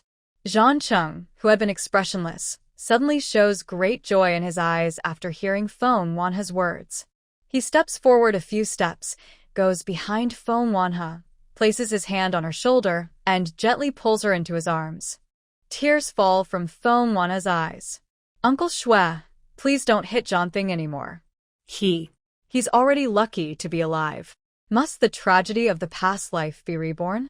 Must Zhanping die prematurely again?" At this moment, Zhou Yuping and Mei Yuedeng rush over, panting. From afar, Zhou Yuping sees her husband confronting Feng Wanhe, holding a belt, looking fierce. "Where is Feng Wanhe?" The young girl trembles and curls up in Zhancheng's arms, crying. She looks like she has been bullied. Without hesitation, Zhou Yuping jumps high and hits her husband's head several times with her palm, knocking Xue Zhancheng into confusion. Xue Zhancheng, are you crazy? You even learned to bully little girls? Are you planning to hit Xiaohe with the belt? Come on, if you have the guts, hit me first. Xue Zhancheng protests his innocence. He opens his mouth to explain, but his wife speaks faster. I tell you, don't bring your army management style home, and don't use your violent methods on Xiaohe. If you dare to hurt her even a little, I will divorce you. After speaking, Zhou Yuping turns back to Feng Wanhe. Little he, don't be afraid. Auntie is here. No one dares to hurt you. Xue Zhancheng was scolded loudly by his wife, pointing at his nose. He felt both annoyed and amused. Why is my wife thinking like this? Not to mention that little he didn't do anything wrong. Even if he had, he wouldn't trouble his future daughter-in-law. It's not what you think. It's Xue Zhancheng. Just a moment ago, Xue Zhancheng was furious, but now, facing his wife, he was gentle and obedient like a rabbit. What happened to Xue Zhancheng? Xue Zhancheng, what is going on with you, little rascal? Zhou Yuping turned around and saw her son with a big swollen face. Her eyes were full of concern. She stepped forward, squatted down, and gently touched the wound on Zhanfeng's face. How did this happen? Does it hurt? Let me see. Hearing her gentle care and seeing her worried eyes, Zhanfeng felt a bit sad. He choked and said, Mom, I'm sorry. It's all my fault. I disappointed you again. Hit me a few times if you want. Foolish child, who in the world would be willing to hit their own child? Besides, you are so badly hurt. Mom feels distressed just looking at you. Tell me, what really happened? Zhou Yuping took out a handkerchief and gently wiped the blood from Zhanfeng's face. Under her tender comfort, Zhanfeng honestly told her what had happened. Then, his mother performed a Sichuan opera face-changing trick right there. The scene that was once full of motherly love suddenly turned into chaos. Zhanfeng was howling as his mother beat him. No, you just said that no mother in the world would hit her child. And you said you wouldn't blame me no matter what happens. Zhou Yuping, while hitting and kicking Zhanfeng, turned to look at Zhancheng. Did I say that? Did I say such a thing just now? Zhancheng, holding Feng Wanhe's shoulder, shook his head wildly. No, you definitely didn't say that. It must be Zhanfeng hearing things. Zhanfeng, beaten like a dog by his own mother, said, Is this really my brother? If not, maybe we should cut ties. And Feng Wanhe, what are you laughing at? Just now, when you blocked my way and angrily scolded my father, I was so touched I cried like a dog. But as soon as my mom came, you... Hey, you're even laughing out loud? This friendship is really over. Ha! Friendship ended. At midnight, Ma Xiaodong was still trying to save someone. Zhancheng, you and Xiaohe and the others should go home and rest first. We will handle the rest of the matters. Feng Debiao said in a serious voice, Those scumbags are not worth the whole family staying here. After a pause, he added, You handled this very well, especially sending those guys to the military hospital and temporarily blocking the news. That is very helpful for us. Xue Zhancheng nodded. By midnight, after all the trouble and the threats Xiaohe had experienced, he really needed to rest. He got up and, holding Xiaohe, who was dozing in his arms, said, Xiaohe, let's go home. Huh. Go home? But here. What if the Ma family causes trouble? Xiaohe worried. I heard Wang Qiangwei say that Ma Xiaodong's father is also a well-known troublemaker in the area. If they cause trouble, Zhancheng and my older brother. Both Xue Zhancheng and Hu Jianghao are soldiers. No matter what happens if they get into a fight, it could easily be used against them by others. If the Ma family causes trouble and involves the military and the organization enforces strict discipline, what if they punish Zhancheng and Hu Jianghao more severely? Don't worry, Dad is here. Feng Debiao knew his daughter's worries. He smiled and said, Yes, our army has strict principles, but that doesn't mean we ignore right and wrong or facts. Justice will be served. Just go home and rest assured. With his father's reassurance, Xiaohe finally relaxed. Since Mei Wetang and others were at the hospital, only Chu Hao and Hu Jianghao were at the Feng family house. Therefore, Xue Zhancheng suggested that Xiao He stay at his house. I saw that Xiao He's back has some scratches. My grandma can take care of them. Hearing this, Xue Zhancheng nodded in agreement. Xiao He, you will stay at Zhancheng's house tonight. Don't be afraid, don't worry. Trust Dad and Uncle Xue. Ignoring the identities of Xue Zhancheng and Feng Debiao, the impressive military achievements of Zhancheng and Xue Zhancheng are enough to offset their small mistakes. And is this really a mistake? No. If given the chance to do it all over again, Xue Zhancheng and Zhancheng would do the same, or even worse, making sure Ma Xiaodong can never be a man again. Xiao He followed Zhancheng to the Xue family. When they arrived, the grandparents of the Xue family were still awake. Seeing Zhancheng carry Xiao He in, Grandma Xue, Lei Shuxian, quickly got up. Seeing the scratches on Xiao He's face and his torn clothes, Lei Shuxian felt heartbroken. Zhancheng, quick. Go get the medical kit at home. Louise Shuxian pulled Feng Wanhao onto the sofa, tending to her wounds while angrily cursing those who had bullied her. Grandma, my injury is nothing serious. I'm just worried.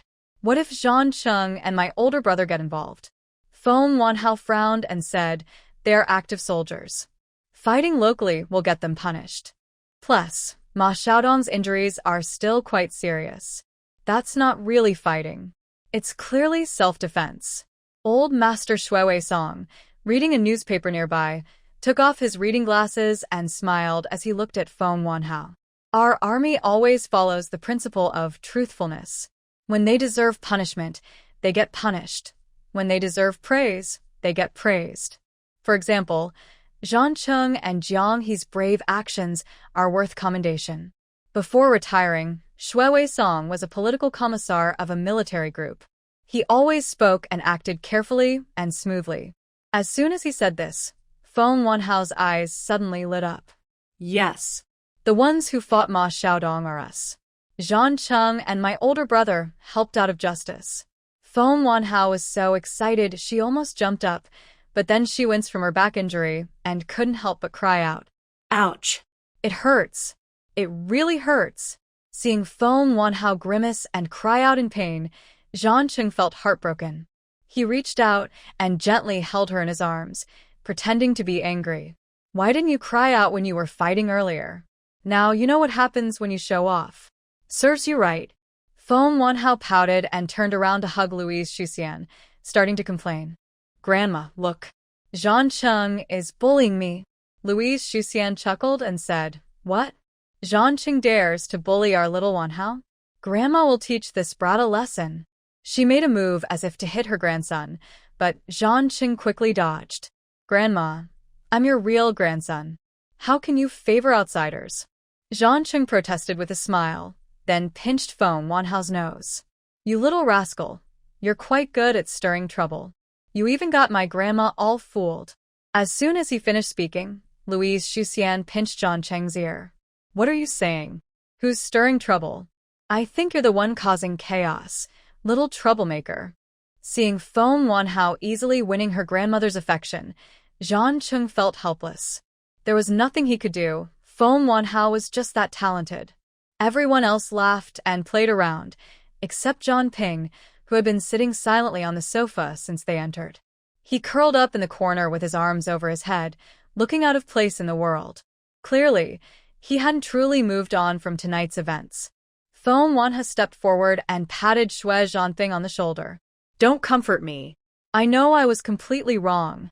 Before Feng Wanhao could speak, Xue Zhancheng had already softly said, Xiao He, my parents used to scold me for being useless. I thought they were biased against me, that they looked down on me. He lifted his head and looked at Feng Wanhao, his eyes slightly red. Only tonight did I realize they were right. I am arrogant and proud, thinking I am invincible. In the end, I still need a woman's protection. I am the biggest joke in the world. He spoke painfully, as if stuck in a loop of self-pity. After a moment of despairing rambling, he suddenly raised his hand and slapped himself hard across the face. The sudden slap startled Feng Wanhao, but she quickly reacted, raising her hand and giving him a heavier slap on the other cheek. The slap was crisp and loud, startling Xue Zhancheng and waking Xue Zhanping from his pain and self-blame. Are you so useless? Do you give up and hurt yourself just because of this? Are you even a man? Feng Wanhe shouted at Xue Zhanping, pointing at him. Do you think you owe me your life? Fine, then get yourself together and be a real man. I tell you, Xue Zhanping, if you can't become someone respectable, you'll really disappoint me. Then not only your parents and family, but even I will look down on you. Whether it was the slap or her powerful words, they seemed to work. The dejected Xue Zhanping wiped his tears and suddenly stood up. I will remember today's lesson forever. I won't let you all look down on me. Shall he just wait and see? I will become someone respectable. With a firm vow, Xue Zhanping grabbed his backpack and went upstairs to his room. The living room immediately fell silent. After a while, Feng Wanhe shook her hand and said, Ouch, my hand hurts so much. She looked back at Xue Zhancheng and asked, Am I handsome? Just tell me, was I handsome when I scolded your brother? What could Xue Zhancheng say? He thought she was handsome, but today she dared to slap Xue Zhanping. Tomorrow, she might even slap him. Could he keep such a wife? Yes, absolutely. And after she slapped his left cheek, she even voluntarily turned her right cheek, inviting him to continue, cheering her on. Originally, Xue Zhancheng wanted to settle Feng Wanhe in the guest room on the first floor. But before he could speak, his grandmother had already given an order. Zhancheng, let Xiaohe stay in your bedroom. You can find a place to curl up somewhere else. Suddenly, Xue Zhancheng was caught off guard. There are so many bedrooms at home, do you really have to take mine? Boys also have privacy, you know? And boys have more secrets, like magazines with swimsuit models or famous books like Plum that are quite educational. If Feng Wanhe stays in my room, won't I be seen completely? Fine. Xiaohe can look at me. Oh no. Xiaohe will stay in my room, and I will sleep in the next room. After a brief internal struggle lasting 3 seconds, Xue Zhancheng quickly made a compromise. No need. I'll find a place to stay. I shouldn't take his room. That's not right.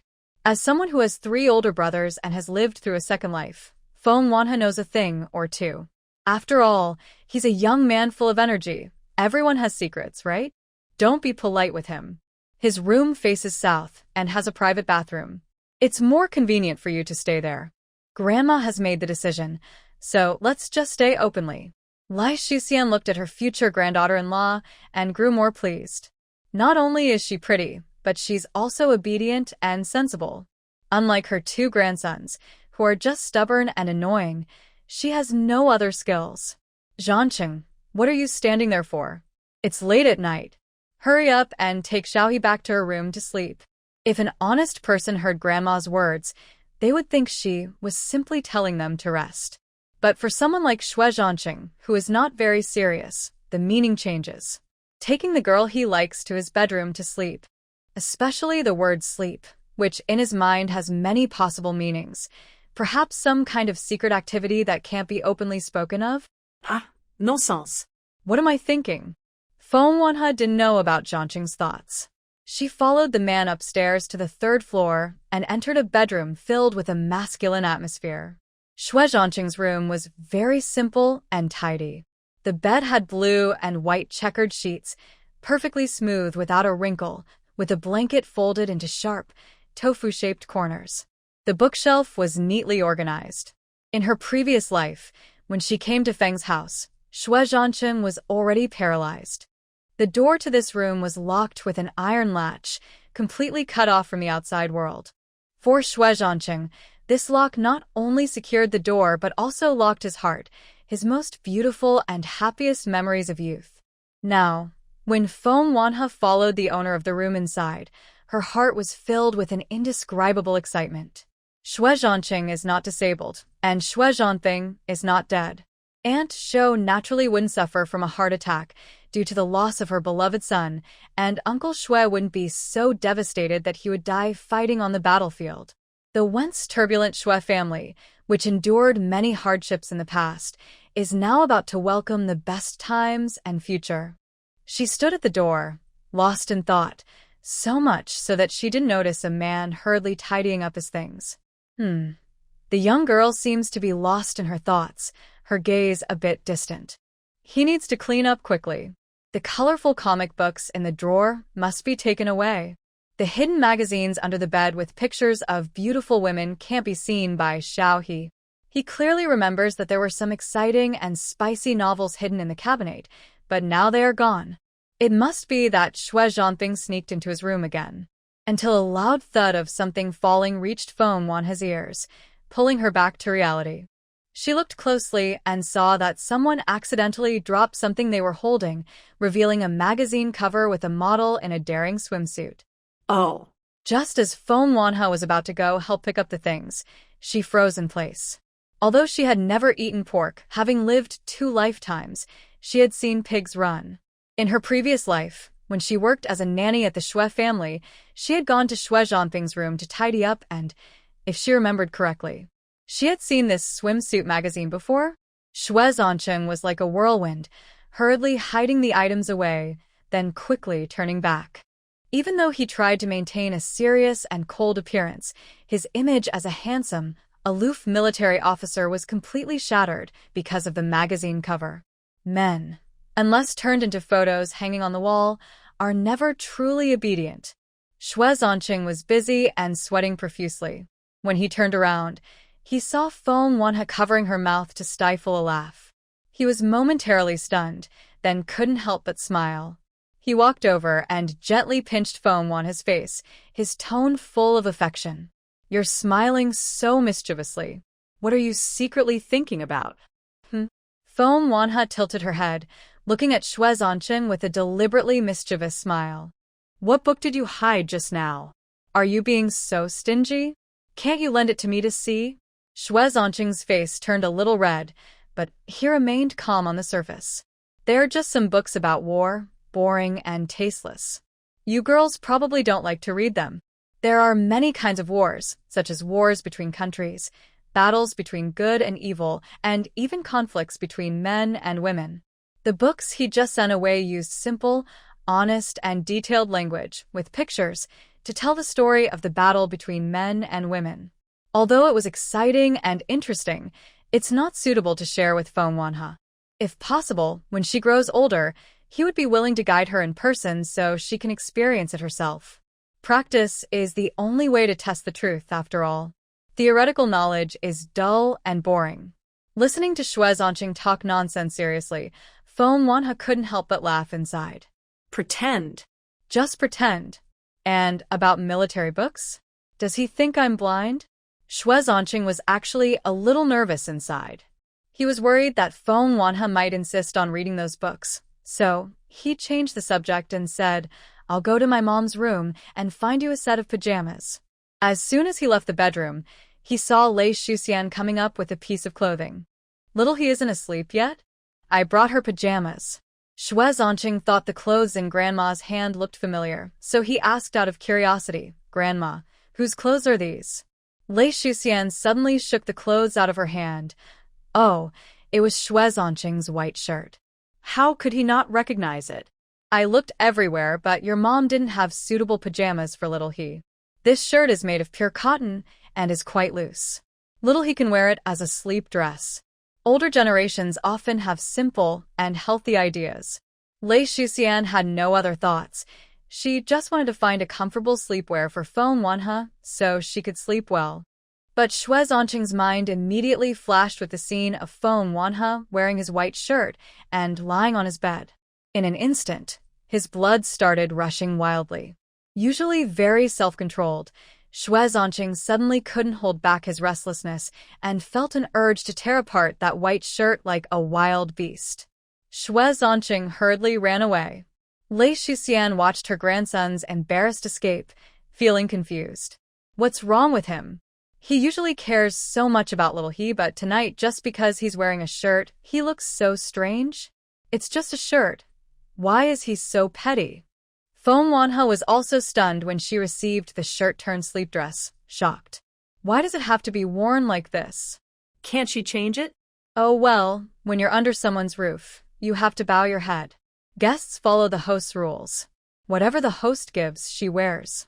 Although Lei Shuxian repeatedly warned her not to take a bath, fearing the wound might get infected if it got wet, Feng Wanhe still insisted on taking a shower. Standing under the shower, as hot water poured down, the fears she had buried deep inside seemed to flood her mind. Suddenly, she wondered what she would do if the rescuers didn't arrive tonight, and if Ma Xiaodong truly succeeded. Yes, she didn't regret risking everything to save Xue Zhancheng, but that didn't mean she could face the harsh reality of being assaulted easily. No matter what, she wouldn't do something foolish. Even if it hurt, she would keep living bravely. Having experienced pain in her past life, Feng Wanhe believed that living was the hardest and most precious thing in life. She let the hot water wash over her face, trying to wash away the tears that threatened to fall, and also her weakness and fear. When she put on Xue Zhancheng's men's shirt and stepped out of the bathroom with wet hair, she was stunned when she made eye contact with Xue Zhancheng, who was looking for something by the bed. Xue Zhancheng had already gone to the next room and was lying on the bed, ready to rest, but suddenly remembered something important. A few days ago, he had confiscated an adult magazine from Xue Zhancheng's room. That night, he studied the magazine carefully, then casually placed it under his pillow. Later, because he was out on a mission, the magazine stayed under the pillow without being moved. If Feng Wanhe shifted the pillow slightly and saw that magazine, what would she think? So he turned over, got out of bed, and after careful reconnaissance confirmed Feng Wanhe was still in the bathroom, he silently entered the room, using his skills as a detective to try to take the magazine away. But as the saying goes, man proposes, God disposes. Who knew Feng Wanhe suddenly finished her shower? Who knew she would come out unexpectedly? The girl was wearing his shirt, with the hem just covering her thighs. Her two small, slender legs were white and straight, like deadly blades. Her wet hair dripped water, and the top two buttons of her shirt were unbuttoned. Water silently dripped into her collar, and soon, the shirt inside started to show wet patches. The white shirt was a little see-through, and Feng Wanhe was standing with her back to the light. From Xue Zhancheng's perspective, her delicate figure was faintly visible, as if she was tempting his soul. After a moment of shock, Feng Wanhe finally reacted. She softly called out, crossed her arms to cover herself, her cheeks flushed with two red spots, and stomped her foot, asking angrily why. "Did you come in?" The shy and timid tone didn't sound like an interrogation. It was clearly a shy little girl acting coquettishly, which also awakened the hidden beast in Xue Zhancheng's heart. His throat was dry, his blood was rushing faster, and his body was tense. I just want to grab something." He suddenly snapped out of his trance, hiding a magazine behind his back, feeling guilty and nervous. Huh? What's that?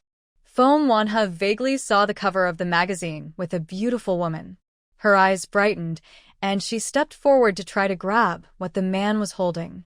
Such a good thing. Shouldn't everyone share it? Hiding it and looking at it alone isn't fun.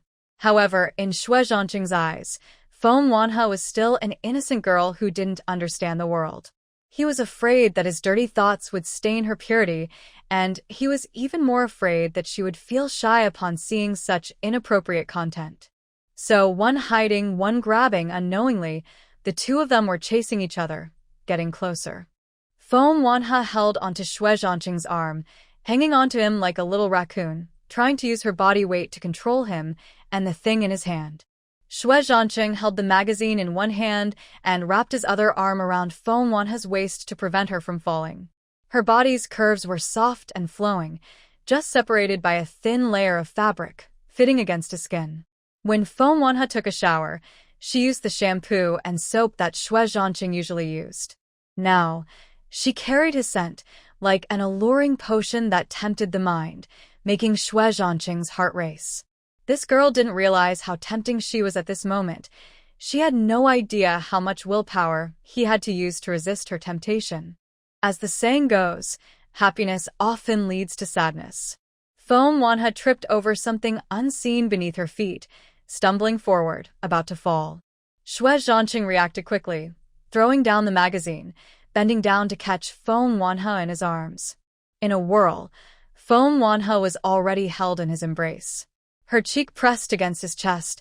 They hugged so tightly, their body temperatures so high, burning each other's hearts. After a brief silence, Feng Wanhe raised her hand to push Xue Zhancheng away, but she found that no matter how she struggled, she couldn't break free from his embrace. Xiao He, don't move. Xue Zhancheng's voice was hoarse and deep. Clearly, he was doing his best to control his inner impulses. He held her tightly, his face buried in her neck, breathing so hurried and heavy. Feng Wanhe wasn't foolish. She naturally sensed Xue Zhancheng's change. Her body stiffened and tensed, not daring to move, letting the man hold her. In their past lives, they developed feelings over a long time together, unsure if it was love or family affection. On many quiet, difficult nights, they hugged each other for comfort, but Xue Zhancheng had never been so out of control and anxious as he was now. He thought that simply holding still in the embrace could soothe his restless desire. But now he realized that this hug was only making things worse. He looked at the bed so close, where his innocent childhood dreams had once been left behind. Now he wanted to pick up the girl in his arms and place her on his own territory, blending dreams and reality, so he could truly become a man. Suddenly, the slightly open door was pushed open, and along with it came Xue Zhancheng's excited voice. Xiao He, I understand what you said just now. I promise you. Oh no. Xue Zhancheng didn't have time to see what was happening inside. The magazine with beautiful women in his brother's hand was suddenly thrown forcefully, hitting him hard in the face. Quickly dodging the attack, he peeked inside again. Feng Wanhe was wrapped in a bedsheet, only her shy, innocent face showing, blushing but also a little embarrassed. As someone who had seen many scenes, Xue Zhancheng quickly understood what was going on. So, was he the only one sincerely apologizing and shedding tears of emotion? Was Feng Wanhe, who slapped him, secretly obsessed with men? Oh, what a mess. Feng Wanhe had another dream. In her dream, she saw the true story of Xue Zhancheng's death. It was a night just like last night, dark and moonless. Ma Xiaodong and his henchmen had distracted Xu Hao, then, in front of Xue Zhancheng, insulted his mother. Sure enough, Xue Zhancheng was tricked. He chased after them all the way to Jian Lake, and then the scene she had experienced before unfolded. Xue Zhancheng was outnumbered and quickly knocked to the ground. Those thugs tied him up with ropes, then added stones and viciously threw him into the lake. Throughout it all, Xue Zhancheng remained fully aware. Even facing death, he didn't beg for mercy or surrender. He held his head high, showing his last bit of dignity. Feng Wanhe watched from a distance, helplessly seeing Xue Zhancheng sink into the lake. Her heart was filled with pain, and she kept crying and shouting for help, but it was useless. It was as if there was a transparent glass wall in front of her. No matter how much she struggled, she couldn't break through to save Xue Zhancheng. All she could do was watch helplessly as he sank to the bottom of the lake. Ma Xiaodong and the others didn't rush to leave. They sat by the lake drinking and smoking until half an hour later. Someone jumped into the water and pulled out the unconscious Xue Zhancheng. Untie his ropes and throw him back into the water. Ma Xiaodong sneered and said, remember, if anyone asks, just say you saw Xue Zhancheng arguing with his mother and heard him say he didn't want to live. But boss, the police are not fools.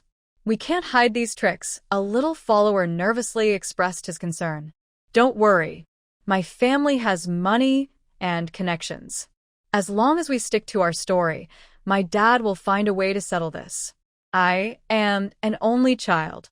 If something happens to me, the Ma family will be left without a successor.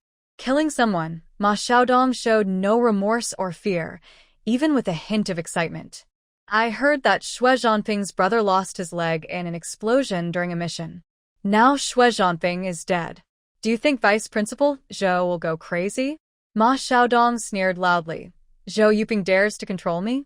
I just broke someone's leg, and no other teacher dares to say a word, except this hateful woman who punished me. Outside the glass wall, Feng Wanhe overheard every word Ma Xiaodong said. She cried uncontrollably, watching helplessly as Xue Zhancheng's body was thrown into the lake, sinking, and then floating back up. The young man's handsome face was pale with death. He floated on the water, being bitten by fish and shrimp, blood and flesh torn apart, never opening his eyes again. Dreams flickered, and she saw Zhou Yuping sitting blankly in the living room, staring motionlessly at her son's photo. Once a fiery woman, she seemed to have gone mad. She cried and laughed at the photo, calling Xue Zhancheng's name sometimes, then pointing at the photo and scolding him for being useless. Finally, as night fell, Zhou Yuping suddenly collapsed to the ground, exhausted. At that moment, Xue Zhancheng was lying on a hospital bed in the first-floor bedroom, just able to see his mother collapse. He shouted hoarsely, tears streaming down his face, calling Mom, but like his brother, his mother never responded. Devastated, Xue Zhancheng struggled to turn over and fell off the bed. He used his arms to crawl slowly to his mother, dragging his injured legs behind him, leaving long bloodstains on the floor. Mom. Mom, what's wrong with you? Xue Zhancheng finally reached his mother's side. He struggled to hold her, but her body was cold, and she had no more breath at her nose. Ah. In the dim world, Xue Zhancheng held his mother's body, looked up at his brother's photo, and shouted loudly, crying like a wild animal at the end of its road. Manhwa was leaning against the glass wall, crying non-stop, calling Xue Zhancheng's name over and over.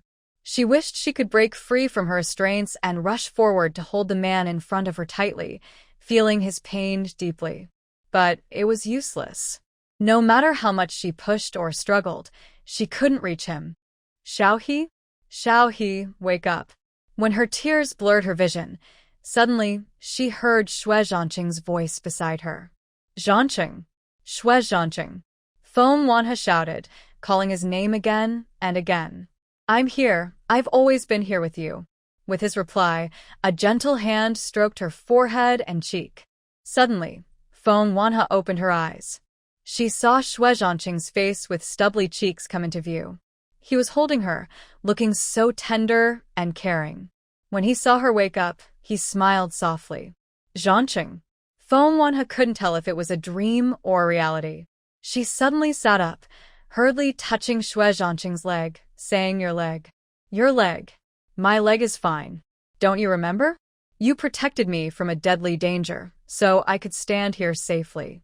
Xue Zhancheng smiled slightly. Hearing this, Manhwa finally came back to herself. Her unfocused eyes gradually focused, and she looked around at the room's decorations. After a long while, she weakly sank back into Xue Zhancheng's arms. Zhanping. Is he here too? Yes. That kid, after you slapped him last night, suddenly he understood everything. He stayed up studying until 3 in the morning. Xue Zhancheng smiled at Manhwa and asked, What kind of nightmare did Xiaohe have? Why are you crying and calling my name? Looking into Xue Zhancheng's eyes and recalling the scene from her dream, tears involuntarily welled up again. She disregarded her gender, reached out her arms, and hugged Xue Zhancheng's waist, like a hurt child, burying her face in his chest. In that moment, Xue Zhancheng's heart suddenly filled with something warm. As Manhwa's tears fell onto his skin, those feelings surged wildly inside him. He held her tightly, as if holding the most precious treasure in the world. I dreamed that Zhanping died, and I also dreamed that Aunt Zhou was so sad she died too. You were left disabled, lying on the ground covered in blood. You were so sad, so hurt. Manhwa muttered, Even though it was just a dream, my heart hurts so much. I want to hug you, but I can't reach your hand. Listening to Manhwa's incoherent words, Xue Zhancheng gently patted her back. His rough hand held her delicate one, and his warmth spread to her. Xiaohe, as long as you want, anytime and anywhere, I can take your hand first. Manhwa choked and nodded, then snuggled more into his arms, greedily wanting to feel his steady, strong heartbeat. In this early morning light, on this large bed, 2 young people, not fully dressed, hugged tightly, so intimate it made people imagine all sorts of things. Hurrying home to share good news with Manhwa, Zhou Yuping pushed open the door and saw her son. No, her son was taking advantage of the girl. After 3 seconds of silence, Zhou Yuping decisively stepped back, closed the door, and blocked the entrance, stopping Mei Yuetang from coming in. Cough. Cough, cough. Yuetang, let's talk about the bride price. Your family can set the amount, and we won't argue. A few minutes later, when Mei Yuetang saw her daughter, with red eyes and disheveled clothes, coming out behind Xue Zhancheng, she swayed and hurriedly supported the wall. So last night, Yuetang stammered, unable to speak clearly. Even though she sensed her daughter and Zhancheng had feelings for each other, and she was prepared for them to be together in the future. Now, her daughter was still so young. Yuetang, don't worry. I'll make old Xue deal harshly with Zhancheng. But what's done is done. No matter what, hitting him won't help. Let's sit down and solve this problem. Zhou Yuping spoke carefully, afraid that her future in-laws might get angry and slap her. Of course, her son doing such a terrible thing deserved a slap. Before Yuetang could react, Xue Zhancheng, who was staring at her with red, swollen eyes, spoke directly, making things worse. Hey, you just found out? Last night, I saw my brother hugging Xiaohe. The whole night. From his experience with countless movies, if nothing had happened, then his older brother's side probably wasn't doing well. Hearing this, Yuetang's lips twitched. All night? A young man and a young girl? She had even started calculating her daughter's last period date. Once she figured it out, she felt even more overwhelmed. These days are the dangerous time. So she swallowed hard and carefully asked, Xiaohe, do you too use protection? Feng Wanhe was still lost in a terrible dream. She didn't even hear her mother clearly, and just shook her head blankly. No protection? They didn't even use a. Oh my goodness. This is. She wasn't ready to be a grandmother. Coincidentally, Feng Debiao also came upstairs. Mei Yuetang turned to look at her husband and hesitantly spoke. Old Feng, our daughter, might be pregnant. The doting father Feng Debiao nearly lost his footing and almost fell to the ground. What? Who's pregnant? Xiaohe? He was so shocked that his voice changed. This was like a thunderbolt, almost like it was threatening his life. Feng Debiao was both angry and anxious. He turned to look at Xue Zhancheng and almost shouted, Look at your good son. Is this how he takes care of my daughter? Xue Zhancheng also felt guilty. Clearly, he was about to become a future relative, so he dared not offend him. He didn't even dare to speak back. He apologized softly to Feng Debiao and then moved to confront Xue Zhancheng, ready to fight. Xue Zhancheng was actually confused about what these parents were arguing about. Since his mother barged into the room and disturbed him and Feng Wanhe, he had been distracted. His mind was full of the words Feng Wanhe, and he kept imagining the poor girl hiding in his arms and crying. Oh, his heart almost broke from her tears. His eyes and mind could only see her sad, crying face. He didn't hear or want to hear what these people were arguing about. As long as his little girl stopped crying, that was enough. When his biological father swung his fist, Xue Zhancheng instinctively dodged. Then he realized that dodging was not appropriate, so he stood straight and accepted the hit. Uncle Xue, what are you doing? Fortunately, Feng Wanhe quickly stepped in front of Xue Zhancheng, blocking him. This forced Xue Zhancheng's punch, which was already on its way, to pull back suddenly, nearly causing him to strain his back. Isn't this Xue Zhancheng bullying you? Xue Zhancheng scolded Xue Zhancheng, but his eyes were full of amusement. This kid was impressive. He had his father's style, able to seize opportunities and confidently take down the fortress, directly winning the woman he liked. Although it was a bit immoral, a bit shameless, and his idea was like stabbing a knife into an old friend's heart, still, a person must do what they must to survive. The principle of acting early to avoid trouble is well understood by him. She didn't bully me. Feng Wanhe rubbed her red eyes and realized from her parents' angry looks that they had misunderstood. She said, Where are you guys thinking? I just had a nightmare. When Zhancheng heard the noise, he came over. Feng Debiao and his wife exchanged glances, both feeling very happy. So you too. Are you okay? Feng Wanhe's cheeks turned a little red. She stomped her foot and said, Dad, Mom, what are you thinking? Zhancheng isn't the kind of person to take advantage of others. He didn't bully me. Feng Debiao and his wife's mood shifted from cloudy to clear, but Xue Zhancheng and his wife looked disappointed and shook their heads regretfully. TSK, I thought the matter of the two kids was settled, even planning to use this chance to talk about marriage with no shame. But now. Oh, what's wrong with Xue Zhancheng? Why can't he even handle this kind of thing? Feeling angry and helpless, Feng Wanhe still protected Zhancheng. What should she do? So, unlucky Xue Zhancheng became the punching bag for his parents. When they caught him off guard, they rolled up their sleeves and beat him mercilessly, mixing both boys and girls. Haven't we already fought in the hospital? Why bring up old stuff? Xue Zhancheng ran away, covering his head and protesting loudly against his parents' violence. Seeing an opportunity, he quickly hid behind Feng Wanhe. Xiao He, save me. Come on, save me one more time, or they'll beat me to death. Feng Wanhe chuckled. She stopped Zhou Yuping from rushing over and coquettishly said, Aunt Zhou, I already taught Xue Zhancheng a lesson last night. I slapped him several times. Hearing that her son was beaten, Zhou Yuping immediately smiled happily. Really? You hit him? Were the slaps loud? Does your hand hurt? Xue Zhancheng, stunned and scorched inside, could only say, So, maternal love can disappear, right? With the misunderstanding cleared up, everyone breathed a sigh of relief. Feng Wanhe remembered serious matters and asked, Is everything settled? Big Brother and Zhancheng, are they okay? Come on, let's go downstairs to the living room and talk. Zhou Yuping held Feng Wanhe's hand, and the group went downstairs to sit on the sofa in the living room. The others are fine, except for Ma Xiaodong. He's hurt pretty badly. That kid probably won't be able to do much in the future. Feng Debiao spoke vaguely, but Feng Wanhe understood what he meant about ability. She's not a saint.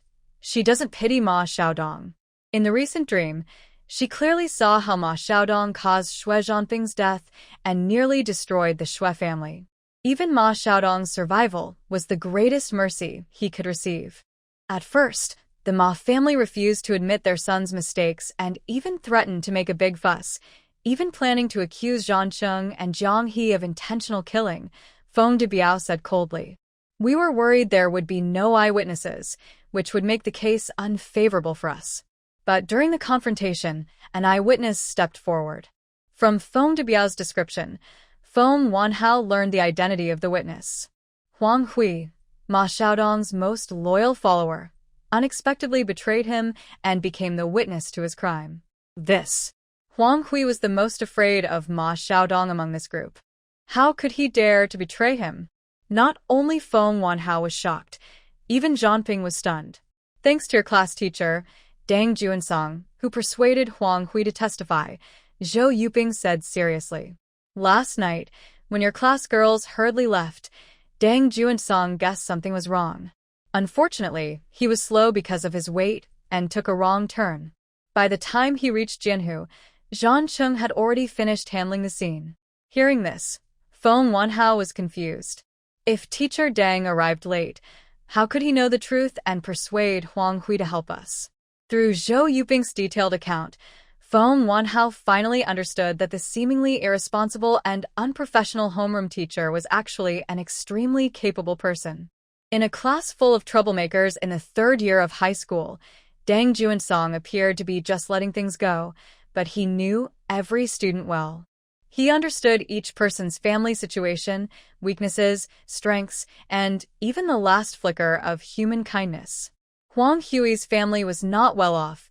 His father had died early, and his mother was a sanitation worker. He had scored excellently in the high school entrance exam and entered a key high school class. In the second semester of the first year, he fell for the class monitor. When he gathered courage to confess, Ma Xiaodong and others stole his love letter. From then on, Ma Xiaodong used the excuse, if you don't hang out with me, I'll bully the class monitor to force Huang Hui to become his follower. Once a top student, Huang Hui quickly got into trouble, was punished, and his grades, which had been among the best, dropped to the bottom of the entire grade. One moment heaven, the next, this young boy had turned into a villain. Ma Xiaodong has a very strange hobby. Every time he does something bad, he likes to record the process, claiming he's admiring his own great work.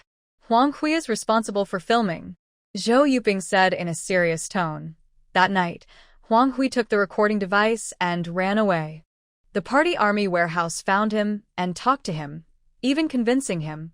Then, the party army accompanied Huang Hui to turn himself in, holding the tape from that night. She paused and said, "We've all watched that tape. Xiao He, back then." How could you do that? Recalling the blurry images on the tape, seeing Xue Zhancheng about to be thrown into the water, and Feng Wanhua rushing out without hesitation, Zhou Yuping's eyes couldn't help but turn red. You child. In this world, where is there a woman who protects a man like that? If something happened while protecting Zhancheng, how can I explain to your parents? She choked up and held Feng Wanhua's hand, saying, Xiao He, we can't do such foolish things anymore. It's okay to be a little selfish. If something really happens, I won't blame you. Feng Wanhua smiled innocently. Auntie, you always say you treat me like your daughter. In my heart, Zhanping is as important as my brother. You said if my brother gets into trouble, how can I just stand by and watch? Next to them, Xue Zhancheng shivered when he heard words like daughter, brother, and sister. Xiao He, what are you talking about? How can you be my mom's daughter? How can you be my and Zhanping's sister? Well, we can be a family, but not in a brother-sister way. How about we try a different relationship? Like mother-in-law and daughter-in-law? Like husband and wife? Like uncle and niece? Yes, you can still call my mom Mom, and you can still call me brother. As for Zhanping, he can call you sister-in-law. Anyway, he's a shameless little troublemaker. So, Xue Zhancheng stepped forward and subtly changed the topic he didn't want to accept. He didn't want a sister. He just wanted to marry a wife. Mom, what is the attitude of the Ma family now? Zhancheng asked the most important question for Feng Wanhua. With all evidence in hand, how could the Ma family still deny the truth? The Ma family claims to be a wealthy family in Spring City, yet they even try to find connections to cover for Ma Xiaodong? If I could let the Ma family get away with it, I might as well not be the commander of this group army. Feng de Biao sneered and said, I only made one request to the police. Follow the law and do your job. There's no need to target anyone just because of my identity. But at the same time, no one should cover up crimes for any reason. In recent years, the nationwide campaign against crime has been ongoing. The heinous methods used by Ma Xiaodong can be prosecuted as attempted murder. Moreover, Huang Hui not only provided evidence of Ma Xiaodong's recent crimes, but also revealed several past criminal cases, 2 of which involved loss of life. Xue Zhancheng took over and said, I've already asked people to watch Ma Xiaodong's case. We won't use force or intimidation to punish him. We will follow the law and let him face justice. Although Feng Wanhua wasn't very familiar with the law, she knew that Ma Xiaodong's crimes were serious enough to warrant the death penalty. She let out a long sigh and turned to look at Xue Zhancheng. The two looked at each other for a long time and couldn't help but smile. Now, you don't have to cry out of fear anymore, right? Xue Zhancheng gently rubbed Feng Wanhua's head and smiled softly. Hey, kid, get away from me. Feng de Biao quickly pushed away Xue Zhancheng's hand and protectively held his daughter in his arms, alert and cautious. Even if last night you were just a gentleman comforting my daughter, there's no good man in this world. I can see through your intentions, kid. When Feng de Biao got serious, he scolded himself too. Yes, I am a man and I understand men best. I know all their little tricks inside out. Zhou Yuping smiled and said, Old Feng, I was just about to discuss something with you. Look, Xiao He was frightened because of that troublesome little rascal in my family. I have to show some support. Coincidentally, I heard that Yu Tang's family has some issues. She needs to go back to her parents' house for a few days. Why not let Xiao He stay at my place?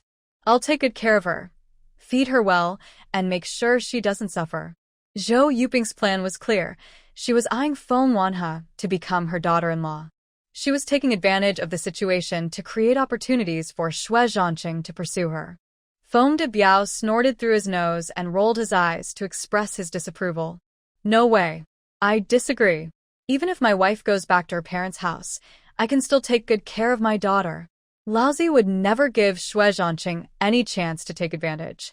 So, that morning, Feng de Biao, eager to prove himself, sent his wife back to her family and then rolled up his sleeves to cook, wanting to show he was a good father. And then, nothing more happened. In a certain military compound, a leader's house caught fire and thick smoke billowed out, quite a spectacular sight, even alerting the fire brigade. Immediately, Zhou Yuping arrived with craftsmen to repair the damaged house and also took Feng Wanhao back to her own home. See, since the outcome won't change, old Feng, why bother fussing? Did you make a fool of yourself? Nearly lost your home? Had to kneel on the washboard? That evening was the long-awaited performance by the art troupe.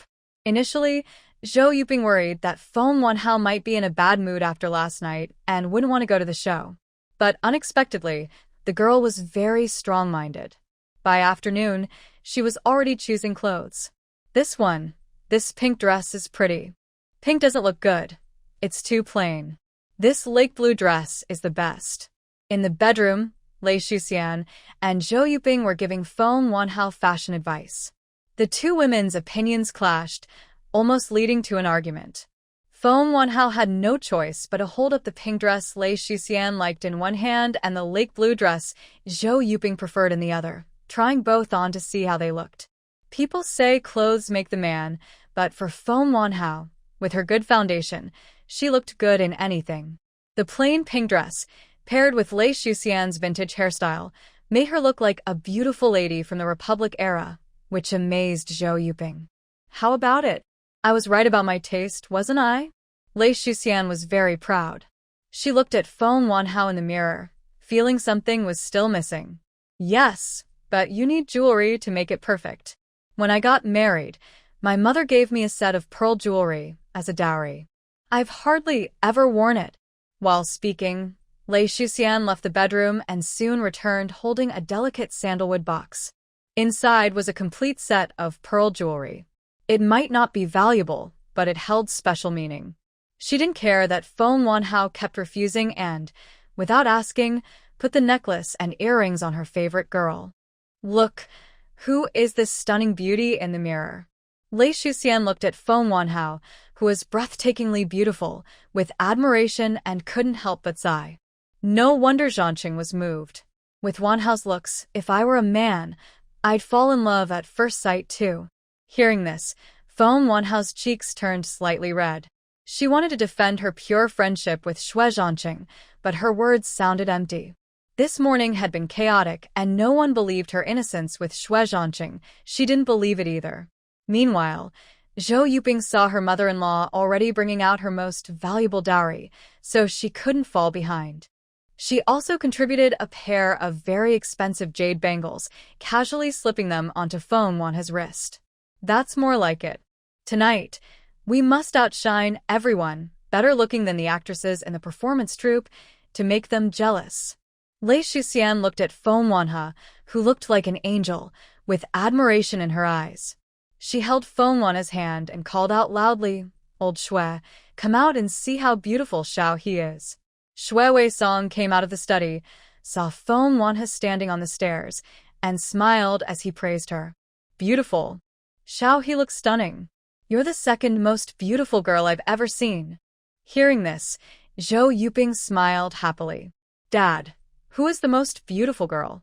Let us see her too." Xue Weisong pointed at the already gray-haired Lei Xuxian and said with a smile, "Far away but close in my heart, to me, your mom is the most beautiful woman in the world." No matter a woman's age, she can't refuse sweet words, and Lei Xuxian was no exception. Although she scolded her husband for talking nonsense, her smiling eyes betrayed her happiness. Just then, Xue Zhancheng came in from outside. "My mom ranks at most third. Xiao he is pretty too, so second is fine. As for first place, it has to be my wife. Dad, my wife is much more beautiful than yours. Don't you have any self-awareness?"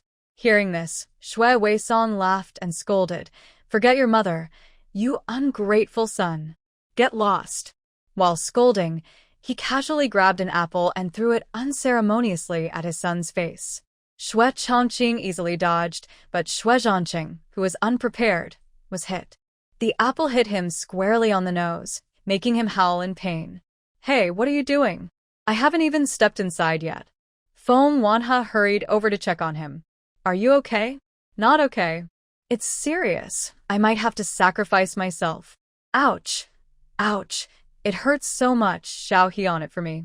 When it came to playing the victim to gain sympathy, if Xue Zhancheng claimed to be second, no one dared to claim first.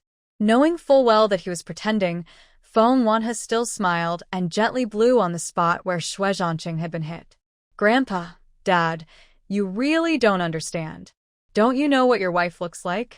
How can you say she's prettier than Xiao He?" Xue Zhancheng enjoyed Feng Wanhe's care, feeling so happy it was like pink bubbles were in his heart.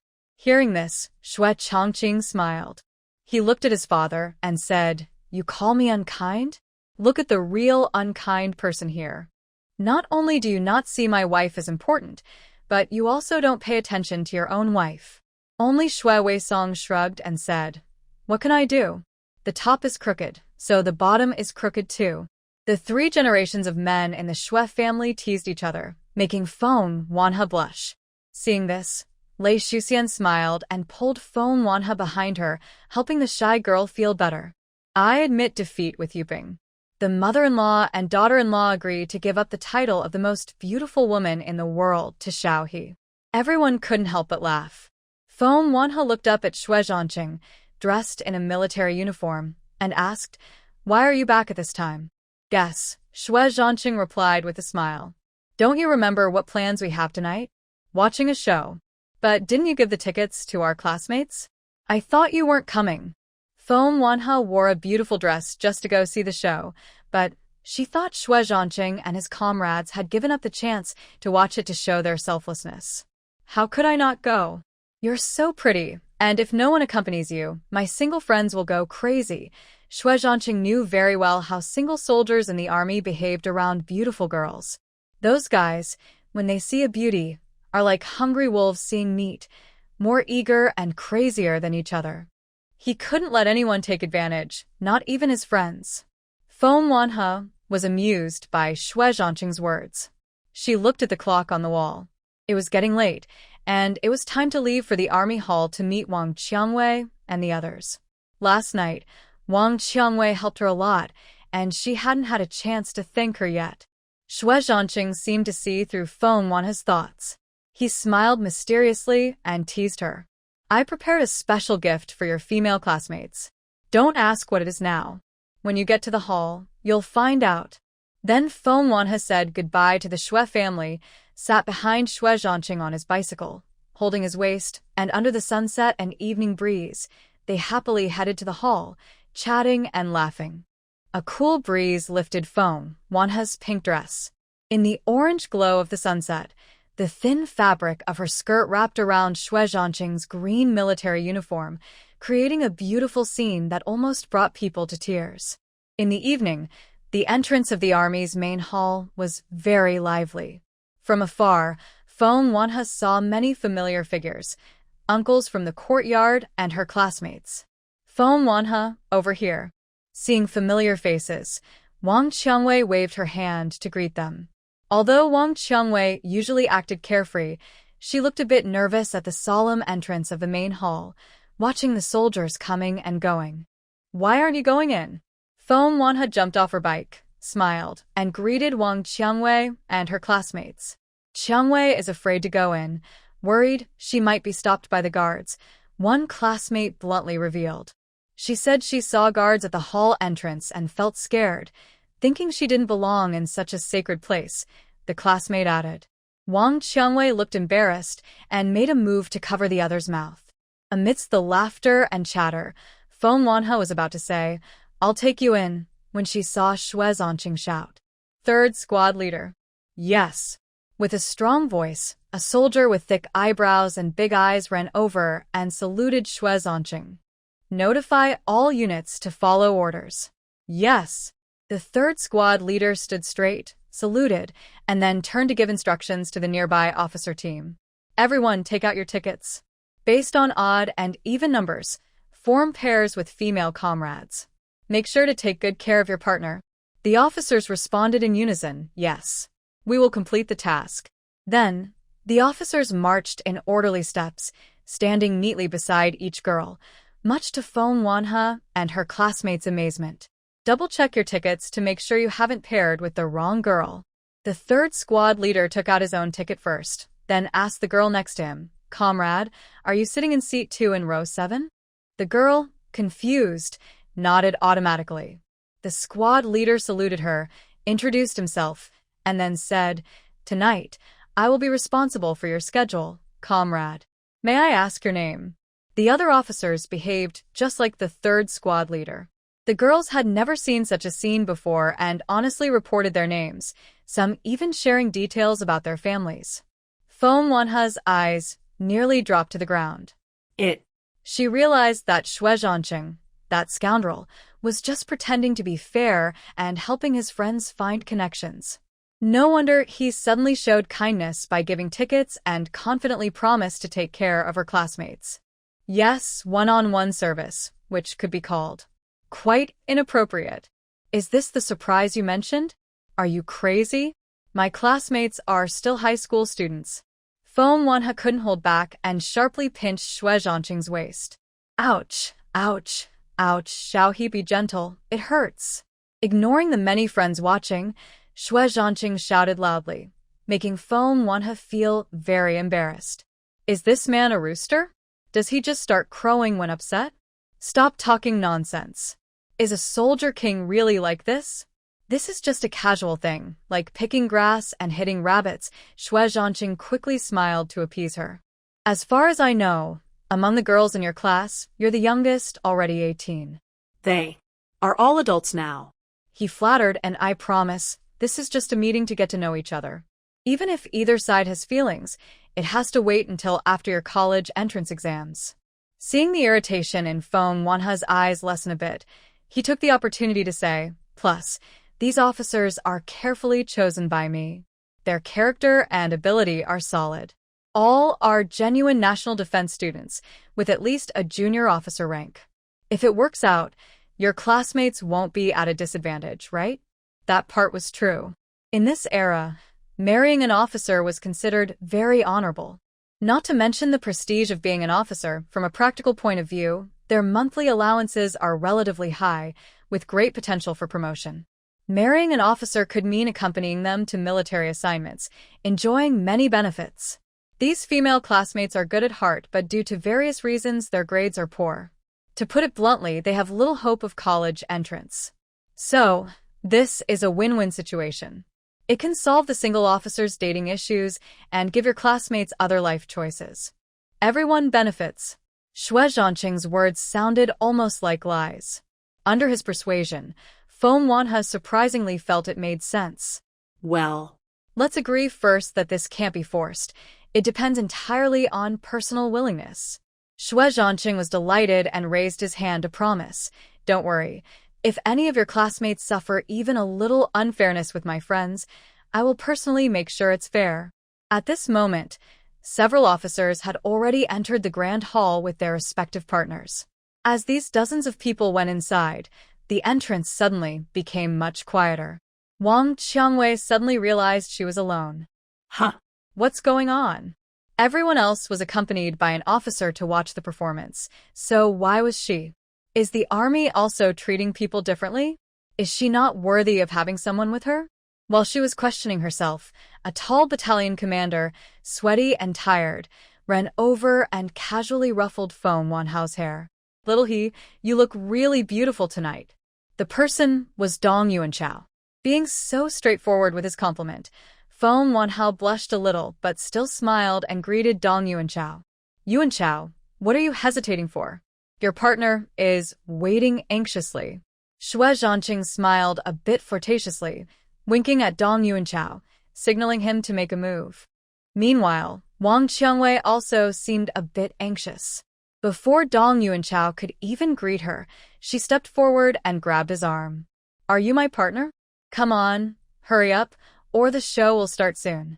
Dong Yuanchao hadn't had time to react before Wang Qiangwei, who lacked restraint, forcibly took him away. Hey, comrade, don't be so impatient, it's a bit scary. Originally, Feng Wanhao was thinking about how to entertain her classmates during the show, but now, it seemed like she had nothing to do with it. If that's the case, she might as well follow the main group inside to watch the performance together. Just as she was about to urge Xue Zhancheng, she looked up and saw the homeroom teacher, Dang Juansong, sitting on a nearby stone bench reading a newspaper, seemingly not planning to go inside. Thinking of this, Feng Wanhao walked over. Teacher Dang, why aren't you going in to watch the show? It's starting soon. Hearing the familiar voice, Dang Juansong looked up. His first words were, "Are you hurt?" After a 3-second pause, Feng Wanhao finally reacted and quickly replied, "I'm fine. Thank you for your help." Dang Juansong smiled and said calmly, "I am your homeroom teacher. Protecting my students is every teacher's duty. No need to thank me." At that moment, Feng Wanhao suddenly felt that this short, chubby middle-aged man seemed tall and strong, like a big tree silently guarding his students. Even though outsiders might see Class 7 of Grade 3 as hopeless troublemakers, for Dang Juansong, he had never truly given up on his children. Dang Juansong waved at Feng Wanhao and said, "Go inside and watch the show. I only have 2 tickets. My wife and kids went in, so I'll listen outside for a bit." Hearing this, Feng Wanhao immediately and without hesitation handed her ticket to the party army officer. The party army officer wouldn't take a student's ticket. He pushed back, refusing to accept it. Feng Wanhao insisted on giving it. The teacher and student argued at the entrance of the auditorium, but Xue Zhancheng couldn't stop them. Just then, Xue Zhancheng arrived with a few officials. From afar, he saw what was happening and quickly approached, his expression slightly serious. "Zhancheng, what's going on here?" A minute later, after understanding the situation, Xue Zhancheng's expression changed. He smiled warmly, no longer serious. "Oh, it's just a ticket, nothing big. No need for such a fuss." He looked back at Xue Zhancheng and said, "Don't just stand there. Hurry up and take Xiaohe inside to watch the show. I'll arrange a seat for the teacher." Hearing this, Feng Wanhao was overjoyed. She bowed and said, "Thank you, Uncle Xue. I'll go in now." As she entered the auditorium, she faintly heard Xue Zhancheng talking with the party army officer behind her.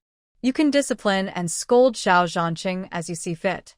We'll cooperate with your work, but as for Xiaohe, she's a girl, so please be gentle." "Oh, even you see that Xiaohe and my eldest son are close?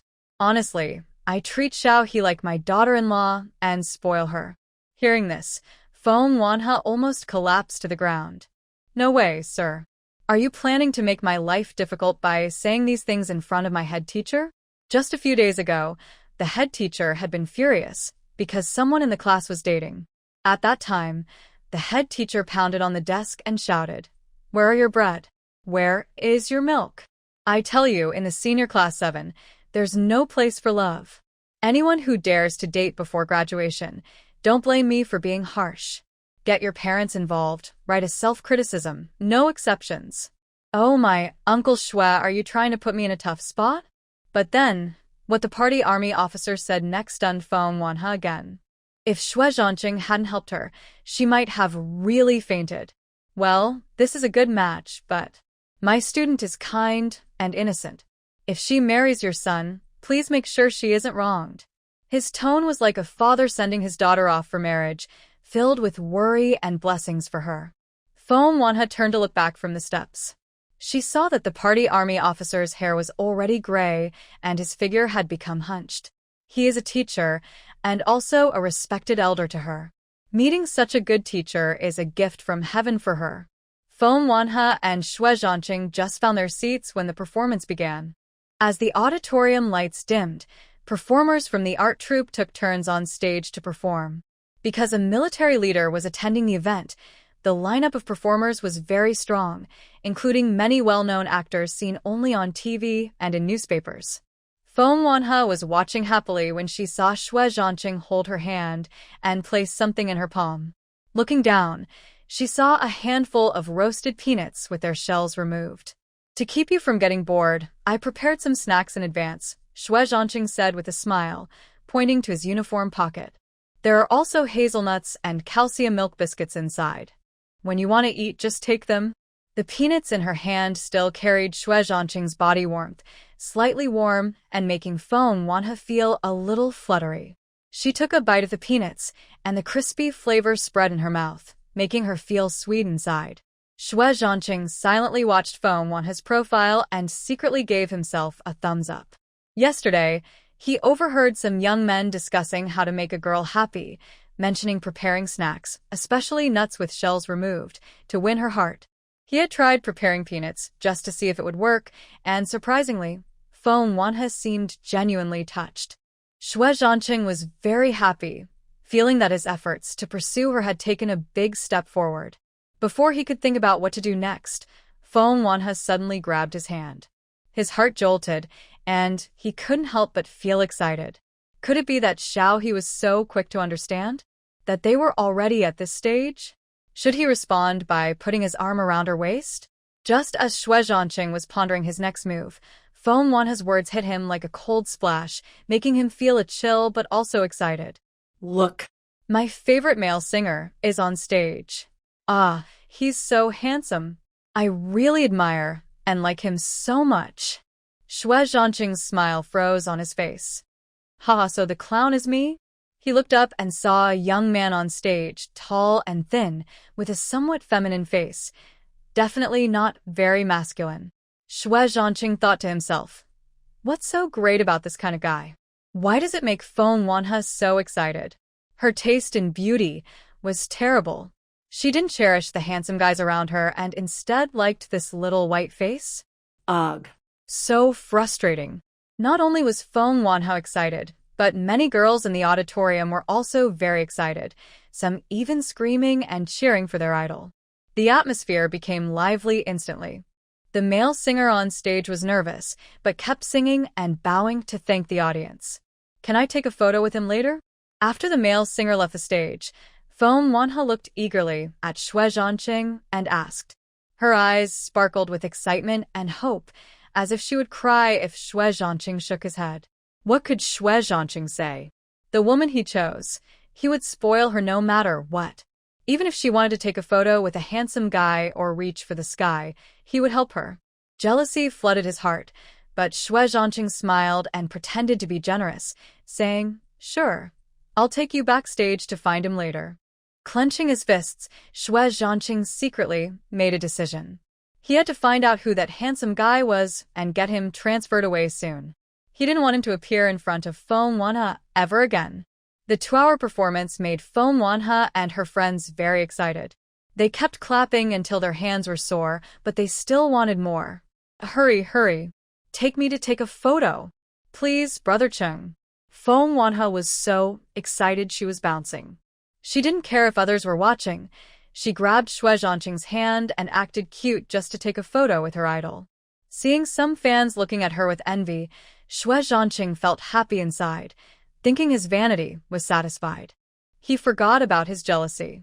He happily got up and took her to the backstage. Okay, I'll take you to meet the star for a photo. Are you happy now? You're so old, jumping around like a kid, making others laugh. Xue Zhancheng was also good at pretending. He told Feng Wanhe to be more serious, but inside he was shouting, Little he keep making a fuss. Let everyone in the auditorium see us holding hands. They walked through the corridor toward the backstage. Just as they reached the end, Feng Wanhe's eyes caught sight of Sister Wang Shengnan. She was excited to say hello, but when she saw the woman sitting next to Wang Shengnan, her face suddenly changed. This woman, Feng Wanhe, saw her in the nightmare of her older sister's death. She is Zhu Tingfei's mistress and the evil doctor who personally caused her sister's death. At this moment, this female villain is holding her sister's arm, and they are whispering intimately, looking like close friends who share everything. Big sister, come here. Feng Wanhe's voice trembles. She wants to pretend she doesn't recognize this woman, but her deep anger makes it hard to control her feelings.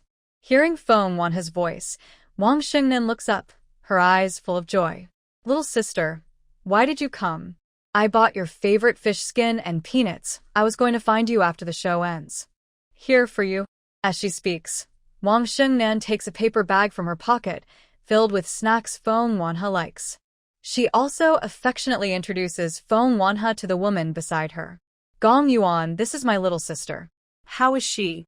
Is she pretty and well-behaved? The woman called Gong Yuan looks at Feng Wanhe and smiles. Hello, little sister. I am your sister's best friend. You can call me Sister Xiao Gong. Shut up. You're not worthy. Feng Wanhe loses control. She shouts to interrupt Gong Yuan, feeling that this woman's smile is fake and malicious. In the past, Feng Wanhe was always kind and smiled politely when greeting others. She was sweet and well-mannered. So now, when Wang Shengnan faces such rude and even arrogant little sister, she is a bit confused and then a little angry. Just as she frowns, ready to scold Feng Wanhe for her rudeness, she sees Xue Zhancheng step in front. Big sister, Xiaohe wants to go backstage to take photos with her favorite actor. Do you want to come along? Before Wang Shengnan can speak, Gong Yuan excitedly stands up. Can I? Can I go backstage to meet the stars? Shengnan, hurry, take me with you. Xue Zhancheng's smile turns cold. Sorry, Xiaohe is a bit shy and not used to talking to strangers. This lady can wait at her seat or leave early if she prefers. This implies that Feng Wanhe doesn't like her, so she has no right to go backstage with them. If she's smart, she'll wait. If not, she can just leave. Gong Yuan's face immediately changes. Her eyes are full of resentment, but it quickly turns into sadness. She looks at Wang Shengnan with a bitter and humble smile. Shengnan, your sister doesn't like me. Sigh, it's okay. I'm older than her, so I won't argue with her. You should go quickly, or your sister will get upset again. After speaking, Gong Yuan wiped her face and pretended to be strong, saying it's okay, I didn't cry. Feng Wanhe sneered inwardly. Who cares if you cried or not? Who are you trying to show sympathy to? Is it just because you want to take advantage of my kind and simple older sister, trying to create trouble between us sisters? Feng Wanhe didn't pay much attention to Gong Yuan. She directly took Wang Xingnan's hand and left the seat, walking quickly to a corner backstage. Xiaohe, what's wrong? Wang Shengnan frowned as she looked at her younger sister, feeling confused and a little annoyed. Gong Yuan and I grew up in the same village. During the earthquake, we were forced apart. When we met again later, she always took care of me.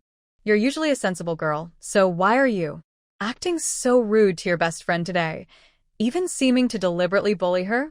Big sister, are you sure she's a good person? Are you sure she has no plans? How old were you during the earthquake? After so many years apart, how can you be sure she hasn't changed? Feng Wanhe didn't want to beat around the bush with Wang Shengnan and say useless words. The painful memories from the past were vivid. Gong Yuan's happy smile, Wang Xingnan's tragic death. These scenes were clear in her mind. According to the fate calendar from the previous life, Wang Xingnan's days seemed to be running out. So she didn't want Wang Shengnan to gradually see Gong Yuan's true nature. She had to act quickly and decisively to keep Wang Shengnan away from such a malicious woman. She won't change. I believe in her. But Wang Shengnan firmly replied, even if everyone in the world turns bad, Xiao Yuan won't be a bad person. I see how good she is to me. When I was a child and my biological father threw me into the mountains, Xiao Yuan trekked dozens of miles to find me, gave me food, and took me home. When I was being abused by Zhu Tingfei, Xiao Yuan stood up to protect me, almost getting hurt by that. Wang Shengnan recounted each act of Gong Yuan's kindness, tears falling at the end. Xiaohe, she is the brightest light of my childhood. I might not care about others, but I can't ignore her. Listen to what Big Sister says. Don't make things difficult for her, okay? Feng Wanhe couldn't judge whether Wang Shengnan was right or wrong. Perhaps in the past, Gong Yuan genuinely cared for Wang Shengnan, which is why she traveled dozens of miles to bring her home. But that doesn't mean she won't change for the worse in the future. The years apart were enough to change a person. Suddenly, a thought flashed through Feng Wanhe's mind. Her eyes suddenly became sharp, and she asked, Big Sister, are you hiding your pregnancy? This question came unexpectedly. Wang Xingnan's face changed drastically, and she quickly asked, "How do you know?" Realizing she might have said too much, she quickly changed her tone and said, "Why are you so stubborn? I already showed you the hospital test results. Negative, no pregnancy." Feng Wanhe didn't speak. She just stared into Wang Xingnan's eyes. Under this intense gaze, Wang Xingnan felt nervous and flustered. She softly said, "This kid, are acting strange. Forget it, I'm leaving now." She lost her composure, hurriedly walking away in a flurry, escaping through the back exit of the auditorium. Xue Zhancheng had not spoken the entire time. Only after Wang Xingnan's figure disappeared from view did he gently his chin and speak slowly. "Xiao He, your big sister is lying." As a former detective, Xue Zhancheng was very good at noticing small details. He had sensed something was wrong with Wang Xingnan during their last visit to the cemetery. But later, Feng Wanhe showed him the test results, which proved she was not pregnant. Even if he had doubts, he couldn't speak up because it was someone else's private matter. But now, He was almost sure his initial judgment was correct. Wang Xingnan was definitely pregnant. Gong Yuan is a doctor in the hospital's obstetrics and gynecology department. She must be helping your big sister hide the pregnancy. Feng Wanhe frowned and looked at Xue Zhancheng. She asked, "Why do you think your big sister is lying? And why would Gong Yuan help her hide it? What else could it be? It's probably because of their own selfish reasons. I can understand your big sister lying. She's a mother, and wanting to protect her child makes sense. But Gong Yuan," Xue Zhancheng sneered. "This woman looks clever and sneaky. She doesn't seem as innocent and kind as your big sister described. And don't you find it strange? Zhu Tingfei is violent and even hits people when he's crazy. How come Gong Yuan dares to step in and stop the fight? And the most amazing part is, she successfully intervened without getting hurt by the abusive man." Xue Zhancheng hinted, she can handle family disputes for her friends at any time. It seems Gong Yuan and Zhu Tingfei are quite familiar with each other. Xue Zhancheng's deduction was almost exactly what Feng Wanhe had seen in her dream. Why does Wang Xingnan hide her pregnancy? Because during the cemetery visit, Feng Debiao gritted his teeth and said, "If you're pregnant, just get an abortion. Having this child would only harm you." Indeed, Feng Debiao's words were cold and ruthless, making it seem like he had no compassion at all. Isn't it true that reality can be so harsh? Wang Xingnan is only in her early 20s, yet she was battered by Zhu Tingfei until she had almost no way out. If she has this child, it will tie her future life to the Zhu family. Her life will be ruined. Don't all parents care about their children? Yes, Wang Xingnan hid her pregnancy to protect her baby, but Feng Debiao didn't want her to have the child. Isn't that also to protect his daughter? How should we handle this? Should we tell Dad and Mom? Right now, Xue Zhancheng is Feng Wanhe's only support. He can't persuade his older sister, but he also can't just watch her be harmed by Gong Yuan and Zhu Tingfei, a pair of bad people. Do you have proof that Wang Xingnan is lying? If you speak out now, it might seem like you're trying to cause trouble. Xue Zhancheng patted Feng Wanhe's head and said, "No matter how close they seem on the surface, without blood ties, their feelings are bound to be fragile." That's true. Wang Xingnan has a hospital-stamped test report, which is solid proof.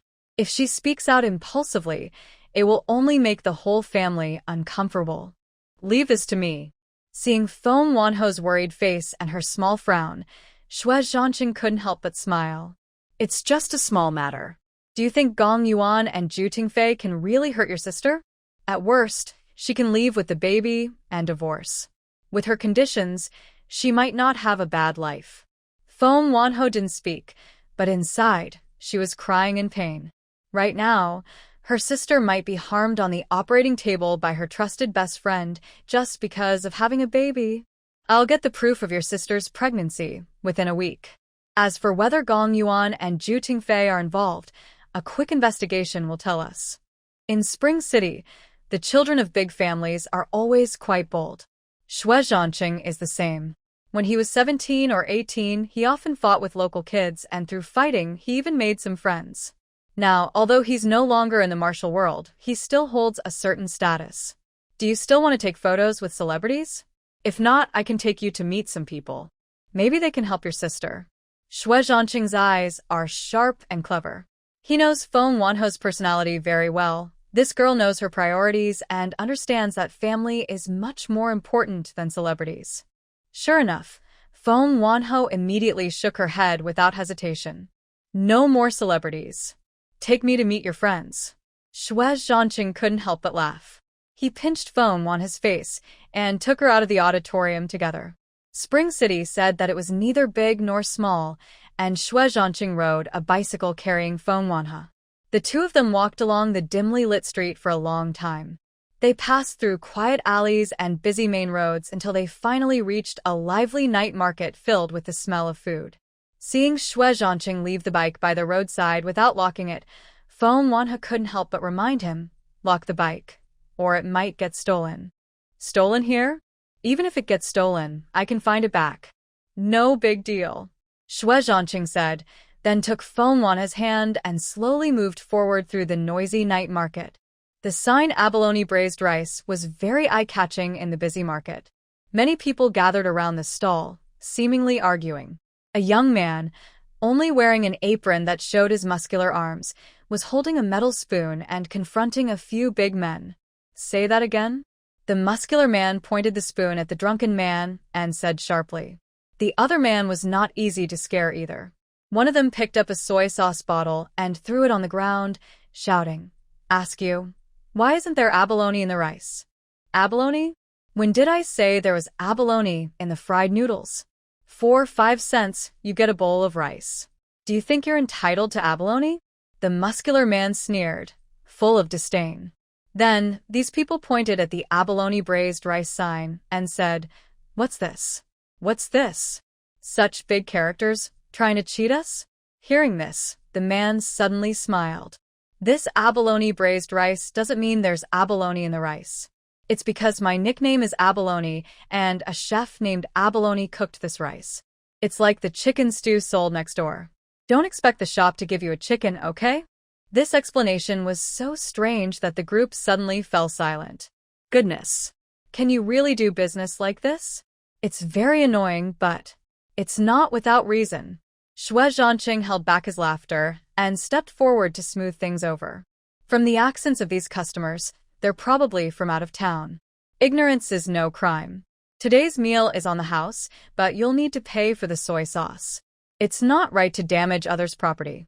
The man called Abalone wanted to speak again, but Xue Zhancheng shot him a sharp look, and he immediately shut up. The other customers also knew that a stronger person doesn't always rule the local area. In this chaotic night market, who knows what influence the others might have? So they took the hint, followed Xue Zhancheng's plan, handed over 3 yuan as compensation for the soy sauce, and then turned to leave. Enough, enough. What's so interesting? I've been selling abalone rice for 3 years, and you just now found out. Brother Abalone waved his iron spoon, chasing away the curious onlookers. Angry from a recent fight, he even drove away some customers eating nearby. Soon, only Xue Zhancheng, looking calm, and Feng Wanho, staring in shock, remained at the stall. "Oh wow, you're a pretty girl. Come, let me read your palm." Brother Abalone threw down his spoon, sat on a stool, and reached out to touch Feng Wanho's hand. Xue Zhancheng kicked him hard, causing Brother Abalone to fall to the ground. Feng Wanho couldn't hold back and asked, "Is your name really Abalone?" "Of course. What else would it be? You expect to eat abalone at this night market? Just for fun, right?" Brother Abalone cursed as he got up, pointing at Xue Zhancheng with gritted teeth. "Ask this how he got the nickname Abalone. I gave it to myself. We met when I was 16, right? That kid tried to mug me, and I almost beat him to death. His real name is Bao Yu, and I just called him Abalone on a whim. The nickname stuck." Xue Zhancheng recalled his youthful recklessness with a nostalgic smile. Who knows, he later sold food at the night market, shamelessly using the name Abalone Rice. I don't know how many people he tricked, and because he looked so fierce, Others could only swallow their anger. He kicked Brother Abalone twice more, then shifted back to the main topic. Stop your night market stall for a few days and help me follow someone. Hearing this, Brother Abalone sat up straight. Hey, officer, what are you saying? A harmonious society means following the law. Stalking others is illegal. I am a law-abiding citizen, and I don't do such things. Seeing him pretend seriously, Xue Zhancheng chuckled and scolded. You act tough in front of others, but here? Want me to review your achievements? He cleared his throat and began counting Brother Abalone's past deeds. 3 months ago, there was a fight in the West Market. Before he finished, Brother Abalone jumped up, smiling awkwardly like a fool. Don't. Boss, you're not funny at all. I was just joking earlier. Look, you took it seriously. Brother Abalone changed his expression quickly, making Feng Wanhe admire him greatly. Indeed, my Brother Abalone's quick change of face is amazing. Getting back to the main point, Brother Abalone pulled his chair closer and lowered his voice. Tell me, who are you following? Xiaohe, you speak. Xue Zhancheng was very pleased with Brother Baoyu's attitude.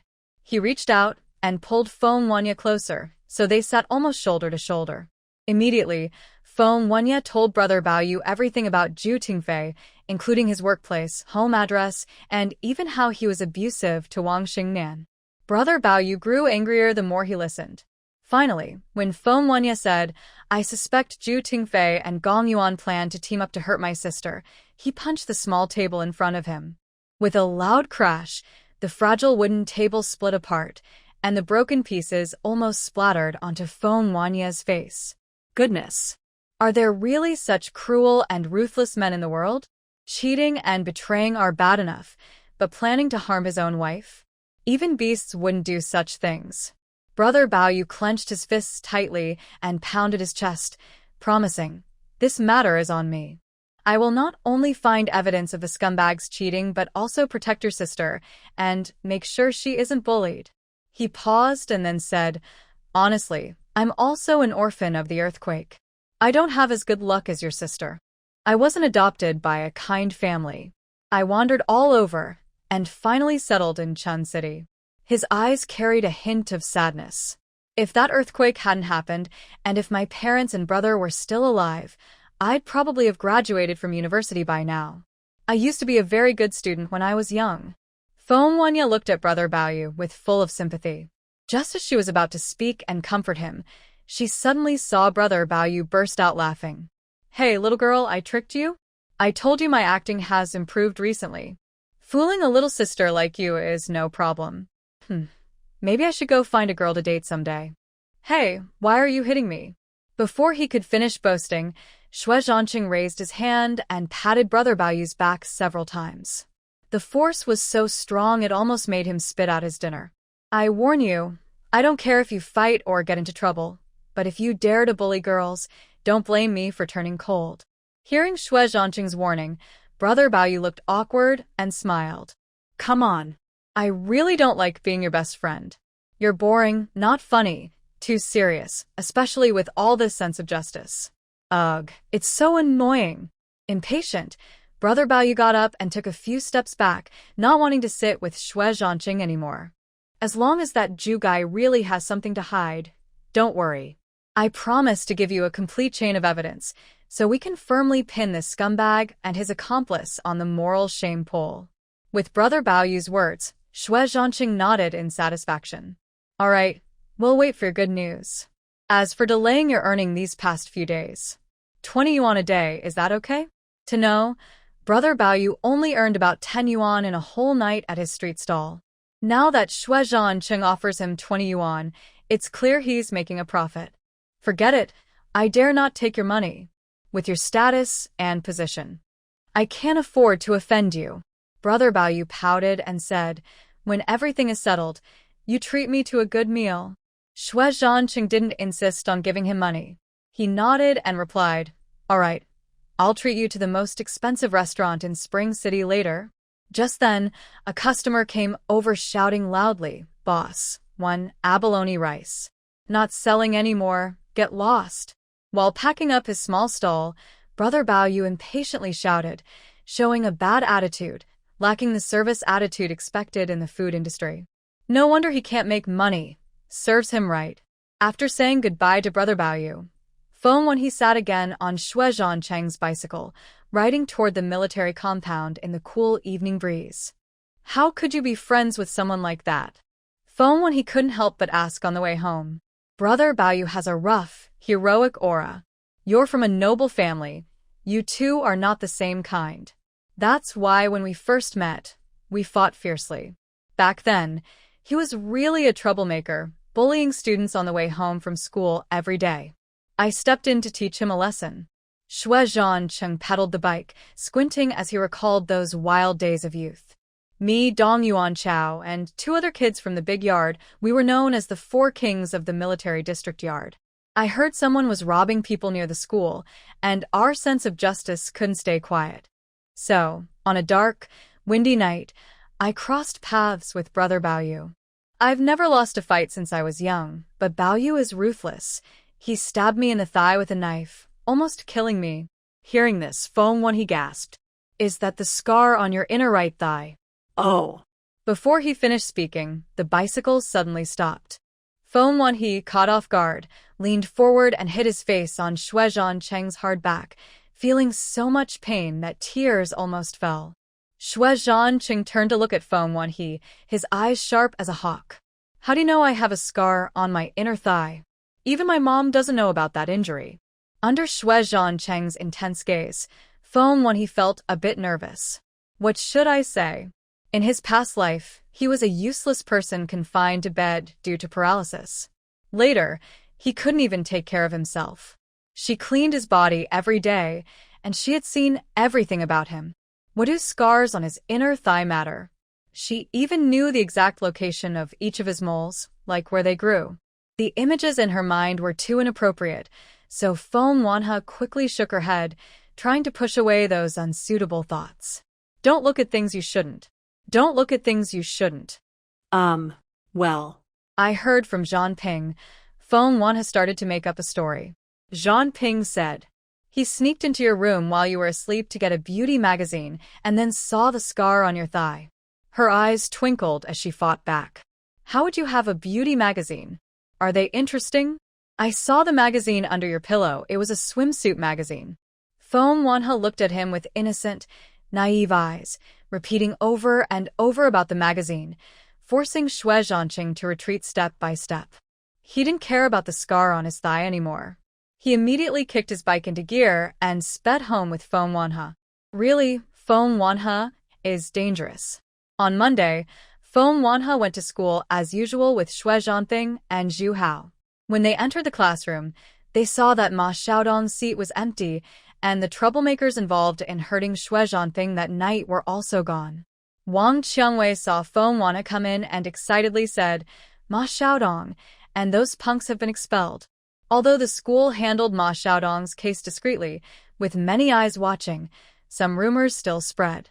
Ma Xiaodong was caught up in a criminal case and was now in detention. Rumor has it that he's in prison for good, but no one knew the details of the case. Anyway, seeing Ma Xiaodong locked up was very satisfying, especially since he had bullied classmates for years. Not only students in Class 7 of Grade 3, but also students from other classes and even other grades had suffered from Ma Xiaodong's bullying. However, because of Ma Xiaodong's complicated family background, the school was powerless. Although his record was full of punishments, he still ruled the school. Now, things are different. He had offended someone more powerful than the Ma family. The saying money can make the devil push the mill no longer worked. I heard that Ma Xiaodong's family business is having problems too. My dad told me that tax authorities and quality supervision departments are investigating his company thoroughly, finding many serious issues. A clueless male classmate said, "Hey, who do you think Ma Xiaodong has upset? The other side's power is really strong." A few girls who knew the truth, including Wang Qiangwei, looked at each other but stayed silent. No one spoke about what happened that night at Jianhu. Thank you all. Feng Wenhe sincerely thanked Wang Qiangwei and the others when no one was around. Don't be so cheesy, always saying thank you. It's boring. Wang Qiangwei still looked carefree and said, We're keeping your secret, not because you come from a military family or because your dad is a high-ranking officer. She looked into Feng Wanha's clear eyes and softly said, "We just don't want rumors to spread, and we don't want you to face unnecessary suspicion or harm." Even though nothing happened that night, rumors can be very harmful. Some people have a mean side that can easily spread gossip if they get the chance. Feng Wanha is so pretty and Ma Xiaodong is so mean. If rumors start, they'll be exaggerated and spread quickly. No one cares about the truth. They just want exciting, sensational stories to satisfy their nasty, malicious curiosity. And don't thank us too soon. Teacher Dang Juansong talked to us and told us to keep this secret to avoid hurting you again. When Wang Qiangwei mentioned the class teacher, Dang Juansong, there was a hint of admiration in her eyes. Actually, Dang doesn't seem reliable most of the time, but when it counts, he's quite a man. Feng Wanha, did you know? That night, he ran so hard to get to the scene and save you that he even lost his shoes. Feng Wanha could imagine that scene. A chubby middle-aged man running tirelessly in the dark to save his student, clumsy but touching. Just then, Dang Juansong entered the classroom carrying a teacup and a newspaper under his arm. He looked at Feng Wanha first, a hint of relief in his eyes. Then he frowned and walked over, glaring at the girls chatting together. Have you memorized the text? Learned the English words? Corrected your math mistakes? The morning is the most important part of the day. You're wasting it like this. Feng Wanha, Wang Qiangwei, and you girls grab your textbooks and go outside the classroom to recite. The girls. Old Dang, you're really heartless now. What about teacher-student friendship?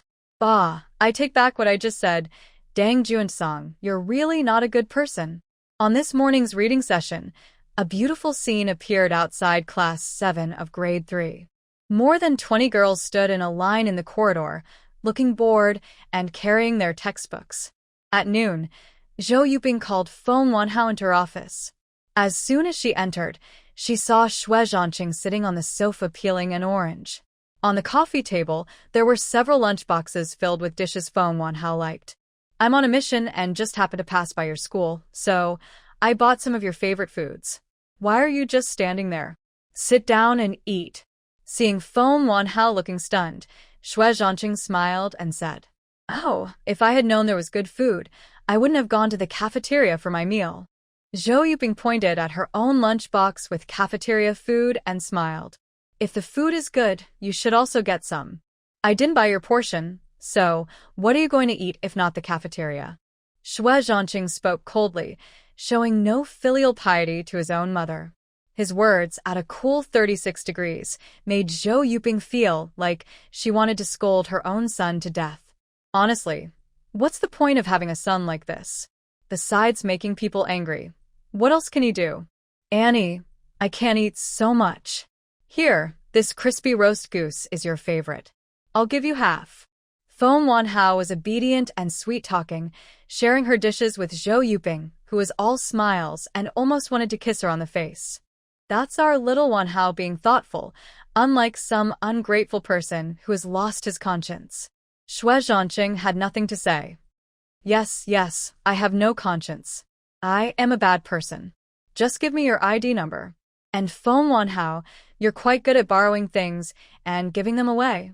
I worked hard to bring you food and you turn around and share it with my mom. Now you two are like mother and daughter, and I get scolded like a dog. TSK, society is going downhill, and people's hearts are no longer pure. After eating and drinking enough, Zhou Yuping left the office, claiming she had work to do, leaving the space for her son. As vice principal, she didn't approve of students dating. After all, students should focus on studying. But as a mother and a pig farmer at home, she hoped her pig would push her favorite, lively cabbage to her. Better to act first, or you'll suffer later. Only Xue Zhancheng and Feng Wanhao remained in the office. Xue Zhancheng took off his military jacket, loosened 2 buttons of his shirt, and untied his tie a bit. He leaned lazily on the sofa, exuding an irresistible charm that girls couldn't resist. Feng Wanhao stared at Xue Zhancheng's handsome appearance and was momentarily stunned. "Hey, wake up. You're drooling." Xue Zhancheng teased with a smile, and Feng Wanhe suddenly regained her senses. She reached out to wipe her mouth. Realizing she had been played, Feng Wanhe became angry and rushed to slap Xue Zhancheng's face. Xue Zhancheng burst into laughter, one arm around the girl's waist, the other grabbing her wrist, easily holding her in his arms. In an instant, the outcome was decided. Yes, people must have self-awareness. Never like Feng Wanhe, who brings shame upon herself. She was the one who started the fight, yet now she is awkwardly pressed in Xue Zhancheng's embrace. She can't fight back or move, and it's truly. She's lost all dignity. A woman who is proud and strong in her life shouldn't admit defeat. So, as Xue Zhancheng shows a victorious smile, Feng Wanhe opens her mouth and, through her shirt, bites the man's firm chest muscle. It is well known that the human body has only a few sensitive spots. Feng Wanhe usually doesn't speak much, but once she does, she hits the mark. She bites down, causing Xue Zhancheng to grunt, his muscles suddenly tightening. However, this naive girl, who has only seen pigs run, has rich theoretical knowledge but little practical experience. When Xue Zhancheng makes a muffled sound, she thinks she has simply hurt him with her bite and feels a bit proud, thinking she has won. Until Xue Zhancheng, unable to hold back, suddenly grabs her waist and, before she can react, spins her around and presses her onto the sofa. Do you know what you're doing? Xue Zhancheng's eyes shimmer with a watery glow, and the fiery passion in them makes Feng Wanhe feel a little nervous. Even though she has realized what she just did wrong, for some reason, her mouth remains stubbornly closed. So she shakes her head, her eyes clear but foolish. I'm biting you because you just teased me. Xue Zhancheng's voice is hoarse, filled with suppressed desire, and his body temperature rises instantly. Where did you bite? Huh? Do you know what that place is? Feng Wanhe silently rolls her eyes inwardly. Nonsense. Recently, she has been studying biology intensively, so she knows human anatomy very well. Xiaohe, I didn't want to hurt you at first. Although you're already 18, you're still young. I'm just patiently waiting for you to grow up. Xue Zhancheng's fingertips, rough like gunpowder, gently brush her smooth, fair cheek. The girl is at the age of blooming like a flower, her skin as delicate as a peeled egg. A gentle pinch feels like water might come out. Feng Wanhe carried her own unique scent. When they were so close, a sudden breeze seemed to carry her fragrance right to his nose. Even without doing anything, Xue Zhancheng's whole body started to surge with energy, as if a demon had crawled out from deep inside his heart, wanting to tear the girl in front of him apart. Xue Zhancheng didn't resist his feelings. He suddenly leaned forward, like a wild beast attacking, approaching Feng Wanhe very closely. They were so near that Feng Wanhe could feel Xue Zhancheng's heavy, warm breath on her face. It was hot and quick, like feathers brushing her heart, making her want to run away. As Xue's arms tightened around her, a strange mix of nervousness and anticipation filled Feng Wanhe's body, stirring feelings she couldn't quite name. Suddenly, a familiar sensation washed over her, and her body froze instantly. Xue Zhancheng noticed Feng Wanhe's unusual reaction. He thought he had scared the girl in his arms, so he quickly loosened his grip and sat up. But Feng Wanhe didn't move. She kept the same posture, stiff and tense, her face flushed as if blood was rushing to it. She mumbled, unable to speak clearly under Xue Zhancheng's curious gaze. Her face was redder. Even her earlobes looked almost bloodshot, and her wet eyes were full of shy and uneasy feelings unique to a young girl. Are you feeling unwell? Xue Zhancheng couldn't help but reach out to wipe the thin sweat on Feng Wanhe's forehead, his voice much gentler now. Maybe the man's presence gave Feng Wanhe a sense of safety. After a brief hesitation, she finally bit her lip and whispered softly, I need to go now. Go now? Which one? Which is coming? Xue Zhancheng, a rough man, was momentarily confused by Feng Wanhe's words. Which one was coming? Seriously, do you have to be so mysterious? Why not just say it directly? His clear, innocent look made Feng Wanhe want to laugh and cry at the same time. She clenched her teeth, closed her eyes, and decided to stand up. Look at my pants. Her school uniform was a very plain, ugly blue. Now, a blood stain was spreading across her pants, even slightly staining the sofa. Xue Zhancheng froze for 3 seconds, then quickly took off his own clothes and tied them around Feng Wanha's waist. What should I do now? The calm and composed Xue Zhancheng just moments ago now looked a bit anxious. He stammered, maybe. I should take you home? I have a quiz this afternoon, and the teacher will be explaining mistakes during evening study. If I go back now, I'll be too late. Feng Wanha sighed with worry, saying, the college entrance exam is in a month. Even if my chances of getting into university are slim, I want to try my best until the very last second. Seeing the girl's determination in her eyes, Xue Zhancheng sighed. He looked down at his watch and said, I happen to have no plans this afternoon. I'll go home and bring you some clean clothes. Can you wait here for a bit? This was definitely the best plan. Feng Wanha wanted to nod and agree, but then she remembered that Xue Zhancheng would see her lace camisole and pink underwear in her closet. Her face turned even redder. You should tell Grandma at home and ask her to help get my clean clothes from my closet, she said, trying to stay calm. Xue Zhancheng didn't mind. It's just some clothes. Do you really want to disturb Grandma? Fine, sit here for a while. I'll go home and bring your clothes. Ignoring Feng Wanha's hesitant look, Xue Zhancheng stood up quickly and left, acting like a swift wind. Feng Wanha froze in place, tears welling up inside. This is just too much. Menstrual cramps are so embarrassing. Why did it come 2 or 3 days early? And in such an awkward situation. Oh no, does she not care about her dignity? Meanwhile, Xue Zhancheng was riding his bike quickly back to the military compound. Since Feng Wanha had been staying at the Xue family home these days, he went straight to his own house, walking into his grandparents' surprised looks and heading directly to his bedroom. Hey, why are you home during the day? Is your unit's discipline that relaxed? Lai Shuxian stood at the staircase, loudly asking her grandson. I'm just grabbing a few things for Xiaohe. I'll leave right away, Xue Zhancheng replied while opening his wardrobe. When he saw the clothes inside, his eyes suddenly widened. Silence, tonight's calm. The wardrobe was divided into 2 sections by Zhou Yuping. His few pieces of clothing were tossed in the bottom corner. The upper part of the closet was occupied by Feng Wanha's belongings, hanging dresses and neatly folded shirts and pants, clearly arranged by her mother. Xue Zhancheng quickly found Feng Wanha's school uniform pants. Just as he was about to turn to leave, his gaze accidentally swept across a part of the closet, and he suddenly stopped. In the top corner, a few soft pink camisoles were placed there, with matching lace underwear beside them. This is Feng Wanha's most intimate clothing, a color no one else has seen except herself.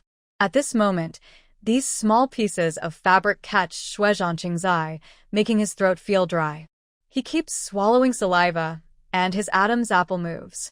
He feels dazed for a few seconds before finally regaining his senses. He reaches out and takes a pair of light purple underwear from the pile of soft, close-fitting clothes, then tucks it into his school uniform pants. Although the wind is blowing in from the window, Xue Zhancheng feels hot all over, even sweating so much that his shirt's back is wet. His face is flushed, and a misty glow appears in his eyes. He takes a deep breath, steps back a few paces, and closes the closet door. As the door closes, the colorful display inside the closet is hidden away. But in Xue Zhancheng's heart, the rippling water of spring has already risen, impossible to calm down. Xue Zhancheng rides his bike back to school. Passing by a shop, he stops his bike outside for about 10 seconds before locking it and entering. The female clerk is sitting on a chair, bored, knitting a sweater. When she sees someone come in, she casually says, "What do you want to buy? do you have? Something for girls?" Even though Xue Zhancheng usually has a thick skin, he's never bought women's products before. He had already prepared himself mentally outside, but when he walks in and opens his mouth, he's still too shy to say sanitary pad directly. The middle-aged clerk pauses for a moment and quickly reacts. She smiles and asks, "Are you looking for toilet paper or sanitary pads?" Xue Zhancheng is a bit confused. What's the difference? Aren't they both hygiene products? Toilet paper costs 5 mao, Sanitary pads are 3 yuan. Which one do you want?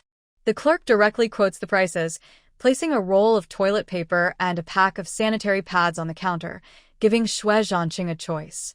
Xue Zhancheng has never been in a situation like this. He's not a woman and has no experience in this area. He can only ask if he doesn't understand. Which is better? The clerk smiles and says, of course, sanitary pads are more comfortable, but they are a bit expensive. Ordinary families can't usually afford to buy them. Without hesitation, Xue Zhancheng takes out money and hands it to the clerk. Buy both. When he arrives at his mother's office, Feng Wanhe is still standing inside, lost in thought. Why aren't you sitting down? Aren't standing up tiring? He hands her the bag containing his pants and casually says. Feng Wanhe looks embarrassed. How can she sit in her current situation? What if she dirties the sofa again? Carrying her bag, Feng Wanhe hesitantly asked, besides the school uniform pants, do you have anything else? Yes, I have everything. Xue Zhancheng patted Feng Wanhe's head and said, don't worry, I know what to bring. Go ahead, change into the pants quickly, and then I'll send the dirty ones home. In the bathroom, Feng Wanhe opened her bag. Inside, besides the school uniform pants, there was a pack of sanitary pads and a roll of toilet paper. This man. How can he be so thoughtful? Earlier, when he volunteered to go home and get her pants, she worried he didn't understand anything and just clumsily brought a pair of school uniform pants. But now, looking at the shorts hidden inside the uniform pants, Feng Wanhe's face turned a little red, and her heart felt a bit sweet. Soon she finished changing clothes. She rolled up the dirty pants and took them to Zhou Yuping's office, where she saw Xue Zhancheng was still there. Come on, put the pants in the bag. Feng Wanhe blushed and said, no need. I'll put them in my backpack and take them home tonight. You go ahead and do your work. Before she finished speaking, Xue Zhancheng had already snatched the dirty pants from her hand and, without asking, stuffed them into her bag. The class bell has already rung. Hurry back to your classroom and start your lesson. Don't worry about the pants. Thinking about the upcoming quiz, Feng Wanhe didn't hesitate and hurried to the classroom. It's interesting, originally Class 7 of the 3rd year was a disorganized group, but in the last month of high school, they suddenly became very united. No matter their grades, everyone adjusted their attitude, respected teachers, and studied seriously. Party Army Song looked at these students who had suddenly woken up, feeling both amused and annoyed. What were you doing earlier? If only you had this awareness in first year, you wouldn't be cramming now. Yes, cramming at the last minute, like being kicked by Buddha. Though he scolded these students for not being diligent, Party Army Song still asked the teachers to pay extra attention, hoping to make the most of this last month. In the afternoon, during the class quiz, the teacher graded the papers while explaining them and students corrected each other. Feng Wanhe scored 82 points on her paper, which was good, but Chu Hao scored a perfect 100. And what about the hopeless student, Xue Zhancheng? 61 points, barely passing. 61 points might not seem much to others, but for a student like Xue Zhancheng, who was a top-level underachiever, failing exams from 1st to 3rd year was common. Scoring 61 was like a miracle for him. When the math teacher saw Xue Zhancheng's score, he couldn't help but ask, did you sneak the test paper from your mom's office again? Offended Xue Zhancheng. Teacher, what are you talking about? If I had stolen the exam paper, I wouldn't have only scored 61. But then he thought about his own foolish actions and silently shut his mouth. Forget it. For your sake as a teacher, I won't argue with you. Feng Wanhe wasn't very satisfied with her grades. All these questions were explained to her by her older brother, and many of them were even original problems she had practiced before, yet she still made many mistakes. This made her feel very frustrated. After evening self-study, Feng Wanhe didn't rush home. Instead, she corrected all her mistakes before heading home under a sky full of stars. The kitchen at home will be fixed in a few days. Then you can come back to live. At the door of the Xue family villa, Chu Hao patted his little sister's head. No matter how nice other people's homes are, they can't compare to our own, right? Feng Wanhe was about to speak when she saw Xue Zhancheng come out of the house, carrying a basin. When she saw him pick up a familiar pair of school uniform pants, her face instantly turned red. Without bothering to continue talking with her older brother, she threw her bike and rushed into the yard, stammering, You are. I'm doing laundry. Xue Zhancheng picked up a clothes hanger, shook out the wet pants, and hung them on the clothesline. Thinking that his own shorts were also inside, Feng Wanha's eyes widened in surprise. But when she looked down, the basin was empty, and only her school uniform pants hung on the line. Feng Wanha couldn't help but breathe a long sigh of relief. She thought to herself, see, Xue Zhancheng wouldn't be so close as to wash her intimate clothes. He must have just put them in her room. I helped you hang them in the bathroom on the second floor. Grandma said young girls shouldn't hang their underwear outside at night. Before Feng Wanha could finish her breath, Xue Zhancheng spoke again slowly, with a hint of flirtation in his eyes. His words were shocking, making Feng Wanha almost choke on her own breath. What? What? Hearing this, Feng Wanha nearly collapsed to the ground. She pretended she hadn't heard anything, grabbed her backpack, and went upstairs to her room, heading straight for the bathroom. In the bathroom, she saw a light pink lace underwear hanging on the hook, still dripping water, hanging neatly. Thinking about the scene where Xue Zhancheng, with his gun-like hands, washed her intimate clothes, her face suddenly burned as if it was about to catch fire. What is this ridiculous plot? Before she could fully recover from this tragic reality, there was a knock on the door behind her. Feng Wanha turned around and saw Xue Zhancheng standing at the door, holding a steaming cup of sugar water. I asked my grandmother, and she said that girls tend to have stomach aches these days. Drinking some sugar water can help ease the pain. I've never made this before, so I'm not sure about the right amount. Anyway, it tastes good or not. Do you want to try some?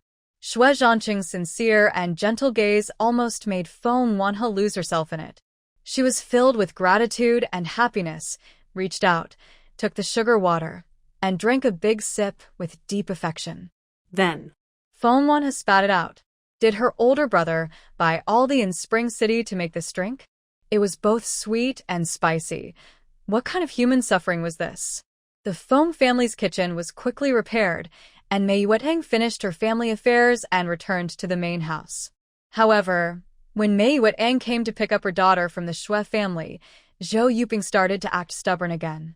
Xiao He is living happily at our place. Why are you taking her back? When Zhou Yuping heard Mei Yuetang's intention, she immediately looked alert and blocked the door, even not allowing her longtime neighbor to enter. Your cooking isn't tasty, and all the furniture in Xiao He's room is new, still smelling fresh. Are you letting the child breathe toxic fumes? That was true.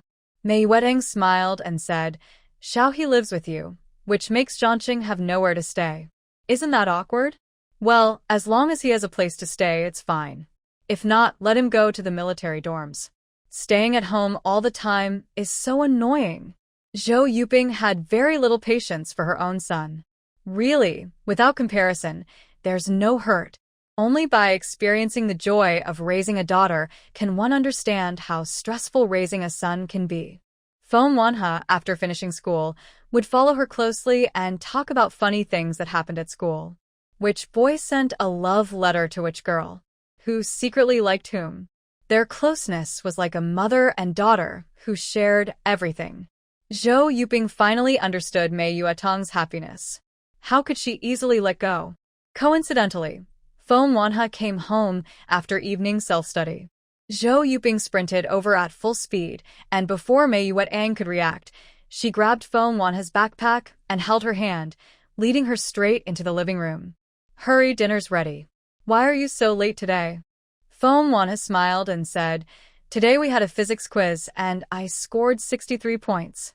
63 points was a shame for Zhu Hao, a score he could get with his eyes closed. Math is Feng Wanha's weak subject, and she failed her exams several times. But this time, she scored 63 points, and she was so happy she almost jumped with joy. Wow, Xiao He is amazing. Wait, Auntie will cook you some scallion scrambled eggs to celebrate. Mei Yuetang came in and saw her daughter's happy face, and she couldn't help but smile too. Xiao He, Are you going home to stay, or are you going to stay a few more days at Aunt Joe's? Hearing her mother's words, Feng Wanhe was eating and looked up. Before she could answer, Xue Zhancheng came back carrying his backpack, looking excited too. How did Zhancheng do? Mei Yuetang asked casually. I did pretty well, 64 points.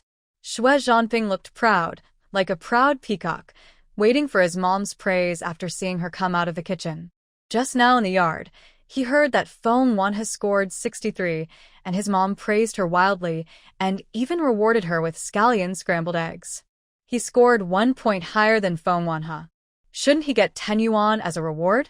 64 points are worth showing off? You really set your standards low. Zhou Yuping placed a whole plate of eggs in front of Feng Wanhe and looked at her son with impatience. Wow. Xue Zhancheng was stunned. Mom, your double standards are really shocking. Zhou Yuping sneered. Oh, look at that, your Chinese has improved. You can even use the idiom shocking now? Xue Zhancheng was speechless again. He looked back at Mei Yuetang and said, Annie Mei, how about you and my mom discuss swapping kids? I could go to your house and be your son. What do you think?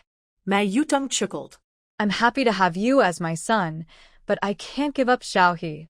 Kids are fine, but not a single one can be lost. Zhou Yuping was amused and said, I used to think you were quite generous, but now, you're so stingy. It's really annoying. Annoying or not, she's my only daughter. I won't let her go no matter what. Mei Yuetang laughed out loud. She waited until Feng Wanhe finished eating, then said, Your big sister is back. Why don't you go home and chat with her? Hearing this, Feng Wanhe was surprised. After a moment of silence, she nodded and said, Okay, I'll talk to my big sister for a few words, then come back to do my homework. In the Feng family living room, Wang Shengnan was chatting with Feng Debiao. Have you thought about the divorce? Feng Debiao frowned at his eldest daughter with a worried look in his eyes. This child is very thoughtful. Even I, as her father, can't quite figure her out. Zhu Tingfei returned from his hometown today, and I officially filed for divorce, Wang Shengnan softly said. The Zhu family doesn't agree. In fact, Zhu Tingfei's parents even apologized to me and promised they wouldn't bully me again. How do you feel about that? Feng Debiao tapped his finger repeatedly on the sofa armrest, his eyes sharp and deep. I'm determined to divorce. I know very well that their change of attitude isn't because they feel guilty, but because they found out I have a powerful family background. Wang Shengnan remained clear-headed. She said, before Zhu Tingfei's father retired, he was trying to get promoted and climb the official ladder. He achieved nothing and placed all his hopes on Zhu Tingfei, but he turned out to be a hopeless case. Now they suddenly realize that my foster father is a high-ranking military officer with great power. How could they give up such an opportunity? When talking about the Zhu family, Wang Shengnan's eyes showed disgust. Even before they finished apologizing to me, they started making demands, asking me to persuade you to find Zhu Tingfei a good, promising, and respectable job. Wang Shengnan didn't mention the most disgusting details. At that time, Zhu Jianye sat on the sofa, still maintaining his superior attitude. We are family, so there's no need for formalities. You tell your father to make sure he finds a good future for our only son-in-law. She said calmly, What are you talking about? I have a sister, and she's my foster parents' biological daughter. What does Zhu Tingfei have to do with being the only? Because you're not his biological daughter. You should fight for it. Women rely on their men, right? If Tingfei succeeds, you'll have a good life too. Yuyanni sudden lys ner i red. Divorce? My son doesn't mind divorcing.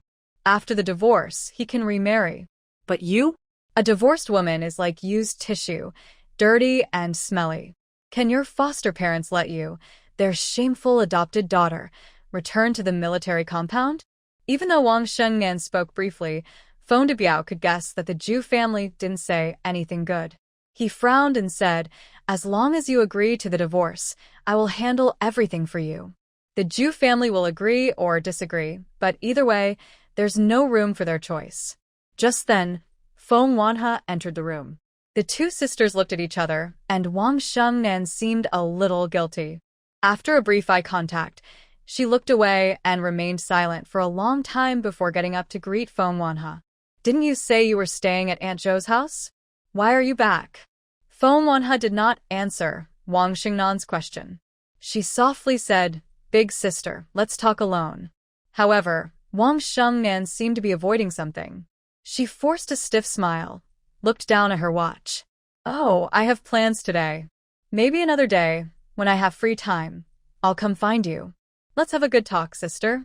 After saying this, Wang Xingnan hurriedly left. Her steps were unsteady, almost causing her to trip at the hospital exit. In the following days, Feng Debiao began handling Wang Xingnan's divorce. He met with Xue Zhancheng and his wife. No matter how firm his attitude was, they all smiled politely and spoke nicely, never mentioning the divorce. They even offered to let Feng Debiao beat Zhu Tingfei badly to vent Wang Xingnan's anger. In short, they were avoiding the issue, dragging things out, and were completely irresponsible.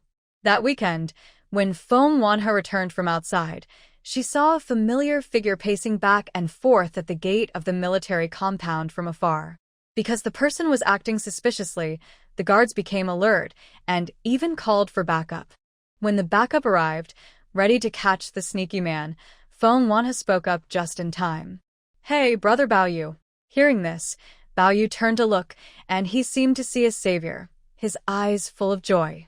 You see, I told you I was here to find someone. Why don't you believe me? It's all a misunderstanding, all misunderstandings. Baoyu smiled flatteringly as he explained to the guards. Feng Wanhe also stepped forward and said, Comrade, he is a friend of Xue Zhancheng. We know each other.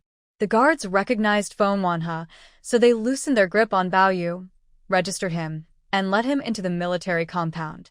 Baoyu looked like a happy old lady entering a grand garden, walking inside excitedly, admiring the flowers and trees, eyes full of joy and envy. Really great. Living here is really wonderful. My life isn't very good. I wasn't born into a military family, so I've never had the chance to live in such a nice place. He paused, then said with a smile, maybe I should work hard, find a girl from a big courtyard, marry into the military, and then I can live here too. Feng Wanhe chuckled and nodded, no problem. That's a good idea. Baoyu, keep it up. They reached the door of the Xue family. Feng Wanhe paused, hesitating whether to take Baoyu home or go directly to the Xue house. Just as she hesitated, Xue Zhancheng happened to come in from outside. When he saw Baoyu, his eyebrows slightly raised. Oh, so there's news now? Baoyu proudly said, I never make mistakes when I act. Just ask around the street, and you'll know my name. Come talk at my house. My grandparents are playing cards in the activity room, and my parents went out shopping. It's just me, Xue Zhanping, a silly dog at home. Xue Zhancheng led Baoyu into the living room and immediately saw the silly dog, Xue Zhanping, doing homework while lying on the dining table. Isn't that the famous brother Baoyu? Seeing Baoyu, Xue Zhanping was so surprised he jumped up, pointing at Baoyu with a ballpoint pen and stammering. To be honest, Xue Zhanping was also somewhat involved in the local underworld and had heard of the big figures in Chun City's martial world. He had heard of Baoyu's reputation and seen his photo, but because he lacked the right status, he never met him face to face. Now, this important person was standing in front of him, making Xue Zhanping feel like he might be dreaming. Xiaohe, pinch me. Xue Zhanping tugged at Feng Wanye's arm and said, his eyes a bit unfocused. Since someone made such a strange request, how could Feng Wanye refuse? She immediately raised her hand and pinched the soft flesh on the inside of Xue Zhanping's upper arm, twisting it hard. Suddenly, Xue Zhanping's wail echoed across the courtyard. Your brother. Isn't this place strange? Baoyu pointed to his head and looked at Xue Zhanping with sympathetic eyes. Big brother, you misunderstood. My mind is normal. I just admire you so much that I got overly excited when I saw the real person. Xue Zhanping was so excited he couldn't contain himself and reached out to hold Baoyu's hand to defend himself. Getting so excited, you shouldn't grab someone's hand, right? It looks kind of gross. Looking at his younger brother with a foolish expression, Xue Zhancheng frowned and said, Bao Yu also thought that the little guy from the Xue family might have some issues. He refused to worship the commanding father and the battalion commander older brother, both heroes in battle, but instead worshipped him, a hopeless little. Let's go to my room to talk.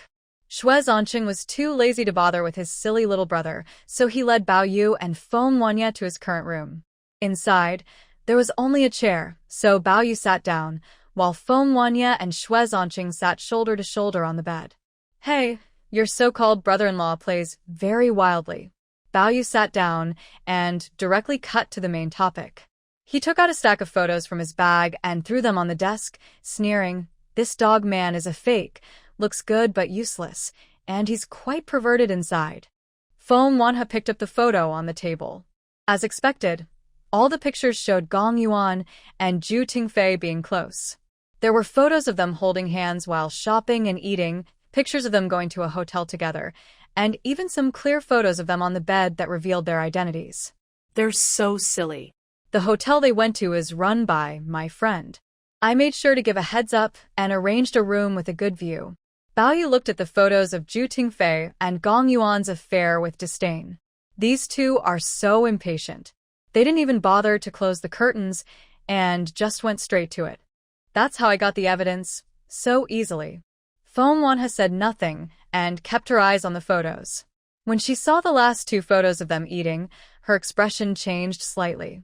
In the photos, besides Gong Yuan and Zhu Tingfei, there were also Zhu Jianya and his wife. All four of them were smiling, as if plotting something big, which looked quite strange and frightening. "Brother Bao, did you hear what they were saying in this photo?" Feng Wanha asked, holding the group photo. "I couldn't hear clearly. I tried to get closer, but if I went any further, I'd be exposed," Bao Yu replied. "But I'm sure your brother-in-law's parents know about their affair, and they even approve of the third party." With proof in hand, Feng Wanha was certain her dream wasn't just her imagination. It was a real tragedy that happened in her past life. Wang Shengnan trusted her fate to a so-called close friend, only to be betrayed. Oh, and that man even rented a place for the third party outside. Bao Yu took out a piece of paper from his pocket, with an address written on it, including the house number. "Based on what I've observed these days, Zhu Tingfei always goes to that woman's place on Wednesday and Friday nights at 7 p.m. and stays until midnight before leaving. After Zhu Tingfei leaves, that woman always spends the night at her friend's house." Hearing this, Feng Wanha asked in a serious tone, "Do you have the address of her friend?" Bao Yu was very thorough. He immediately gave another address, but when he looked up, he saw Feng Wanha's face was very grim. Xue Zhancheng sighed and gently patted Feng Wanha's shoulder. "This woman is really cruel, almost like killing someone's spirit." Feng Wanha gritted her teeth and said, "Every time she's with Zhu Tingfei, she deliberately stays at my sister's house." "What is she doing?" "Provoking. Insulting my sister. With such obvious evidence, how could my sister not see it? You can probably guess what Gong Yuan would say, without asking. She would just be talking about how she and her boyfriend are very loving and affectionate in front of Wang Shengnan. Wang Shengnan, being innocent, would never imagine that her close friend's so-called loving boyfriend is actually her own husband. How should we handle this? Should I find some people to teach those two a lesson?" Bao Yu, angry at the disgusting things those two did, also felt sorry for Feng Wanha's older sister.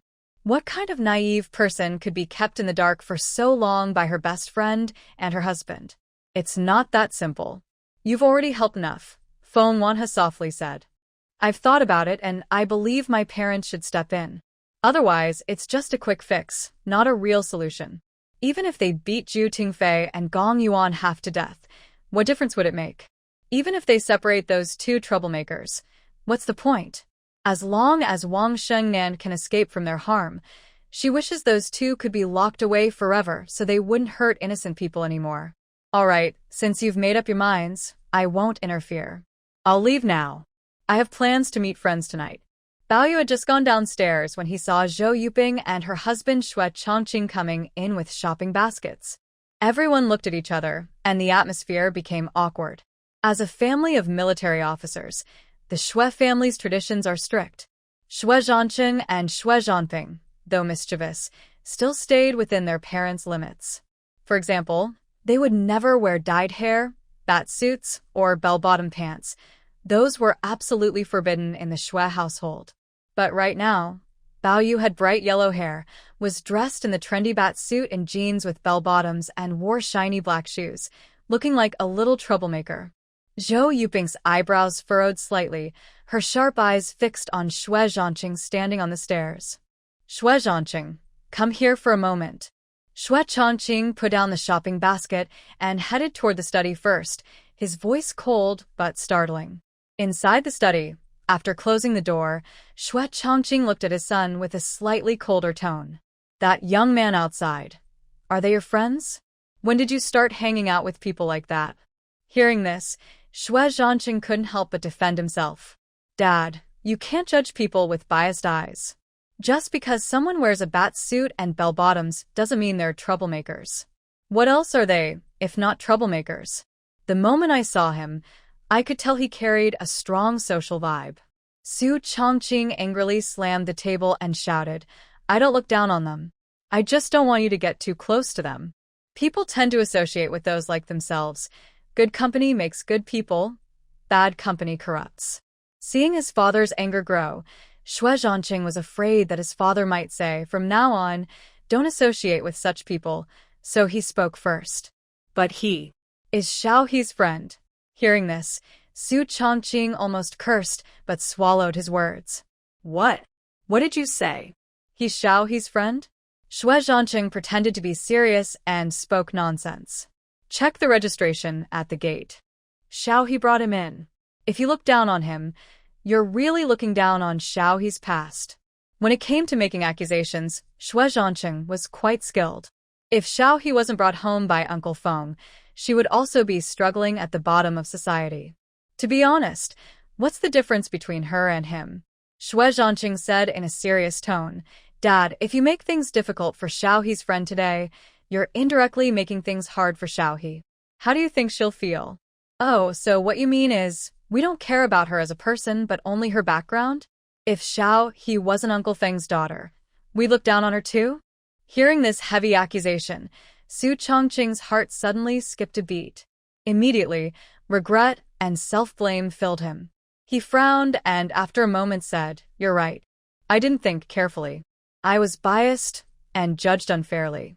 Besides, this guy isn't here to play with Xiaohe. He's helping someone in need."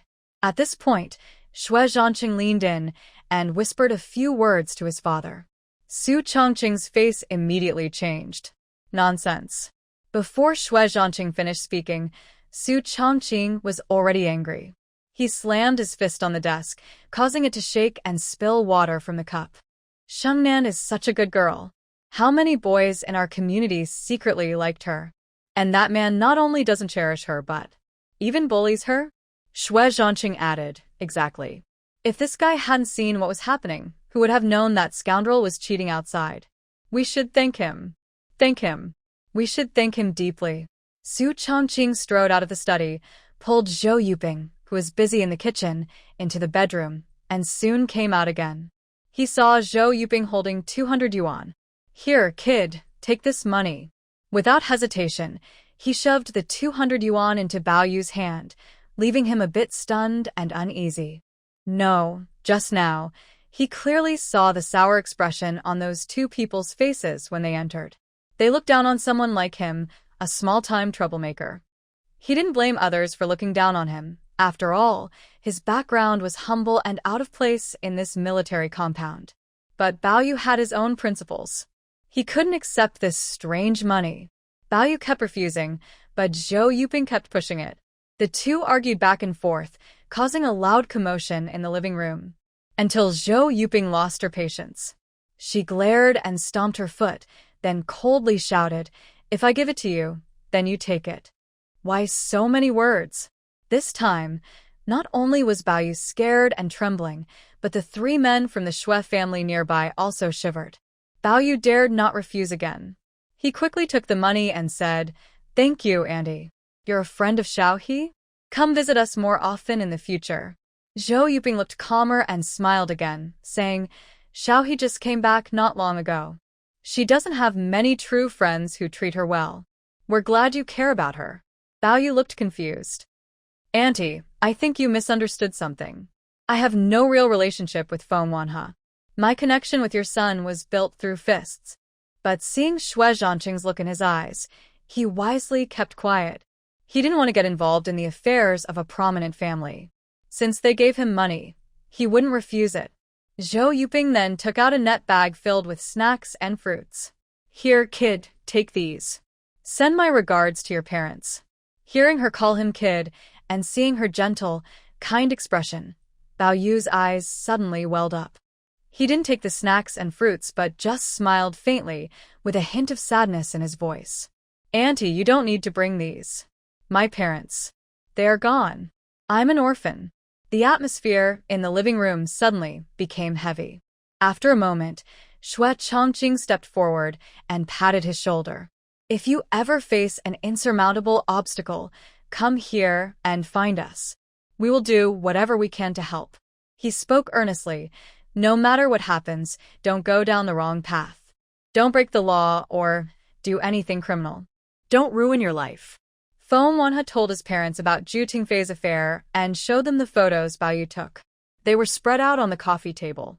Feng Debiao, usually calm, was so angry he was trembling.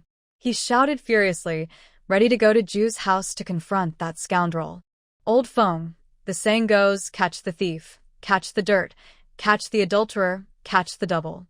If you don't catch him face to face, can that Su Shu be recognized? Xue Zhancheng said seriously, I heard Bao Yu say that Zhu Tingfei and this woman meet every Tuesday without fail. If you do this, take his parents to the scene, I believe they won't have anything to say. That's a good idea. Zhu Jianye and his wife are not easy to deal with. They are unreasonable and reckless. Without evidence in their faces, they won't admit anything. Don't tell Big Sister about this either, Feng Wanhe whispered. Big Sister trusts Gong Yuan a lot. If she finds out early and questions them, it would all go wrong. Hearing this, Feng Debiao nodded in agreement. With the help of Xue Zhancheng and Zhou Yuping, the Feng family quickly came up with a plan to catch the adulterer. Once the time is right, we strike while the iron is hot. While the family is still unaware, we take Zhu Tingfei and Sheng Nan and handle their divorce immediately. We want Sheng Nan to leave this betraying marriage. Xue Zhancheng is always strategic. As for the trouble between the Zhu family and that woman, what does it matter to us? The plan sounds perfect, but Feng Wanhe still has concerns. Her worry comes from the possibility that Wang Xingnan's pregnancy might have already been secretly told to the Zhu family by Gong Yuan. The Zhu family is delaying the divorce because they are waiting for Wang Xingnan's pregnancy to become obvious. Then they can use their power to force Wang Xingnan and her parents to compromise. Yes, she's pregnant now, so why get divorced? Even if they don't consider their marriage, they should think about the child in her belly. They can't let the child be born without a father. Isn't that the most reason people use to justify marriage? Nothing is more important than the child. Coincidentally, Mei Wetang casually said something that deepened Feng Wanhe's worries. It's a good thing Sheng Nan isn't pregnant. If she had a child, she really wouldn't be able to divorce. Feng Wanhe's face slightly changed. Mom, no matter whether Big Sister has a child or not, this marriage must end. Even if she wants to have the child, you shouldn't stop her. Why did Wang Xingnan hide her pregnancy? She's afraid that if her parents find out she's pregnant, they might either refuse to support her divorce or force her to abort the baby. As long as her parents give her a sense of security, she doesn't need to be entangled with someone like Zhu Tingfei. Mei Wetang hesitated and finally said, You're still young and don't understand adult matters. Having a child means having a tie. You can't let the child be born without a father. That kind of father is better not to have. Feng Wanhe insisted, children from single-parent families can still be happy. Kids who grow up fighting with their parents won't be happy either. It's all up to us. Usually obedient, his daughter was being stubborn today, which surprised Mei Wetang. Just as she was about to ask a few questions, the phone rang. It was Xue Zhancheng calling. Xiao He, I'm waiting for you at my house. Come over right away. Xue Zhancheng's voice was a little urgent. Even without asking, Feng Wanhe knew something important was happening. She immediately left the house and ran to Xue's home. Because Xue Zhancheng and Zhou Yuping were at Feng's house discussing something, the old master and grandmother from the Xue family were out for a walk, and Xue Zhanping was probably out playing somewhere. Only Xue Zhancheng was at home, along with a few thin sheets of paper on the coffee table. My dad has a comrade who was transferred to the tax bureau as deputy director. I asked him to take some blood again, claiming it was because your eldest sister's medical report had issues. Xue Zhancheng pushed the reports toward Feng Wanhe, looking serious. You guessed right, your eldest sister's pregnant. Even though she had prepared herself mentally, Feng Wanhe still felt her heart skip a beat. She picked up the reports and saw that besides the blood test, there was also an ultrasound report. It was in Wang Xingnan's name, showing she was over 3 months pregnant. These test results are stored at the hospital. I had someone make a copy, Xue Zhancheng said with a frown. Your sister's situation. She could have told the family openly and shown her determination to keep the baby. I don't believe your dad would force her to have an abortion at the hospital. In the end, because there was no blood relation, Wang Xingnan didn't fully trust her adoptive parents when it came to major decisions. No one could say Wang Xingnan was completely wrong, but what she did was definitely not very wise. Feng Wanhe held the reports, feeling very confused. If Xue Zhancheng hadn't found out about Wang Xingnan's pregnancy early by Tuesday night, even if her parents caught Zhu Tingfei and Gong Yuan in bed, the Zhu family could still have used their last card. Wang Xingnan was carrying Zhu family's child, and she was determined to keep it. That was the Zhu family's biggest bargaining chip. Seeing Feng Wanhe upset, Xue Zhancheng suddenly stroked his chin and said, I have a trick that could make the Zhu family agree to a divorce, but it might hurt your sister's reputation. Who cares about reputation? As long as my older sister can divorce and completely escape the torment from the Zhu family, there's nothing I wouldn't do. Feng Wanhe didn't hesitate to say this. Suddenly, Xue Zhancheng leaned over, biting Feng Wanhe's ear and whispering for a long time. Feng Wanhe's expression was very interesting. First, she was surprised, then happy, quickly followed by worry, and finally a mix of joy and concern. Her feelings were very complicated. Will they agree to this? Why wouldn't they? He's not a woman. He doesn't care about face, and he's someone who has no bottom line or morals. Xue Zhancheng smiled warmly as he looked at Feng Wanhe. If you agree, I'll go talk to him today. If the Zhu family tries any dirty tricks, will be even worse. When dealing with bad people, you can't rely on reason or hope for justice and fairness. Only magic can defeat magic. Feng Wanhe was silent for a moment, then finally looked up at Xue Zhancheng. Then, shall we try? She paused and added, or should I call my parents first? What if something sudden happens and they can't handle the shock? You're underestimating your parents too much. Xue Zhancheng touched Feng Wanhe's head and said, they've been through much more than you think. With their experience, they'll see through the truth. This is our last trump card. If too many people know, it might backfire. Feng Wanhe finally nodded and said, all right, I'll listen to you. On Tuesday evening, Feng Wanhe took leave from Party Army Warehouse claiming she was feeling unwell. When Party Army Warehouse heard her stomach was hurting, they were quite worried. Is it serious? Should I ride my bike to take you to the hospital? Faced with her homeroom teacher's concern, Feng Wanhe felt guilty and quickly shook her head to refuse. No, it's just an old problem. I'll rest at home and take some medicine. Thank you, teacher.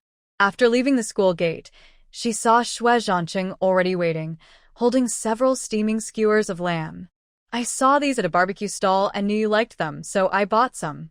Why are you just standing there? Eat them while they're hot. Seeing Feng Wanhe staring blankly, Xue Zhancheng chuckled and handed her a skewer. Your parents are meeting with Zhu Tingfei's parents this afternoon for tea, to discuss your older sister's marriage.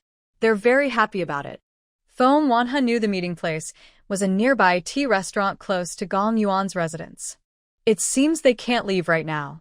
Let's go over and join the fun. Feng Wanhe sat on Xue Zhancheng's bike, nibbling on a lamb skewer. In the private room of the tea house, Feng Debiao and Mei Yueteng looked cold, but it didn't stop Zhu Jianya from being eager and flattering.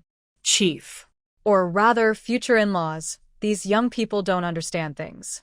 As elders, we shouldn't argue with the younger generation.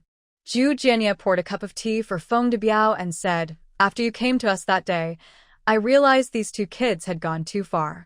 I gave Zhu Tingfei a good scolding. They're not fighting. Your son is abusive. The injuries on my daughter are serious. Could she have fallen on her own?" Mei Wetang said through clenched teeth, full of anger. "Don't listen to only one side. Tingfei is an honest kid. He's been bullied since he was young. I asked him, and he said Shengnan started the fight. He was so angry, he pushed back twice." Wu Guixiang curled her lips, looking half smiling and quite annoying. "Zhu Tingfei is honest? Are you so sure?" Feng Debiao snorted coldly and looked at Zhu Jianya. "This is a private matter. I don't want to abuse my power, so a quick divorce is good for everyone. Don't make it worse later."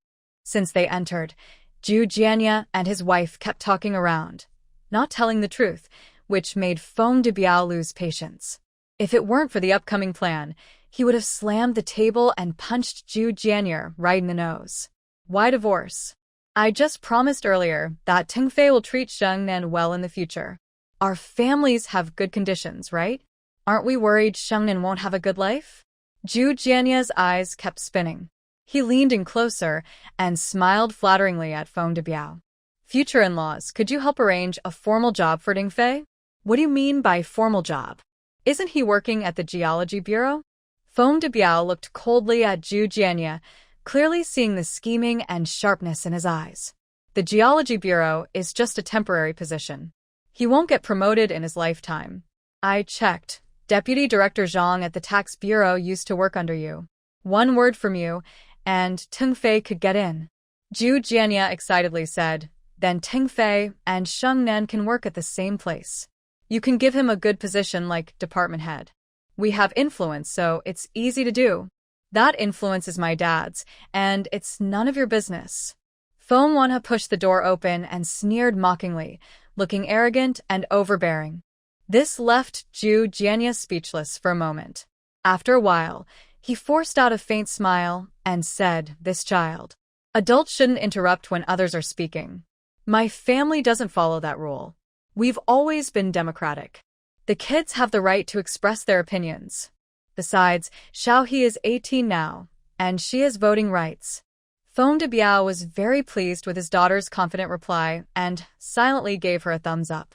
Xue Zhancheng also came in shortly after, nodded to Feng Debiao, and said with a smile, "Uncle Feng, my mom said the dog has already been put in the cage." Even though Xue Zhancheng was dressed casually, Zhu Jianya still noticed his soldierly aura. He smiled and asked this. "Is he also an officer?" "Well, I have to say, men who serve in the army tend to succeed. Dear, do you think we could arrange for our family to also join the military as officers?" Zhu Jianya was truly bold and outspoken. Getting a position as an officer in the army? Is it so easy for anyone to become one? He didn't ask whether Zhu Tingfei was afraid of danger or whether he could endure hardships. It's not that Xue Zhancheng looked down on Zhu Tingfei. With his character, if danger came, he'd run faster than anyone. The room fell silent. No one responded to Zhu Jianya's request. Even Feng Debiao closed his eyes as if ignoring him. Seeing this, Zhu Jianya awkwardly smiled and changed the subject to break the silence. "I heard just now that the in-laws have a dog too?" Hearing this, Feng Debiao suddenly opened his eyes, looking at Zhu Jianya with a half-smile. "It's not my family's dog. It's a stray dog. It's not loyal like a proper dog and keeps trying to bite my family members. Tell me, can you keep such a dog?" Hearing this, Zhu Jianya pounded the table and said, "Oh, such a dog shouldn't be kept. It should be beaten to death. If you're too soft-hearted, I can help you deal with it." He was eager to flatter and please, not missing any chance. Hearing this, Feng Wanhe chuckled. Feng Debiao looked at his daughter with affection in his eyes, then turned to Zhu Jianya with coldness and sarcasm. "Good, I was planning to deal with that dog myself. Shall we go together and take a look?" Zhu Jianya's face lit up with excitement and eagerness. He even stood up first and said, "Then let's not wait. That unruly dog needs to be dealt with soon, so it doesn't bite someone later." The group then left the tea house in a grand procession. Xue Zhancheng initially thought they were going to visit the military district compound. He rubbed his hands excitedly and said, "Oh, this is my first time visiting the in-laws' home. I haven't prepared much. Maybe I should call Tingfei and let him." He was planning to help his son seize the opportunity, get familiar with the people in the military district, as connections there are very important. However, Feng Debiao's next words were like a cold splash of water, making Xue Zhancheng feel awkward and disappointed. This dog isn't qualified to live in the military district. It should stay nearby. I heard it recently found a dog with the same bad habits. Might as well take care of them both. After speaking, Feng Debiao headed straight to Gong Yuan's house. Xue Zhancheng snapped out of his thoughts and hurried to follow, smiling and saying, "Yes, yes, the dogs in the military district are all noble military dogs, like German Shepherds or Malinois." Listening to Xue Zhancheng's flattering words, Feng Manhwa and Xue Zhancheng almost couldn't hold back their laughter. Unlike the unfaithful husband who constantly flattered the military officials, Wu Guixiang, who was walking behind, felt more and more uneasy as they went inside. "This place. Isn't the woman who raised the son outside living here?" When they reached Gong Yuan's house and saw a few strangers standing at the door, along with the expressionless Wang Shengnan, Wu Guixiang suddenly realized. She screamed and was about to rush in to report, but Feng Wanhua and Mei Yuedang, who had been prepared, held her back and covered her mouth. Xue Zhancheng was still confused, but he saw Feng Debiao sneer and say, "Let's go, and you'll see what those two wild dogs are up to." Gong Yuan lived in the middle unit on the second floor. When the group reached the door, Wu Guixiang was crying and making noise, trying to alert the people inside. However, Mei Yuetang and Feng Wanhua used quite a bit of force, and with Zhou Yuping's help, she couldn't succeed. Xue Zhancheng saw his wife being restrained, and his heart suddenly jumped. He seemed to realize something. He only knew his son had a woman outside but didn't know where she lived. Now, seeing his wife like this, Xue Zhancheng could only hope that his son wasn't inside, or that no matter how much they knocked or cursed outside, he wouldn't open the door to prevent Feng Debiao and his wife from catching them in the act. But Xue Zhancheng was still naive. Feng Debiao had no intention of knocking. He waved his hand, and Xue Zhancheng took out 2 wires from his pocket. He fiddled with the lock quietly, making hardly any noise. After about 10 seconds, there was a click, and the door lock opened. Xue Zhancheng, who came to help, looked a bit stunned. "Wow, your lockpicking skills are amazing. Have you registered with the police station?" Hearing his younger brother's teasing words, Xue Zhancheng kicked him in the thigh. "Are you crazy? I'm a reconnaissance soldier. Lockpicking is a basic skill, so you don't need to lock your door. If Dad and I really want to get in, it's very easy." Hearing this, Xue Zhancheng felt terrible. He started complaining to Feng Wanhua. "Little Wanhua, did you hear that? Who has rights in this house? I can't even have basic privacy. It's like living worse than a dog." Feng Wanhua patted Xue Zhancheng's head. "I feel sorry for you for a second. So, from now on, stop hiding your magazines with pictures of beautiful women. You can't hide them anyway. Your brother has already stolen a few." Xue Zhancheng was overwhelmed. He thought, "Ugh, I give up." Meanwhile, the door was kicked open, and Feng Debiao stormed in with big steps, followed by others. When they saw what was inside, Xue Zhancheng exclaimed in shock. There were clothes scattered all over the floor, along with ropes, whips, candles, and other items. In the bedroom with the door wide open, Gong Yuan, blindfolded, was lying on the bed, giggling happily, completely unaware of what was happening outside. "Husband, hurry up." Zhu Tingfei, completely, stood by the bed, staring at his wife Wang Shengnan, still in shock and forgetting to put on his clothes. Meanwhile, Xue Zhancheng reached out to cover Feng Wanhua's eyes, so she wouldn't see the disgusting scene. But Feng Wanhua wasn't willing to give up. She was forced to lean against Xue Zhancheng, her small hands still trying to pull away, complaining, "Hey, why are you covering my eyes? I want to see too." "No, you don't want to see. Xue Zhancheng firmly refused and even covered her ears to prevent her from witnessing anything. Wang Shengnan watched her best friend tangled with her husband and couldn't help trembling all over. Her anger wasn't just because of Zhu Tingfei's misconduct, but also because of Gong Yuan's betrayal. How could she do this? How could she? Thinking about how she had gone to complain to Gong Yuan after being mistreated by Zhu Tingfei, remembering Gong Yuan coming to her with love marks all over her body, complaining about her wealthy boyfriend's obsession. Suddenly, Wang Shengnan felt like she was the biggest joke in the world. Even Xiao Mei knows Gong Yuan has problems, and she even straightforwardly warned her. But Gong Yuan still refuses to see the truth, instead secretly resenting Xiao Mei for being unreasonable and rude. It turns out the real clown is herself. Look, even a pair of stray dogs are here. What are you thinking? Feng Debiao sneered as he looked at Zhu Jianye, asking slowly and clearly. Zhu Jianye's whole body seemed to be losing blood. He looked at his son, and then at the shameless woman on the bed. After a long pause, he gritted his teeth and spoke. Zhu Tingfei, what are you doing? Hurry up and put on your clothes. Hearing his father's words, Zhu Tingfei finally reacted. He didn't care that Gong Yuan was still. He hurriedly grabbed a lady's shirt and tried to put it on, but it was too small and couldn't button up, making him look very funny. Gong Yuan also heard the noise. She screamed and struggled wildly, trying to tear off the cloth strips in front of her and grab something to cover herself. But her hands were still tied behind her back. No matter how she struggled, it was useless.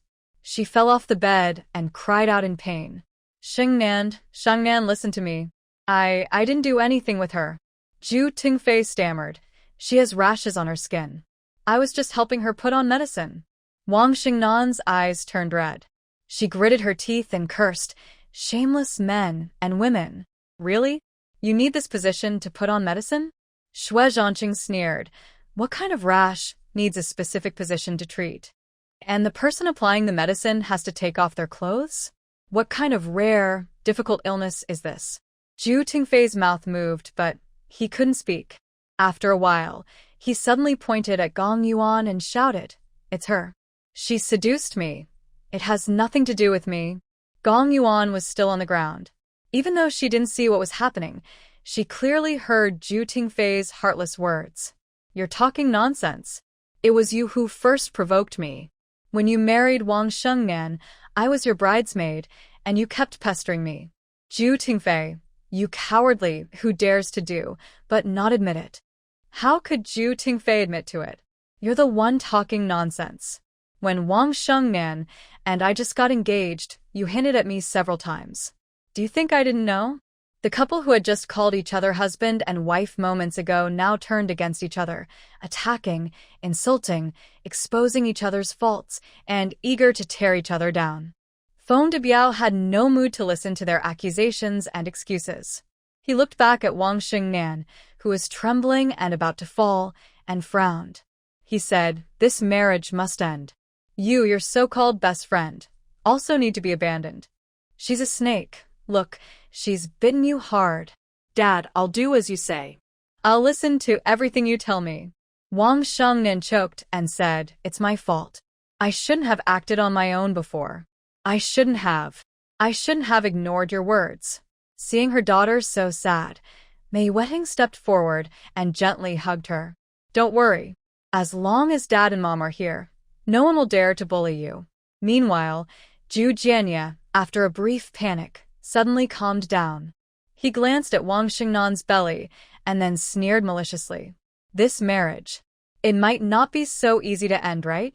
Zhu Jianye took a few steps forward and pointed at Wang Xingnan's belly. She's carrying our Zhu family's child. It's been 3.5 months. If you insist on forcing her to divorce, you're really harming her. Every man makes mistakes sometimes. Do you want the child to be born without a father just because of a small argument? Do you want others to mock and bully him in the future? Zhu Jianye deliberately stirred trouble. Yes, Shengnan isn't your biological daughter, so of course you don't care about her or her baby. But we care about our daughter-in-law and our grandson.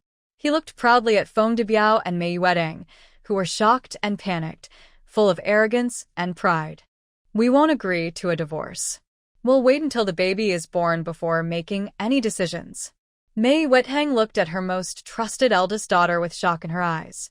She opened her mouth, wanting to ask why she had hidden her pregnancy. Even the Jew couple knew she was 3.5 months pregnant, but the Fong family seemed clueless, as if they were fools, and even came to support her and catch her cheating. But before she could speak, she said nothing.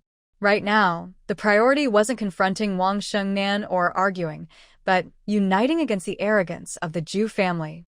The conflict with Wang Shengnan was internal, but the issue with the Zhu family was external. She knew which was more important. Tears filled Wang Xingnan's eyes. She looked at Gong Yuan, who had just broken free from the ropes, pulled down the ribbon, and slipped into the quilt. She saw her most trusted friend giving her a provocative, mocking look. At this moment, Wang Shengnan wished she could tear Gong Yuan's mouth apart. You deliberately gave me advice, saying that if my parents found out I was pregnant, I should either have an abortion or go back to the Zhu family. You told me to hide my pregnancy, but then you turned around and told the Zhu family? I see Gong Yuan wrapping her body with a bedsheet, sneering and mocking. Do you still have the nerve to blame me? The only thing you should blame is your own stupidity. You don't trust your own parents to raise you, but trust a stranger like me. I tell you, ever since I found out you were adopted by a wealthy family, I've been jealous of you and wishing I could ruin you.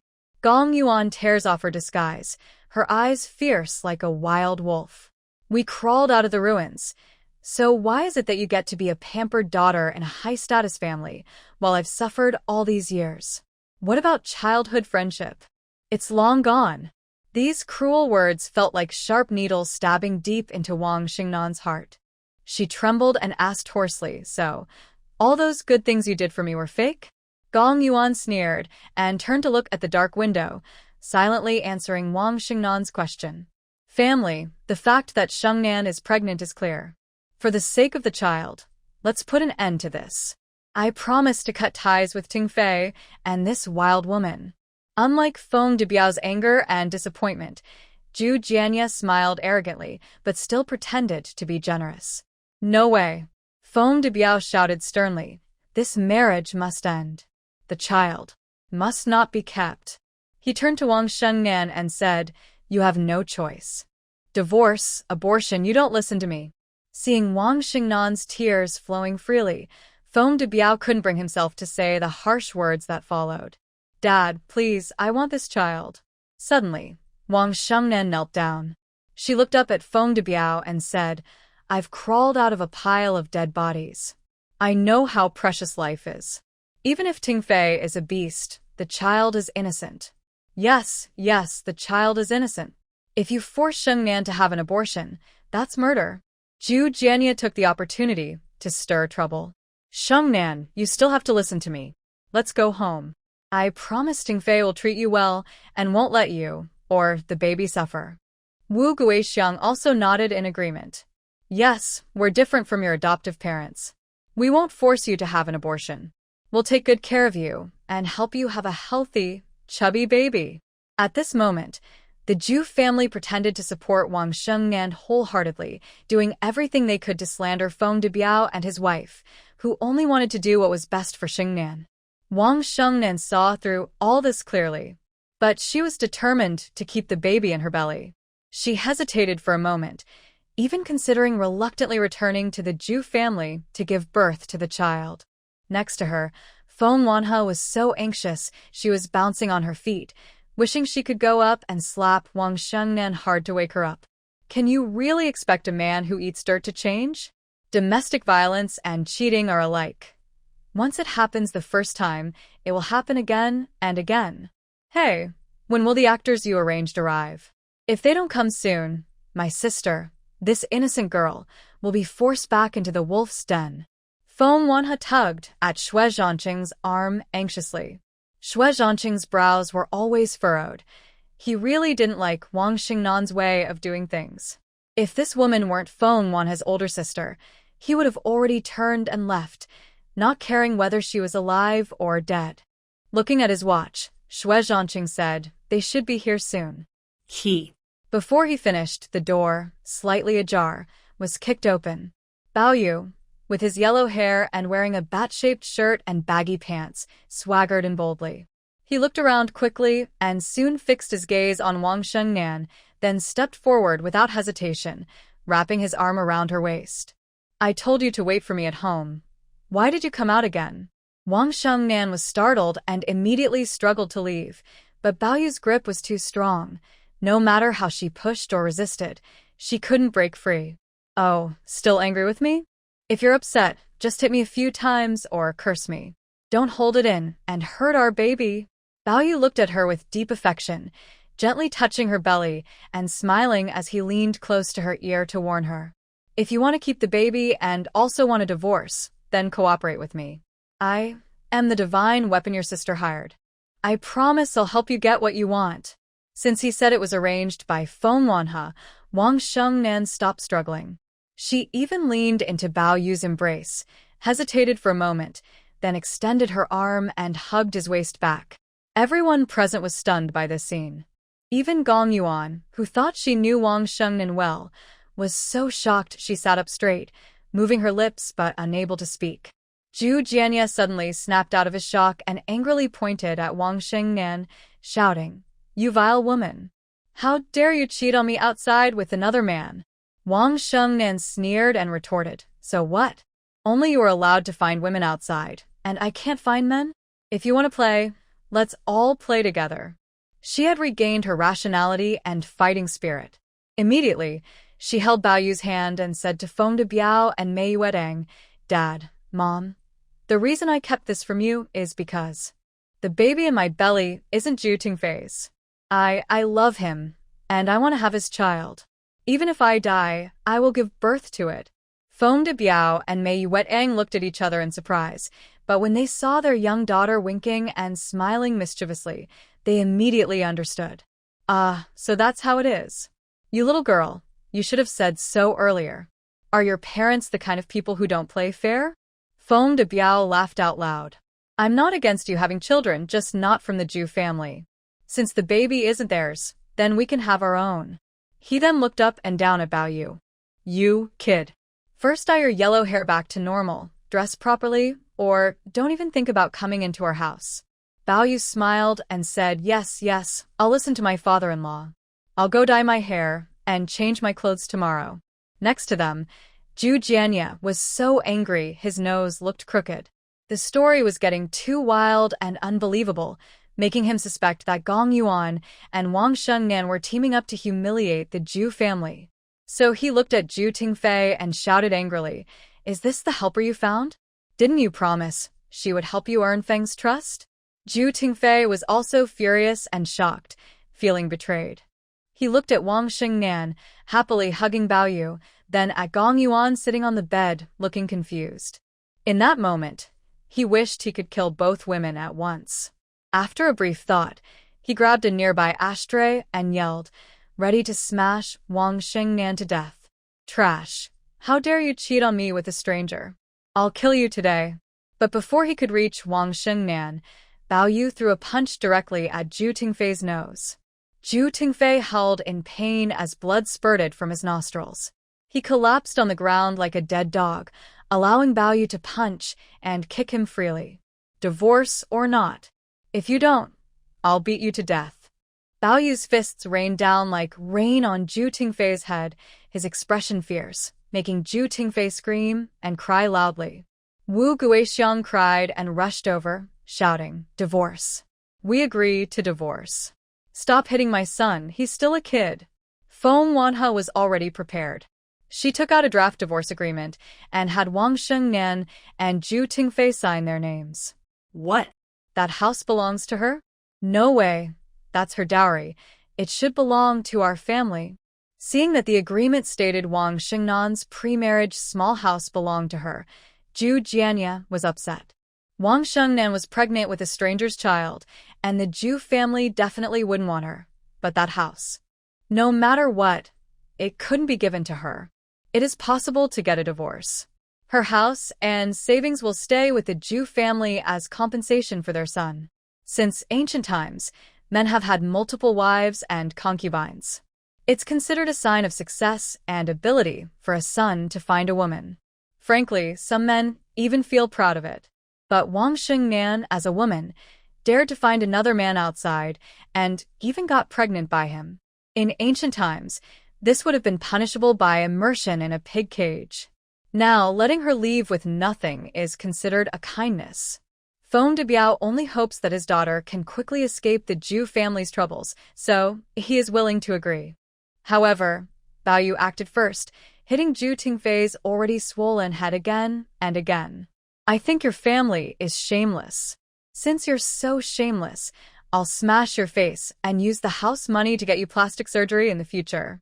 Zhu Tingfei was beaten so badly he almost fainted. He was in terrible pain, crying and shouting at his parents. Old fools, are you so greedy? Do you want to see me beaten to death? Sign. Sign quickly. Bao Yu comes from a rough background, unlike Feng Debiao and others from noble, high-ranking families. He doesn't care about manners, morals, or law. If he sees something he doesn't like, he solves it with fists. One punch isn't enough, then two. If two aren't enough, then 200. He always finds a way to make everyone happy. Afraid that the Zhu family's only bloodline might be killed by this troublemaker, Zhu Jianya dared not push further and reluctantly signed. Today, I still need to borrow your son for a while. After the divorce is finalized tomorrow, he'll be returned. Although Bao Yu stopped hitting Zhu Tingfei, he had no intention of letting him go easily. He's seen plenty of such reckless tactics. If they let Zhu Tingfei go home today, the Zhu family would hide him overnight, make excuses, delay, and refuse to finalize the divorce. So, the best way is to keep him close and rely on oneself rather than others. Feng Debiao quickly understood Bao Yu's plan and looked at this seemingly reckless young man with new respect. This kid, he really has talent. Wasting his skills on the underworld is a shame. Zhu Jianya wanted to say something, but Feng Debiao spoke first. Better not play tricks with me. Divorce is good for both sides. Don't force me to get serious. Who is Feng Debiao? Tonight, he only refused to use his private power, so he lowered his pride, acting as a father to catch the culprit and gather evidence to help his daughter divorce. If he truly lost his temper, the Zhu family would face serious consequences. Zhu Jianya looked at Feng Debiao with a sinister gaze. He dared not say anything more and could only watch helplessly as his son was dragged away like a beaten dog. As he was leaving, Gong Yuan suddenly stopped Wang Xingnan. You said you had nothing to hide from me, so what about you and this man? Wang Xingnan raised her chin and sneered. You also said you had no secrets from me. So what about you and Zhu Tingfei? You have no right to question me. Gong Yuan sneered. You really are desperate, sleeping with such a small-time troublemaker. What do you see in him? Of course, I like that he's handsome, that he doesn't hit people, and that he's good in bed. Wang Xingnan looked at Gong Yuan with contempt. What about you and Zhu Tingfei? Do you like that he's ugly? That he's violent? Or that he needs medication to perform? These words felt like a slap across Gong Yuan's face. At that moment, she knew she had lost completely. Gong Yuan, our friendship ends here, Wang Xingnan said softly, her tone full of sadness and despair. Being hurt by someone she trusted was truly painful. After everyone else left, Feng Wanhe and Xue Zhancheng stayed in the room. She stepped forward and looked at Gong Yuan, recalling how her older sister had been tragically killed on the delivery bed by this woman in a past life. Her heart filled with anger. You never intended to save my sister's life, did you? Feng Wanhe grabbed Gong Yuan's chin and stared at her fiercely. You lied to her about being pregnant, encouraged her to keep the baby, and when she got further along, you planned to induce early labor and secretly kill her in the delivery room. Whether it's a boy or girl, you wouldn't let that child survive. You tell Zhu Tingfei's family that my sister was pregnant with a girl, and the Zhu family, who favor boys, wouldn't hold you responsible. In fact, they'd thank you for removing the trouble. My sister never divorced, and Zhu Tingfei will always be Feng's son-in-law. That title will bring him many benefits, and you'll benefit from it too. With each word Feng Wanhe spoke, Gong Yuan's face grew paler. Finally, she kept retreating, shouting like a madwoman. You What are you talking about? How do you know all this? I haven't told anyone. Feng Wanhe sneered and slapped Gong Yuan hard twice. These 2 slaps are for my sister. You betrayed her trust and don't deserve to be her close friend. Gong Yuan looked at Feng Wanhe as if she were looking at a monster. She couldn't understand how her secret plan, which was supposed to be so hidden, was still uncovered by this young girl. Monster. Feng Wanhe is a monster. Xue Zhancheng saw that things were almost over, so he reached out and held Feng Wanhe's waist as they left together. As everyone left, the room fell silent. Looking at the blood everywhere and thinking it all came from his son, Wu Guixiang vented her anger on Gong Yuan. She grabbed the teapot from the table and crazily threw it at Gong Yuan's head. Wretched girl. You troublemaker. If it weren't for your scheming, my son wouldn't have treated Wang Shengnan so badly. We could have been in-laws with the Feng family for a lifetime. You've caused chaos in my home. I'll beat you to death. I'll kill you, you little brat. Gong Yuan couldn't accept such an insult. She kicked Wu Guixiang away. Don't you dare blame me. Didn't you say you looked down on Wang Shengnan, calling her a bad omen? Didn't you say you wanted to leave your children behind? With your family's reputation, you still want to be in-laws with a military leader? Gong Yuan pointed at Xue Zhancheng and scolded angrily. And you old lecher, do you have to make me admit that you went to Red Light Street to find women? You're just as bad as your son. Nothing but a silver-tipped spear. Hearing Gong Yuan expose his most secret shame, Xue Zhancheng instantly lost his temper.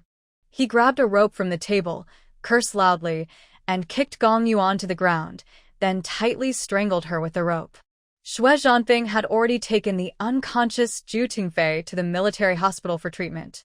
Even if he died, he wanted to die after the divorce tomorrow.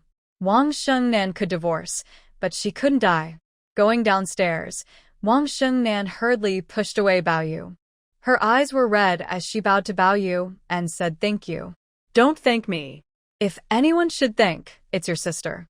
She was afraid you'd soften your heart and go back to that dangerous place for the sake of having a child. That's why I pretended to cut off your escape.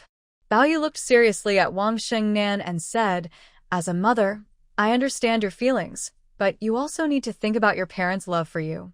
Yes, you risked everything to have the child. You're brave and selfless, but what about your parents? If you don't want to lose your child, do they want to lose theirs? These words were like a slap, harshly hitting Wang Shengnan's face. She turned to look at her parents, who raised her with the most selfless love. But at a critical moment, she was selfish and reckless, thinking only of herself, and hurt them deeply. Thinking of this, Wang Shengnan knelt on the ground and bowed 3 times to Feng Debiao and Mei Yuetang. Dad, Mom, I'm sorry. Mei Yuetang tried to help her daughter up, but was stopped by Feng Debiao. He looked down at Wang Shengnan with disappointment and hurt in his eyes. Shengnan, I hope today's events are the first and last time this happens. We are a family, and there should be no secrets or defenses between us. Wang Shengnan cried uncontrollably. Dad, I was wrong. I will never hide things from you again. Mei Yuetang was very anxious. She finally broke free from her husband's hold and helped her daughter to her feet. Stop crying. You're pregnant and you shouldn't get too upset, or it could affect your health. Just then, Feng Wanhe and Xue Zhancheng came downstairs. Feng Wanhe, come here too. Feng Debiao raised his voice slightly, no longer calling her affectionately Xiaohe, but sternly calling her by her full name. Seeing his father's stern expression, Feng Wanhe stuck out her tongue and obediently walked over. You knew about your sister's pregnancy a long time ago? Why didn't you tell us? He then pointed at Bao Yu. And him. Do you realize how reckless this is? Did you think about the consequences? I didn't let Xiaohe tell you, Feng Wanhe said.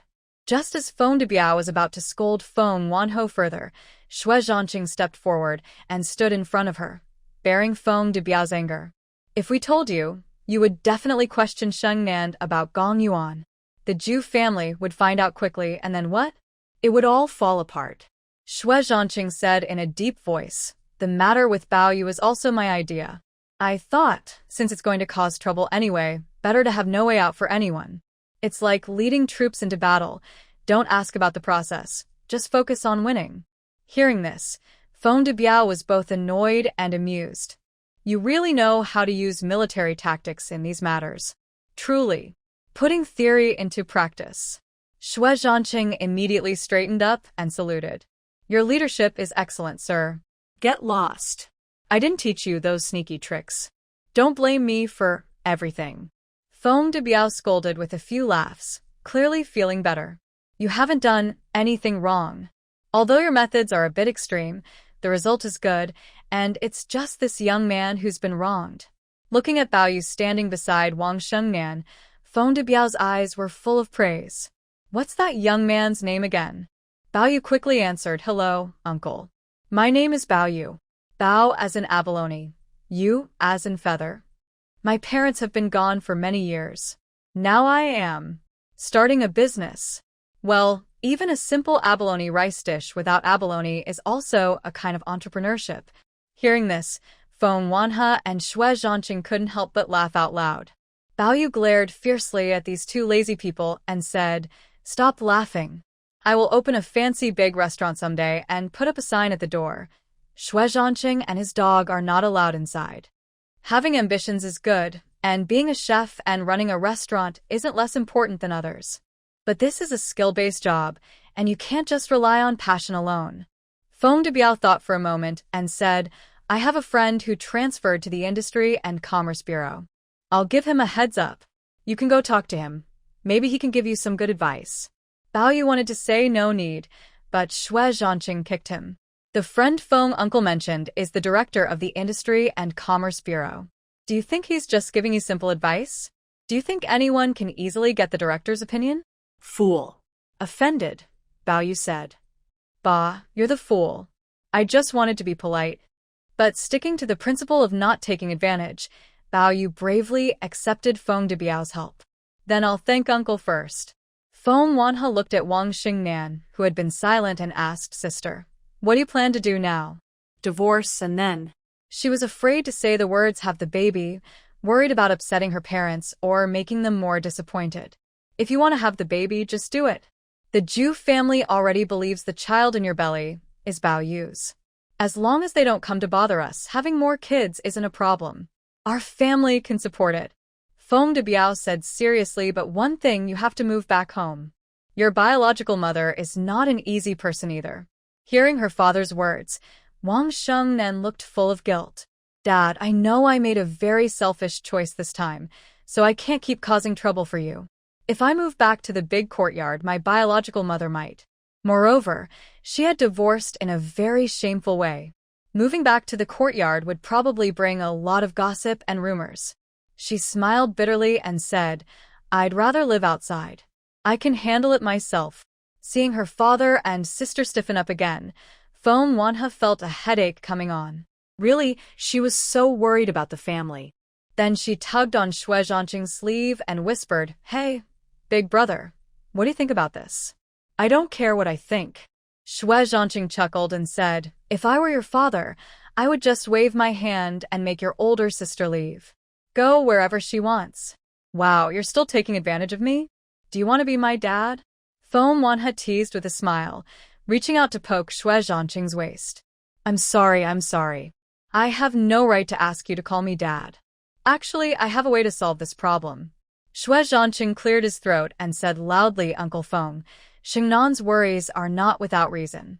At the gate earlier, Zhao Hahua caused a big fuss. This definitely won't be the last time. Anyway, Bao Yu and Shengnan are now officially. It might be better to let them stay together for now. Bao Yu can take care of the pregnant Shengnan, and he can also handle her biological mother. The Feng family might not have a good way to deal with Zhao Hahua's mischief and tantrums, but Bao Yu definitely could. Only magic can defeat magic. Using poison to fight poison really works. Xue Zhancheng added, If we want to put on a full act, what if the Zhu family follows us afterward and finds out Shengnan and Bao Yu weren't really together? They might jump out and try to take the child. That was true. Feng Debiao looked at Bao Yu with a troubled expression and said, This isn't really fair to you. It's okay, uncle. As long as you trust me, I promise to take good care of your daughter and won't let anyone bully her. Bao Yu's tough, street-smart aura was very strong, but at this moment, it made people feel very safe. Hearing this, Foam de Biao patted his shoulder. We will remember your kindness, Bao Yu. In the future, we will never forget to treat you well.